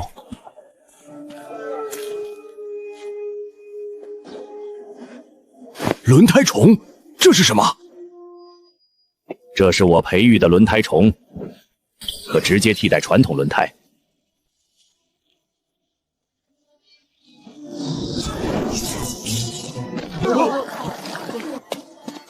这是什么东西啊？不是，还能这样操作？轮胎虫1年仅需喂染1次，以弄叶为食，维护简单。相比普通轮胎，它更耐磨、抗冲击、防刺戳，并自带防滑齿纹。受损时可分泌修复蛋白，实现自我修复。夜间还能激活发光功能，提高行驶安全。单只使用寿命可达5到10年。怎么换？20公斤大米或者面粉换1只。过期时间不能超过半年。太贵了，你这轮胎虫好是好，但20公斤大米或者面粉也太多了，换不起，换不起。你是养虫人序列？看出来了，我是养虫人，不是什么稀奇的事情啊！养虫人，听说这个序列的超凡者会把自己的身体作为虫巢，喂养各种稀奇古怪的虫子。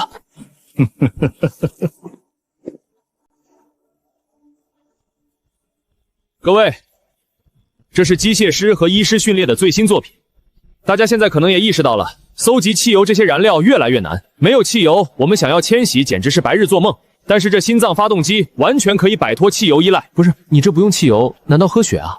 嘿嘿，你猜的没错，给它灌血也没问题。一升新鲜的血液能让它跑500公里。心脏发动机堪比 V8的发动机，马上就要无限制赛车了。你们就不想弄一台改装在你们自己的车上？怎么样？很便宜，一台换100公斤大米或者面粉。喂，你们别走啊！要是买的多还能讲点价，不是100公斤而已，很贵吗？过期的也行。市场应该是开了没多久，加上这里有很多东西都是新的，还没有形成完整的交易体系，看来似乎是有利可图啊。喂，100公斤太离谱了，要是一个人，这100公斤省着点吃能吃1年的，最多10公斤大米换不换？10公斤？你是在侮辱我还是侮辱他？80，少1粒都不卖。20公斤，我帮你开个头。第一单做成了，你后面才好卖。成交不了，穷鬼别来凑热闹，买不起就滚。哼，嘴这么臭，难怪卖不出去。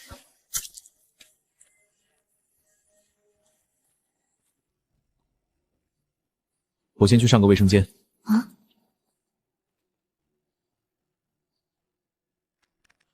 爷子，要论丧良心，还得是你啊。楚队，你和陈也太坏了。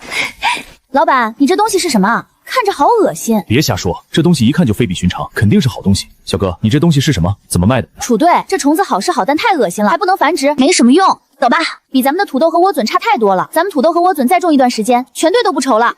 不要胡说八道。小哥，你别介意哈，小孩子不懂事儿，胡说八道的。哎，等等，丽娟，我之前让你打听到的消息有没有进展？丽娜姐，你放心，我已经打听到了一些。听我说，丽娜姐，他们说这边晚上很冷，你要不要带件衣服？不用，陈先生那边有衣服。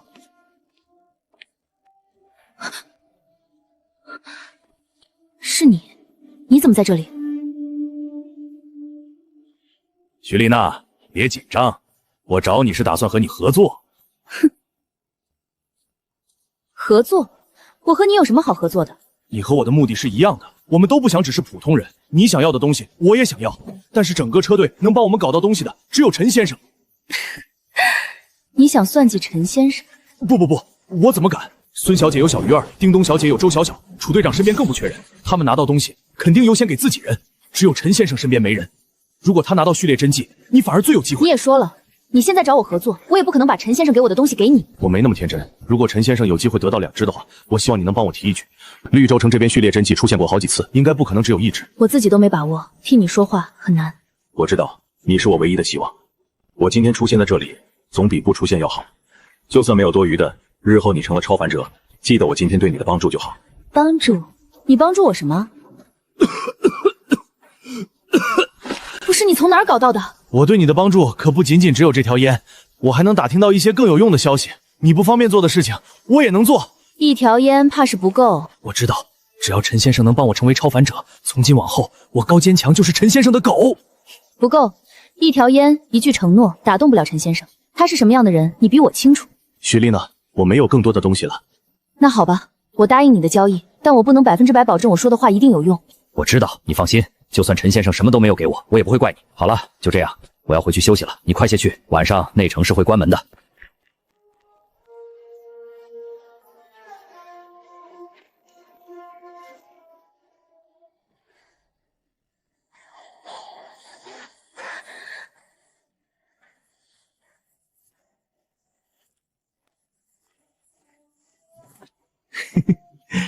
就来让我听听这座城市的秘密吧。嫂子，你爱的是我，对不对？你让我说你什么好？我毕竟是你嫂。老天爷，这日子没法过了。早知道当初死在外面好了。小叶，你有没有怀疑过今天找你的那2拨人是一起的？他们有没有可能是做局陷害你的？不知道，但是之前那个戴墨镜的很讨厌。你以后能不说话就不说话，你自己感觉，是不是实力又下降了一点？待会儿一定要和陈野说说，免得别露馅了。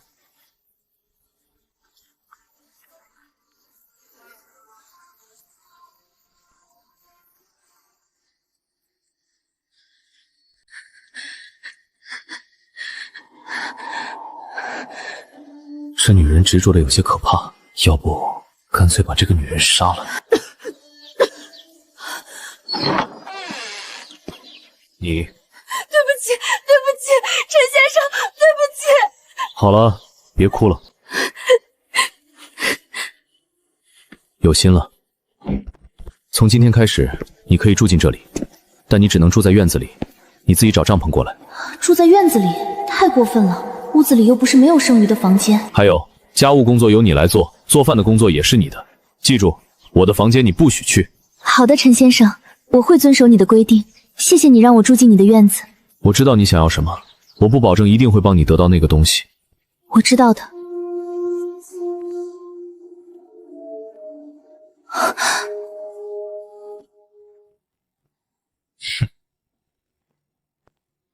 无聊的大人。他和戴墨镜的是一伙的。二位，你们怎么来了？陈队长，你们和戴墨镜的认识？不认识。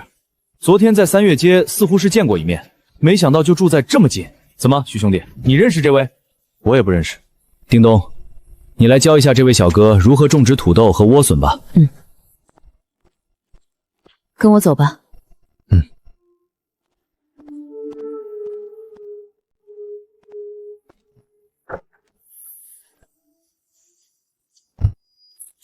你们记住了，燃料不能直接灌在油箱里，你们可以把鲜血抽入针管里，然后再打进心脏。你都把发动机卖给我们了，你还要参加比赛？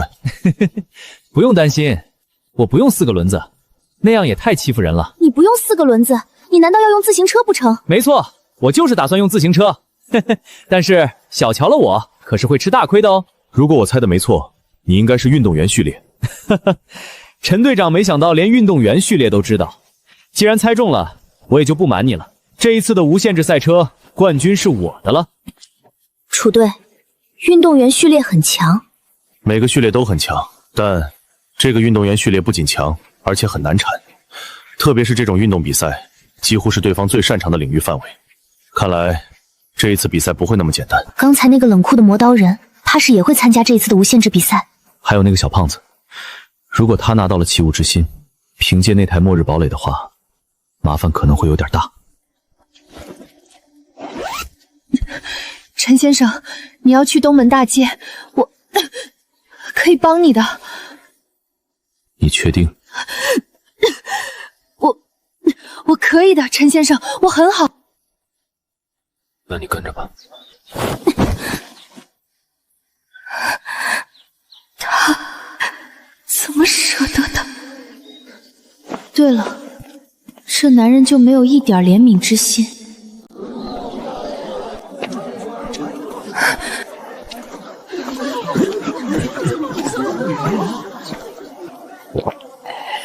真漂亮呀！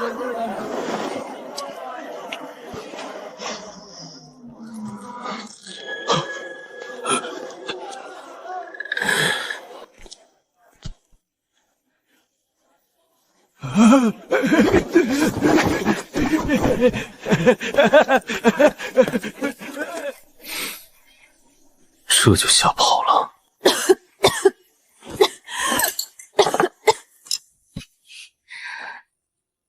你在这里等着，有人来换，你自己做决定就好。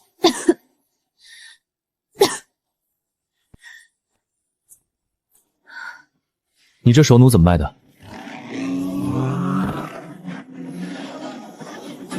我去，丁副城主怎么来了？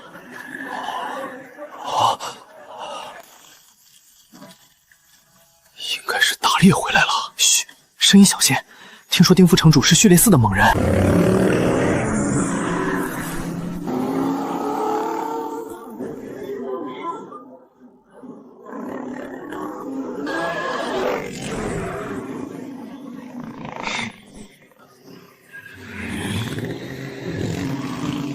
这居然是血肉泰坦的另外一条分支，序列3的三眼魔人。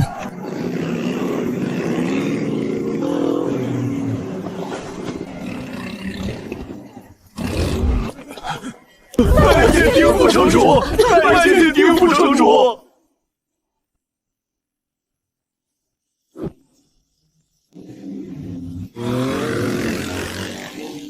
有意思。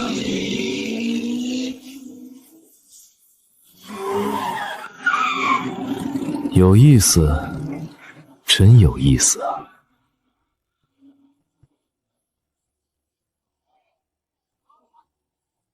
丁副城主好强，怕个鸟！老子好歹也是序列2，但是在丁副城主面前，似乎就像是一只蝼蚁，感觉他一只手都能把我捏死。不是，你们谁知道丁副城主到底是什么序列？怎么这么强？感觉和我们不一样。嘿嘿嘿，我知道，丁副城主的序列是血月之子，听说这个序列和恶魔序列一样，都非常邪恶，也非常强大。血月之子啊，哎，听说这个序列最后都会成为诡异，所以有种说法，一旦遇到血月之子，最好是直接杀死。怕个鸟！丁副城主的序列早已是整个绿城公开的秘密，也就只有你们这些刚来的人不知道。听说丁副城主也参加了无限制赛车啊！丁副城主都参加了，这还比个毛线？冠军肯定是他的，谁敢和他抢？不是，血月之子是人类的公敌，那我这血月之主算什么？事情越来越有意思了。兄弟，你这雪地胎怎么换？20公斤大米或者面粉。太贵了。昨天在三月节50公斤能换2台心脏发动机，你这雪地胎虽然不错，但比起心脏发动机怕是差许多。兄弟，整个市场也就只有我这边有这东西，还是太贵了。我诚心要，你算便宜一点，算你25公斤大米好了。兄弟，这个价怕不是这么讲的吧？你都说了你自己诚心想要，我不加价宰你一把，难道还给你降价啊？你这叫诚心？有这么坦诚的吗？我们从荣城出来的时候就是用的这种雪地胎，如果没有这雪地胎，我们怕死已经没了。你们去过荣城？去过。这样好了，如果你有退烧药和消炎药，算你20公斤。另外，我还可以告诉你荣城的消息，如何？药品刚好我有，现在就交易。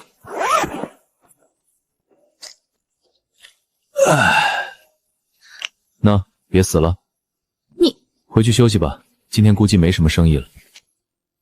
对了，记得让人去查药剂师序列超凡者的消息，我要知道尽可能详细的信息。还有刚才那个副城主也去打听一下，要尽可能详细，包括他什么时候觉醒的，以前是什么序列。回去吧，好好休息，你还是有些用处的，你死了会很麻烦的。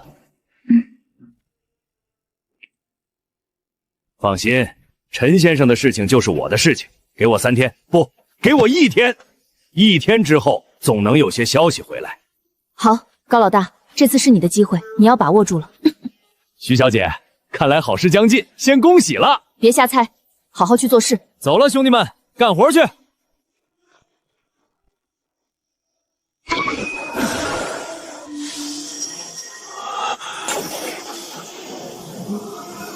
陈先生，还请每周这个时候来补充能量。怎么没有见到查城主啊？我来了这么多天，不拜访实在是说不过去。查城主很忙，陈先生的心意我会转达。如果没什么事，请陈先生可以离开这里了。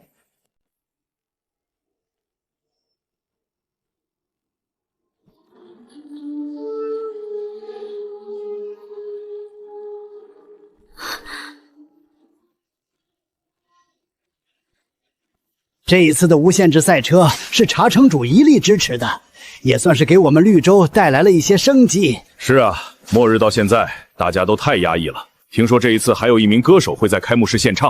歌手？是的，我们多久都没有听音乐了。对了，这一次你们觉得谁能获得冠军？这还用想，肯定是丁神丁副城主了。他的序列是我见过最特别最强的，一般人根本不是他的对手。血月之子确实很强，只是……闭嘴！丁副城主也是你我能忘记的吗？那些乱七八糟的传言不要信。不管怎么说，反正我支持丁副城主。我听说这一次冠军的奖励不少，光是大米、白面、肉食这些就有200公斤，而且还不是过期的。不止，还有其他的。听说查城主打算拿出一些理想良种出来作为奖品。看来这次无论如何都要拿到冠军才行。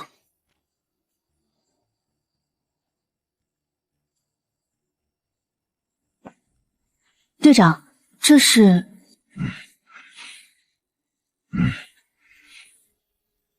原来如此。各位，这一次的冠军奖品不少，不单单有200公斤没过期的食物，还有不少其他东西，甚至连理想良种都有。所以诸位，这一次我们一定要赢。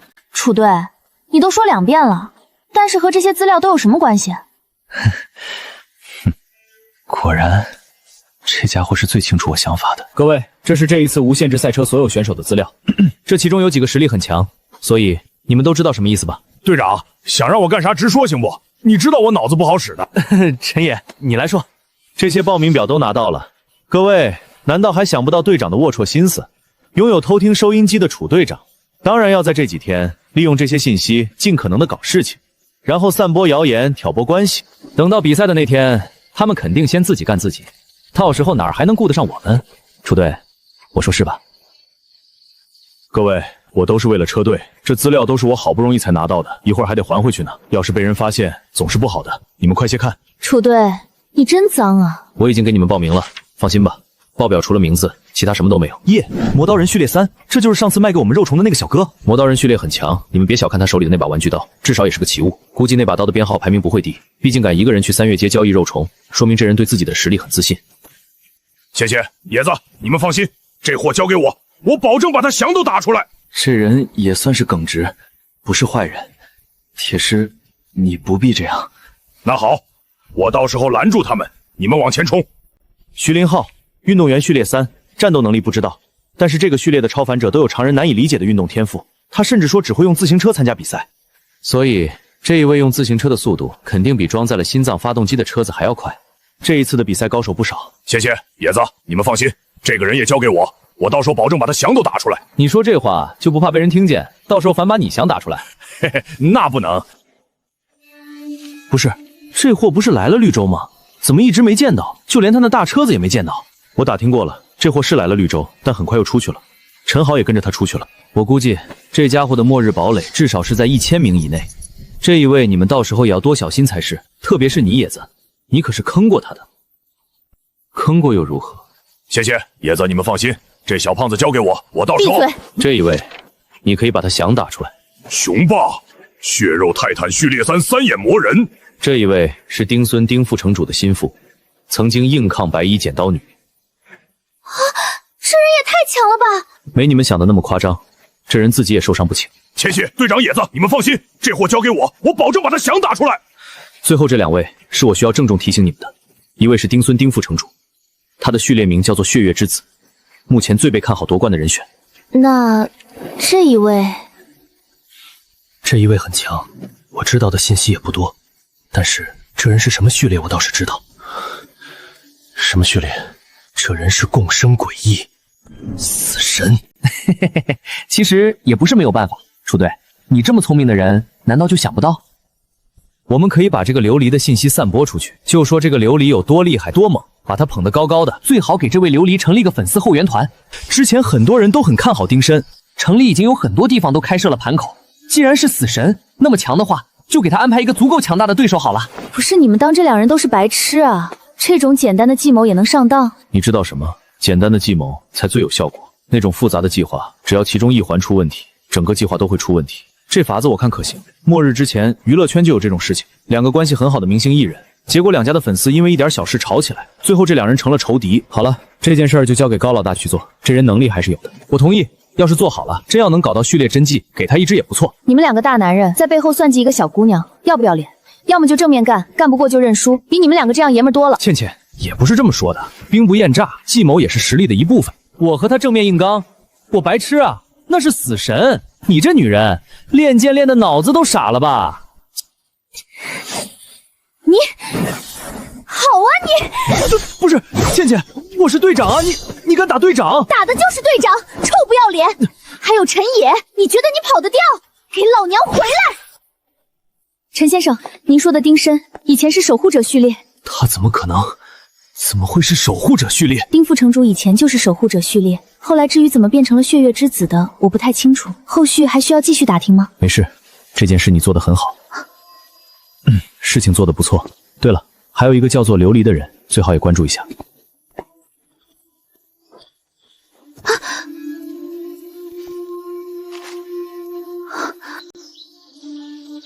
你好，请问你见过这个女孩子吗？没见过。薛主管，没有消息就是好消息，说不定薛晴现在就在某个幸存者基地好好的呢。来一支。我不会，对不起。以前不明白为什么陈先生总喜欢抽烟，现在明白了，这个世界烂透了，抽支烟歇一会儿好像都能挺过去。薛主管，我知道的，就像是现在很多人明明连吃的都没有，但偏偏还是嗜酒如命。是啊，你小子怕是没少偷喝吧，竟然能说出这样的话。我又不傻，怎么想不到？不过这世界还是会变好的。凭啥？因为这个世界上还有楚彻、孙倩倩、丁东、吴海峰这样的人，只要有他们这样的人，这个世界就坏不了。你是不是忘了还有陈野？对，还有陈野陈先生。薛主管，今天的话不要传出去啊，求你了。求我？也行，不过你要答应我一个条件。啥条件？薛主管，你说。等我死了，你记得帮我把我妹妹的素描人像保管一下，至少不要那么快搞丢。啊，薛主管，你不会死的。你误会了。我的意思是，如果连张素描人像都没有，那就真没有人能够证明薛晴来过这个世界。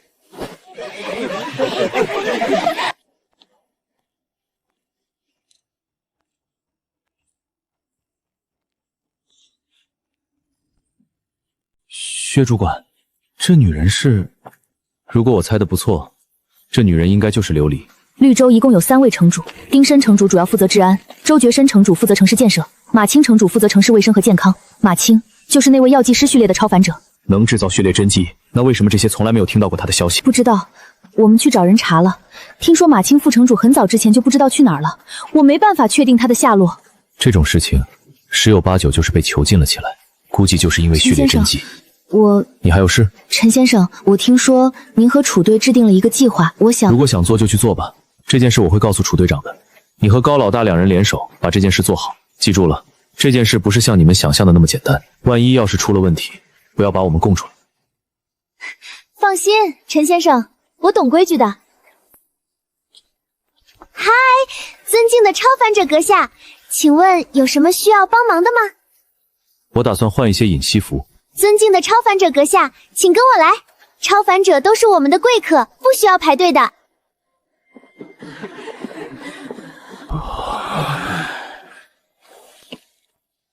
先生，请在这里稍等一下。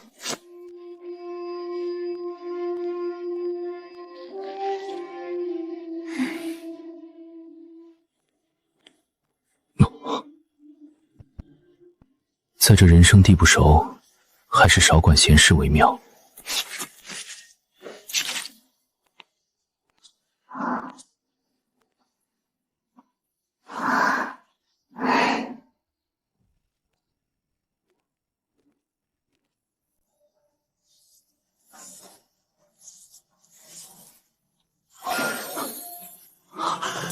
这是符文序列的超凡者，不对，这人不是超凡者，这到底什么情况？你做的不错。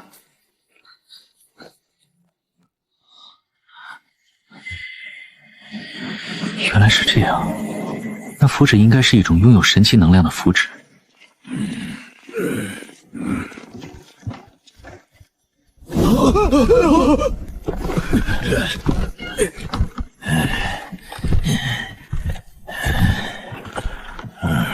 我去，这都末日了，怎么还会有这么胖的人？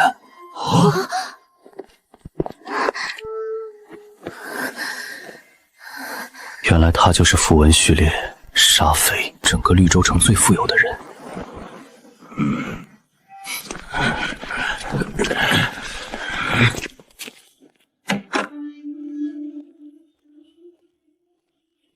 对不起，先生，让您久等了。先生，这是您的隐息符10张，您可以检查一下。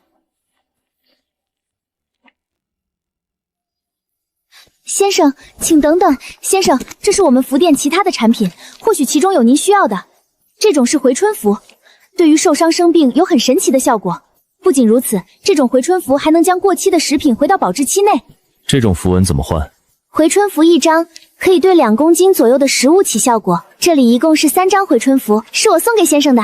啊，还能这样？你确定是送给我的？还请先生小心，如果能多活一些日子，总是好的。先生，让我帮你把符纸收起来吧。符纸有折痕之后会影响使用效果的。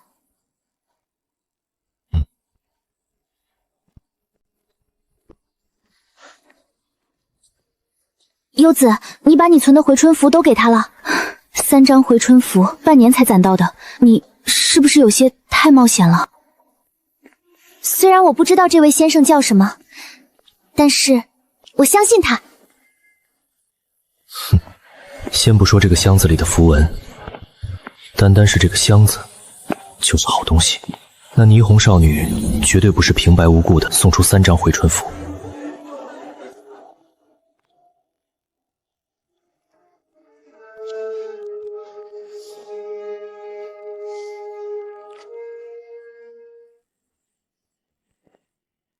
这封信极有可能是绿洲城背后的秘密，只要打开信，可能就会摊上麻烦。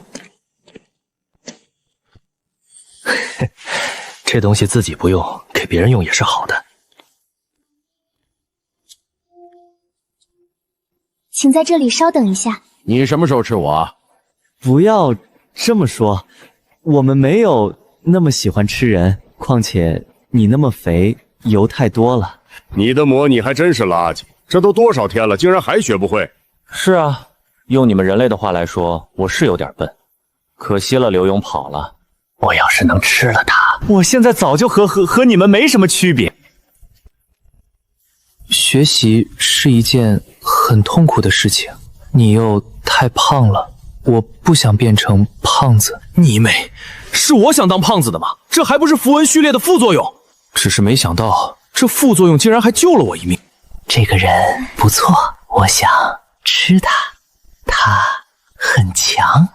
难道人类真的没有希望了吗？看来这些杂种之中又要多一个同伴了。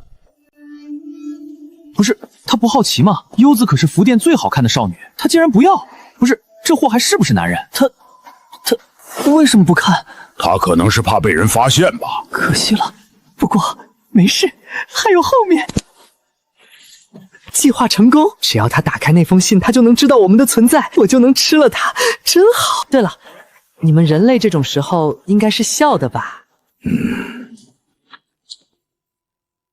哇，牛逼啊！优子这么漂亮的女孩给了你3张回春符，你就没有一点愧疚？不是，这货，老子当初要是也有这么谨慎，怎么可能会走到今天？我就知道人类是好奇的物种。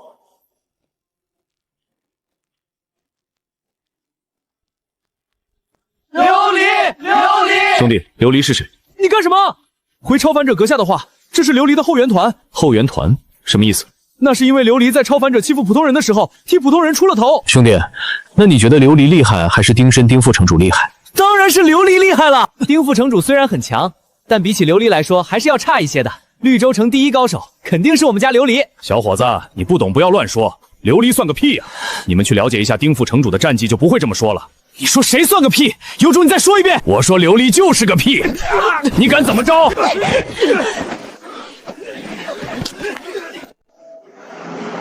那里发生了什么？怎么这么吵？琉璃姐，是徐丽娜他们。徐丽娜，她在这里做什么？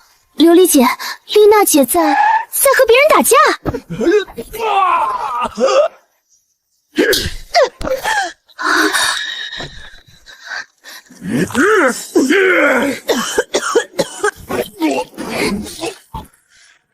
徐丽娜，你怎么在这里？还和他们打起来了？琉璃，你是不知道，他们那群人有多气人，竟然敢说你连丁申一个屁都比不上。你都多大人了，怎么还玩这个？不至于，虽然我们都是普通人，侮辱我们可以，侮辱你不行。就是。你们算了，我被骂2句没事，你们不要打架了。对不起啊，琉璃，我也不想这样的，但是这是陈先生和楚队长的意思，你和他们比，我只能站他们了。琉璃姐，你把食物都给他们了，我们吃什么啊？也没有全给啊，还剩好多呢。而且他们看着也很可怜啊，那么点是好多。姐，咱们就剩4桶泡面了。琉璃姐，你太大方了，你这个小丫头片子，你跟着我，什么时候让你吃过亏饿过肚子？明天我们再去找找，肯定能找到足够的物资的。师傅，这是我从机械师手里兑换的机械币。小小，你有心了。我知道你在担心什么。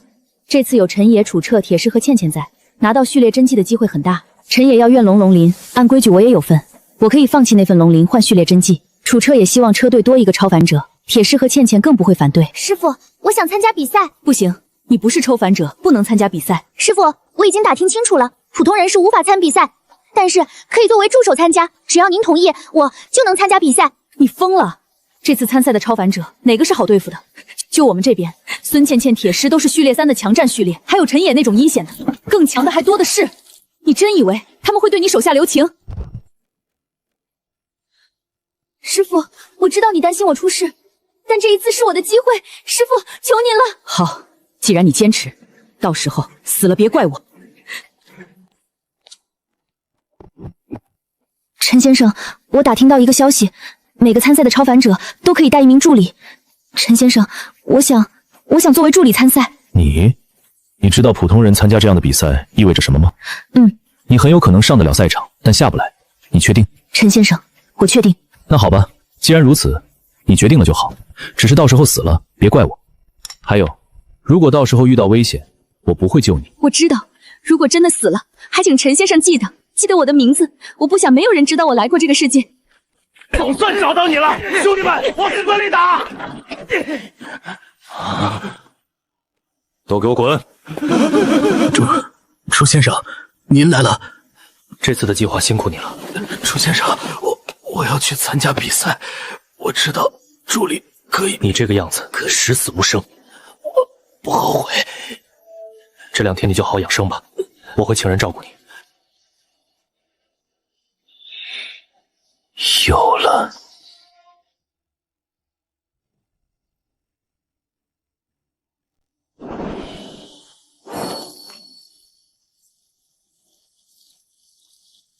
是谁？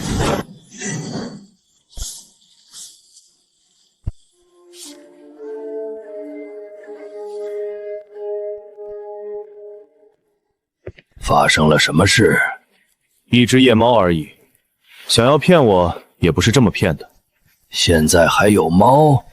早被人吃的连猫毛都不剩了吧？茶屋，你如果来我这里是打算讽刺我，大可不必，现在就可以滚了。绿洲城最近越来越不对劲了。你当初和诡异达成交易的时候，我就是反对的。现在绿洲城乌烟瘴气，你要负主要责任。你是说这几天的闹剧，不过一些小手段罢了？难道你还真看在眼里？你知道我说的是什么意思？丁申，当初你和诡异达成交易，我就是反对的。现在绿洲城多少诡异，你该不会不知道吧？哼，你不会不知道吧？入绿洲城县里要比所有人想象的复杂得多。这个世界上99%的地方已经被诡异占据。从诡异出现的那一刻，人类在和诡异的战斗之中就从来没有胜利过。而我所做的一切，不过是为了延续人类文明的火光。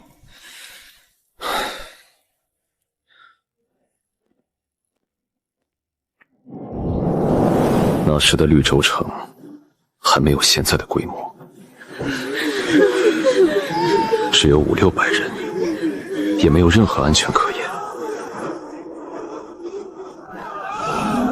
那是什么？讲完了，我们都要死在这里。我，副城长丁申，血月之子，誓死守卫人类家园。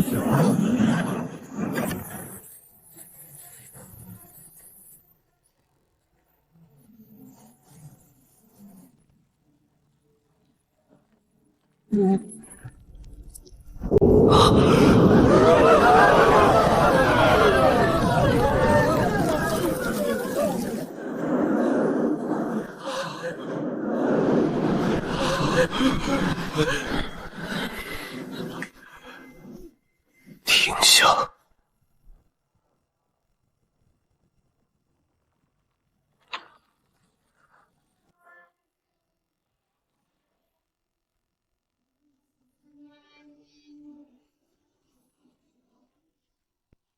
我答应。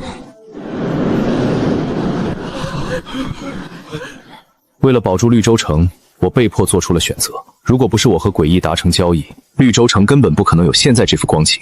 和诡异做交易又如何？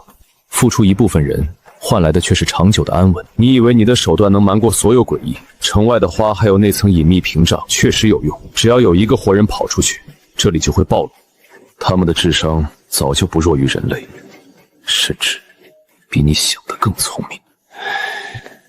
明天就是比赛了，别死太多人了。不死够数，没办法交代的。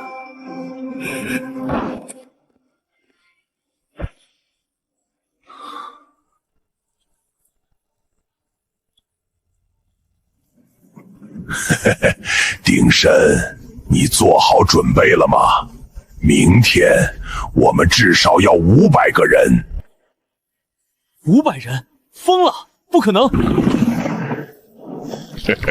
丁副城主，先不要拒绝。你们最近城里来了很多人，500人不是什么难事。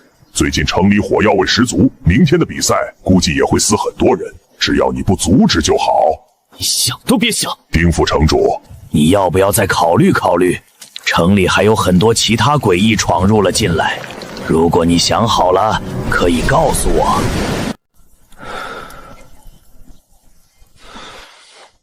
早就和你说了，他不会同意的，500太多了。他会同意的，为了绿洲，他什么都愿意。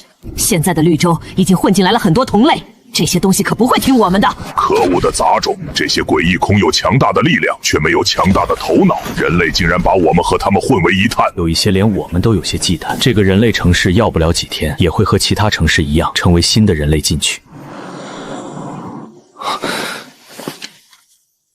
原来是伟人。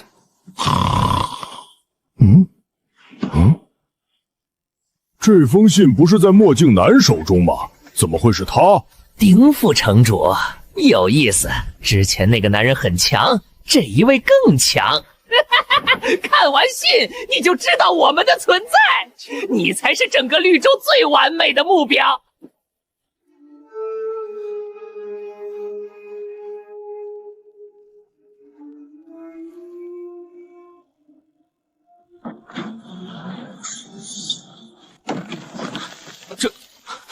到底发生了什么？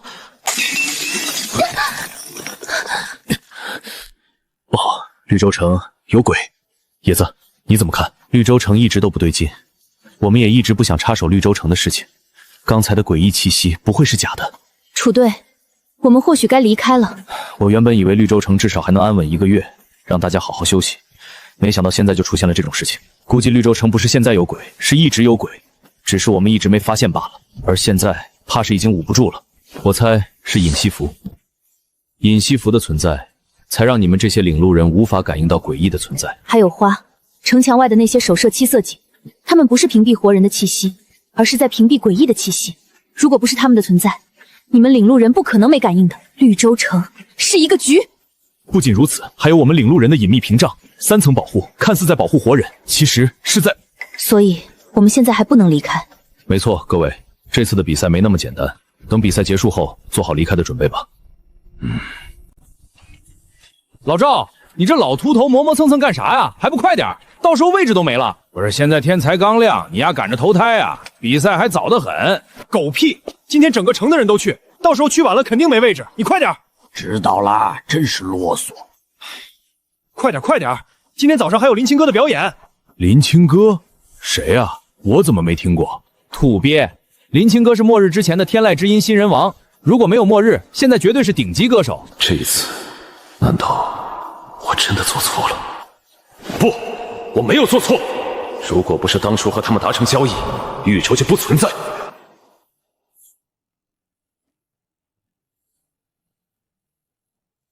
来了，终于来了！林青哥，是他，真的是他。林青哥是谁啊？林青哥啊！末日前的女歌星你都不知道？记住了，一会儿不管发生什么，脚踩在油门上不要松。知道了。别拖后腿，否则把你丢出去也不是不可能。我不会拖后腿的，一定不会。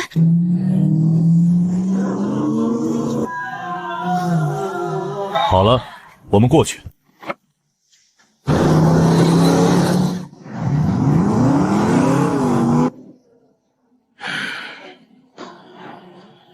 这货怎么和陈豪搞到一起了？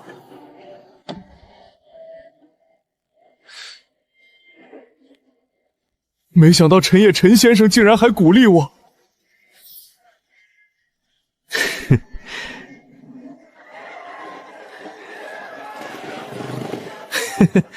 挑衅人，当老子不会？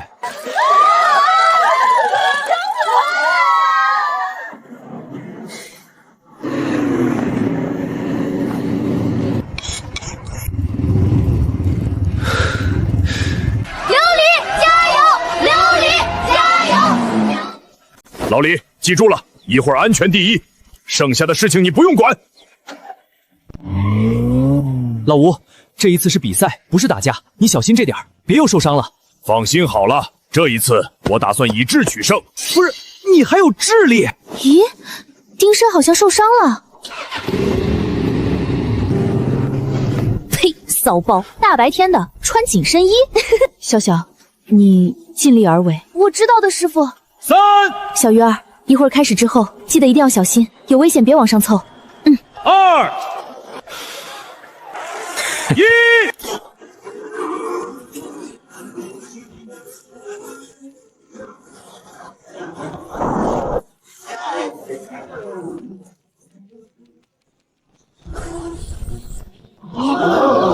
我的天哪！排名第一的居然是运动员序列徐凌浩，他骑的是一辆自行车，在后面的是我们的丁副城主，丁副城主是我们豫州第一高手，他的那辆血红摩托是难得的奇物。相比起徐凌浩的疯狂，丁副城主现在的神态很是轻松。很显然，最后的冠军肯定是我们丁副城主的。琉璃加油！琉璃加油！大家是不是太守规矩了？这不大好吧？还真以为是比谁的车跑得快的。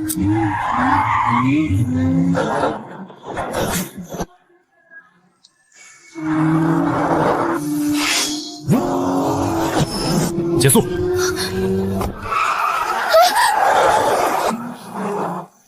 你竟然敢打我的车！我要你的命！这个白痴一下子得罪2个，果然还是太年轻了。刚才那位好像是陈永固，他的那台皮卡有些意思，不过这人实在是不明智，他竟然敢主动挑衅孙倩倩和铁狮。这2位，一位是剑仙序列3超凡者，一位是血肉泰坦。不对，铁狮先生在做什么？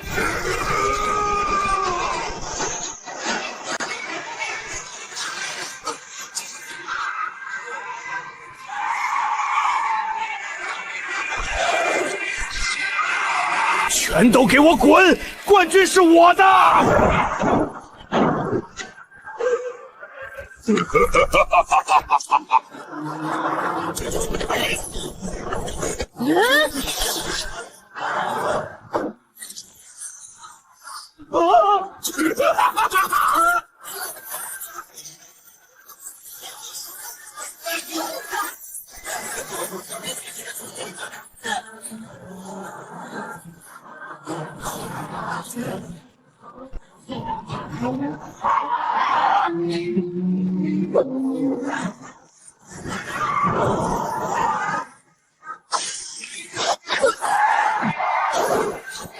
开始了，陈永固才是真正的发令枪，泰坦铁狮的那杆枪绝对是奇物！快救人！轮到朕登场了，加速！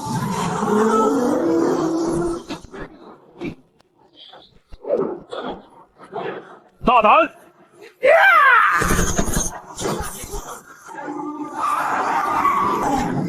陈先生怎么办？说，小子，你给小爷我等着，今天死定了！黑暗之神赐予我力量！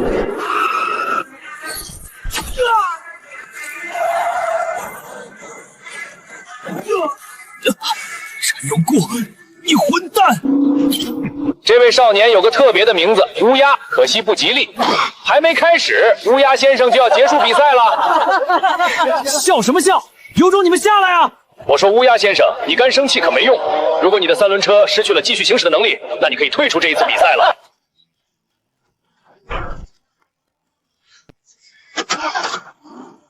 陈永固，你给我等着，我们没完！你吴之明，以你大爷的头！这位停在路中间的，正是雨露序列3的超凡者，整个绿洲城序列3的高手也没有几人，而且还是如此特殊的雨露系列高手。难道陈好陈先生真的要止步于此不成？不过各位请不要忘了，这一次可不是单纯的比赛，这是超凡者的比赛。先生，您还有药吗？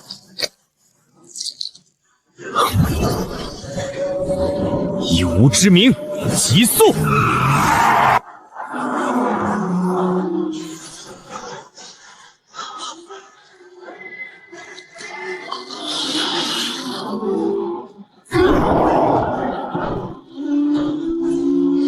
各位，最前面那位4臂双头的大汉，正是血肉泰坦序列的铁狮。血肉泰坦序列不用我多说，我们的雄霸熊先生就是泰坦序列的高手，只是好像走的是另外一个分支。而另外那位粉色头发的，正是剑仙序列，名字叫做孙倩倩。剑仙序列乃是我们大夏独立序列，我的老天爷！剑仙序列竟然这么强！这位孙小姐仅凭一把长剑，就让无数英雄无法越雷池一步。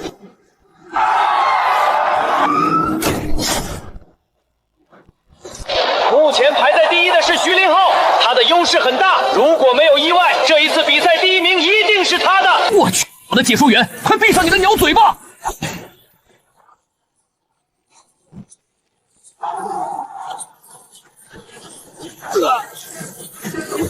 行了，这货太快了，不吹黑哨根本搞不定这货。我的老天爷，他太强了，没有人能够阻止他。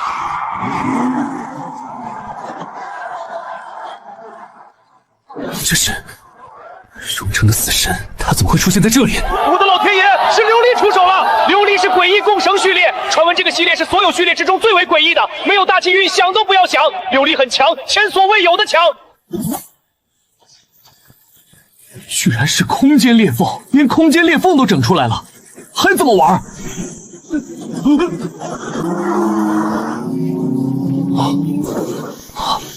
什么？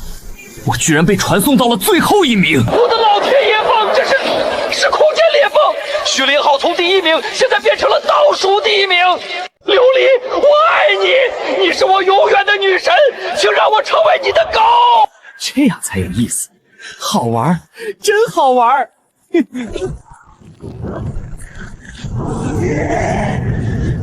来吧，你们这些垃圾，想抢走我的第1，不可能！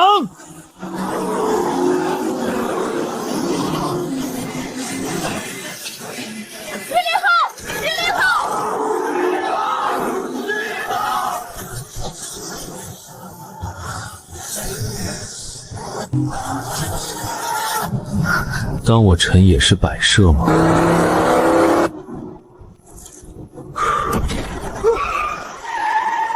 赛场上出现了不知名的迷雾，这到底是哪个缺德鬼想出来的主意？不过，想要用这迷雾阻拦徐凌浩的脚步，不要痴心妄想了。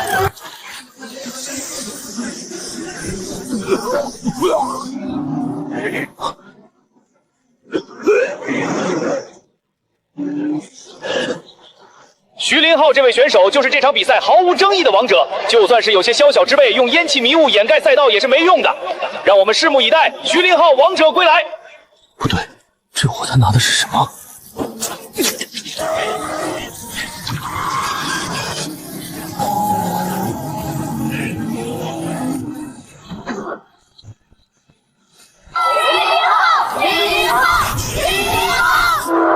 徐凌浩淘汰。由于徐凌浩只有1个轮子，车子严重受损，不适合再继续比赛。徐凌浩淘汰。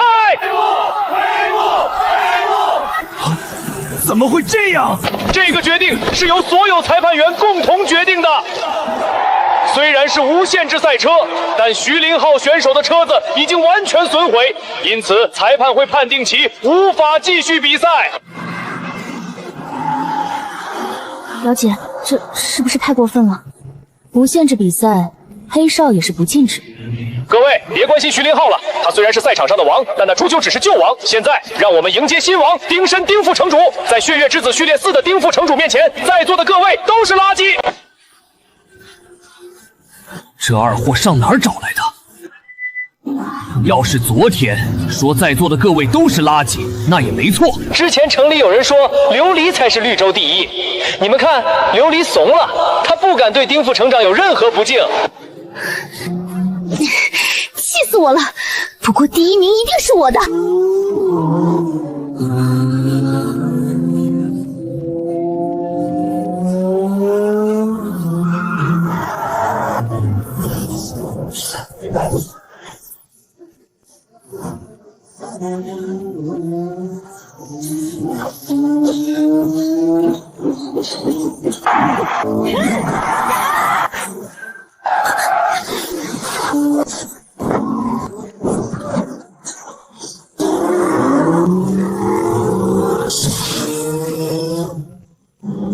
要不是昨天那场大战，就凭你们几个废物也想对付我？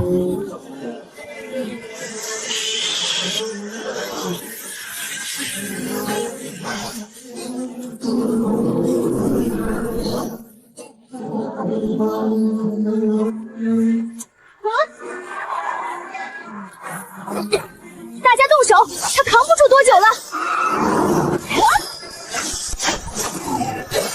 小丫头片子，你的对手是我。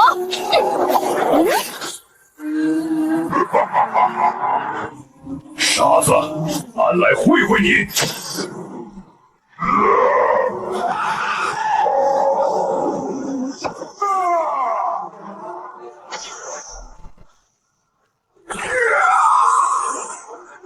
哈哈哈哈！白痴，你以为你眼睛多就了不起？老子比你多2只手！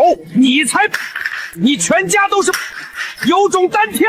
单挑就单挑，谁怕谁？我该咋办？要不停车，等铁石打完了再走。要序列真迹啥的，没那个命啊！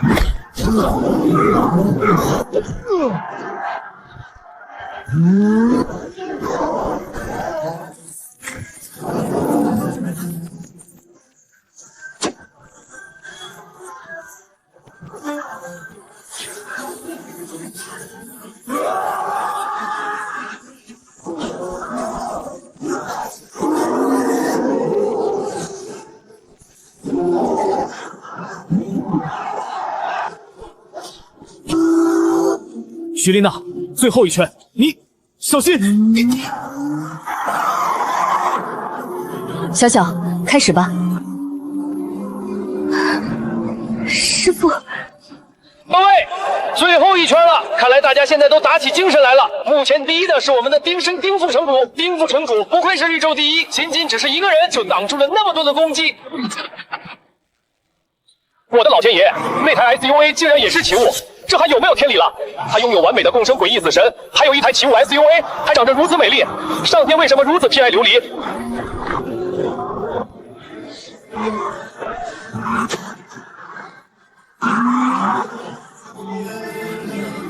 不对，该死的，那台大个子冲了上来！行宫，这台竟然也是奇物，不只是行宫，夜也开始发力了。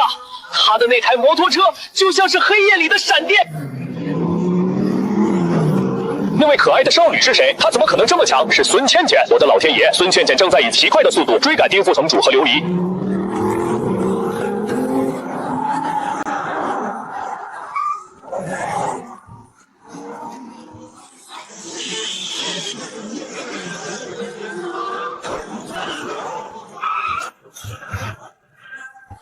疯了，全都疯了！看来我也有必要让大家知道怪物皮卡的真实面目了。比车，我从来没怕过。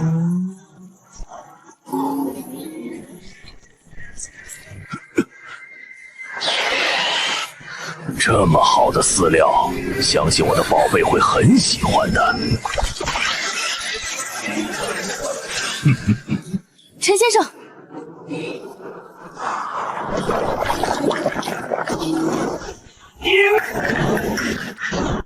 养虫人杨冲淘汰。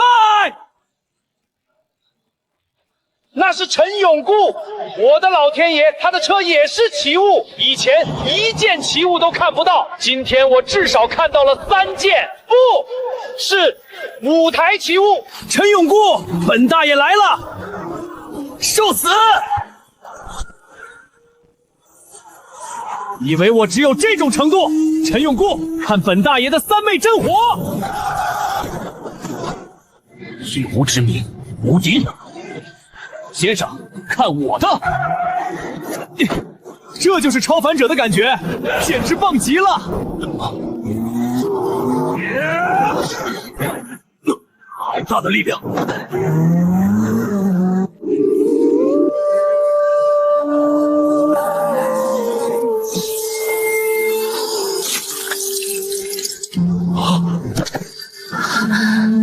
这样真好。陈友在这儿。不对，怎么会失败呢？就凭你也想用这一招？老娘玩烂了的招数而已。哦，我的老天爷，看看这个蠢货他做了什么！那是林清哥，是林清哥，他怎么下得了手的？陈永固，我要跟你拼了！这个狗东西，他怎么下得去手的？我早就知道陈也会这样。哦，等等，我看到了什么？各位先别哭，别悲伤，林清哥好像没死。老天呀，刚才好像是替身，虽然我不知道那是什么，但一定是什么珍贵的替死奇物。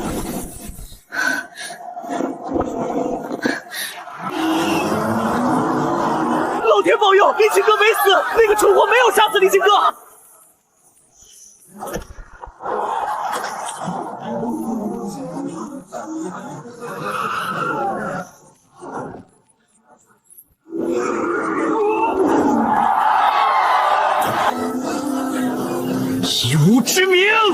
很好，深渊控制。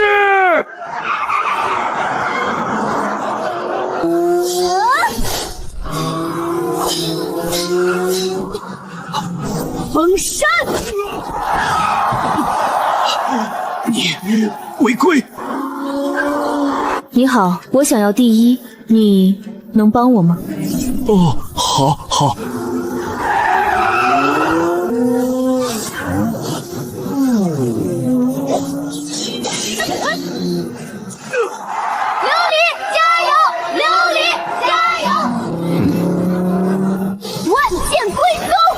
我的老天爷，这是传说中的万剑归宗！好家伙，我以前只在电影、电视里看到过，没想到是真的，厉害！你这女人好不要脸，这么阴险，小心嫁不出去！怪物领域！老天爷，你们看到了吗？这个能力就是那个叫做陈永固的家伙做的，他们是一伙的，好阴险！丁申、丁副城主和琉璃小姐都被骗了。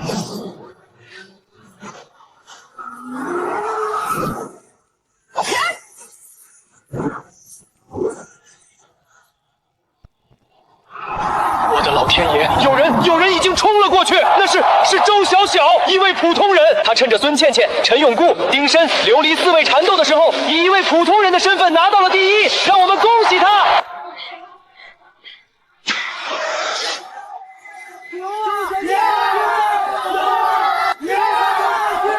让我们恭喜比赛第1名获得者周小小，以及第2名孙倩倩，第3名琉璃。我的天哪！没想到第1名和第2名的成员全在公平车队。就是这个浓眉大眼的家伙，比赛的时候最黑。如果不是他，徐凌浩肯定是第一。唉，都末日了，黑烧还是不能禁绝，人类啊，没希望喽。楚队，我们最好要快点离开这里。现在还不是时候，从今天开始，我们要都住到一起，每天晚上安排人守夜。叶子，你也别一个人住了。丁申，你没有完成我们的交易。500人，不可能的。丁申，这不是为我一个人要的，我背后还有其他人，和他们相比，我才是最好说话的那个。你也不想他们来找你吧？有人和我说，诡异不可与之打交道。开始的时候我还不信，现在，你们就是一群言而无信却毫无人性的畜生。丁申，你的咒骂对我们来说没有任何意义。或许你早该听那个人的话。可怜，守护者序列果然是超凡者之中最可怜的一个序列。丁申，你到底守护的是绿洲还是人类？你好自为之，他们已经来了，而且很多很多。末日前，高先生生前其实算不上什么好人。我认识他的时候，他就已经是大人物了。他算是帮过我，所以不管在其他人眼中他是不是好人不重要，但是他在我的眼里，他是好人。是啊，这么一个人，却落得如此下场。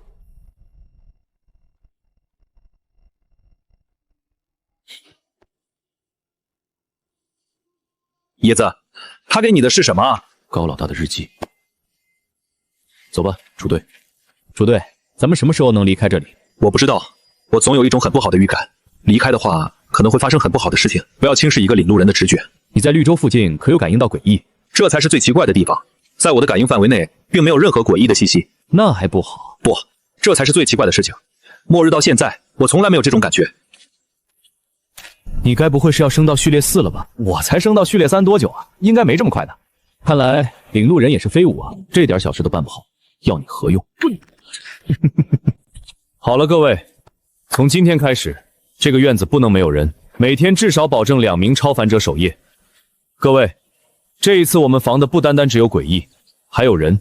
薛南、许丽娜、小付，普通人那边你要做好准备，情况不对，随时离开。对了，高老大走了，罗医生成为6号车的新管理者，你们的序列针剂要尽快使用。现在已经开始有人找我，打算换取序列针剂，我告诉他们你们已经用了，如果被他们知道你还存着，怕是会有麻烦。一会儿开完会，薛南给徐丽娜和周潇潇找个位置。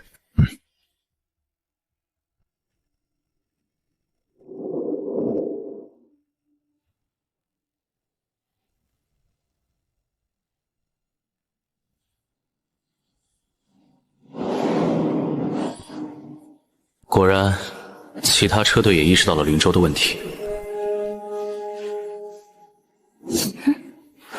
陈野的秘密还真是多，看来他转职的序列多少和血月是有些关系的。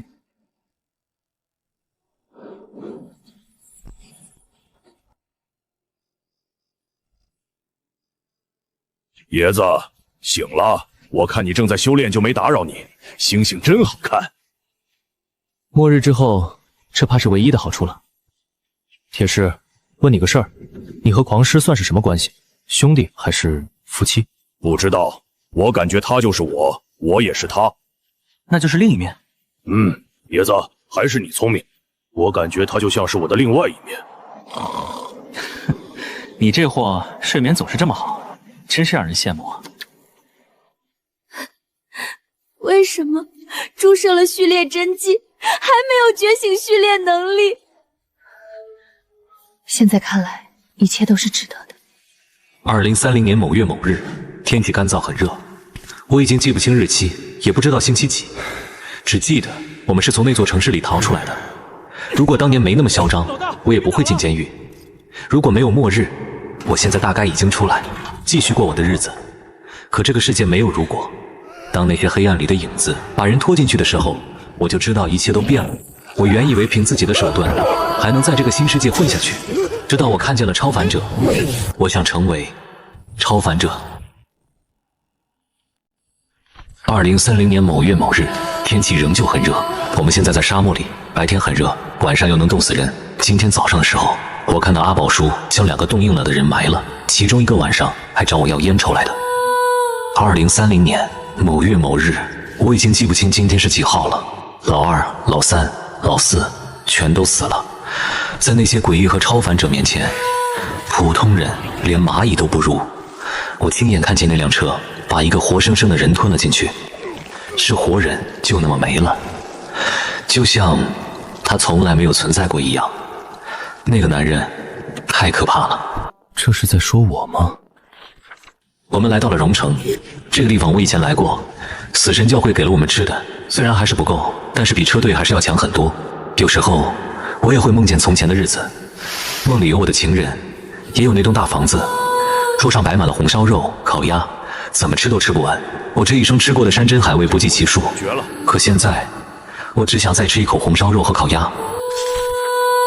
2031年10月14日，天气晴，明天就是绿洲的无限制赛车赛。为了那只序列真迹，我和徐丽娜做了交易，我帮她接近陈野，她在分配时替我说一句话，哪怕只有0.1%的机会，我也要试。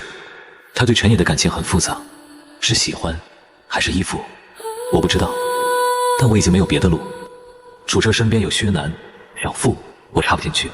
丁东身边多了朱小小，他比我更渴望真迹。铁石就算拿到，也只会给老李，所以我只能压在徐丽娜身上。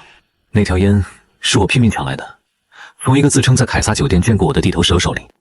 那时候我手下场子无数，哪儿记得他是谁？但我知道陈野缺烟，我赌这条烟能换一个机会。除此之外，我还接下了楚车的任务，去散播消息，搅乱外城局势。手段不算高明，但出奇有效，可代价也很快找上门来。那天我被人盯上了，徐丽娜进了内城，而我被堵在外面。如果不是执法官路过，我已经死了。现在我躺在床上，肋骨断了几根，动都动不了。我不恨楚车，因为这种手段我以前也用过，只是这一次被算计的人变成了我。写到这里，我的手已经开始发抖，也许我活不了多久了。直到现在我才明白为什么要写这些，我只是怕有一天没有人记得我，我的家人朋友都死在那场灾难里。我曾想替他们活下去，活到人类夺回城市的那一天。可如果我也死了，那他们就真的从这个世界上消失了。如果你看到这本日记，请记住一个名字，我叫高坚强，高老大。已经很久没人这么叫我了。小丫头片子，还没吃早饭吧？来，这是大妈给你的，正是长身体的时候，多吃点。煮鸡蛋，这未免也太珍贵了。还有没有？没了，这鸡蛋我也就一个，谁让你下来晚了？放心，大妈的车队养了鸡，鸡蛋虽然不多，但大妈给你的，你就拿着吃吧。对了，你们楚叔叔在不在？中间那屋。你小子会来事儿，下次大妈给你带。不是，现在大妈都这么豪放的吗？放轻松，赵大妈一大早就来了，肯定找你有事儿。楚大哥，我早上给你做了一碗肉丝面，要不尝尝？碗里还有2个荷包蛋。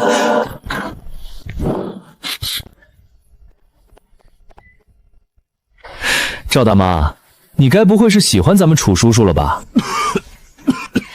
慢点吃，慢点吃，宝贝儿，没人跟你抢。你这小子还有些眼力劲儿。没错，你赵大妈我啊，就是瞧上你们楚叔叔了。楚大哥，我看你年纪也不小了，我今年53，从第一眼见你就觉得你这人靠谱。你是领路人序列，我也是。现在这世道这样了，不如咱俩搭伙过日子。我那边车队还有3个超凡者，加上你这边实力肯定更强。我这人从小就直愣，喜欢就是喜欢，不喜欢就是不喜欢，没啥藏着掖着的。你今天就给个痛快话，行不行？行，咱俩就一起过。我现在就搬过来。赵大妈，你真厉害！不是赵大妈，我不是，你误会了。大妈，这事儿太大了，我们楚叔叔是个对待感情很认真的人，要不让他考虑2天。好，好，好，那我晚上再过来。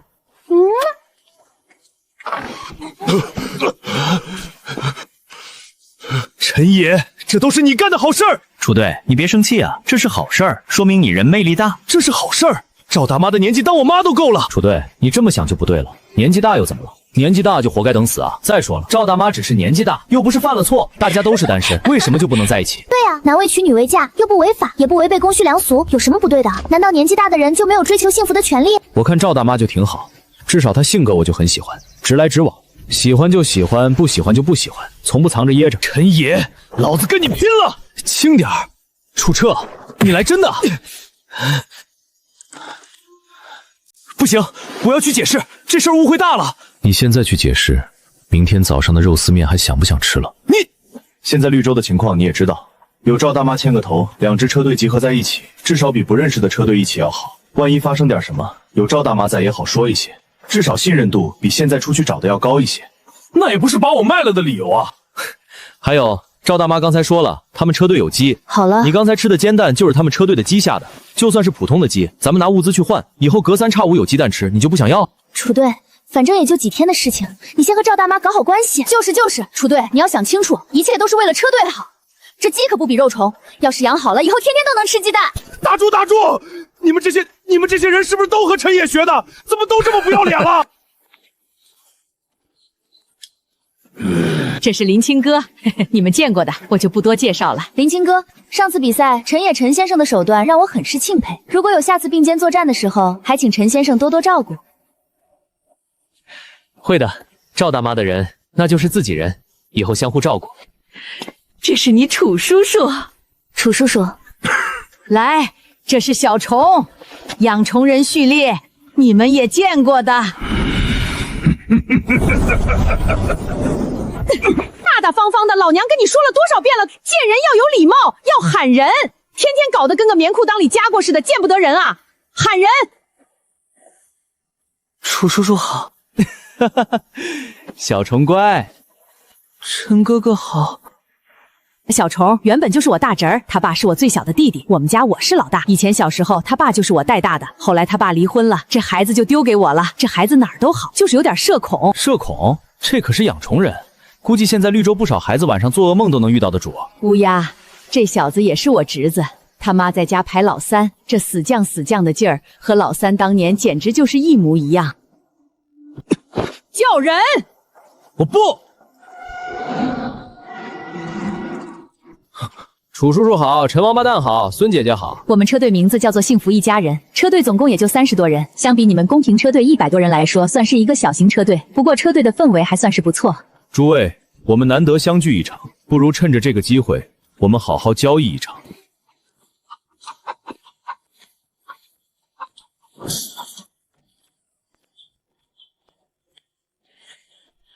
东西都在这儿了，咱们按之前说好的换。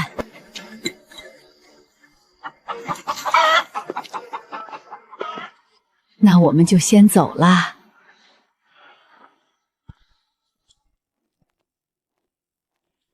楚队，听说绿洲这边有个种植基地，那边好像有不少理想良种。爷子，我警告你，不要打绿洲的主意。种植基地那边每天都有强力序列镇守，你该不会以为赢了无限制赛车，咱们车队就是第一吧？我们现在的任务是安安全全离开这里，其他的最好不要节外生枝。楚队，我就是说说，看你紧张的。不过我可是听说绿椒的种植基地有稻种改良过的，嘿嘿，你放心，我绝对不会动歪心思。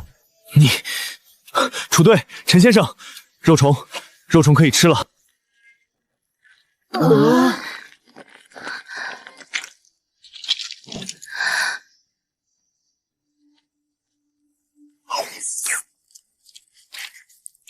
什么味儿？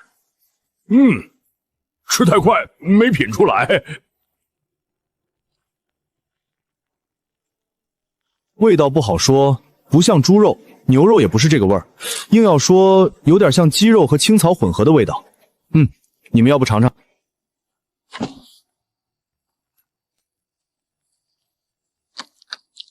还行，不难吃。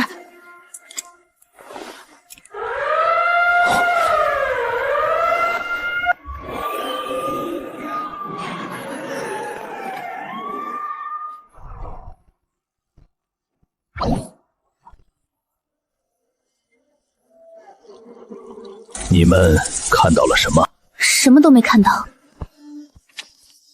不好，是诡异。城外很多诡异，这么多诡异，之前你们就没感应？完全没有感应。就像之前我们察觉到绿洲城内有诡异气息，但是我们查了这么久，什么都没有。现在我终于明白了，为什么之前一想着离开的时候就有那种强烈的危机感。那是因为绿洲城从那时候开始就已经被诡异包围。现在只要我们出去，十死无生。这座绿洲怕是早就被诡异盯上了。诡异有能瞒过我们的手段，是隐息符，这东西不仅能隔绝人的气息，还能隔绝诡异的气息。这座绿洲麻烦大了。你们俩还挺有夫妻默契。你楚策，等这事情结束了，咱俩要是都没死，就在一起怎么样？这把年纪了，凑合凑合得了。各位，我是绿洲城城长查乌，相信你们也感应到了，我们绿洲现在被诡异包围。现在是绿洲建成以来最危险的时候，我需要你们的帮助。如果绿洲城不保，人类的希望将彻底灭绝。不好，这么等不是办法。楚队，我们得离开这里。现在不能退。楚队，现在不能走。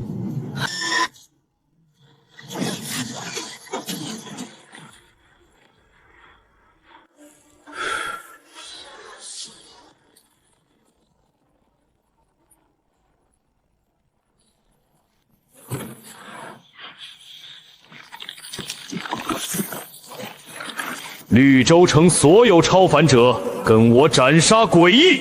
如有不从，格杀勿论。这些人类除了这里还能去哪儿？丁神，留下来，成为我的一部分可好？放屁！老子就算是死，也不可能成为你的一部分。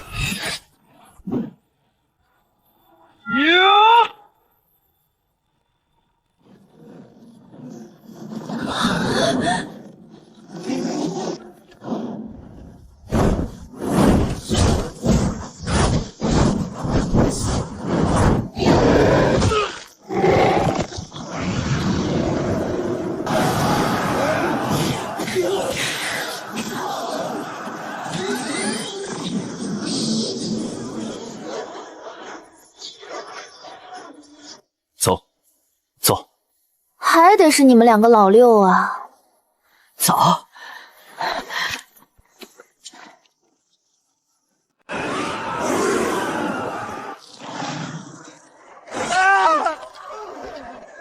超哥，超哥，你在哪儿？曼曼，我就在你身后啊，你转过身来看看我。你不是超哥，你是谁？曼曼，你说我是谁？超哥和我说过，你们是伟人。是啊，知道我们是伟人，那就好办了。就是对于不知道我们存在的人来说，我们是完全无害的；但是对于知道了我们存在的人来说，我们就是噩梦。真好，我爱死了这个规则。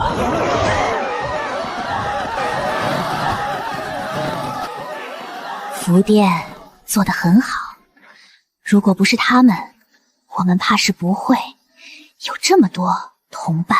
是啊，这么多人知道我们的存在，知道我们的人越多，我们的同类就越多。唯一让我们感觉到厌烦的，就是这座城里还有很多不相干的脏东西。可恶！真好啊，又有人知道了我们的存在。人类都是这么愚蠢的吗？停！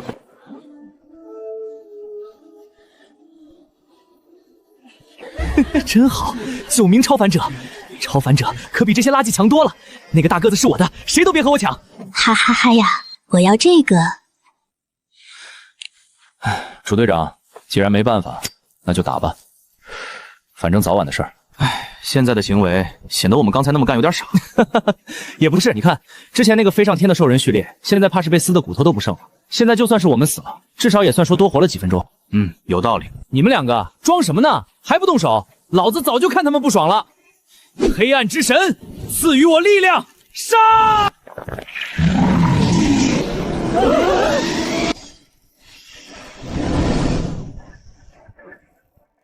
哈哈哈哈哈！来呀，老子早就忍不住了！你们两个娘们儿唧唧的，老子先动手了。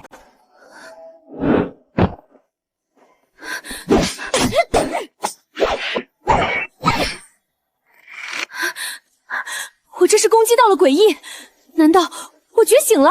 这些伟人不是你能对付的，别拖后腿。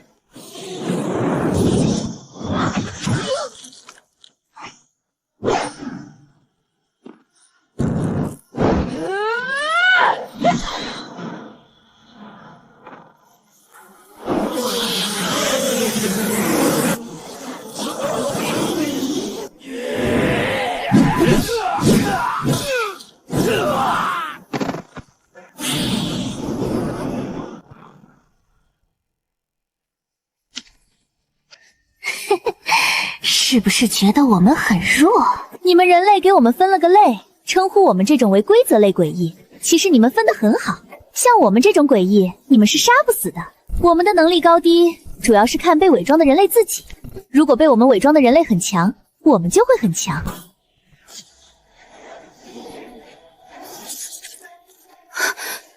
椰子，小心！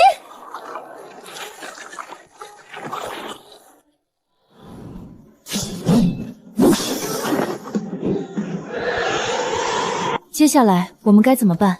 找到队友，然后离开这里，越快越好。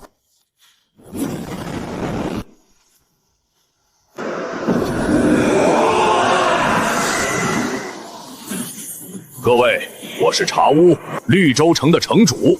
事到如今，绿洲的存亡在各位的一念之间，我也没什么好隐瞒的了。我茶屋不单单是领路人序列4，我还是阵法师序列4，序列命，天命。序列4。又是序列4，绿洲城哪来的这么多序列4？各位，绿洲城的防御法阵已经开启，但它最多只能维持24小时。接下来需要各位同心合力，守住这24小时不被攻破。只要撑过去，我们就有办法让绿洲长期稳定存在。当然，绿洲不会让各位白白出力。我对超凡者和诡异有一定研究，战斗间隙你们可以向我提出一个问题，我会尽力解答。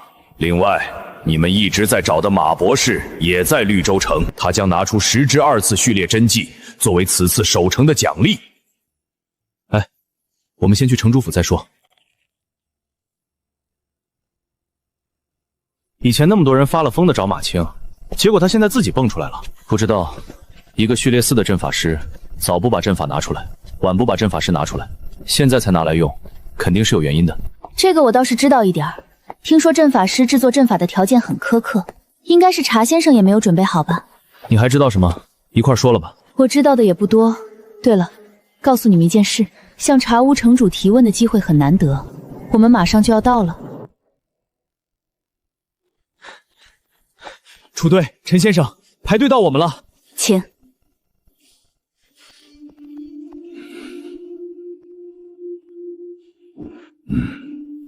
你好，你想问问什么？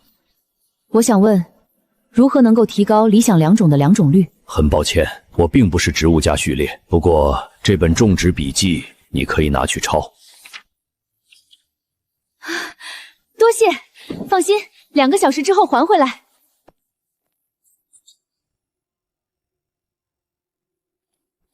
这丫头出来之后变化很大呀。你叫做陈野吧？老头，你这是什么意思？这是你的问题。如果你让我回答这个问题，我可以。不需要，我有其他的问题要问。这就是我的问题。你是个很狡猾的家伙，这个可不是一个问题。不过，看在你们马上就要为绿洲城战斗的份上，我可以回答你这个问题。你的这只眼睛很有意思，你也很有意思。你挖掉了自己的眼睛，然后装上了一只鬼的眼睛。如果我猜的没错，这只眼睛应该是荣城的那只深渊血瞳。原本我的阵法不应该在今天发动，它还很不完整。等我到序列5的时候，那时候才是它的完全体，就像你的眼睛一样。可惜了。老头，先说正事吧。年轻人，我这老家伙都不着急，你们急什么？根据我的了解，深渊血瞳应该是诡异之中比较强大的且比较特殊的一类，也是十分恐怖的存在。听说荣城出现过雪女和八尺人面，但和深渊血瞳比起来，这2种诡异差得太远了。深渊血瞳之所以会半途夭折，多半是能力还没有完全恢复，否则你现在不可能还能安稳地坐在我面前。不得不说，你的想象和胆量都很大，只是我没想到它成了你的眼睛，嫁接诡异的部分器官在自己身上的，你算是我遇到过的第一人。如果我要融合这只血眼，大概需要多久？如果按照你原本的计划，用超凡之力慢慢影响这只血眼，你大概在10年到15年之后，才能完美的和这只血眼进行融合。太慢了，还有没有其他办法？第2种办法，封印血眼的力量，让其慢慢释放，但需要找1名药剂师序列、1名阵法师序列、1名天师序列合作，封印你的血眼才可以。随着你的实力提升，你可以慢慢解开血眼的力量。你这第2个办法相当于没说。至于第3种，那就是再找一只同级别的眼睛，让2股力量互相制衡。代价呢？等你能掌控那一天，你还是不是人就不好说了。小子，别小看深渊血瞳，这东西的力量超乎你的想象。有人说是我们这边和另外一个陌生的空间融合，才有现在的这些异象。或许是世界规则还没有完全融合，我们看到的很多诡异，其中很多也只有其全盛期的1半实力。你和我说这些做什么？没什么，就是看你这小子有意思。你是我见过的为数不多敢把诡异的器官移植在自己身上的人。以前也有人这么干过，但他们的下场都不好。能保持清醒的也就只有你一个。我听说只有升到序列9，人类才算是真的有活路。序列9？你小子还真敢想。但如果仅仅只是序列9，怕是不够，因为诡异的数量太多了。而且序列9之上还有序列0。是不是序列0之上还有另外一个层次？然后就是从1到9，这不就跟那些套娃小说一样吗？你现在最应该做的就是把你以前看的小说忘掉。序列0之所以叫做序列0，那是因为在序列0之上就没有了。序列0就是最终。你怎么知道还有序列0？你到底是谁？以后你可能会知道，也可能永远不会知道。别人只能提一个问题，你已经问了很多。好了，你还有什么问题？我今天已经算是优惠大放售了。序列0到底有多强？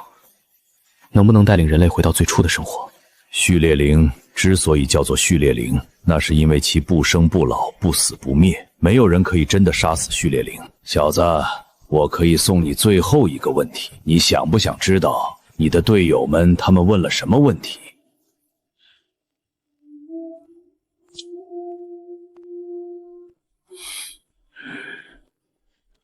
那小子你很看重，怎么样？你有没有从这个年轻人身上看到什么？移植诡异的肢体在人体上，获得诡异的力量。其实我以前就想过，除非是有大医师系列加入研究，只靠我一个人很难。可惜了，当年那么多研究资料都浪费了，仅靠我们几个实在是太难了。深渊血瞳是我们目前已知的灭世级10大诡异之一。你为什么不把这个消息告诉他？说了又能怎么样？把那小子吓死不成？灭世纪诡异只是根据我们当时了解的情况定的，而且诡异可不止那么多，我们知道的还是太少了。那深渊血瞳都已经成了他的眼睛，迟早有一天这家伙就是新的深渊血瞳。世界都这样了，管他深渊血瞳还是八尺人面。对了，你的那什么药还有多久能完成？快了，还有10个小时，只要能顶住10个小时，我们就有希望。那就最好。对了，丁申那边情况怎么样？不怎么样，这小子受伤了。血月之子很强，差点就让那几个伟人失败了。守护者序列，在这个时代，注定是个悲剧。你不是说伟人杀不死的吗？是啊，杀不死。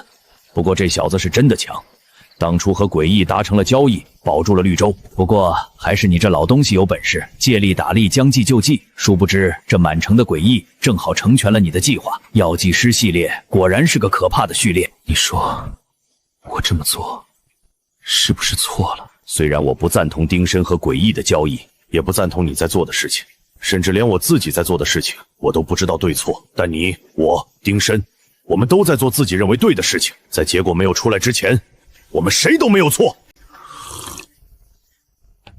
算了，不泡了，都没味儿了。你叫什么来着？马医生放心，今天我耳朵是聋的，什么都没听见。无所谓，反正还有10个小时，你们就什么都知道了。瞒不瞒的也没有什么意义。再见。再见。哼，你和马青还真有意思。你们2个人就这么打算过一辈子，永远都不见面？我丁某人从来不屑和鬼鬼祟祟的人打交道。我问你，城里这么多伟人，你难道就从来没有发现？伟人不是和你达成交易的其中之一？不是，伟人是从其他地方来的。10个小时，他真的能成功？唉，不知道。如果10个小时之后不能成功，那你做好准备，我们离开吧。离开？你们忘了我们当初为什么要建立绿洲？绿洲有现在的样子，你忘了我们付出了什么？如果绿洲都扛不住，人类还有什么希望？你以为你们2个老家伙搞的事情我不知道？马青那家伙想用诡异炼药，企图炼制什么狗屁新人类，我当时还抓捕诡异给他试验。但是你看看现在，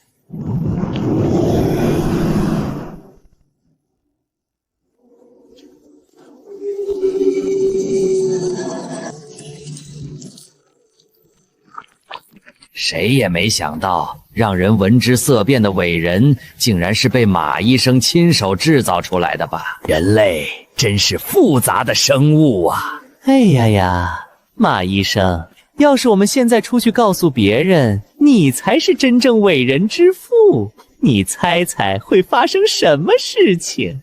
你的同类会不会冲进来，把你撕成粉碎？如果是那样，一定会很有趣吧？一旦这种对付诡异的病毒研究成功，想必绿洲城所有发生诡异暴乱都能得到解决。喂，爷子，你问了什么问题？你问的什么问题？要不和我说说？不说就不说。这阵法只能坚持24个小时。楚队，陈先生，我已经打听到种植基地那边的情况了。在哪儿？走，带我去。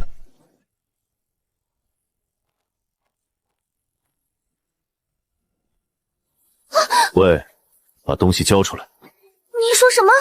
我听不懂。别装了，死丫头，你应该是兽人序列吧？还是猫人血统？有意思，把你怀里的东西交出来，否则就算你是序列3，也是不可能逃出我的手掌心的。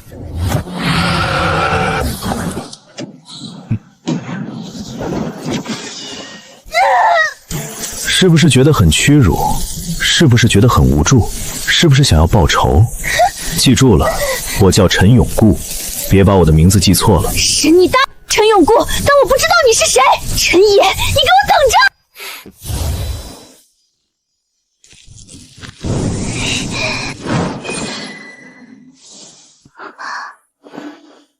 这种种子你们保不住，就算不落到我手里，你觉得别人不会来抢？至少我们不会对你们下杀手。没有这些种子，你们也可以活下去。站住！你留下种子，我放你走。就算是全盛时期的你，也不是我的对手。现在的你最好识相一些。你不交出玉米种子，走不了。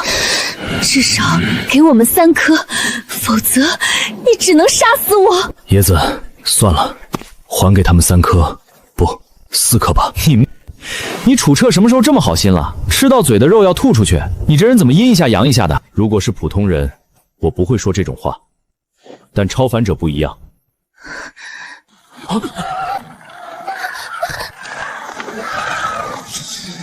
诡异开始攻城了！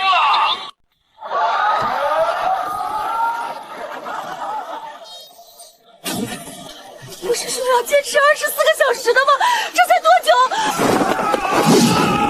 所有超凡者，跟我去城墙！去城墙！罢了罢了，谁让你是队长？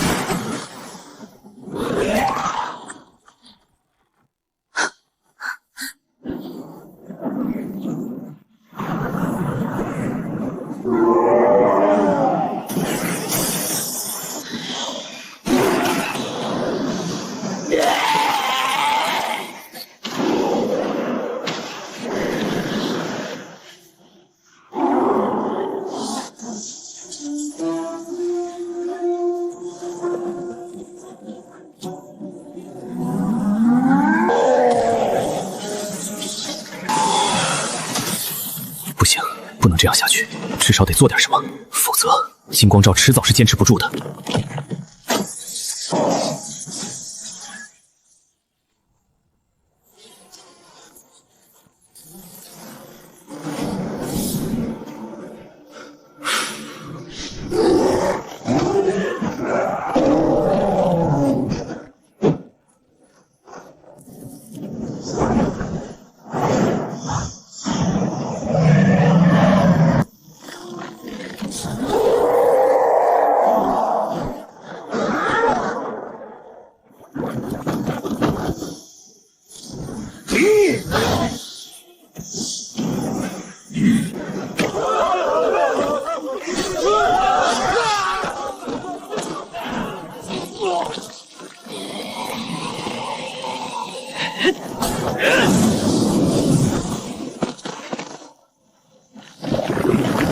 嘿嘿，控火者，不错不错，成为我的一部分吧。滚开！滚开！滚开！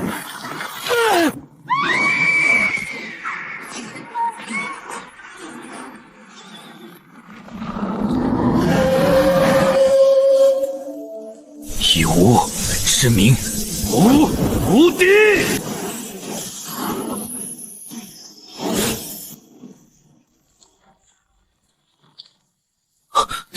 小心！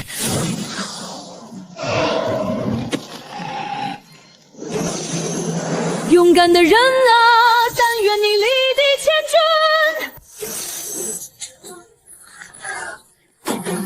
勇敢的人啊，但愿你乘长风不红云。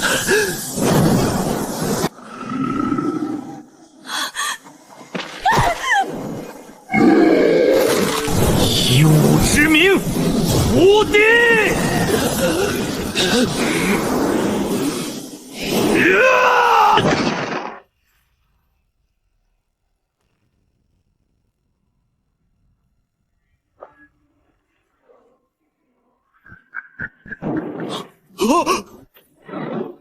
这个蠢货，大家都看出来这个巨人不好招惹，你偏偏自己第一个冲上去，这简直就是个白痴！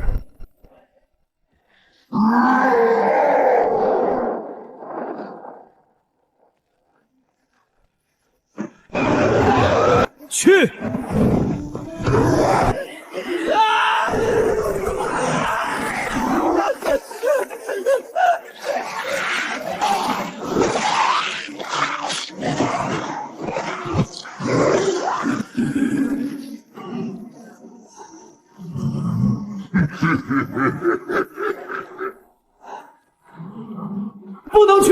那巨人一看就很难搞，你上去了也是白白送死，救不下来的。更何况他浑身是伤，也差不多只剩一口气了。陈好没死，还有救，他是个好人，待人真诚，从不害人。这个世道好人太少了，不能眼睁睁看着他死。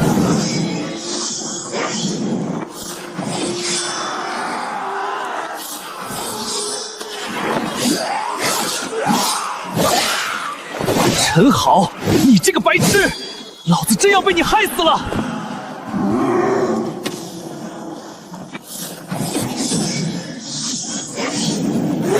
丁深这货怎么还不出手？他不是绿洲第一高手吗？磨磨蹭蹭的，到底在搞什么鬼？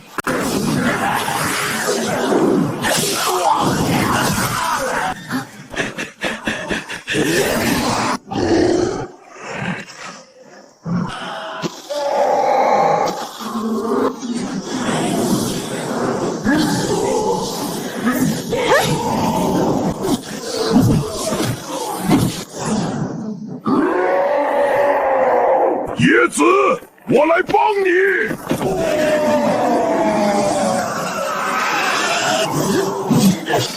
可恶！难道现在就要用血月之主真实实力？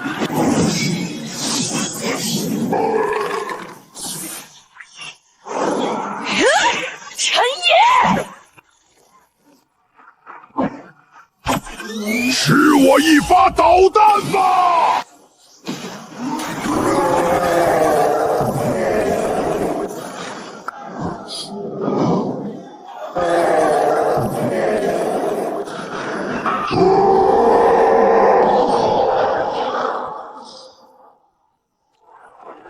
那是死神，是琉璃，他终于出手了！有琉璃和丁副处长在，绿洲一定能守护下来。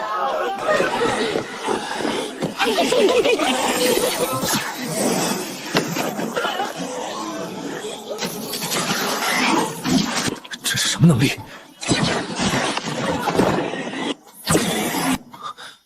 快走，我来挡住他们！封山！这就死了？不可能，这巨人没这么简单。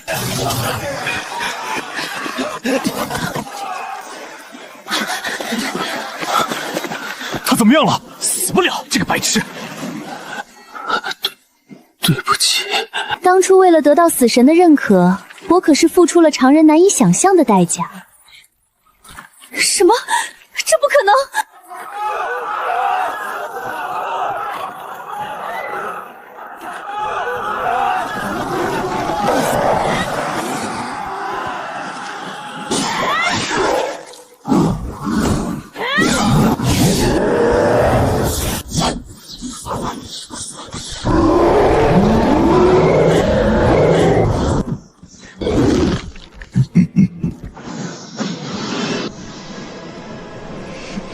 丁深，你看看，连那个女人都不行了，你还在抵抗什么？那么强的死神，竟然被吞了！这丁深，加入我们，和我们合为一体，到时候你就是最强的，我们都将封你为主。就算是那个吃肥的傻大个，怕是也不是我们的对手。丁深，加入我们！丁深，加入我们！难道真的守不住？我一个人又怎么守得住？对呀对呀，丁深，你太累了，整个绿洲全都是垃圾，只有你付出。加入我们，成为全新的丁深，到时候守护整个绿洲也不在话下。在我成为守护者的那天，就明白我的使命。从建立远州的那天起，我就知道我属于这里。你可认识？守护直至呼吸止息，或世间再无你之名。我简直是疯了，竟然和一只诡异说这些。相比起血月之子这个序列，其实我更喜欢守护者序列。不过血月之子序列真的很强，只是我一直没有在人前用过血月之子的能力。小子，你看好了，不管是血月之子还是血月之主，都很强的。我们和他们不一样。来吧！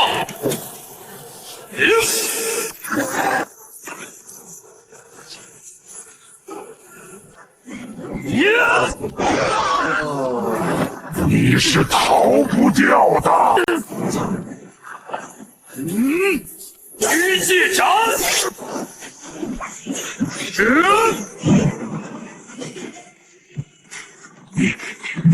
你到底是什么？是丁身？你到底是什么？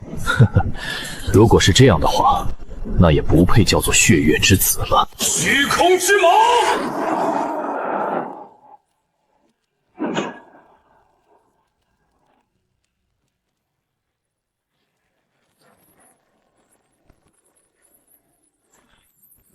挡着别人的路，你们礼貌吗？丁身，你该不会以为我就这么好被打发的吧？你的对手是我。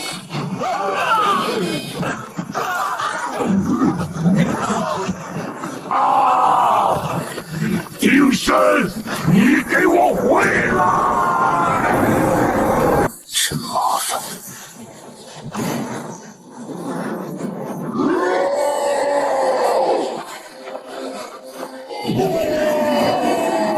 想碰丁副城主，先过了我这关。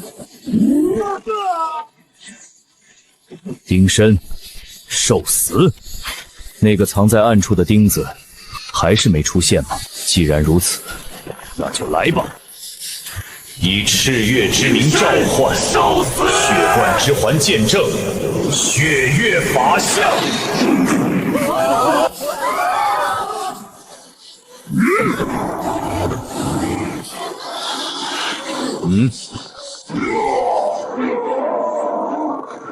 丁身城主太强了，我们有救了！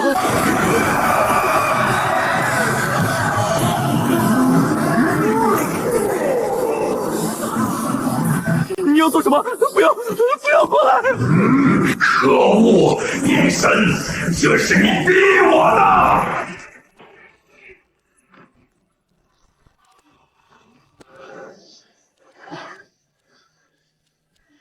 好，我看你往哪儿逃！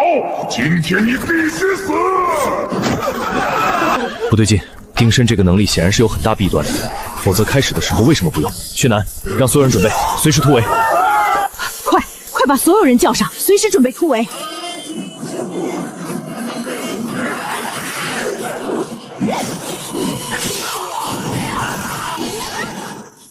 出来吧！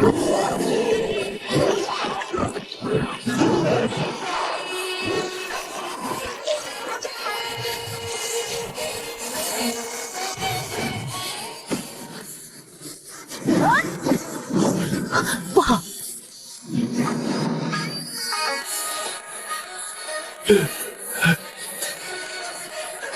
真没想到，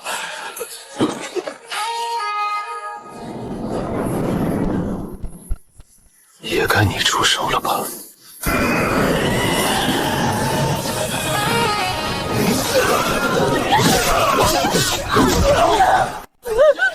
人类完了，就连琉璃和丁身两大强者都失败了。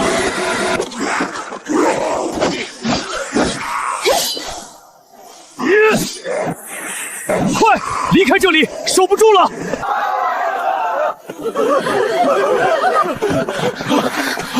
这是绿洲的副城主周觉深，这货不是一个辅助序列吗？他怎么来了？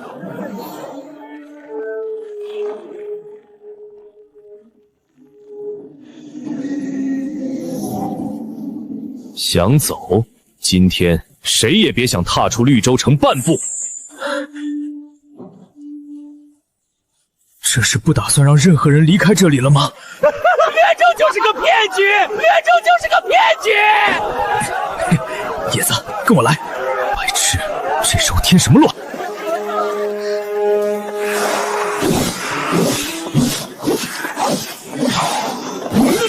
不对，这冤气……不对，憎恶似乎解锁了第3层永咒。野子，发什么呆呢？走了！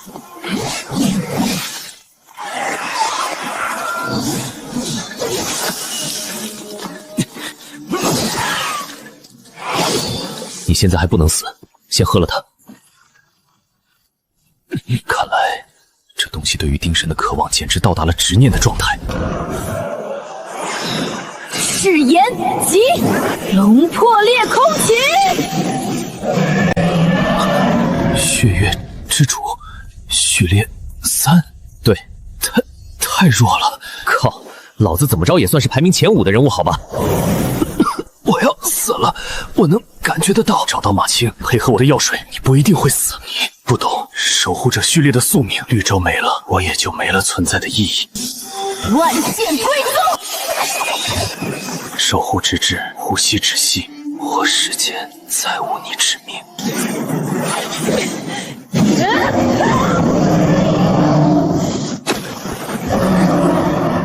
我知道血月之主很强，只是需要时间。你杀了我吧，我不想成为他的一部分。该死！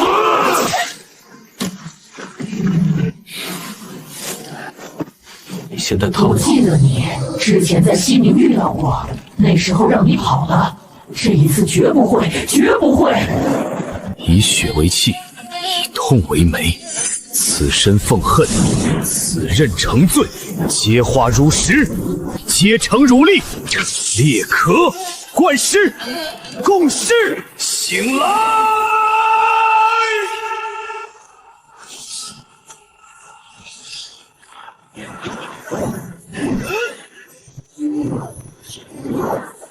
给我飞！我一定会回来的！终于轮到我了，我出来了！原来憎恶有灵，我很急，我很急！陈爷，快放开老子，放开老子！放你！到底谁才是主人？来呀，来呀！本大爷让你们看看，什么才叫做天才，什么才叫做宝物！你们这些垃圾！没错，本大爷说的是你们所有人，所有人！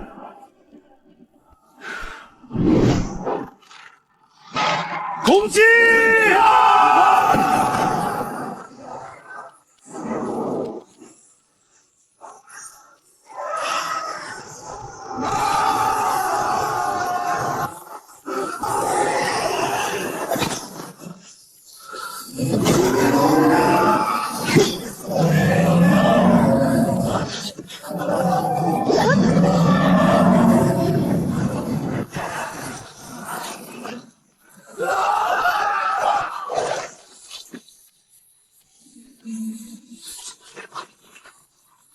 马青还有多久？还有10分钟。马博士说给他10分钟。10分钟，好，就给他10分钟。好厉害的女娃娃，成为我的一部分吧！教主，现在怎么办？所有人全力以赴，都别藏着掖着了，否则一个都走不了。憎恶，你压的还不过来，我们快顶不住了。做了这么多，难道还是无法改变结局吗？难道人类真的没有希望了吗？你最多能坚持几分钟？难道你还有底牌？最多1分钟，不，30秒。30秒也够了。你要做什么？如果这一招还是不行，我就实在是没办法了。罢了。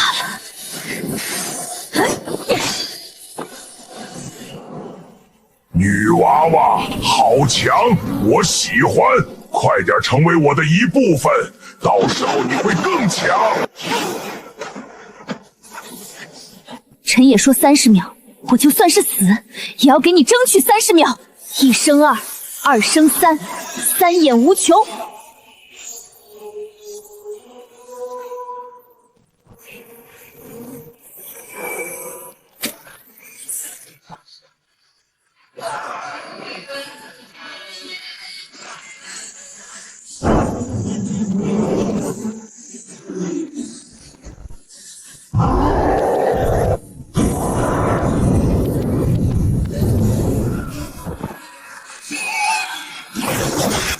手段铁桥，车灵巧碎四体瞬间。小子，如果不是你，绿洲绝不会死这么多人。施我一拳！快看，泛着红光的血月要坠落下来了！什么？他竟然能把泛着红光的血月拿下来？这究竟是什么怪物？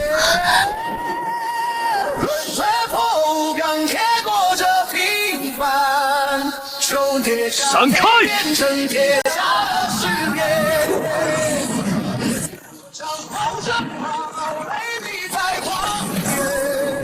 近水成针，正淌着春天。追忆难处时，也是为理解。苍茫的路没有退路可选，心藏恨泪才敢于黑暗周旋。末日之下，活着就是顶点。迷雾深处藏着百种匪所思线，超凡剧烈流传，谁能冲破界限？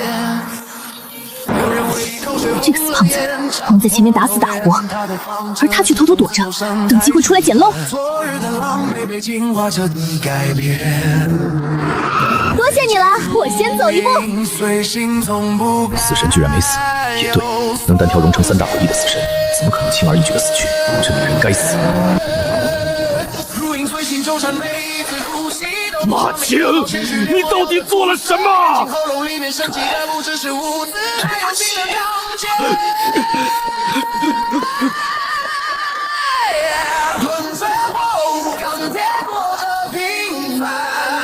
手中铁甲蜕变成铁甲的尸变，敞篷生活到美丽在旷野，近水深深农场藏着春天，追忆当初只也是为理解。快跑，不要碰到后面的烟雾，那东西不对劲儿。退路可选，心藏恨泪才敢于黑暗。陛下，您真是英明，坐山观虎斗，最后坐收渔翁之利，妙啊！全速冲锋！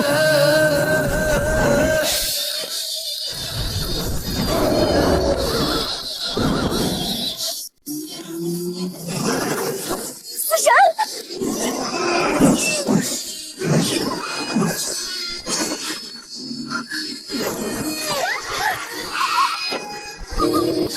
陈爷，等等我！拥着不住前行的夜，炽烈之光划破无边黑暗，百种起舞藏着生存的答案，心狠手辣，不是残忍是坦然。真可惜，本来想一网打尽，居然逃掉了几只大鱼。诸位，请加大马力跟随我！绿洲城附近全都是诡异，几乎没有活路。惨烈的追忆也挡不住向前。黄黄兮，无血祭于斯。黄黄兮，无血祭于斯。天地魁离，万象癫狂。冥冥之上，司命之主。齐降一线天光，照此血屠归命。启程！薛南，快，就是这条路。出之烈士为理解，逃亡的路没有退路可选，心藏恨力才敢于黑暗中选。雪姨，我们怎么办？先跟着他们。明明之前就计划好了，我们都是想让绿洲城更好。丁申，你不是守护者吗？你人呢？我早就说了，我能力有限，我做不了城主。绿洲没了，马青，你骗我！马青，各位，接下来的路会越来难走，但是不管以后发生什么事情，谨记2条铁律：第一，不要掉队；第二，尽可能的搜集物资。而第1条永远高于第2条，不要掉队。2031年的某月，绿洲沦陷后，我们顺着血镜祭祀的指引一路向南，最终抵达了一片从未被记录过的陌生领域。队长，我们摆脱诡异了。楚队，我们后面有不少尾巴呀，要不……陈爷，你还是不是人？现在我们都这样了，你还想着黑吃黑、自相残杀？呸呸呸！孙倩倩，我什么时候想着自相残杀了？我是那样的人吗？我……好啦好啦，别吵了，也是时候停车吃饭，顺便问问看。老姑，他们速度降下来了，我们咋办？我们也停下吧，时间不早了。雪姨，他们减速了，该不会是准备对付我们吧？没事的，我们都是人类，他们应该是肚子饿了，要停下来吃饭。既然这样的话，雪姨，那我们就先走吧。那个独眼龙可不是什么好东西。你去和王叔他们说说，跟紧我们，不要和那些人发生冲突。我知道。不是，我们都准备走了，他们这是什么意思？停车！哟，这小孩居然是领路人序列。你们好，我是这支车队的队长，之前我们见过的。你们别怕，野子是很好的人。这个傻大个，看来脑子不好用。要是一会儿发生矛盾，我先把他挟制起来。哎呦，你们这是干嘛呀？都别紧张，孩子们别怕，到大妈这边来。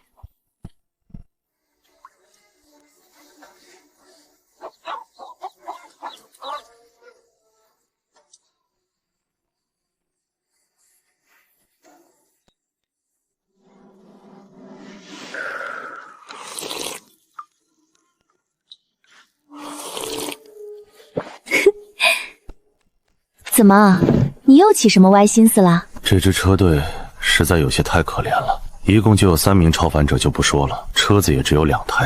哼，陈野，别人那么可怜，你还抢了别人，你的心到底是什么东西做的？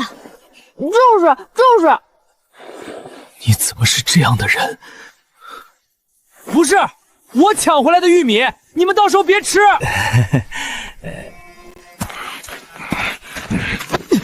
喂，铁石别吃了，你自己不是也去抢理想2种了吗？还有你们，之前不也去了吗？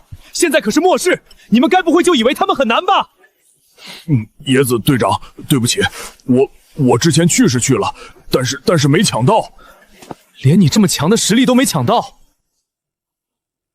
我本来是抢到了一些的，但是他们太可怜了，我就那个，我遇到的是一个怀孕的母亲，我下不去手。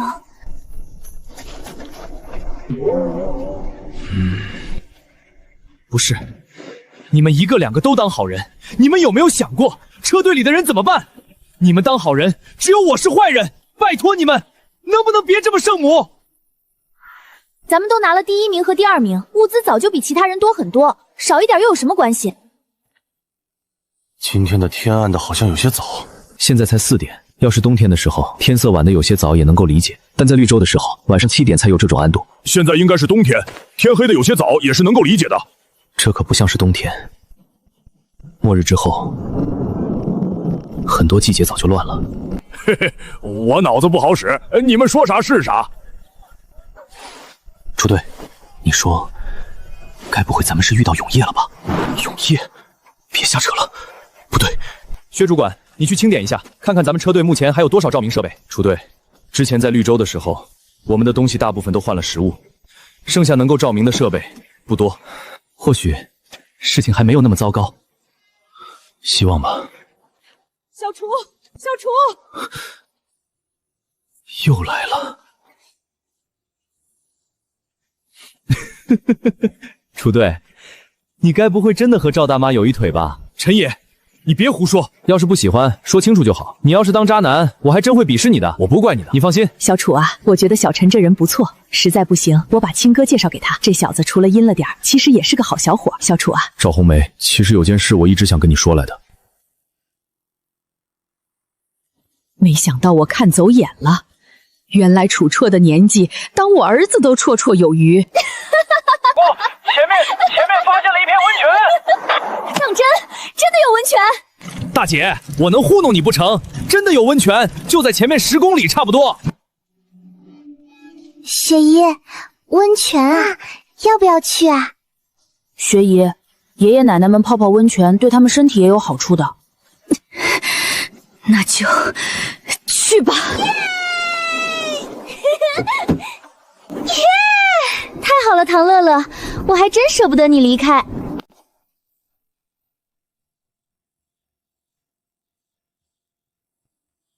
就在前面，我刚才去看过。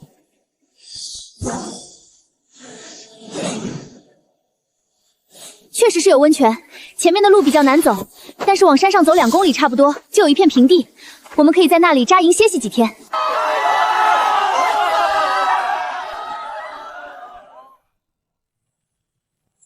楚队，要不我们在这里多留几天吧？我们就在这里扎营，至少3天。楚队英明，楚队万岁！温泉！老姑，要不小楚既然这么说了，那咱们也就在这里歇上几天。耶！雪姨，来都来了，我还能走不成？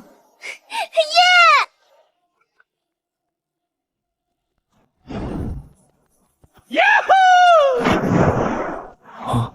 好的，好的，好的。哈哈哈哈哈哈！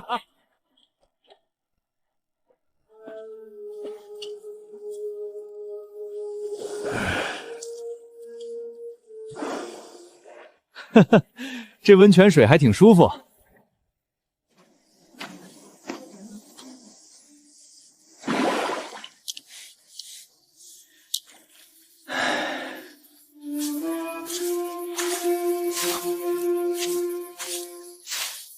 陈野，你这个臭流氓，把脸扭过去！臭丫头，你身上穿的衣服比我还多，你还叫我臭流氓？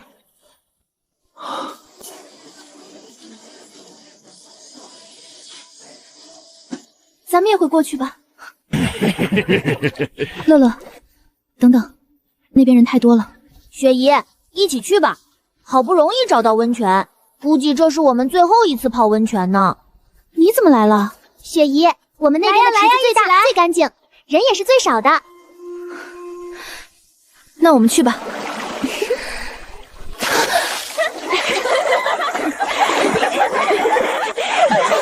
爷子，你老扭头看外面什么意思？大晚上的有什么好看的？没事儿，我就看看。野子，你把头扭过来，我和你商量点事儿。你就这么说，我听得见。椰子，虽然大家都很熟了，但你这么扭着脑袋，是不是不尊重人啊？说吧，就看看你今天要说什么。陈野，你流鼻血了？别管这些，快说什么事。这人估计活不长了。丁申以前是守护者序列，这个序列有个特点，只要认定守护目标，就会贯彻一生去执行守护。这位副城主大人守护的目标就是绿洲，绿洲现在没了，他估计也活不了了。就像陈好那个傻子一样，因为一句承诺被那小胖子牵扯到现在。算了，不过你小子之前遮遮掩掩，没想到你竟然是血月之主，藏得够深啊，连我们都瞒着。就是。哼，你们2个也藏着大秘密吧？要不你俩也和我说说？对了，表姐，我知道薛主管那里有拍立得，真的有拍立得。小鱼儿，你不早说，之前忘了啦。表姐，你又没问，快去。爽！各位，等我化个妆先。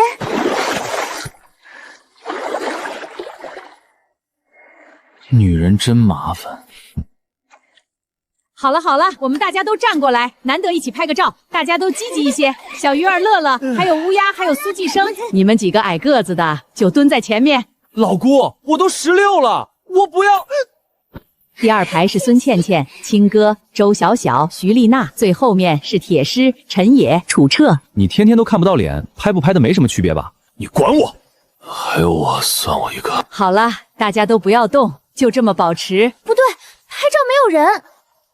要不我来，我的能力应该可以。大家听我指挥，我说3、2、1，你们就说茄子。3、2、1，茄子！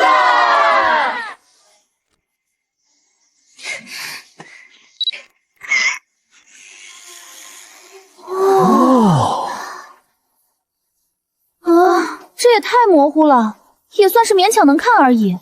可恶，我的眼睛怎么闭着的？楚队、野子、铁狮，还有叮咚姐，咱们车队单独拍一张吧。表姐，我也要。干脆把薛楠和小夫一起叫过来算了，还有周医生和沈姐。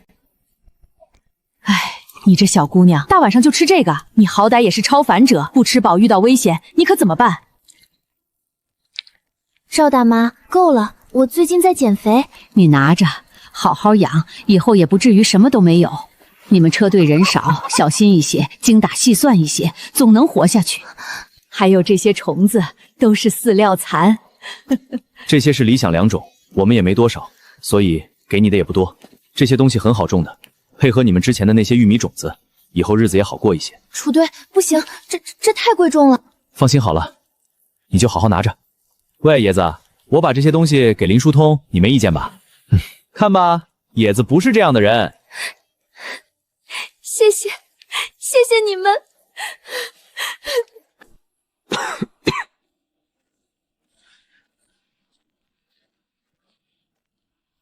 有烟吗？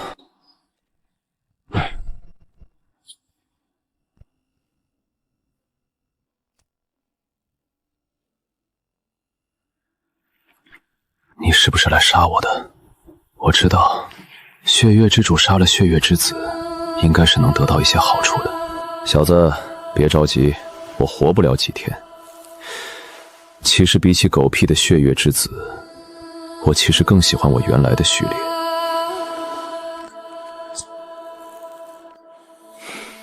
守护者序列。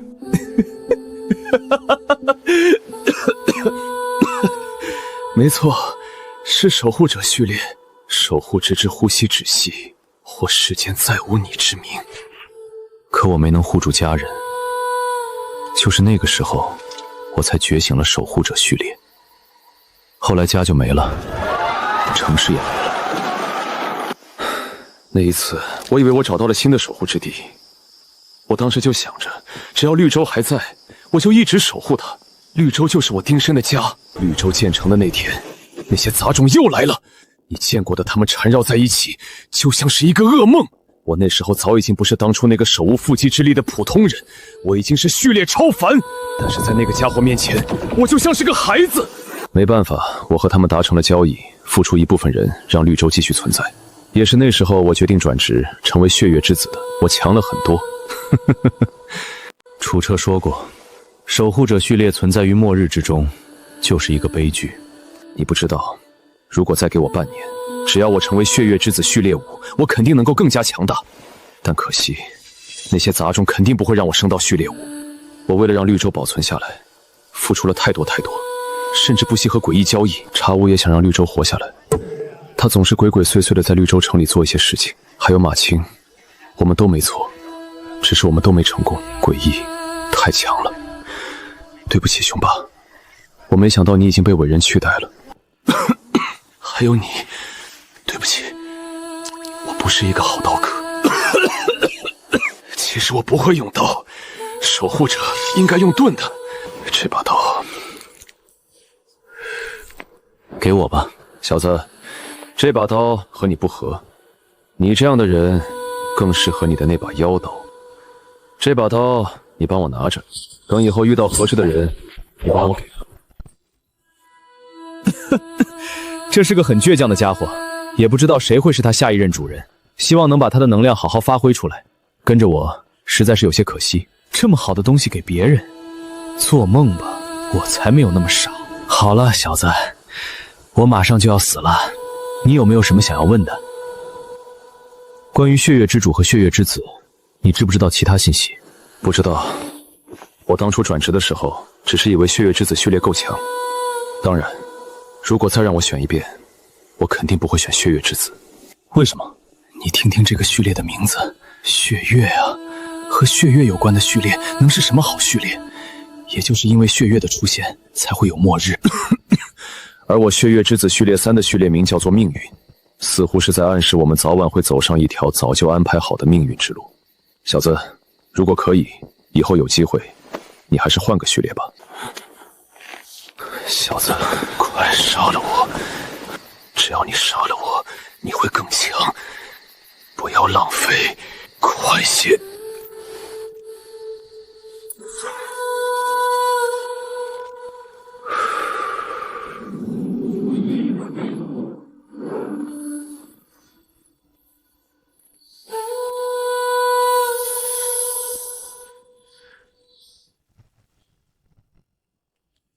没想到丁申身上竟然还有这么多能力，难怪能成为绿洲第一高手。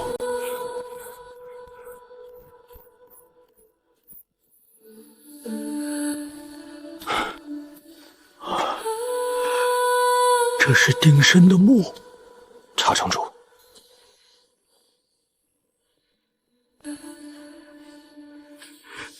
丁申，辛苦你了。查城主，现在的绿洲如何了？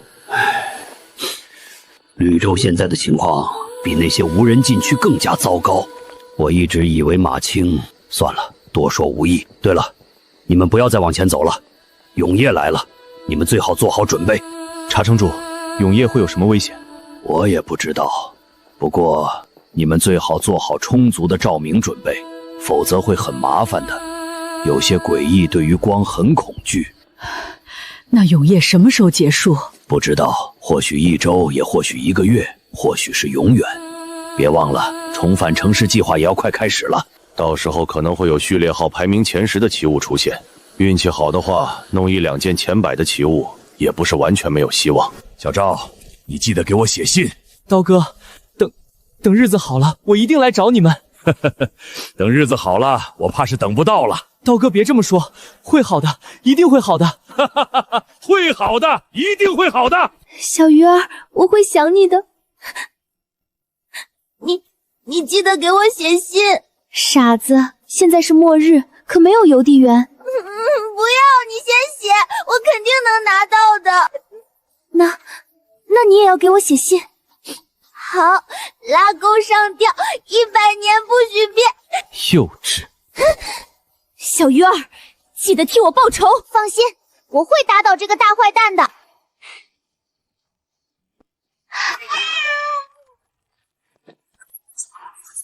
爆裂之星，小心副作用。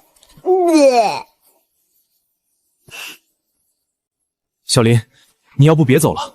楚队，我还是要走的。对不起，陈先生，对不起。平白无故的给我道歉干嘛？小林，和我们一起吧，大家有个照应。现在外面可危险的很呐。赵阿姨，我有不得不离开的理由。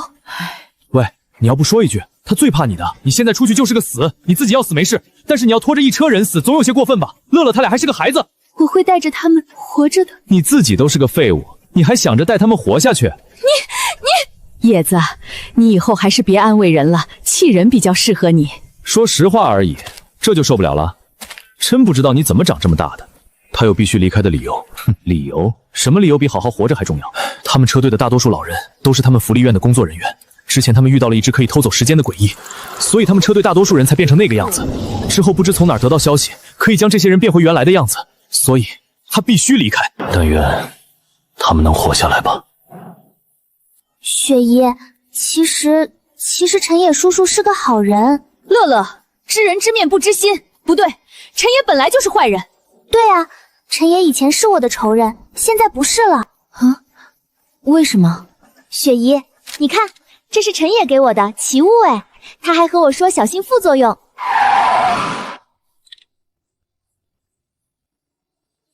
队，陈野，倩倩，赵大妈，我会活着回来的。到时候我就加入你们。别死了就好。林书桐，好好活着。好了，我们也要走了。到时候重返城市的时候，你们车队去不去？我们会去的，不管能不能成功，总要试试。人啊，没有根是活不长的。是啊，总要试试。好了，那就到时候重返城市计划的时候见。赵红梅，再见。楚彻，再见。其实赵大妈人不错的，我看了赵大妈年轻时候的照片，那真是大美人儿。如果赵大妈年轻的时候指定看不上你。其实我觉得年纪不是问题，都世界末日了，也就不要在意别人的目光。薛南，发动机换好了吗？楚队，已经换好了，随时能够出发。那好，准备准备，我们也该走了。所有车辆的照明设备都检查过了吗？有没有问题？没问题，队长。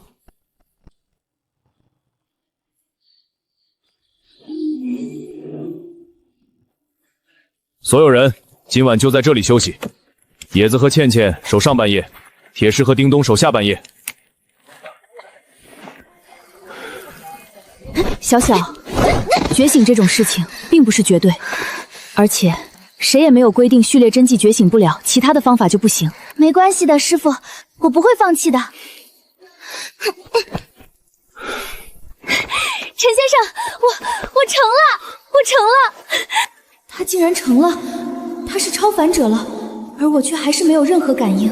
你真的成了超凡者？陈野，我感觉到我好像不一样了，这种感觉应该就是超凡吧？你觉醒了什么序列？序列名是什么？徐小姐，你怕是并没有觉醒成功，而是成为了一名黑衣。也就是说，我现在不过是个半成品的超凡者。徐小姐，就算没有成为超凡者，但只要好好训练，黑衣的战斗力不比一般的超凡者弱，而且黑衣还有很多未知的能力。楚队说的没错，黑衣的出现历史并不长，人类对超凡者的了解都极其有限，更别说对这种半成品超凡者了。对不起，陈先生，我太冒失了。其实黑衣也是不错的，徐小姐，其实你也不用太过于沮丧，或许你可以试试能不能用奇物。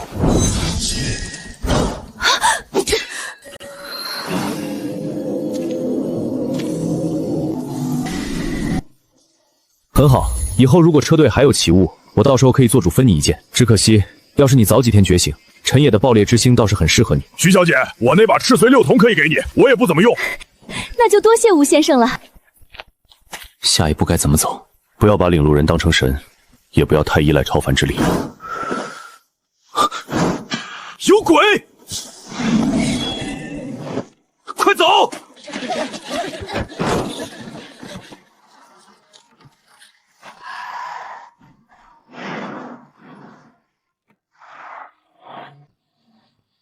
楚队，你有什么发现没？其实我早就感觉到了。各位，我们的麻烦或许比想象的更大。领路人没办法创造路线，我只能在所有路线之中选择威胁性最小的那一条。什么意思？字面意思，在我的感应之中，诡异已经进入了活跃期。最开始的时候，我还能找到没有诡异出现的路径，但是现在我已经没有办法寻找完全没有诡异的路径，因此我只能找到威胁性最小的那条路径。楚队，要你何用？各位，这一次是比以往任何一次遇到的情况都更加危险。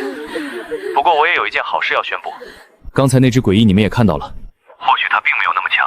楚队，难道我们就不能离开这里？你怎么就确定我们不是在寻找离开的路线？妈呀，这是什么鬼东西？太可怕了！所有人注意，不要停车，看到什么都不要相信，这不是人。陈野，救救我！我是林书桐啊！我们所有人都死了，我们所有人都死了，我真的是人，我不想死！椰子，发生了什么？是林书桐，但我不确定是不是林书桐，你们小心一些。好宝书。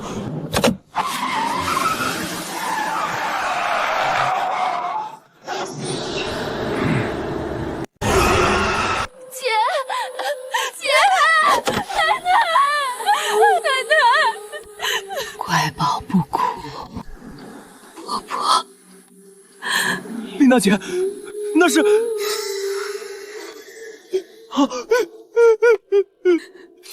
那是我妈。虎头，那不是……我知道，丽娜姐，这是那些该死的鬼，但是我就是想见她，妈。虎子，妈听着了，妈很好，你别担心我。虎子，你快走，这些人都是假的，你快走。瑶儿，婆婆也想你，婆婆很好，你别担心，这些人都是坏人，你快些走。放开我，那是我爸，我要下车，我要车，我要去找我爸。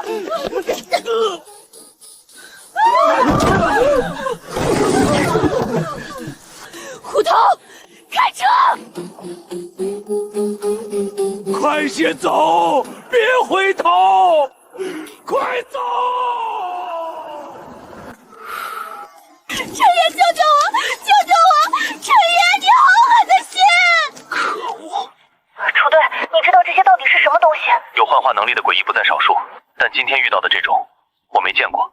如果换个地方，我我们怕是根本没办法发现他们的真伪。这种诡异能够提取我们的记忆，他们根据我们的记忆来生成目标。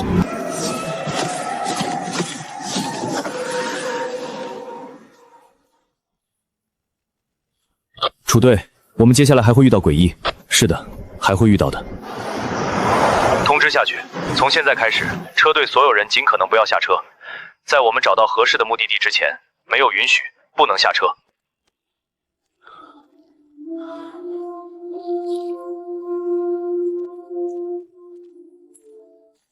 怎么样？不乐观。煌煌兮，无血迹于斯，天地白离，万象癫狂，起降一线天光，照此血图归命，启程。走。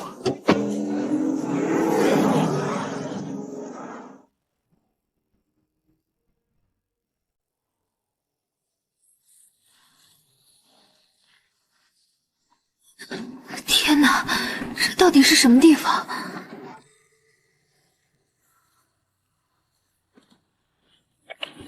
全员原地停车。太好了，太好了，走下去看看。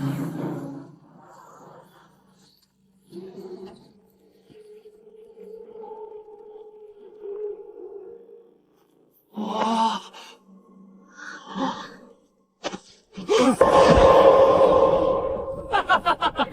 刀叔，你怎么回事啊？刚才就说了让你小心一些。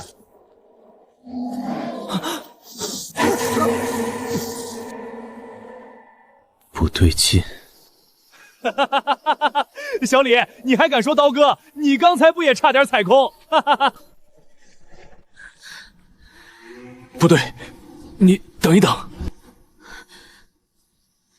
哥，小李，别玩了！刀哥，小李，你们还在不在？说句话。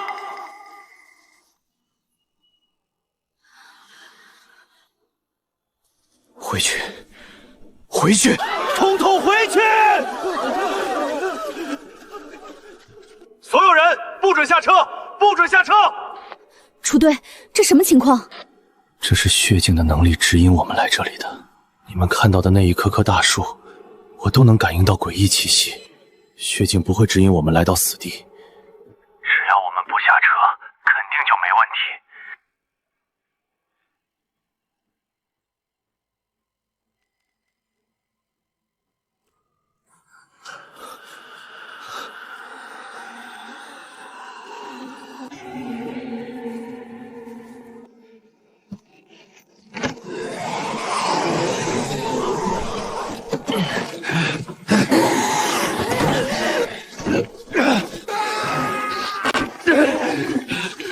楚队，你是不是太没用了？怎么说话和放屁一样？楚队，到底什么情况？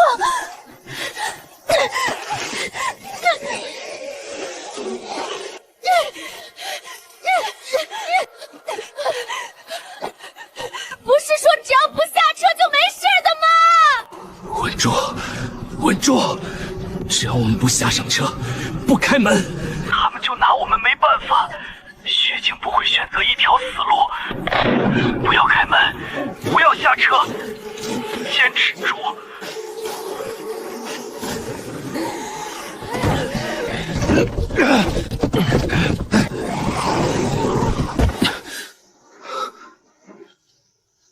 怎么回事？人呢？楚队他们都去哪儿了？怎么都不见了？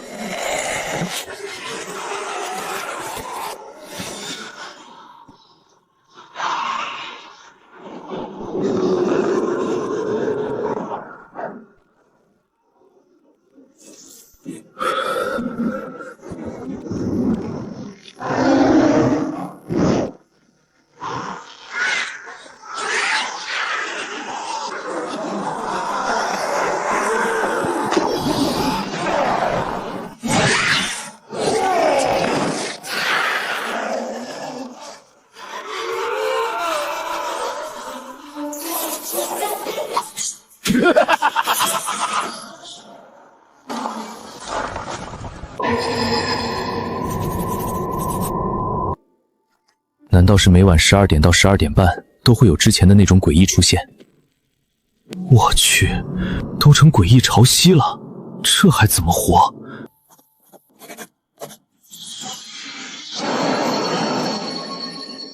楚队，你没事吧？我没事，记住了，千万不要下车。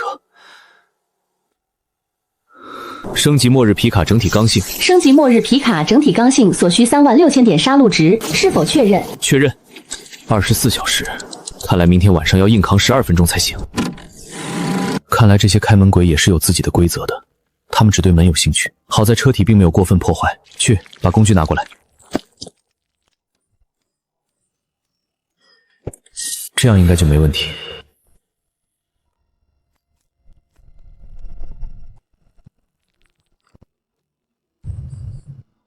休了个寂寞啊！喂，小家伙，今天要想活下来，你得帮我。好了，要开始干活了。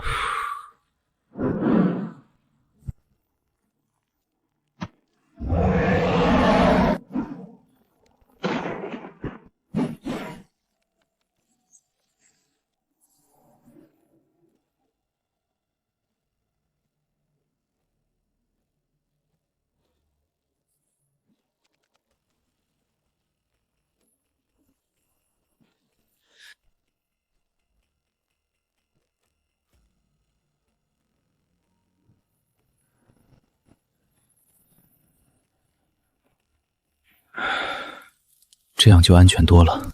丽娜姐，我们怎么办？反正都要死了，丽娜姐，你要不做我女朋友？只要你做我女朋友，我保证你能活到最后。我只是一个黑衣，就算是比其他人强，仍旧还是不够，所以他们才不会怕我。超凡者，如果陈先生遇到现在的情况，他会怎么做？或许一切都是命吧。徐丽娜，你想好了没有？我知道你是黑衣，可我们这么多人，你能对付几个？徐丽娜，都末日了，你在装什么？整个车队谁不知道你对陈爷有想法？但是那又怎么样？你倒贴他都不要，我不一样，我李大巴是懂得疼人的。李大巴，你休想当我虎头不存在不成？你想要欺负丽娜姐，从我尸体上跨过去？呵呵，虎头，你小子毛都没长齐，你心里想的什么瞒得过我？你是不是也喜欢徐丽娜？我没有。你别乱说，嘿嘿嘿，喜欢就喜欢。徐丽娜那么好看，不喜欢才有鬼。你问问他们谁不喜欢？你小子，没想到竟然还这么蠢，怕是连什么叫做喜欢都不知道吧？大巴，你闭嘴！我跟你拼了10岁6童，你可愿与我共生？难道这样也可以？对了，起舞有灵，他听得懂。共生。徐丽娜，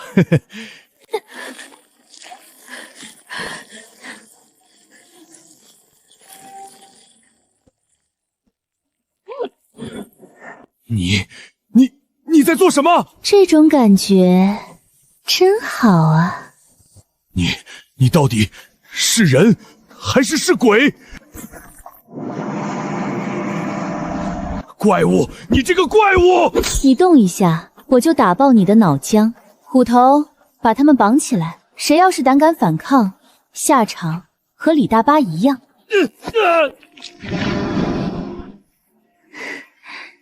原来这就是超凡。如果陈先生遇到这种事情，怕是比我还要极端吧。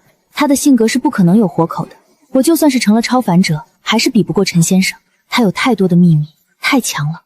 虎头，丽娜姐，陈先生教了我很多，他们一个都活不了。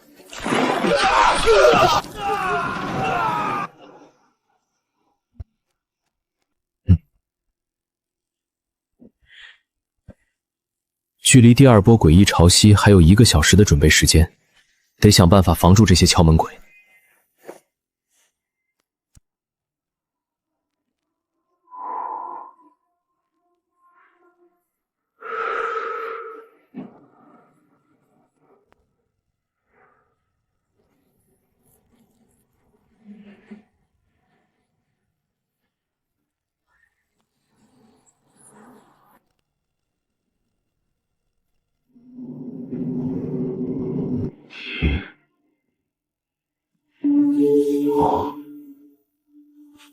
在这个时候传过来信息，难道是楚车新发现了什么信息？12点到了。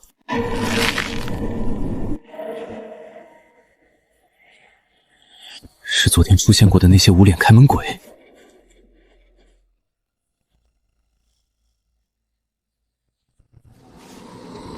难道他们就这么一直站着？这样挺好的，大家井水不犯河水。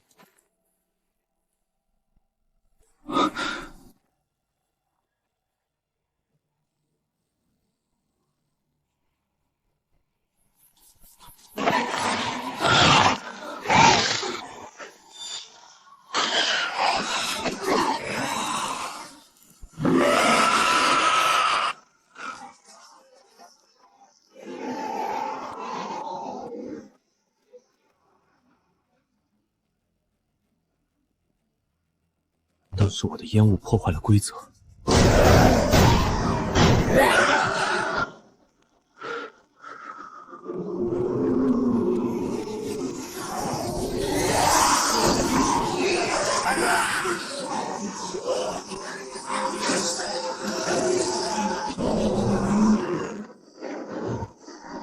不好。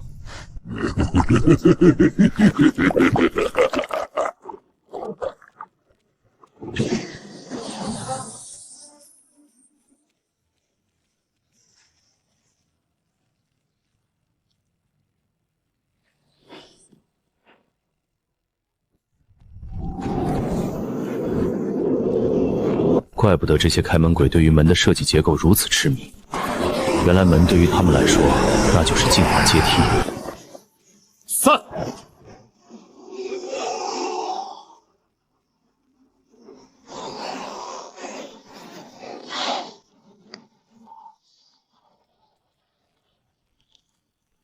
坚持下来，会有意想不到的收获。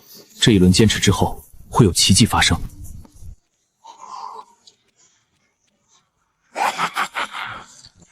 好大的力气！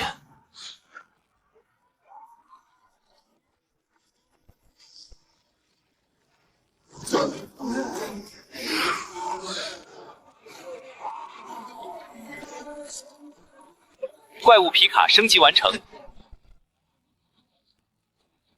小怪物。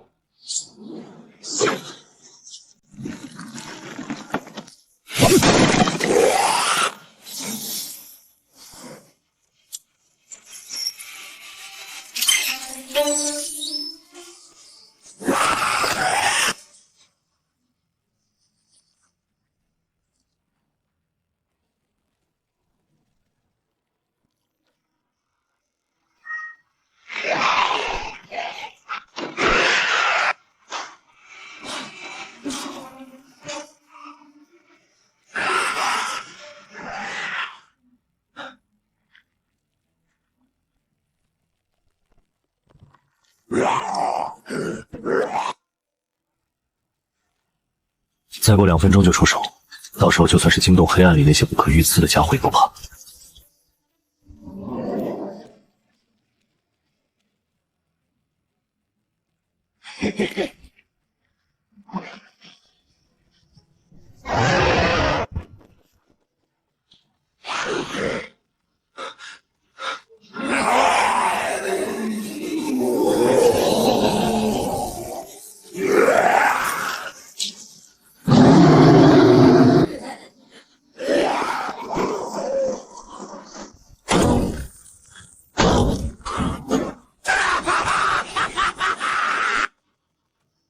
时间到了，动手！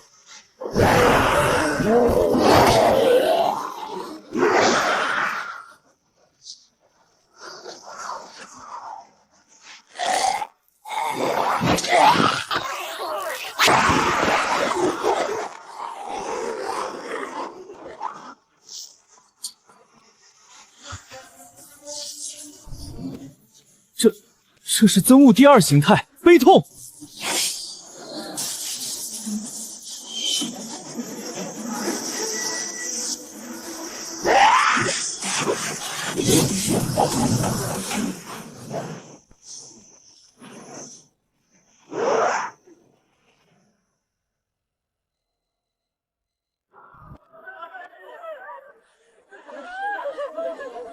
姐，他们终于走了。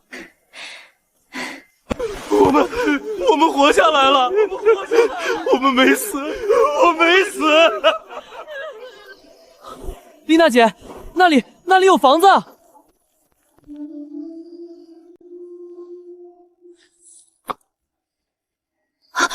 是陈野，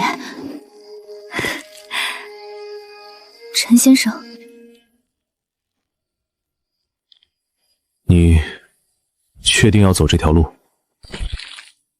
唉，我没得选，活下来就好。啊，那是陈先生，是陈先生。陈先生终于回来了，他要是知道徐丽娜做的事情，白痴，你小声些，那边好像有东西。我的妈呀，这是比茶楼卤蛋，还有鸡腿！我去，我找到挂面了，面包，还有巧克力。难道这就是楚队说的收获吗？陈先生，其他人呢？没看到。陈先生，没电了，让人把周围的落叶清扫一下，生个篝火。早饭也要让人安排了，还有，让人修复避难所。你们的车也开进来，时间紧，任务重，你要抓紧时间。还有，这把刀暂时借给你用。谢谢陈先生。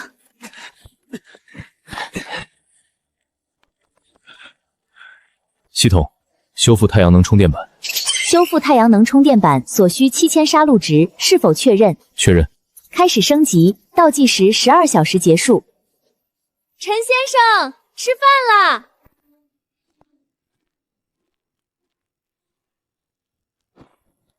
刚熬好的，趁热吃。陈先生，你说我们还能活多久？还是几个小时？顺利的话，我们应该活不到24个小时吧。那吃完了。陈先生，你这人总是这么扫兴的吗？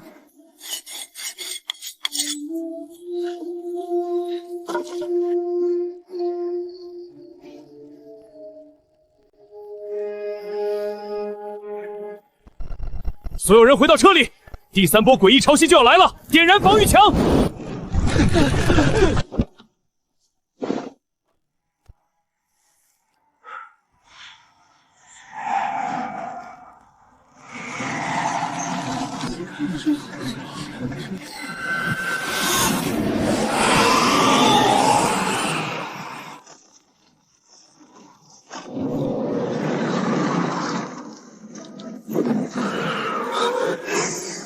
这就是陈先生的实力吗？我就算成为超凡者，在他面前，也不过是强壮一些的蚂蚁罢了。不要紧张，他们来了。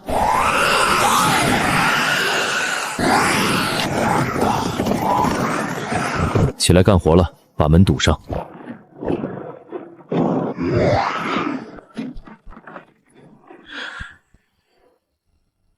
丽娜姐，我为了你可以去死。陈先生，我的小秘密不要告诉别人哦。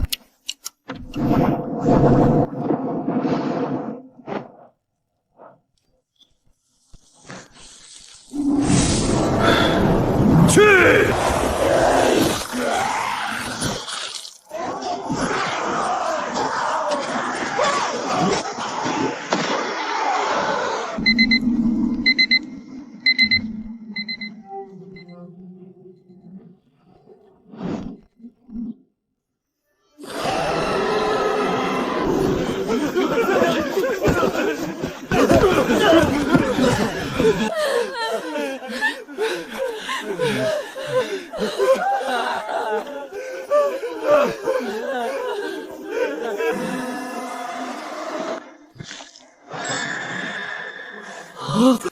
不会是诡异又来了吧？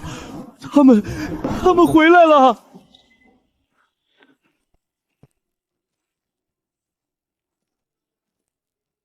那个红眼睛的家伙，你们好，看得见吗？喂，那个红眼睛的家伙，你看得见吗？喂，国走，废话这么多。我去，还有这么多的活人。不过这些人这么怂的吗？才这种程度就吓成这样。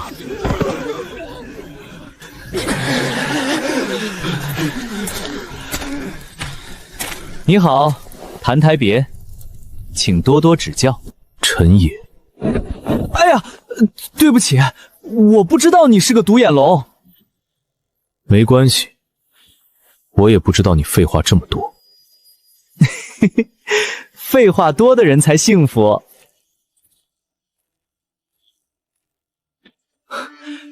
姐姐，你真好看。弟弟也很活泼，徐丽娜。对了，给你们介绍一下，黄璐、顾勇大哥，你们过来呀！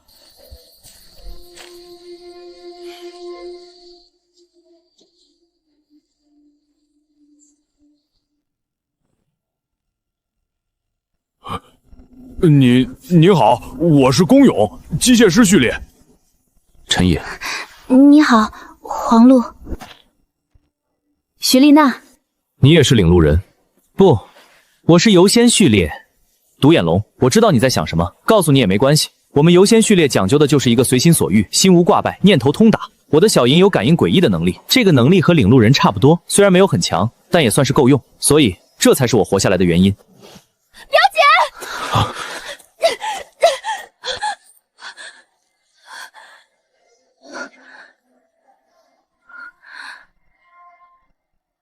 微微，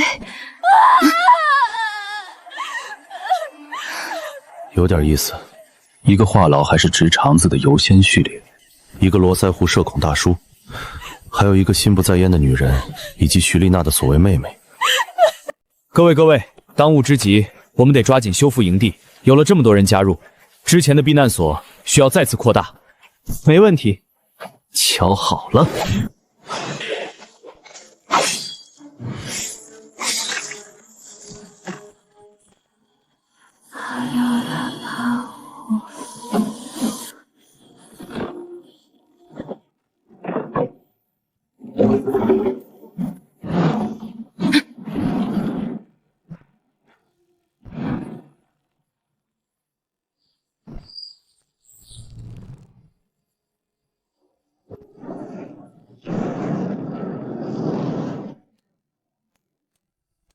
小哥哥，你能不能帮我把我的车也修一下，可以吗？去，没看我正忙着呢。哼！喂，小子，我的车也有问题，去帮我修修。那个，我现在就去，怎么了？你这也算机械师序列吗？要你有什么用？走吧。对不起。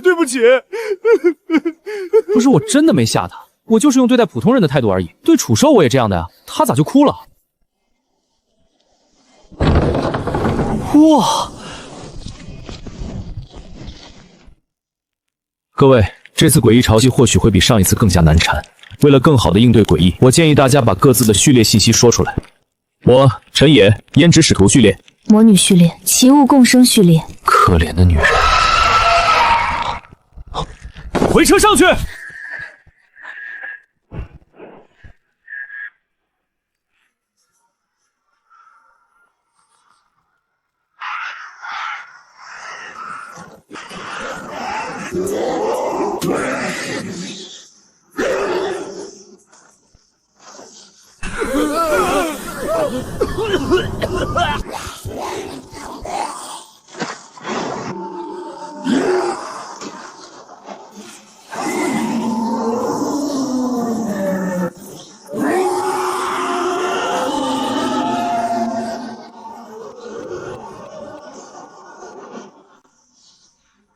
什么？完了！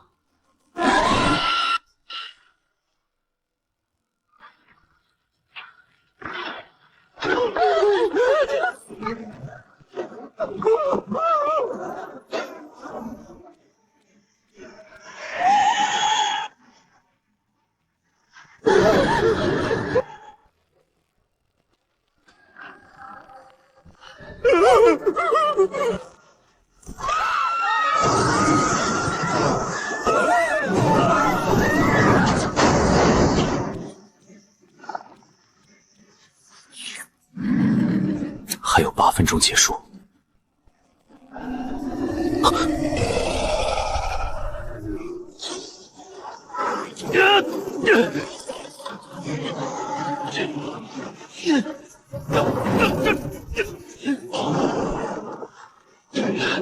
动手！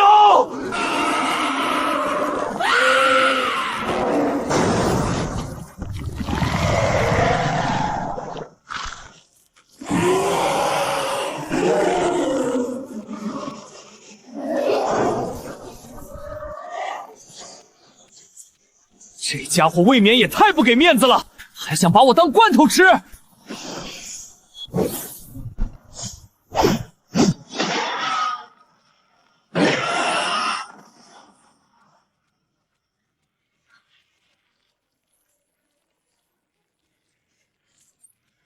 陈先生，我来帮你。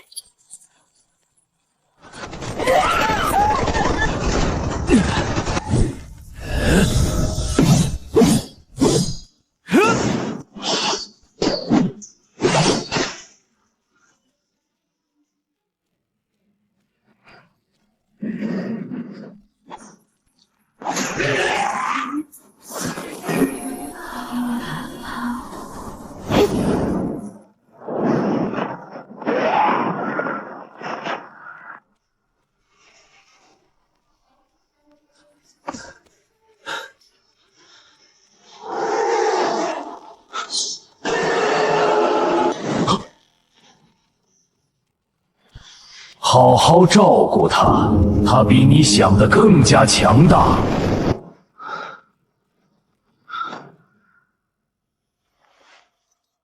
终于结束了。叶子，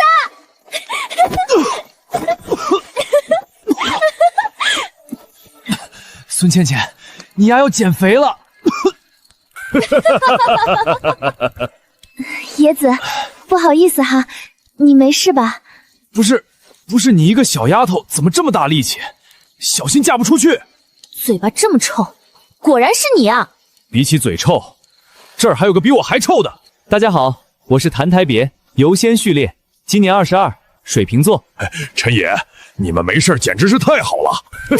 没想到啊，倩倩你俩啥时候发展到现在这种程度了？大庭广众之下就搂搂抱抱的，怎么没人理我？长得帅是我的错吗？徐丽娜是超凡者了，为什么我不能？滚一边去！等等，你序列4了。重新自我介绍一下，鄙人领路人序列4，序列名庇护大官。那个楚队长，打扰一下，你有没有看到我老公？谁是你老公？身高比你高一些，肚子比你大一些，板寸头戴眼镜，总是笑呵呵的。我老公也是领路人。那个，如果你没有描述错的话，我倒是看到过这么个人。他在哪儿？老公，你快出来啊！那个，这位小姐，你老公迷失在黑暗之中了。不可能的，老公。楚队，我给你们介绍一下这几位。谭台别，废话很多，相信你对他已经很了解了。认真介绍一下，我谭台别，游仙序列。人见人爱，花见花开，车见车爆胎，鸟见鸟发呆，佛见佛跳墙，鬼见鬼投胎。你闭嘴！这位是公勇，机械师序列。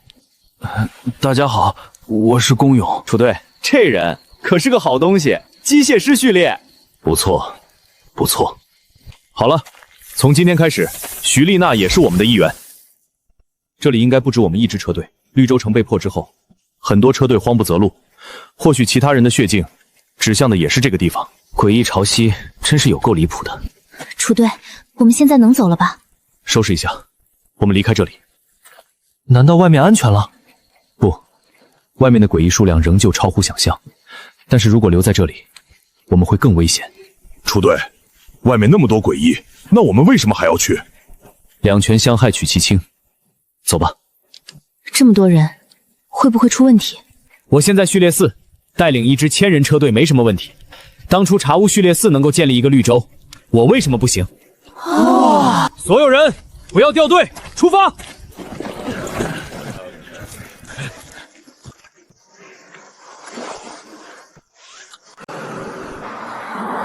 楚队，看你们车子的损坏程度，似乎并没有遭到很恐怖的诡异潮汐。诡异潮汐会根据每个人的情况不同调整潮汐烈度，但总是能给大家留下一条活路。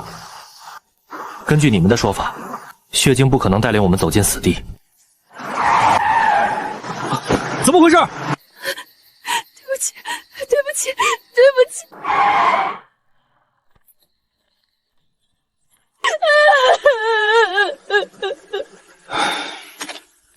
楚队，怎么了？我不能丢下他，我要走，要去找他。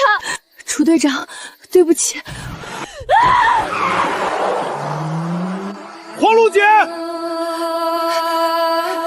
老公，别怕，我来找你了，我来救你。要走，我们一起走；要死，我们一起死。老公，你说过，我们永远不分开，永远。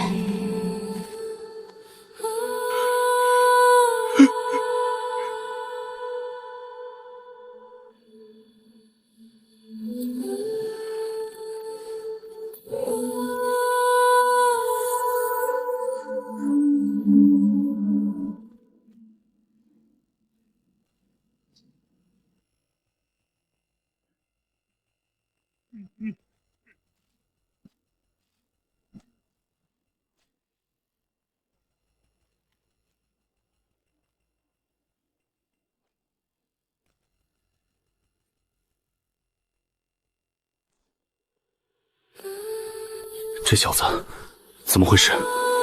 他没能挺过第3次诡异潮汐。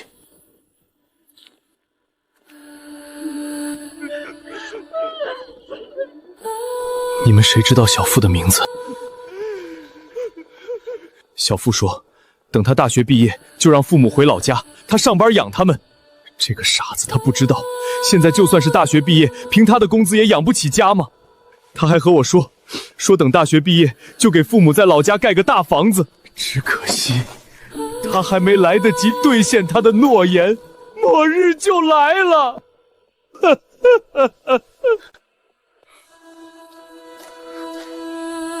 楚队，我也要走了。你也要走？不是，你这人怎么就这么死心眼儿？我们从绿洲离开的时候，那小胖子说不定都死了。野子，楚队，你们别劝我了，我答应了皇帝，就要做到，除非他真的死了。得，你闭嘴吧，知道你要说什么。你真的要走？我必须要走，你要……别说了，知道你要说什么。你是说我要乖乖的吧？哼！现在情况可并不是很好，你确定吗？没关系，我有办法。楚队放心，等我完成承诺，我来找你们。去吧去吧，叶子，你要做个好人。滚吧滚吧，我怎么就不是好人了？对了，重返城市计划你去不去？如果……好了，知道了。知道了，你别说话，快走吧。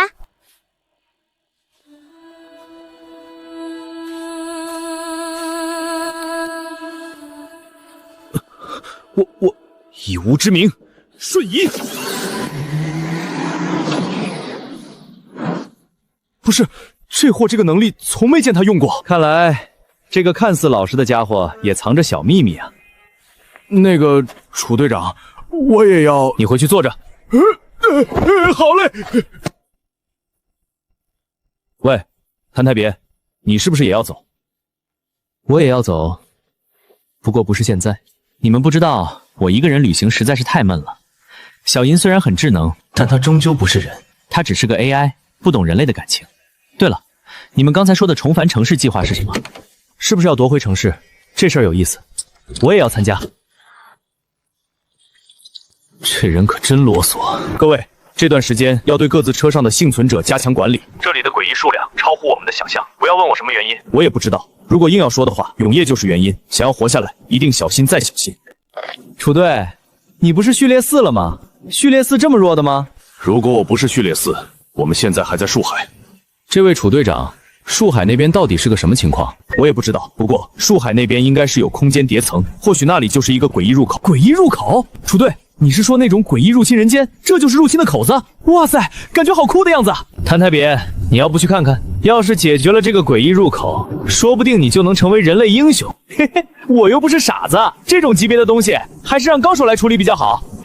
你们知不知道企鹅的肚子为什么是白色的？为什么？那是因为企鹅的手很短，洗澡的时候只能够得着前面。你们加油，争取早一些升到序列4。序列4是不一样的。怎么不一样？野子也来了啊！没办法，那小子也太聒噪了。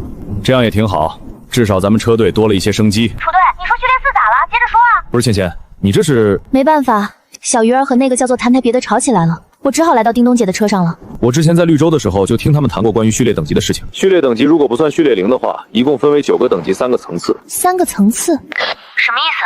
别打岔，楚队，你接着说。3个层次指的是低级序列、中级序列和高级序列。低级序列指的是序列1到序列3，中级序列指的是序列4到序列6，高级序列指的是序列7到序列9。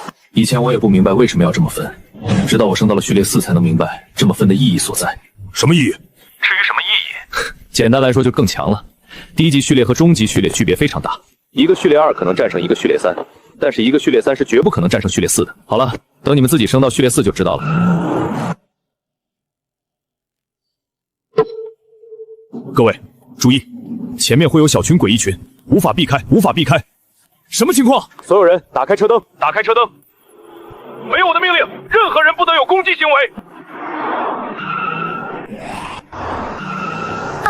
安静！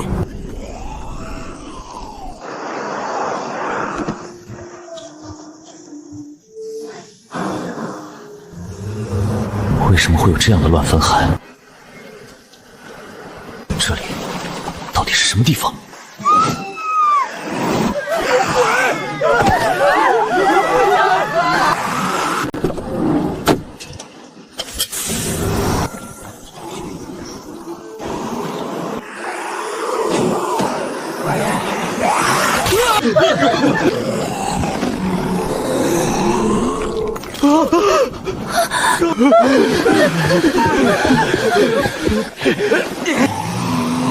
当老子好欺负不成？啊！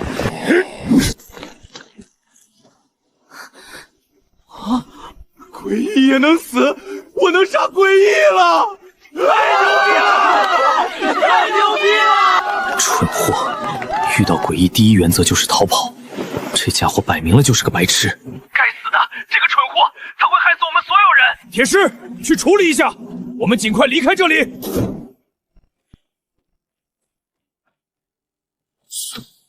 要不我刚才那一斧，估计我们现在都葬在这里了。楚队，那现在我们怎么办？还能怎么办？我们得尽快离开这里。对了，公勇，你这东西到底是什么？楚队，我这是奇物，名字叫做多管闲事的煤气灯，编号7982，只有一个效果，就是能让一定范围内的所有指定物体自发光，人越多自发光就越亮。你这东西能坚持多久？每次使用不超过2个小时，使用间隔必须10个小时。顾勇大叔，副作用是什么？就是不停长络腮胡。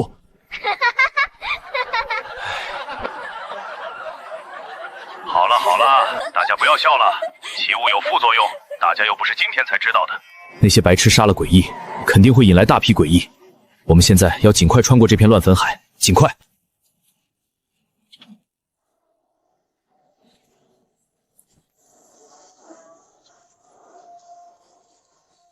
楚队，我们必须得走这条路吗？我也不想的。各位，这样不行，速度太慢，我们没办法摆脱后面的那些家伙。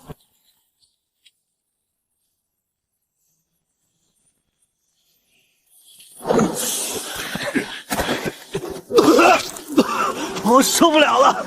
快跟上车队，不要远离灯光。唉，这颠簸的实在让人太难受了。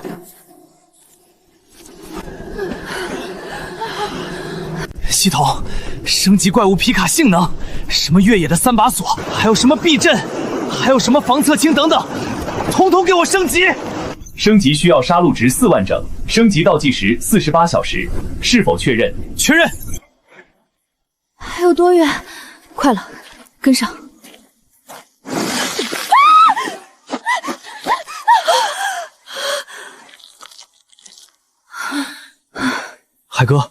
你说这些诡异到底是真是假？用脚都能踩烂的诡异，这还是诡异吗？我怎么知道？不是海哥，我怎么觉得现在这个世界越来越奇怪了？之前在树林那边，那些诡异潮汐一波一波的。靠！你到底想说什么？海哥，我想说，我们不如自己拉个队伍，把公勇也带上。他也是超凡者，而且性格也软弱，只要是把他带上，嘿嘿，车队的一切不都由我们说算吗？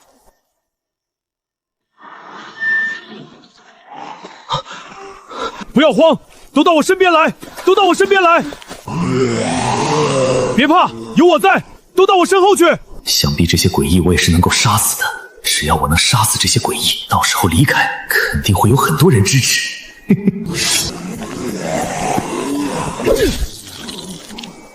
怎么回事？我刚刚不是能杀死诡异吗？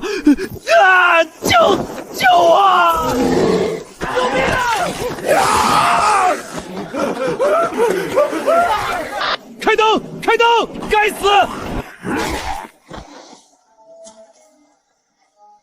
救命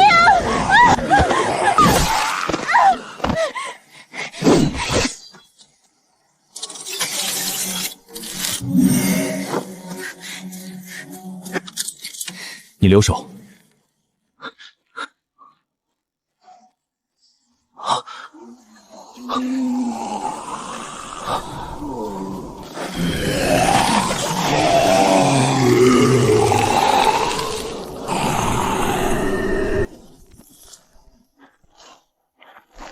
不好，铁狮，他怎么可能会在这里？怎么可能？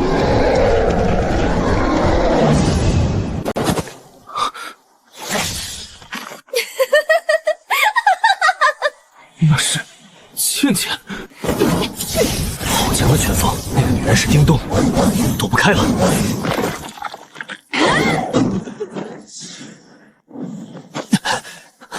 这一拳的力量，远不是叮咚能打出来的。这里到底是什么地方？铁狮、孙倩倩、叮咚，为什么这些沾满了死气的东西，却有着远超本体的力量？救我！救我！救我！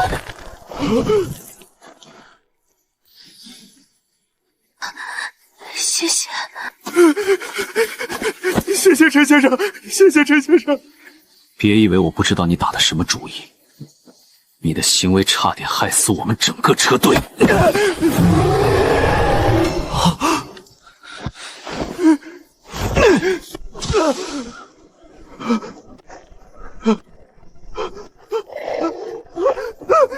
陈爷，你这……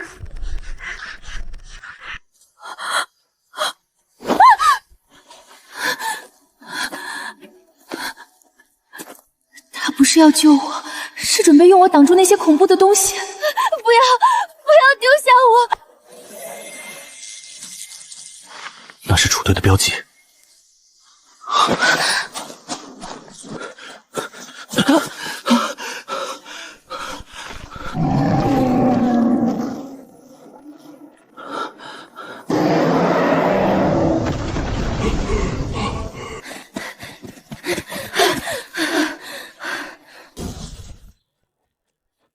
靠！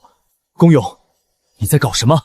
整整20个人，灯光熄灭之前，你就不知道提前提醒一下吗？对不起，对不起，对不起。楚队，这件事也不能完全怪龚先生，那是人命啊！楚队，现在不是责怪谁的问题，我们最好马上离开这里。所有车辆保持队形，所有人不得出声。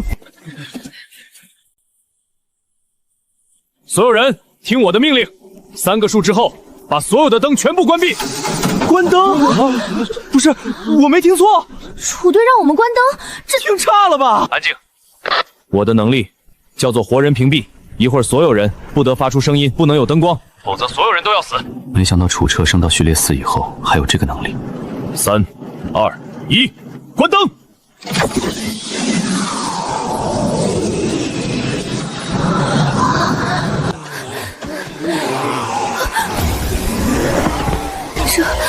这就是超凡者的力量，好强！楚队长的这个能力似乎有点强啊。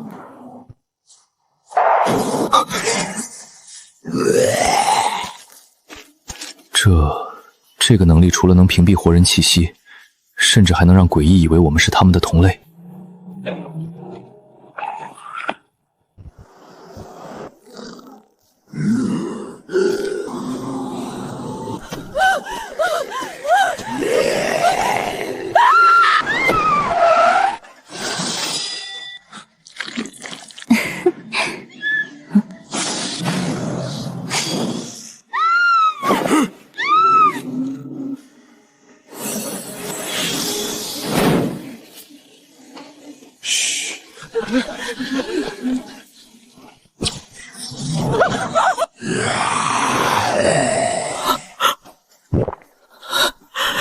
救救我！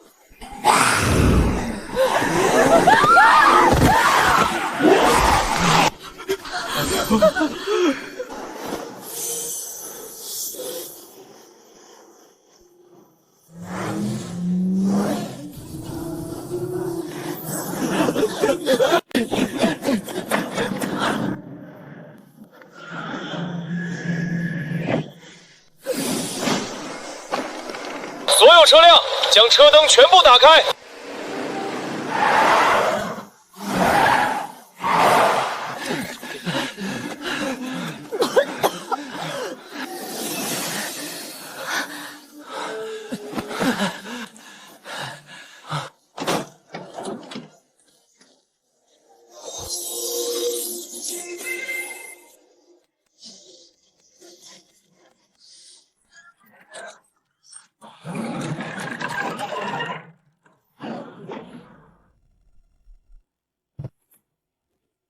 不对，这货居然升级成序列4了。序列4，我们车队居然有2名序列4的超凡者，太好了！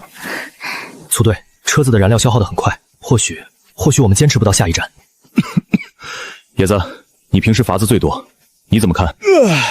朱队，我的建议是放弃一部分车子，将剩下的物资全都集中在现有的车上。之前我们有130多人，现在应该人数更少了，我们没必要用这么多车。况且我们有公勇，相信给他时间，他肯定能够在最短的时间内，利用他手上能用到的东西，快速组建一台能够带着幸存者们快速离开这里的载具，对吧，公勇？我可以。公勇，你真有把握吗？楚队，我现在是机械师序列4，序列名机械奇迹，机械奇迹是我的能力名字。只要给我时间，我能在短时间内将其他的几台车进行改装。你需要多长时间？楚队，40个小时就够了，40个小时我保证完成任务。好，公勇，我信你一次。所有人就地休息，所有灯光集中管理，围绕营地外围照明。切记，没有允许，不得离开照明范围。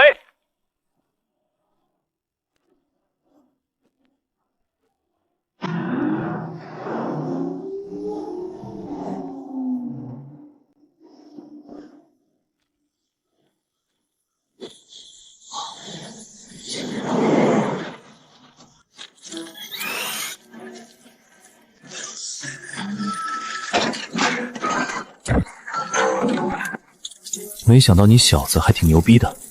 哼，这是机械师的本命能力之一，钢铁亲和。任何钢铁在我们面前都会变成这个样子的。好好干，你看看别人公勇，再看看你们自己，一点忙都帮不上，要你们何用？你大不撤！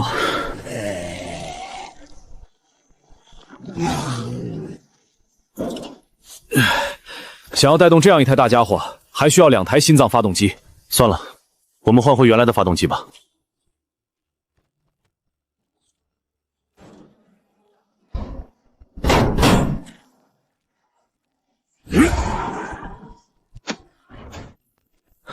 楚队，1号车电量不足。野子，你的车还能顶多久？顶多3个小时就不行了。妈！楚队，试试这些篝火吧，说不定还有奇效。罢了，死马当活马医。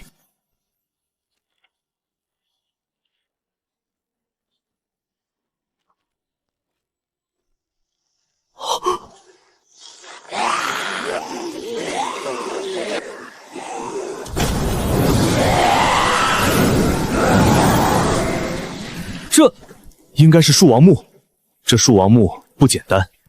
薛南，剩下的木材全都收集起来，省着点用。虽然不知道这到底是什么东西，但这东西一定很值钱，说不得以后遇到其他车队还能交换一些物资。你跟我来。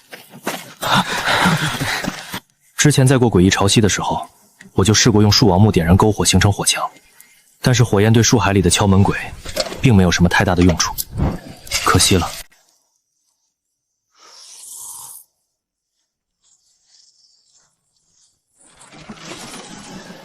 怪物皮卡升级完成。我去，野子，你这台车居然进化了！你这辆车应该是天生奇物吧？什么天生奇物？野子，你不知道奇物也分普通奇物和天生奇物，天生奇物万中无一，厉害！说说，你这台车哪儿弄来的？编号是多少？有哪些功能？打住打住！你那台车才是天生奇物吧？我看你那台车好像也不简单，一个人一台车能活到现在的，你估计也有不少秘密吧？野子，你就算只有一只眼睛，也比很多人强。没错，我的那台车也算是半个天生奇物，但是再多的就不能和你说了。楚队，好了。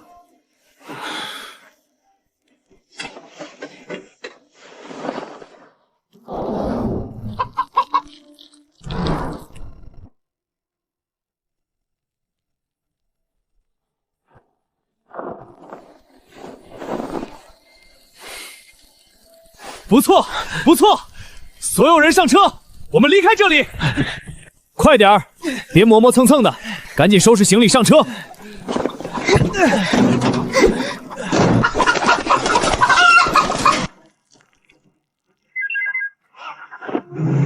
出发！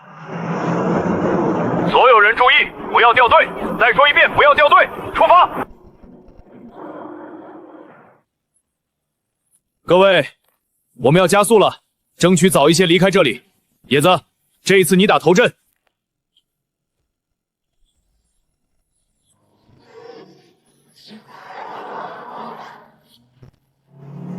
果然，系统出品，必属精品。各位，跟紧了，不要掉队。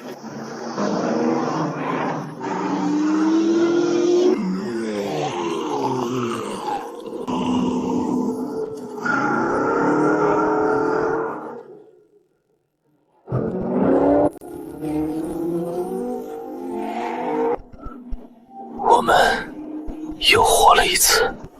主队，我爱死你了！这才是生活，这才是末日，爽翻了！主队，我要是个女孩子，肯定嫁给你。是个白痴。楚队，你这个能力很厉害啊！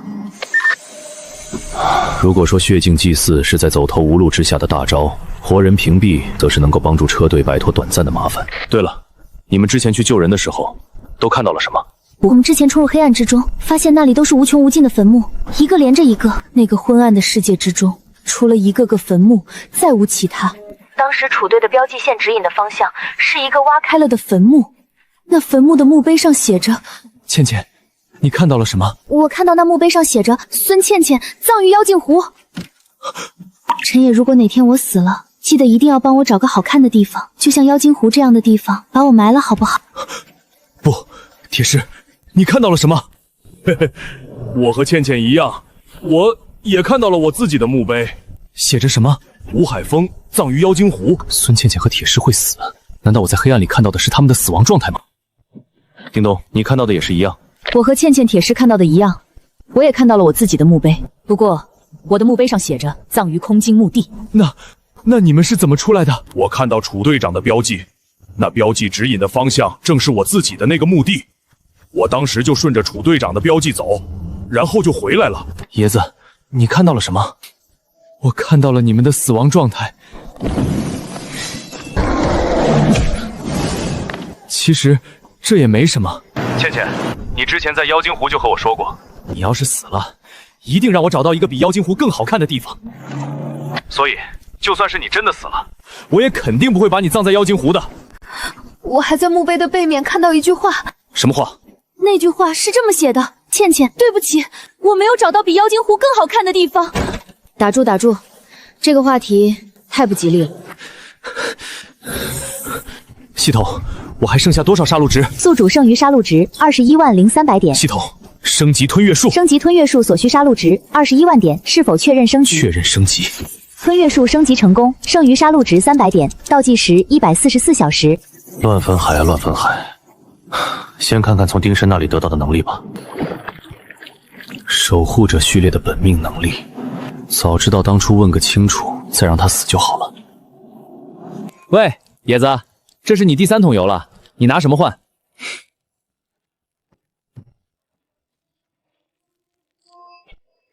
嘿嘿，不够。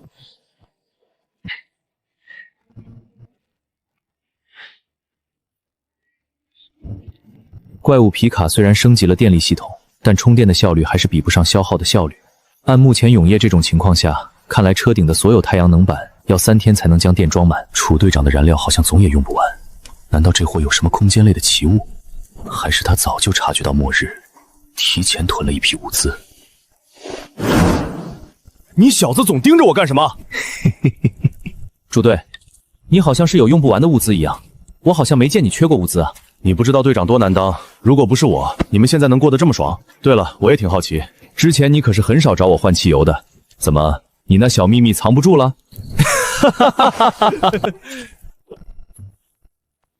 喂，帮我找找之前的那些磁弹。喂，这是矿泉水瓶子，你再找找看。这是煮饭用的锅。喂，你是不是傻？真棒，你才花了10分钟就找到了。这么蠢的小东西，不多见，不多见。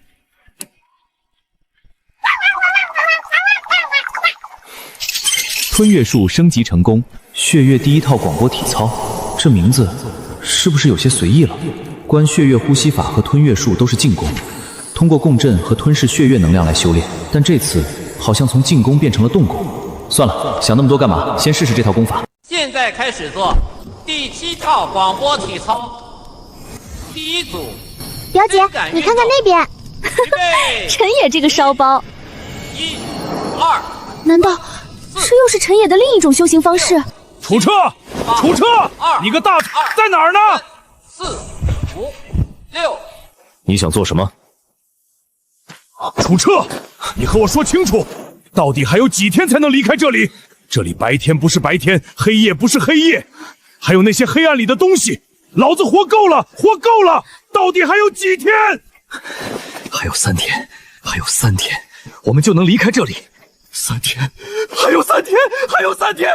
我要疯了，要疯了！楚彻，都怪你，非要走这条路的，都是你，王八蛋！楚彻，你混蛋，你混蛋！楚队，这人咋办？这人疯了，直接交给薛南好了，他会处理的。楚队，你说3天是真的3天吗？毕竟长时间在这样压抑的环境下，是个人都受不了的。这一次，我不骗你们，3天我们能够走出这里。好玩，真他娘好玩！到处都是坟，到处都是，好多死人，好多！我们归宿会，你会死，我也会死，我们都会死，所有人，所有人！好，疯了这么多。楚队，怎么办？都绑了。等离开这里再说。楚队，有血水！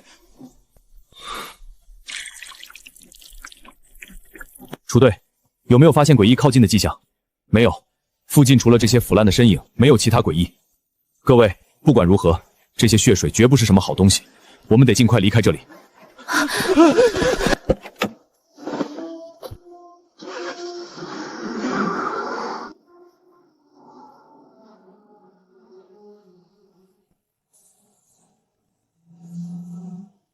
你们看，天似乎亮了很多，看来楚队长说完没错。不是，小王，你丫把我捆起来做甚？赶紧把老子放了！小赵，快把姐姐放了！楚队，之前那几个疯疯癫癫的人已经恢复正常了。楚队，这是什么原因呢？应该是那些血水造成的。你们知道的，领路人在序列3能够随机预知危险，这个能力一般很少触发。但就在那时候，我有种感觉。如果我们不快速离开那里，或许永远都离不开。至于你们要问我是什么危险，我也不知道。楚队，你说乱坟海的那些坟包里埋的都是什么东西啊？怎么那么多？简直是一眼都看不到边儿。我感觉我们对于乱坟海的了解或许只是其中的1%。你们这群傻子，坟墓里还能是什么？是死人呗！大家再忍耐忍耐。如果我预感没错的话，只要继续沿着这条路一直往前，我们就能快速回到我们原本的世界。没想到今天充电速度比之前快了很多。这是……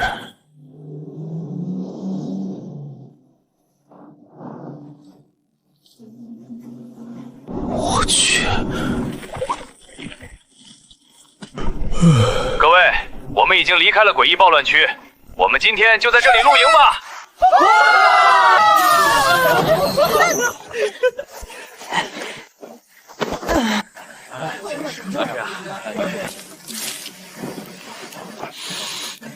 太好了，这些植物可以作为肉虫和饲料蚕的备用饲料。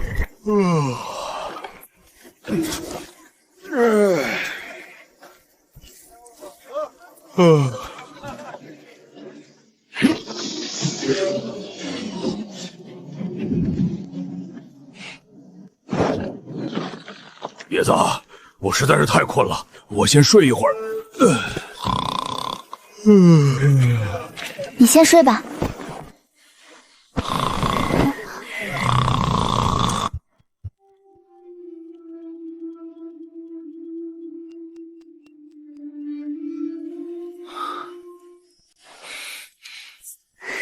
才说了2个小时，看来血月之主的副作用越来越严重了。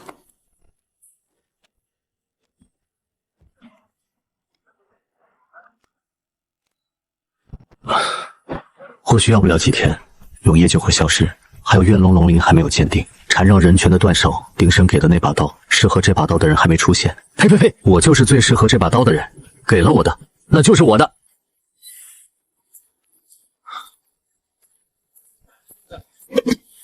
不是，你今天晚上就吃这个？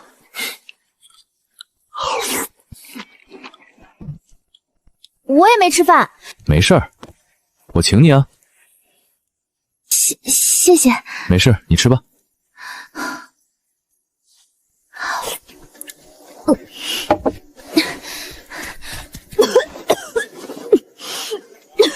多谢你的晚饭，你先帮着守着，我先去休息了。去吧。陈爷，你还真是个钢铁直男。那个，你过来。陈先生，你找我？你会做饭？会的，陈先生，我会的。那好，你帮我做饭。今天晚餐你可以和我一起吃，要什么自己去车上找。好的，陈先生。你刚才怎么不吃？你还没走啊？先回答我的问题。刚才我做的太难吃了，丢了又不合适，正好你没吃，就给你吃了。还好你不嫌弃。不嫌弃，只是怕浪费粮食而已。我很嫌弃的好吧？那你怎么知道他会做饭？我就不信了，还有人能比我做饭难吃的？陈爷，受死！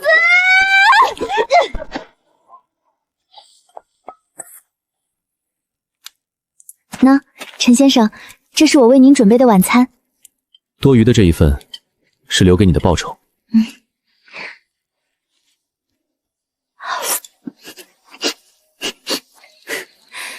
就这拙劣的演技，也想打动陈先生，真是痴心妄想。你要是再哭，老子就把你扔出去！陈先生，对不起，对不起，我不是故意的，我只是……闭嘴！我对你的故事没兴趣。记得一会儿吃完饭把碗洗干净。看你还有什么花招？这个男人，我明明这么漂亮，他脑子有问题不成？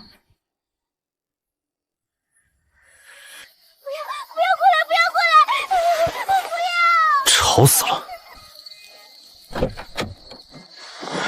妈妈、爸爸、表姐，救我！救我！这小丫头也做噩梦了，看来是之前乱粉海和树海潮汐给她带来了极大的精神刺激。喂喂，小丫头，起来了，上学迟到了。靠，这么小的个子，竟然这么能睡，真是见了鬼了。小屁孩，快起来，快起来，上学要迟到了。陈爷，我和你拼了！陈爷，你个大……老娘和你不共戴天，不共戴天！小鱼儿这个丫头也是挺可爱的，她怎么下得去手？哎，罢了罢了。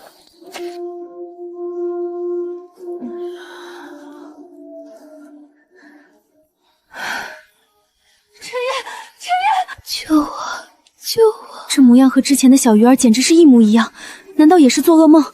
表姐，表姐，陈爷救我！救我！救我！陈先生，表姐，表姐她……陈先生，你一定要救救表姐，我怎么都推不醒。闭嘴！难道这是诡异侵袭？不对，如果这里有诡异，楚队长肯定不会在这里露营。难道是？你把你表姐扶起来。这男人该不会……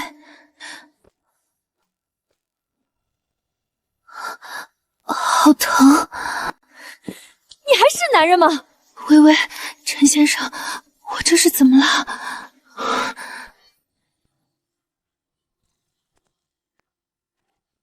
陈爷想了想，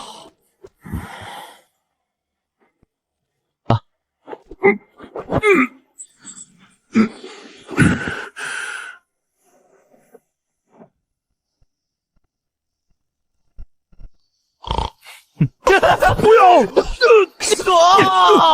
爽！陈爷，你这个大，没听到老子说不要了吗？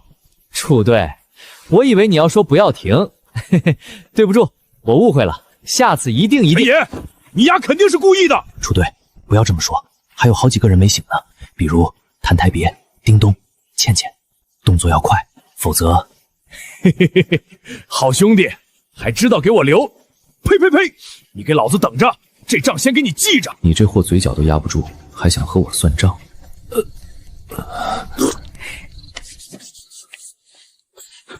干嘛？叫你起床啊！想什么呢？你有病啊！小别，小别，你丫先别生气，我们也是为你好。你做噩梦了，你不知道。要是没我们帮忙，你肯定再也醒不过来。对了，还有好几个人没醒呢，要不一起？是啊，是啊，还有叮咚、倩倩都没醒。你们两个，我先给你们记着。不过，倩倩和叮咚她们毕竟是女孩子，不好吧？什么男人女人，都是超凡者。我们这是在帮忙，谁知道这噩梦一直做下去会发生什么？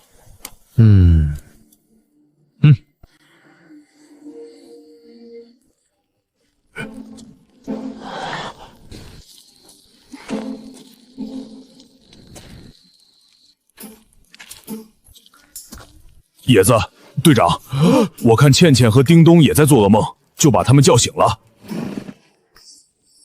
哼，你们三个想干什么？就是他们，表姐，别放过他们！倩倩，楚队长说你肯定在做噩梦，要过来扇你耳刮子。我本来不想去的，但是楚队说机会难得，不去白不去。楚队长还说这是做好事儿，我也不懂，不来的话，我又怕以后给我穿小鞋。倩倩、叮咚、娜娜，你们是知道我的，整个车队我最老实。你敢说你是整个车队你最老实的？你这话是怎么说出口的？倩倩姐、丽娜姐、叮咚姐，还有铁石大哥、小鱼儿妹妹，这不关我的事，是楚车楚队长让我来的。我之前来阻止来的，说这样不好。可是我是新来的，我说了也不算啊。不是，你才和陈野接触多久啊，就被他给带坏了？你们两个良心不会痛的吗？你们三个当我是白痴吗？特别是你陈野，你就是害群之马。还有你楚队，你也不是什么好东西。谭台别来咱们车队才多久，现在说瞎话，眼皮子都不眨了。你们三个有一个算一个，新账旧账，今日我们就算清楚。老娘这么美，你竟然扇老娘的嘴巴子。虽然是对我好，但是对不起陈先生，还是好气啊。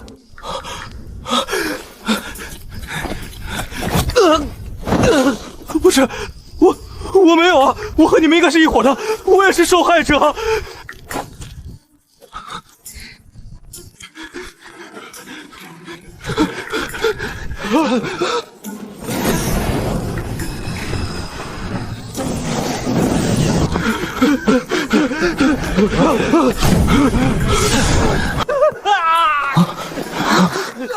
这是怎么回事？难道他们产生分歧了？别打了，别打了！我有重要事情宣布，别打了！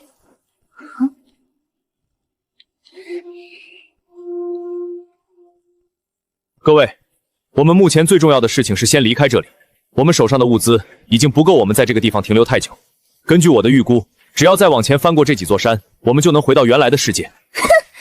楚队，这不是你们想要逃脱的借口。够了！还有一件事，想必各位早就忘了，重返城市计划在即，想来这一次会有很多车队前往。如果有机会重返城市，这对于我们来说也是一件好事。主队，这次该不会和上次假绿洲一样吧？之前大家也得到了一些消息，这一次可是有编号前10的奇物出现，或许这一次真的有可能成功。当然，我们还会见到很多老朋友。等我回去了，我一定要天天洗澡，我至少半年没洗澡了。你半年没洗澡算什么？我2年前从家里逃出来就没洗过。我去，难怪我总是闻到臭味儿，你他娘的太恶心了！这都末日了，喝的水都不够，还洗澡？你怎么不上天？之前在绿洲的时候，你们没洗过？洗个屁！你当我是那些超凡者老爷？我之前在妖镜湖洗过一次，我的老天爷，妖镜湖是我见过最美的地方。是啊，妖镜湖啊，太美了。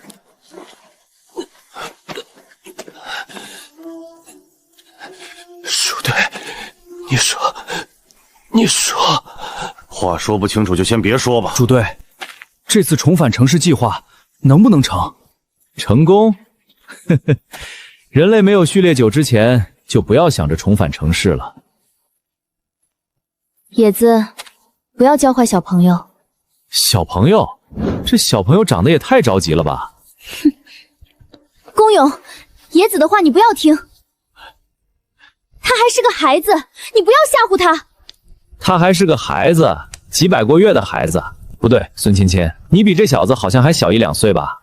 公勇，要是没事儿，还是完善一下这几台车，到时候真要是发生什么，至少也逃得掉。你们还真是一个车队的。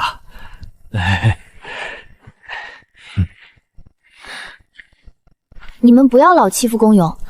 哟，你倒是挺关心公勇。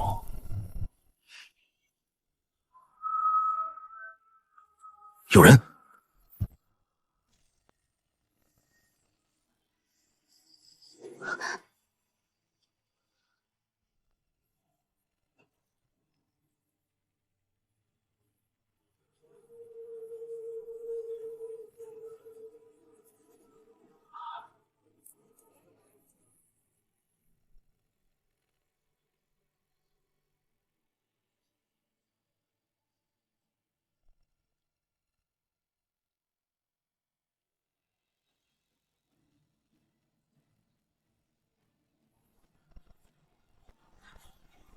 出太阳了！出太阳了！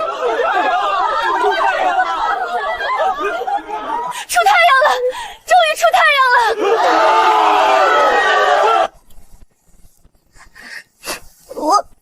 我以为太阳不会再升起了。亲娘哎，我以为我这辈子都再也见不到太阳了。终于出太阳了！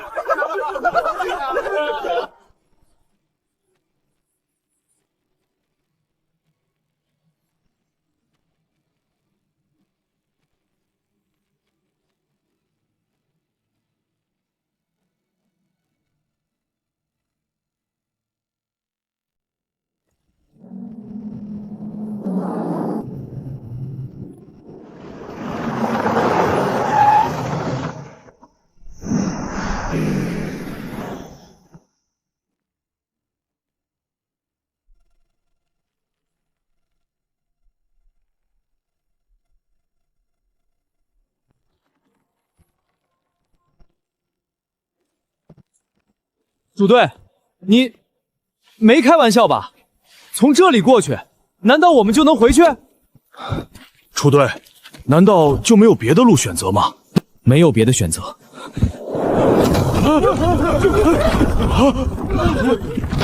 楚队长说什么？他疯了不成？这桥到底是谁修的？这能过人吗？不，打死我也不去！楚队长，你该不会早知道这里有这座桥吧？这还是桥吗？今天难道是我们团灭的日子不成？楚队，你要不再想想，有没有其他选择？各位，如果有其他选择，我一定选。但在我们的后面30公里处，有至少2头气息庞大的诡异弹菌，他们似乎已经有所察觉。这2头诡异随便一头被我们碰上，整个车队不会有1个活人。还用我多说吗？主队，这桥是谁建的？这你总知道吧？不知道。我先去看看桥的对面到底是哪里，要走多远？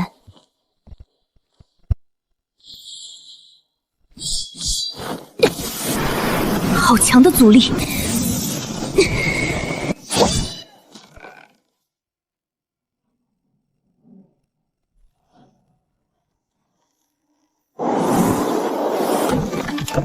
看来，想要飞过这座桥是不可能的。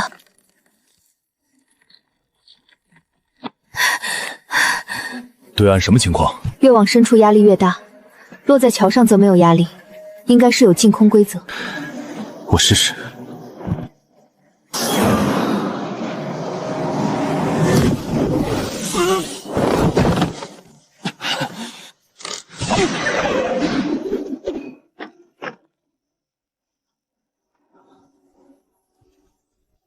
倩琪说的是对的，这座桥净空，我飞到一半就飞不了了，只能停在桥上。而且这座桥太长了，真是不知道哪个神经病建了这么一座桥。要我看，我们还是看看有没有其他方法吧。主队，你不是有血镜能力吗？你要不要试试？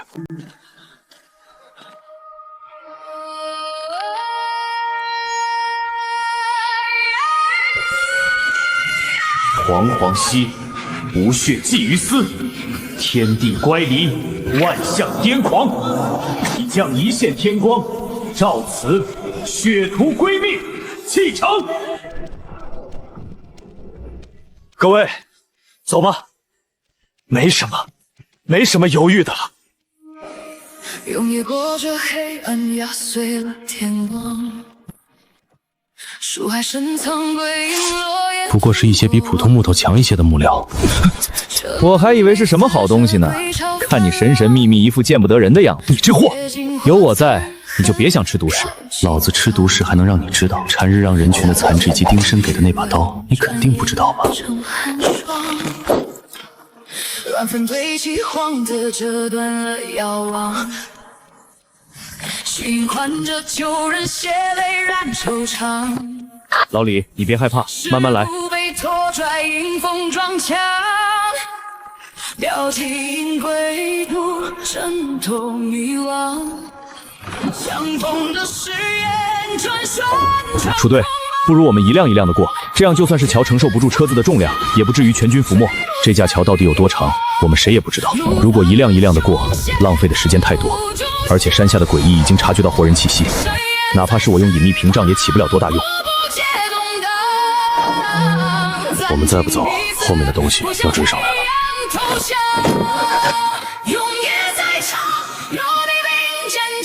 各位跟上。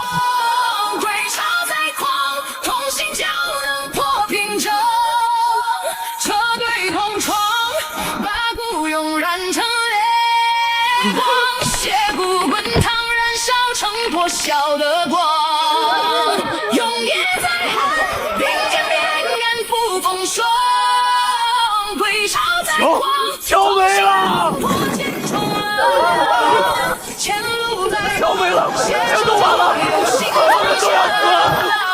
踏过残沙，腾破生命的时光，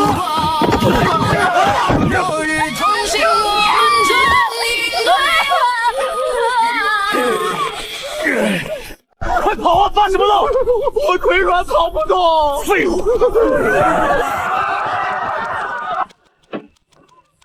不要跑，不要跑，听指挥！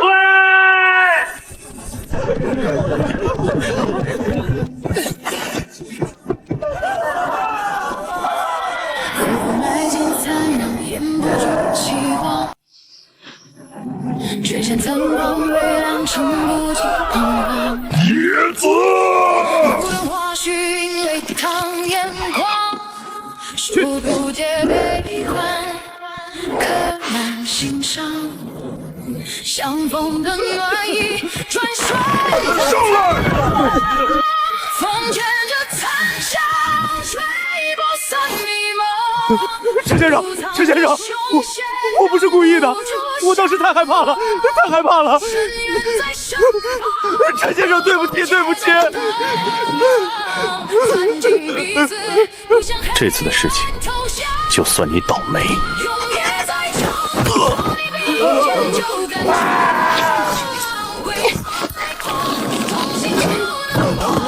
差不多得了，楚队长不让杀人的。你们知道，我这人最是不讲道理，谁惹的祸，我不管什么理由，别落在我的手里。你，陈先生，你刚才割绳子速度最快，这一次你就走在最后面。所有人不得骚乱，不得交头接耳，否则后果自负。继续前进。楚队还有多久？不知道，不过应该还有几个小时。靠，这也不知道，那也不知道。楚队，你这水准要你何用？以前唯独护航最荒唐，超马并肩不问来路何方，相思与共冲破，永远为强。血里淌涌，不可越墙。抓紧，全部都蹲下来，抓住桥两边的栏杆，不要乱动。救命！抓紧，桥要断了。归巢再狂，同心就能破屏障。车队同闯，万古永燃成烈光，血骨滚烫，燃烧成火小的光。永夜在岸，并肩连杆扑风霜。归巢再狂，同心能破千重浪。前路再忙，携手就有新方向。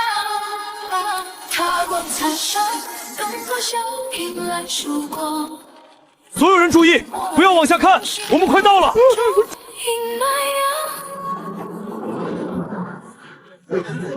之前就有人说诡异的出现是因为新世界的出现，你以为我们回到旧世界安全？在这样的末日，人类没有一处是安全的。那至少，这里是我们熟悉的地方。看看那些远处的高楼，我虽然知道里面有很多脏东西，但是就算是死，我也愿意死在这样的地方。说得对，就算是死，我也不想死在那边。好了好了，我跟你们车队也这么久了，也是该离开的时候了。你也要走？我以前自己一个人的时候，从来没有遇到过这么多危险。自从加入公平车队，树海潮汐、乱坟海，还有这云桥，我算是全都遇上了。唉，这要是再跟你们走下去，我都不知道我还能活多久。白痴，你这个破该仔！放手吧，野子，我们的缘分到此为止。闭嘴，别逼我扇你。你真的要走？待在车队不好吗？大家一起。我也有我自己的事情要做，所以小鱼儿，下次见面对我好点。人家才不想见到你。重返城市计划你去不去？当然要去，这么热闹的事情怎么可能少了我澹台别？说不定下次见面的时候，我已经是序列4。特别是你野子，虽然我不知道你是什么序列，但你的这个序列还是让我觉得有些压力。估计到了序列4会很不一样。你当序列4是那么好升的，别把牛皮吹爆了。那就看谁先到序列4，到时候说不定真能打下来一个城市，那就有意思了。好了，各位，我知道我话很多，不过就此告别了。再见，再见，再见。这家伙末日前一直很喜欢旅游，想来也是个自由的性格。他的离开早有注定。这货其实人不错，但就是废话挺多。他是个好人，就是长得不帅，也就70分吧，和陈先生差远了。确实。不是，你怎么好意思的承认的？这家伙也挺爱干净的。你也要走？没有，楚队说我现在就是车队的一员，我不会走的，你放心。楚队，目前车队除去几位超凡者，普通人原本134人，楚队如今还剩下98人，其中男人32，女人66，整整34人啊！这还是车队的超凡者们庇护下，就损失了34人。之前还想着组建一个1000人迁徙部落，现在看来，这个愿望着实是有些难了。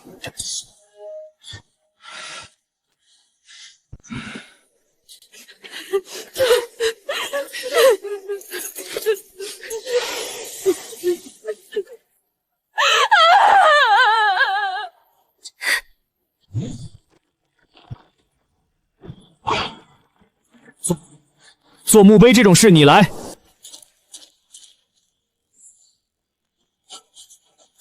诸位，让我们以最深的敬意，向逝者致以最后的告别。人类的命运到底何去何从？我一定要强大下去，强大到能保护所有人，哪怕剑仙系列的副作用，我也一定能成为真的剑仙。到时候，我一定能够终结这个时代，让世界回到原来该有的样子。好了好了，上车上车！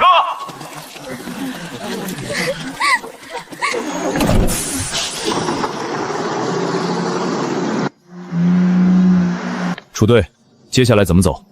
车队物资不多了，下一步要寻找合适的地点搜集物资，有目标了吗？目标倒是有几个，不过都比较危险，我要好好计划一下。对了，龚勇，你们机械师序列都能制造奇物吗？机械师序列的能力就是对机械的掌控和制造，我们只能算是辅助序列，这一点和领路人序列很像。喂，跑题了吧？我刚才问的是你能不能制造奇物，我们倒是能制作奇物，但每个等级只能制作一件。之前的那个煤气灯是我在序列1的时候制作的，没想到竟然在之前能够用得上。我还有一把电锯，是我在序列2的时候制作的。对了，之前我还看到过一个完全由机械打造的机械之城，那是一个漂浮在空中的城市，在末日之后半个月左右，我和一群人在城市里躲避诡异。有天中午，我看到一个类似卫星的一个东西闪烁着信号，慢慢地漂浮在城市的上空。那时候我根本不知道那是什么东西，那里应该有很多机械序列的超凡者。或许有一天，我可以登上去看看那座机械之城到底是什么样的。你都能看到那机械之城，难道诡异就看不到吗？他们没把那东西打下来吗？怎么可能逃得掉？不过那机械之城有防御光层，那些诡异无法突破其防御。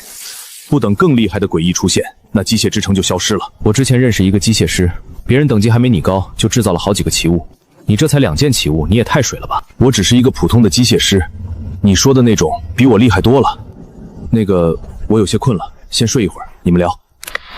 我知道我自己很菜，但是也没有这么聊天的啊。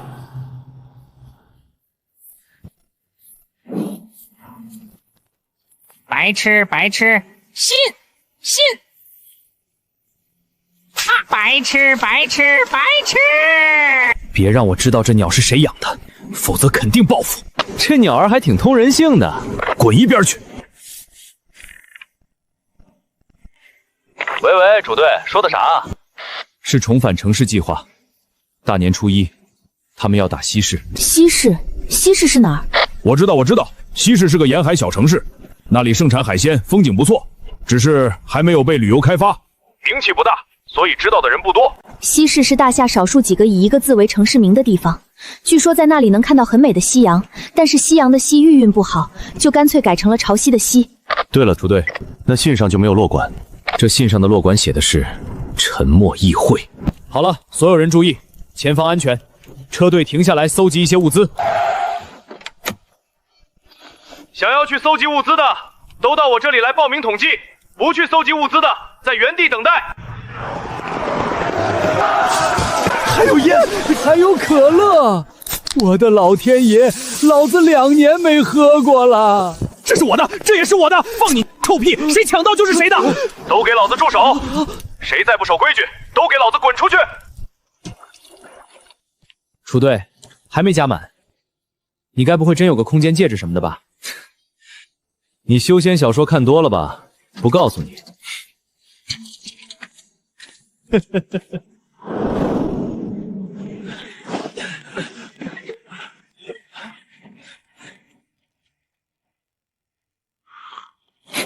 咦，那里好像来了一支车队。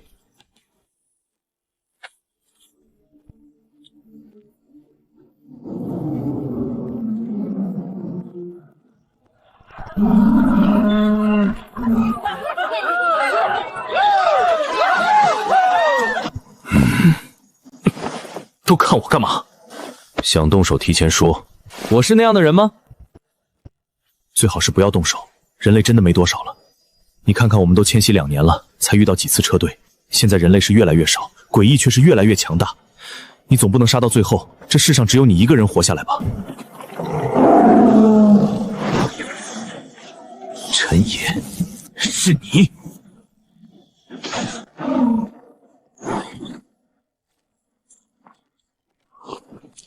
我们也下去吧。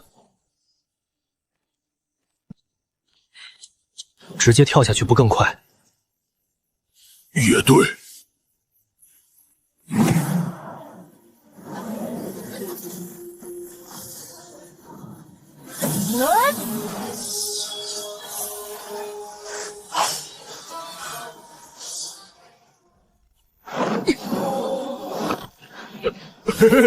我们这样是不是挺二的？管他呢，反正第一次见面，气势上不能弱了。抢他丫的！一会儿你们看我眼色行事。叶子，楚队长说他又不在，听我的。这车队这么肥，见者有份。铁石，一会儿跟上。好嘞。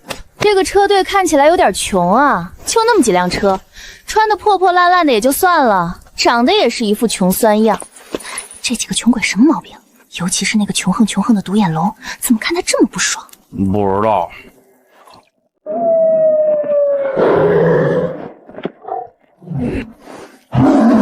你是说他们想打架？太好了。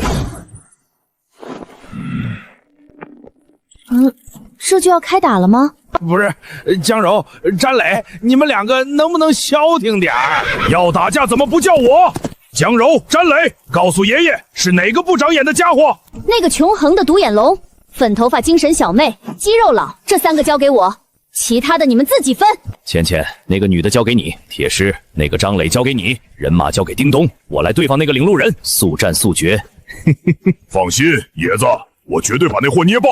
等一会儿，我才是队长。冷静。那个，对不住，陈野他没有恶意，他还是个孩子，对不起。小江他们其实是好人来的，只是不太会说话。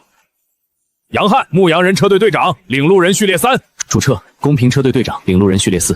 江柔，鼓舞序列4。你序列4了不起啊？剑仙序列，怎么样？吓死你！原来是个哑巴。冷静，詹磊，你小子怕是没挨过揍吧？要不让本大爷教教你怎么做人？铁石，别怕，这货就是个杂交品种。你敢说我杂交品种？小江、小马、小詹，你们3个冷静一点，别冲动，冷静一点，冷静。别打了，有话好好说。我去和对面那个队长说会儿话，你们不要去打架，不要到处乱跑，特别是你。知道了，当我小孩子啊。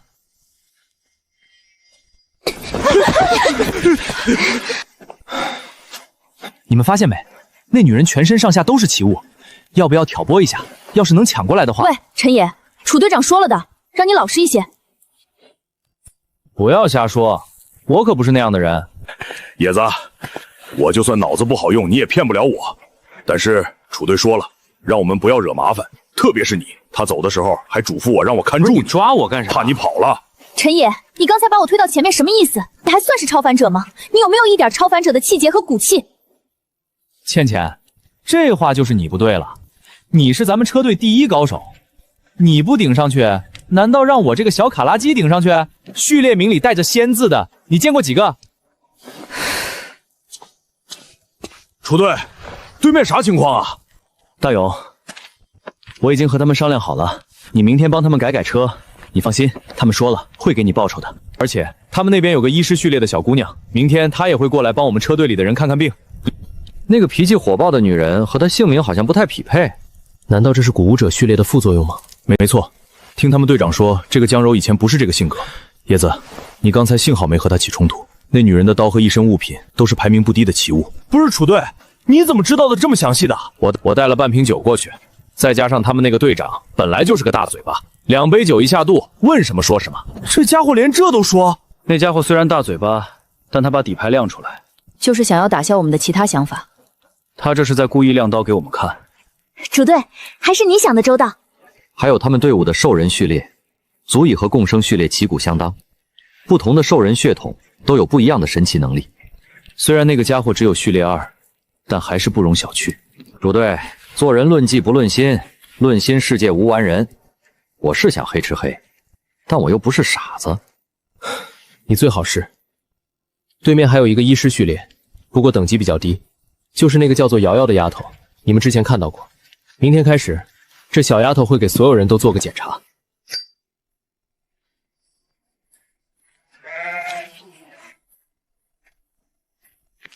大人，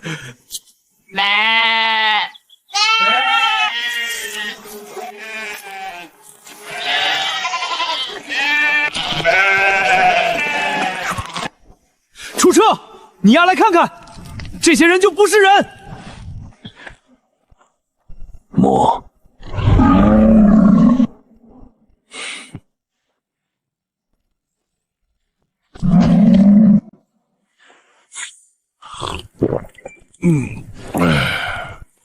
大人，帐篷已经搭建好了。队长，队长，啊？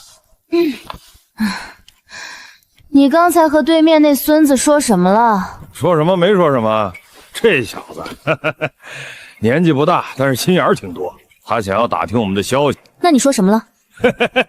当我傻子啊？能说的我都说了，不能说的我忘了。柔姐，别揍队长。放心好了，我不会揍他的。大家在一起这么久，杨汉是个什么德行，我早就知道。想来也是有他自己的考虑的。我就知道柔姐还是很温柔的，只是表面看起来……只是什么？对不起，对不起。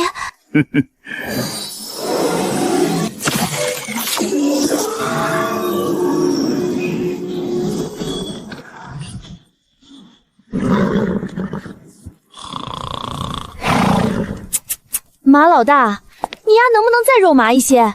老娘的鸡皮疙瘩都掉下来了。柔姐，你都看了这么多次，还接受不了？不是，你要不看看瑶瑶和詹磊，你问他们肉不肉麻？唉，谁能想到当年我得到了2支序列真剂，以为2支总能保险一些，没想到我竟然天赋异禀，1支序列真剂就够了。当时就想着不浪费，给老二用了，没想到我和老二就都成了兽人序列，还是这种。对面那独眼龙怕是不知道，以为我们只有4名超凡，其实我们是5名。谁要是和你战斗，怕是会大吃一惊。你们俩加在一起可不是1+1等于2那么简单。当初就算是我也差点着了道。哪能呢？柔姐这战斗力说是序列4第2，怕是没人敢自称第1。序列4第1人，这种话就不要说了。绿洲城有个人叫做丁申，他的序列叫做血月之子。当初我刚刚晋升序列3的时候，他那时候也是序列3，可惜我完全不是他的对手。血月之子啊，这个序列本就不该存在于这个世界上。可惜绿洲城就是个骗局，周绝深的背叛，马青的实验，最终让整个绿洲彻底失控。如今的绿洲城早已经不是什么避难所。可惜了。柔姐，你在想什么？想一个人。是谁啊？呸！你们想什么呢？我是在想绿洲城的副城主丁申，他有一把好刀，我在想我要是能拿到那把刀就好了。我还以为是杨队长。我知道有个人和柔姐很相配。谁呀？就是今天看到的那个独眼龙啊，一个暴力女，凶狠霸道，不讲道理。一个独眼龙，冷漠阴险，还不要脸，这不绝配吗？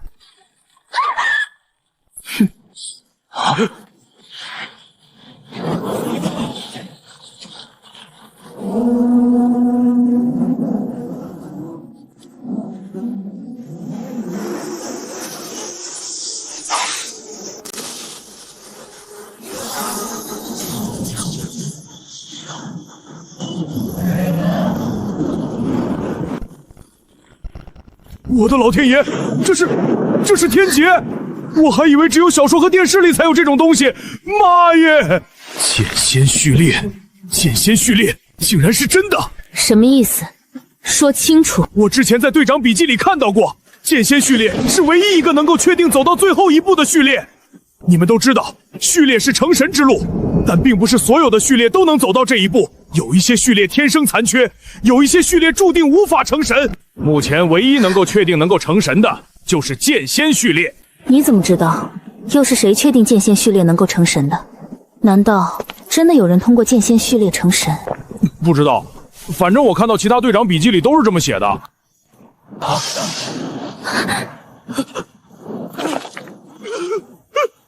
这死丫头升级这么快，也不知道是干什么吃的。看来以后对待她还是要小心一些，免得把这丫头惹毛了。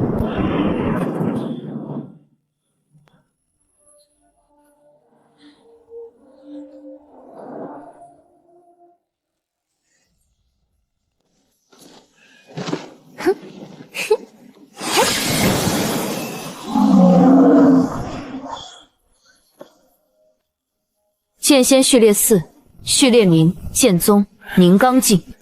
芊芊，恭喜你啊，都升序列4了，以后你就是车队的第1高手了。好了，看也看了，还围着做什么？都回去。芊芊刚升序列4，消耗了大量的精力，赶紧去扶她去休息一下。对了，还有件事，我要找你和徐丽娜说说。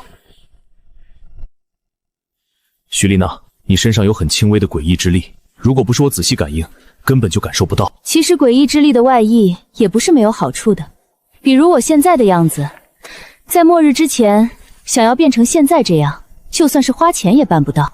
应该不只有这个副作用吧？是啊，如果只是这个副作用，倒也不难解决。以后我不坐车便是，距离那些普通幸存者远一些也好。和池随烈阳痛共生，它还激发了我的生命力，我能感觉到我的生命或许只有2年了，我只能活到30岁。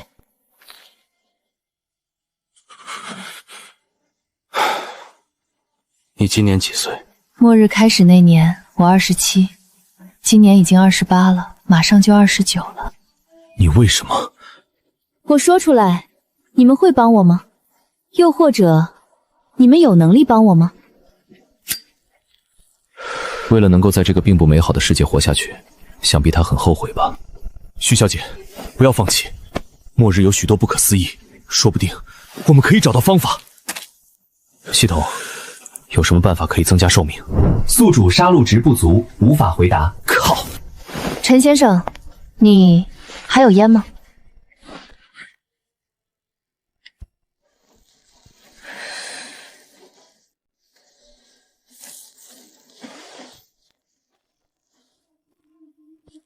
陈先生，在人生最后的日子，可否对我好些？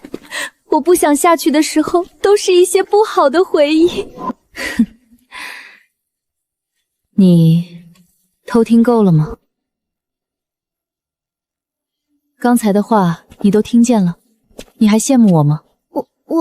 你想笑就笑吧，或许再过一段时间，你想要嘲笑也没有目标了。如果换作是你，你会选择和我一样走上这条路吗？不知道，这个代价太大了。你呢？如果再给你一次选择的机会，如果再给我一次选择机会，我肯定不会选择成为共生者。我又不傻。这世界虽然破破烂烂，好死不如赖活着。我的拳没打完，我先走了。喂，如果再给你一支序列真迹，你仍旧没有觉醒，你会怎么办？那就努力再找一支。真是个倔强的孩子啊！哇，你也太厉害了！是啊是啊，这么快就要修好了。这个蠢货，龚勇，你过来一下。啊！这独眼龙想干啥？该不会是想要给我们留点麻烦吧？那货只是心眼坏，但又不是蠢。你白痴啊！干活干这么快！哼！野哥，啥意思啊？我帮他们修车，不是楚队安排的吗？你是不是蠢？你干这么快，到时候楚队怎么好意思张口？什么？你1个小时把工作干完了，别人就觉得自己给的多了。你要学会磨洋工，1个小时的活要学会1天干，1天干的活要学会1个月干。这样到时候我们也好多要点物资，你懂？我知道了，谢谢野哥指点。你小子，末日之前刚上大学吧？你咋知道？我刚上大1。难怪。好了，去吧。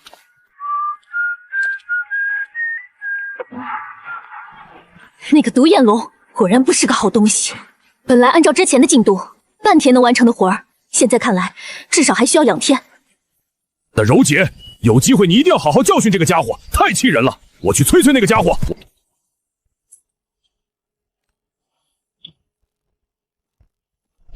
你一个螺丝打半个小时？你以为打螺丝那么简单？一颗螺丝要打好也是有讲究的，比如用几号的螺丝要打几圈，轻了到时候结构衔接不严密，紧了又容易滑丝。行行有道，道道有窍，你知道吗你？少废话，你能不能快点儿？哎呀，不行，还是听野哥的。嫌我做不好，那你来，那你来。哼！宫勇这么干，都是你教的吧？怎么可能？我是那样的人吗？以前宫勇在末日车队，这才来咱们车队几天啊？野子，他跟着你都学坏了。哼！我们没那么无耻，这些羊不是你看到的那些。你就算是想吃那几只，我们也不可能给，那些都是宝贝。薛南，把羊处理一下吧，今晚加餐。好嘞。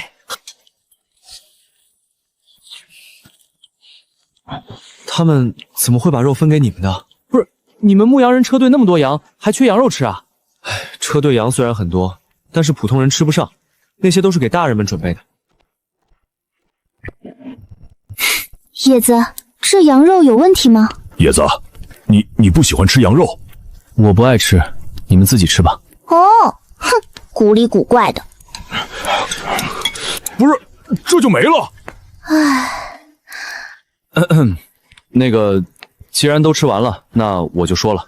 说吧说吧，吃的真爽啊！某些人一口都没抢到，更爽了。你们难道就没有发现什么问题吗？什么问题？他们那3头巨牛的脚上都绑着人，今天却不见了。不对，你是说？没错，我昨天晚上看到詹磊将那6个人全部喂羊了。陈野王八蛋，你别说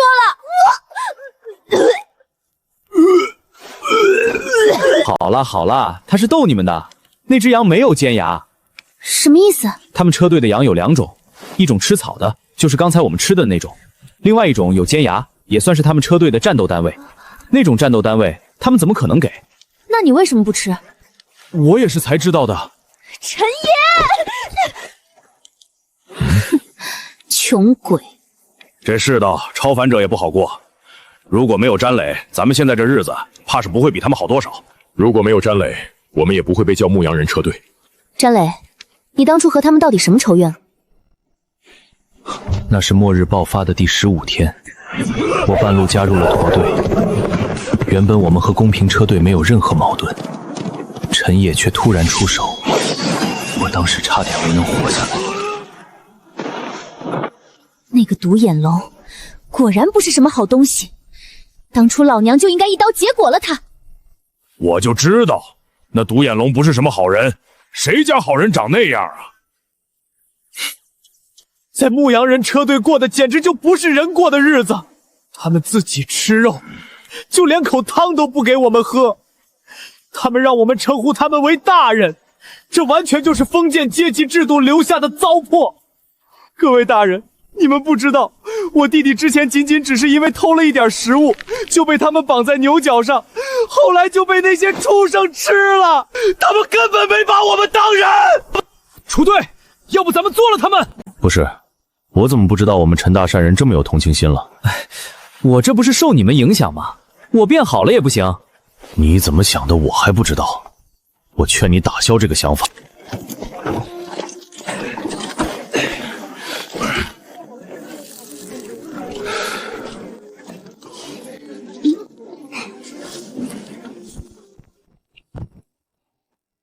江柔，上车了。杨队，放心，我就问点事儿。抓紧时间。你说问就问，凭什么？看着你挺嚣张，没想到你这么胆小。某人看着挺骚，可惜居然没带脑子。弟弟，没想到你眼光还不错。呸，狐狸精，不要脸。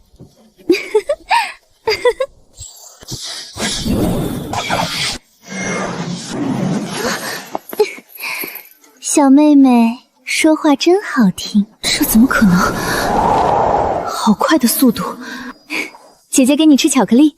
喂，独眼龙，听说你之前见过丁深，他死之前也是你在身边的。什么丁参？我见都没见过。你这独眼龙坏得很。你们车队那么多人，你觉得你能瞒得过我？丁参有把刀，你知道不？你拿那把刀给我，我拿好东西和你换。不知道，你说的我都不知道。好啦，不知道就不知道吧。丁参以前和我说过，他要是死了，会帮那把刀找到一个最合适的主人。你拿着也没什么用，我就是最适合那把刀的主人。今天天气可真好啊！就算你这样说也没有办法呀，那什么刀我可是听都没听过。算了，老娘今天心情好，就不和你计较了。哼。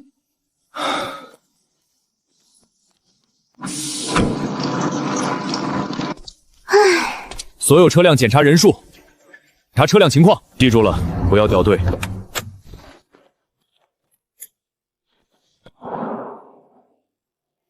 之前还说有序列前10的奇物过去稀释，真的假的？该不会是空晶吧？不知道。序列前10的奇物，每一个都有难以想象的超凡之力，有他们的加入，这一次应该能成功吧？这一次重返城市计划很不一样，他们想从诡异的手里夺下一个城市，估计会很难。这一次，怕是会死很多人。对了，野子，你之前从绿洲抢到的残肢，是不是也要拿出来了？什么残肢？我不知道。别人不了解你，我还不了解。你一撅屁股，我就知道你憋什么屁。那把刀是丁参给你的，我不说什么。但那些缠绕人群的残肢，还有怨龙龙鳞，都是车队共同拼命换来的。野子，我知道你有办法把他们变成战斗力，所以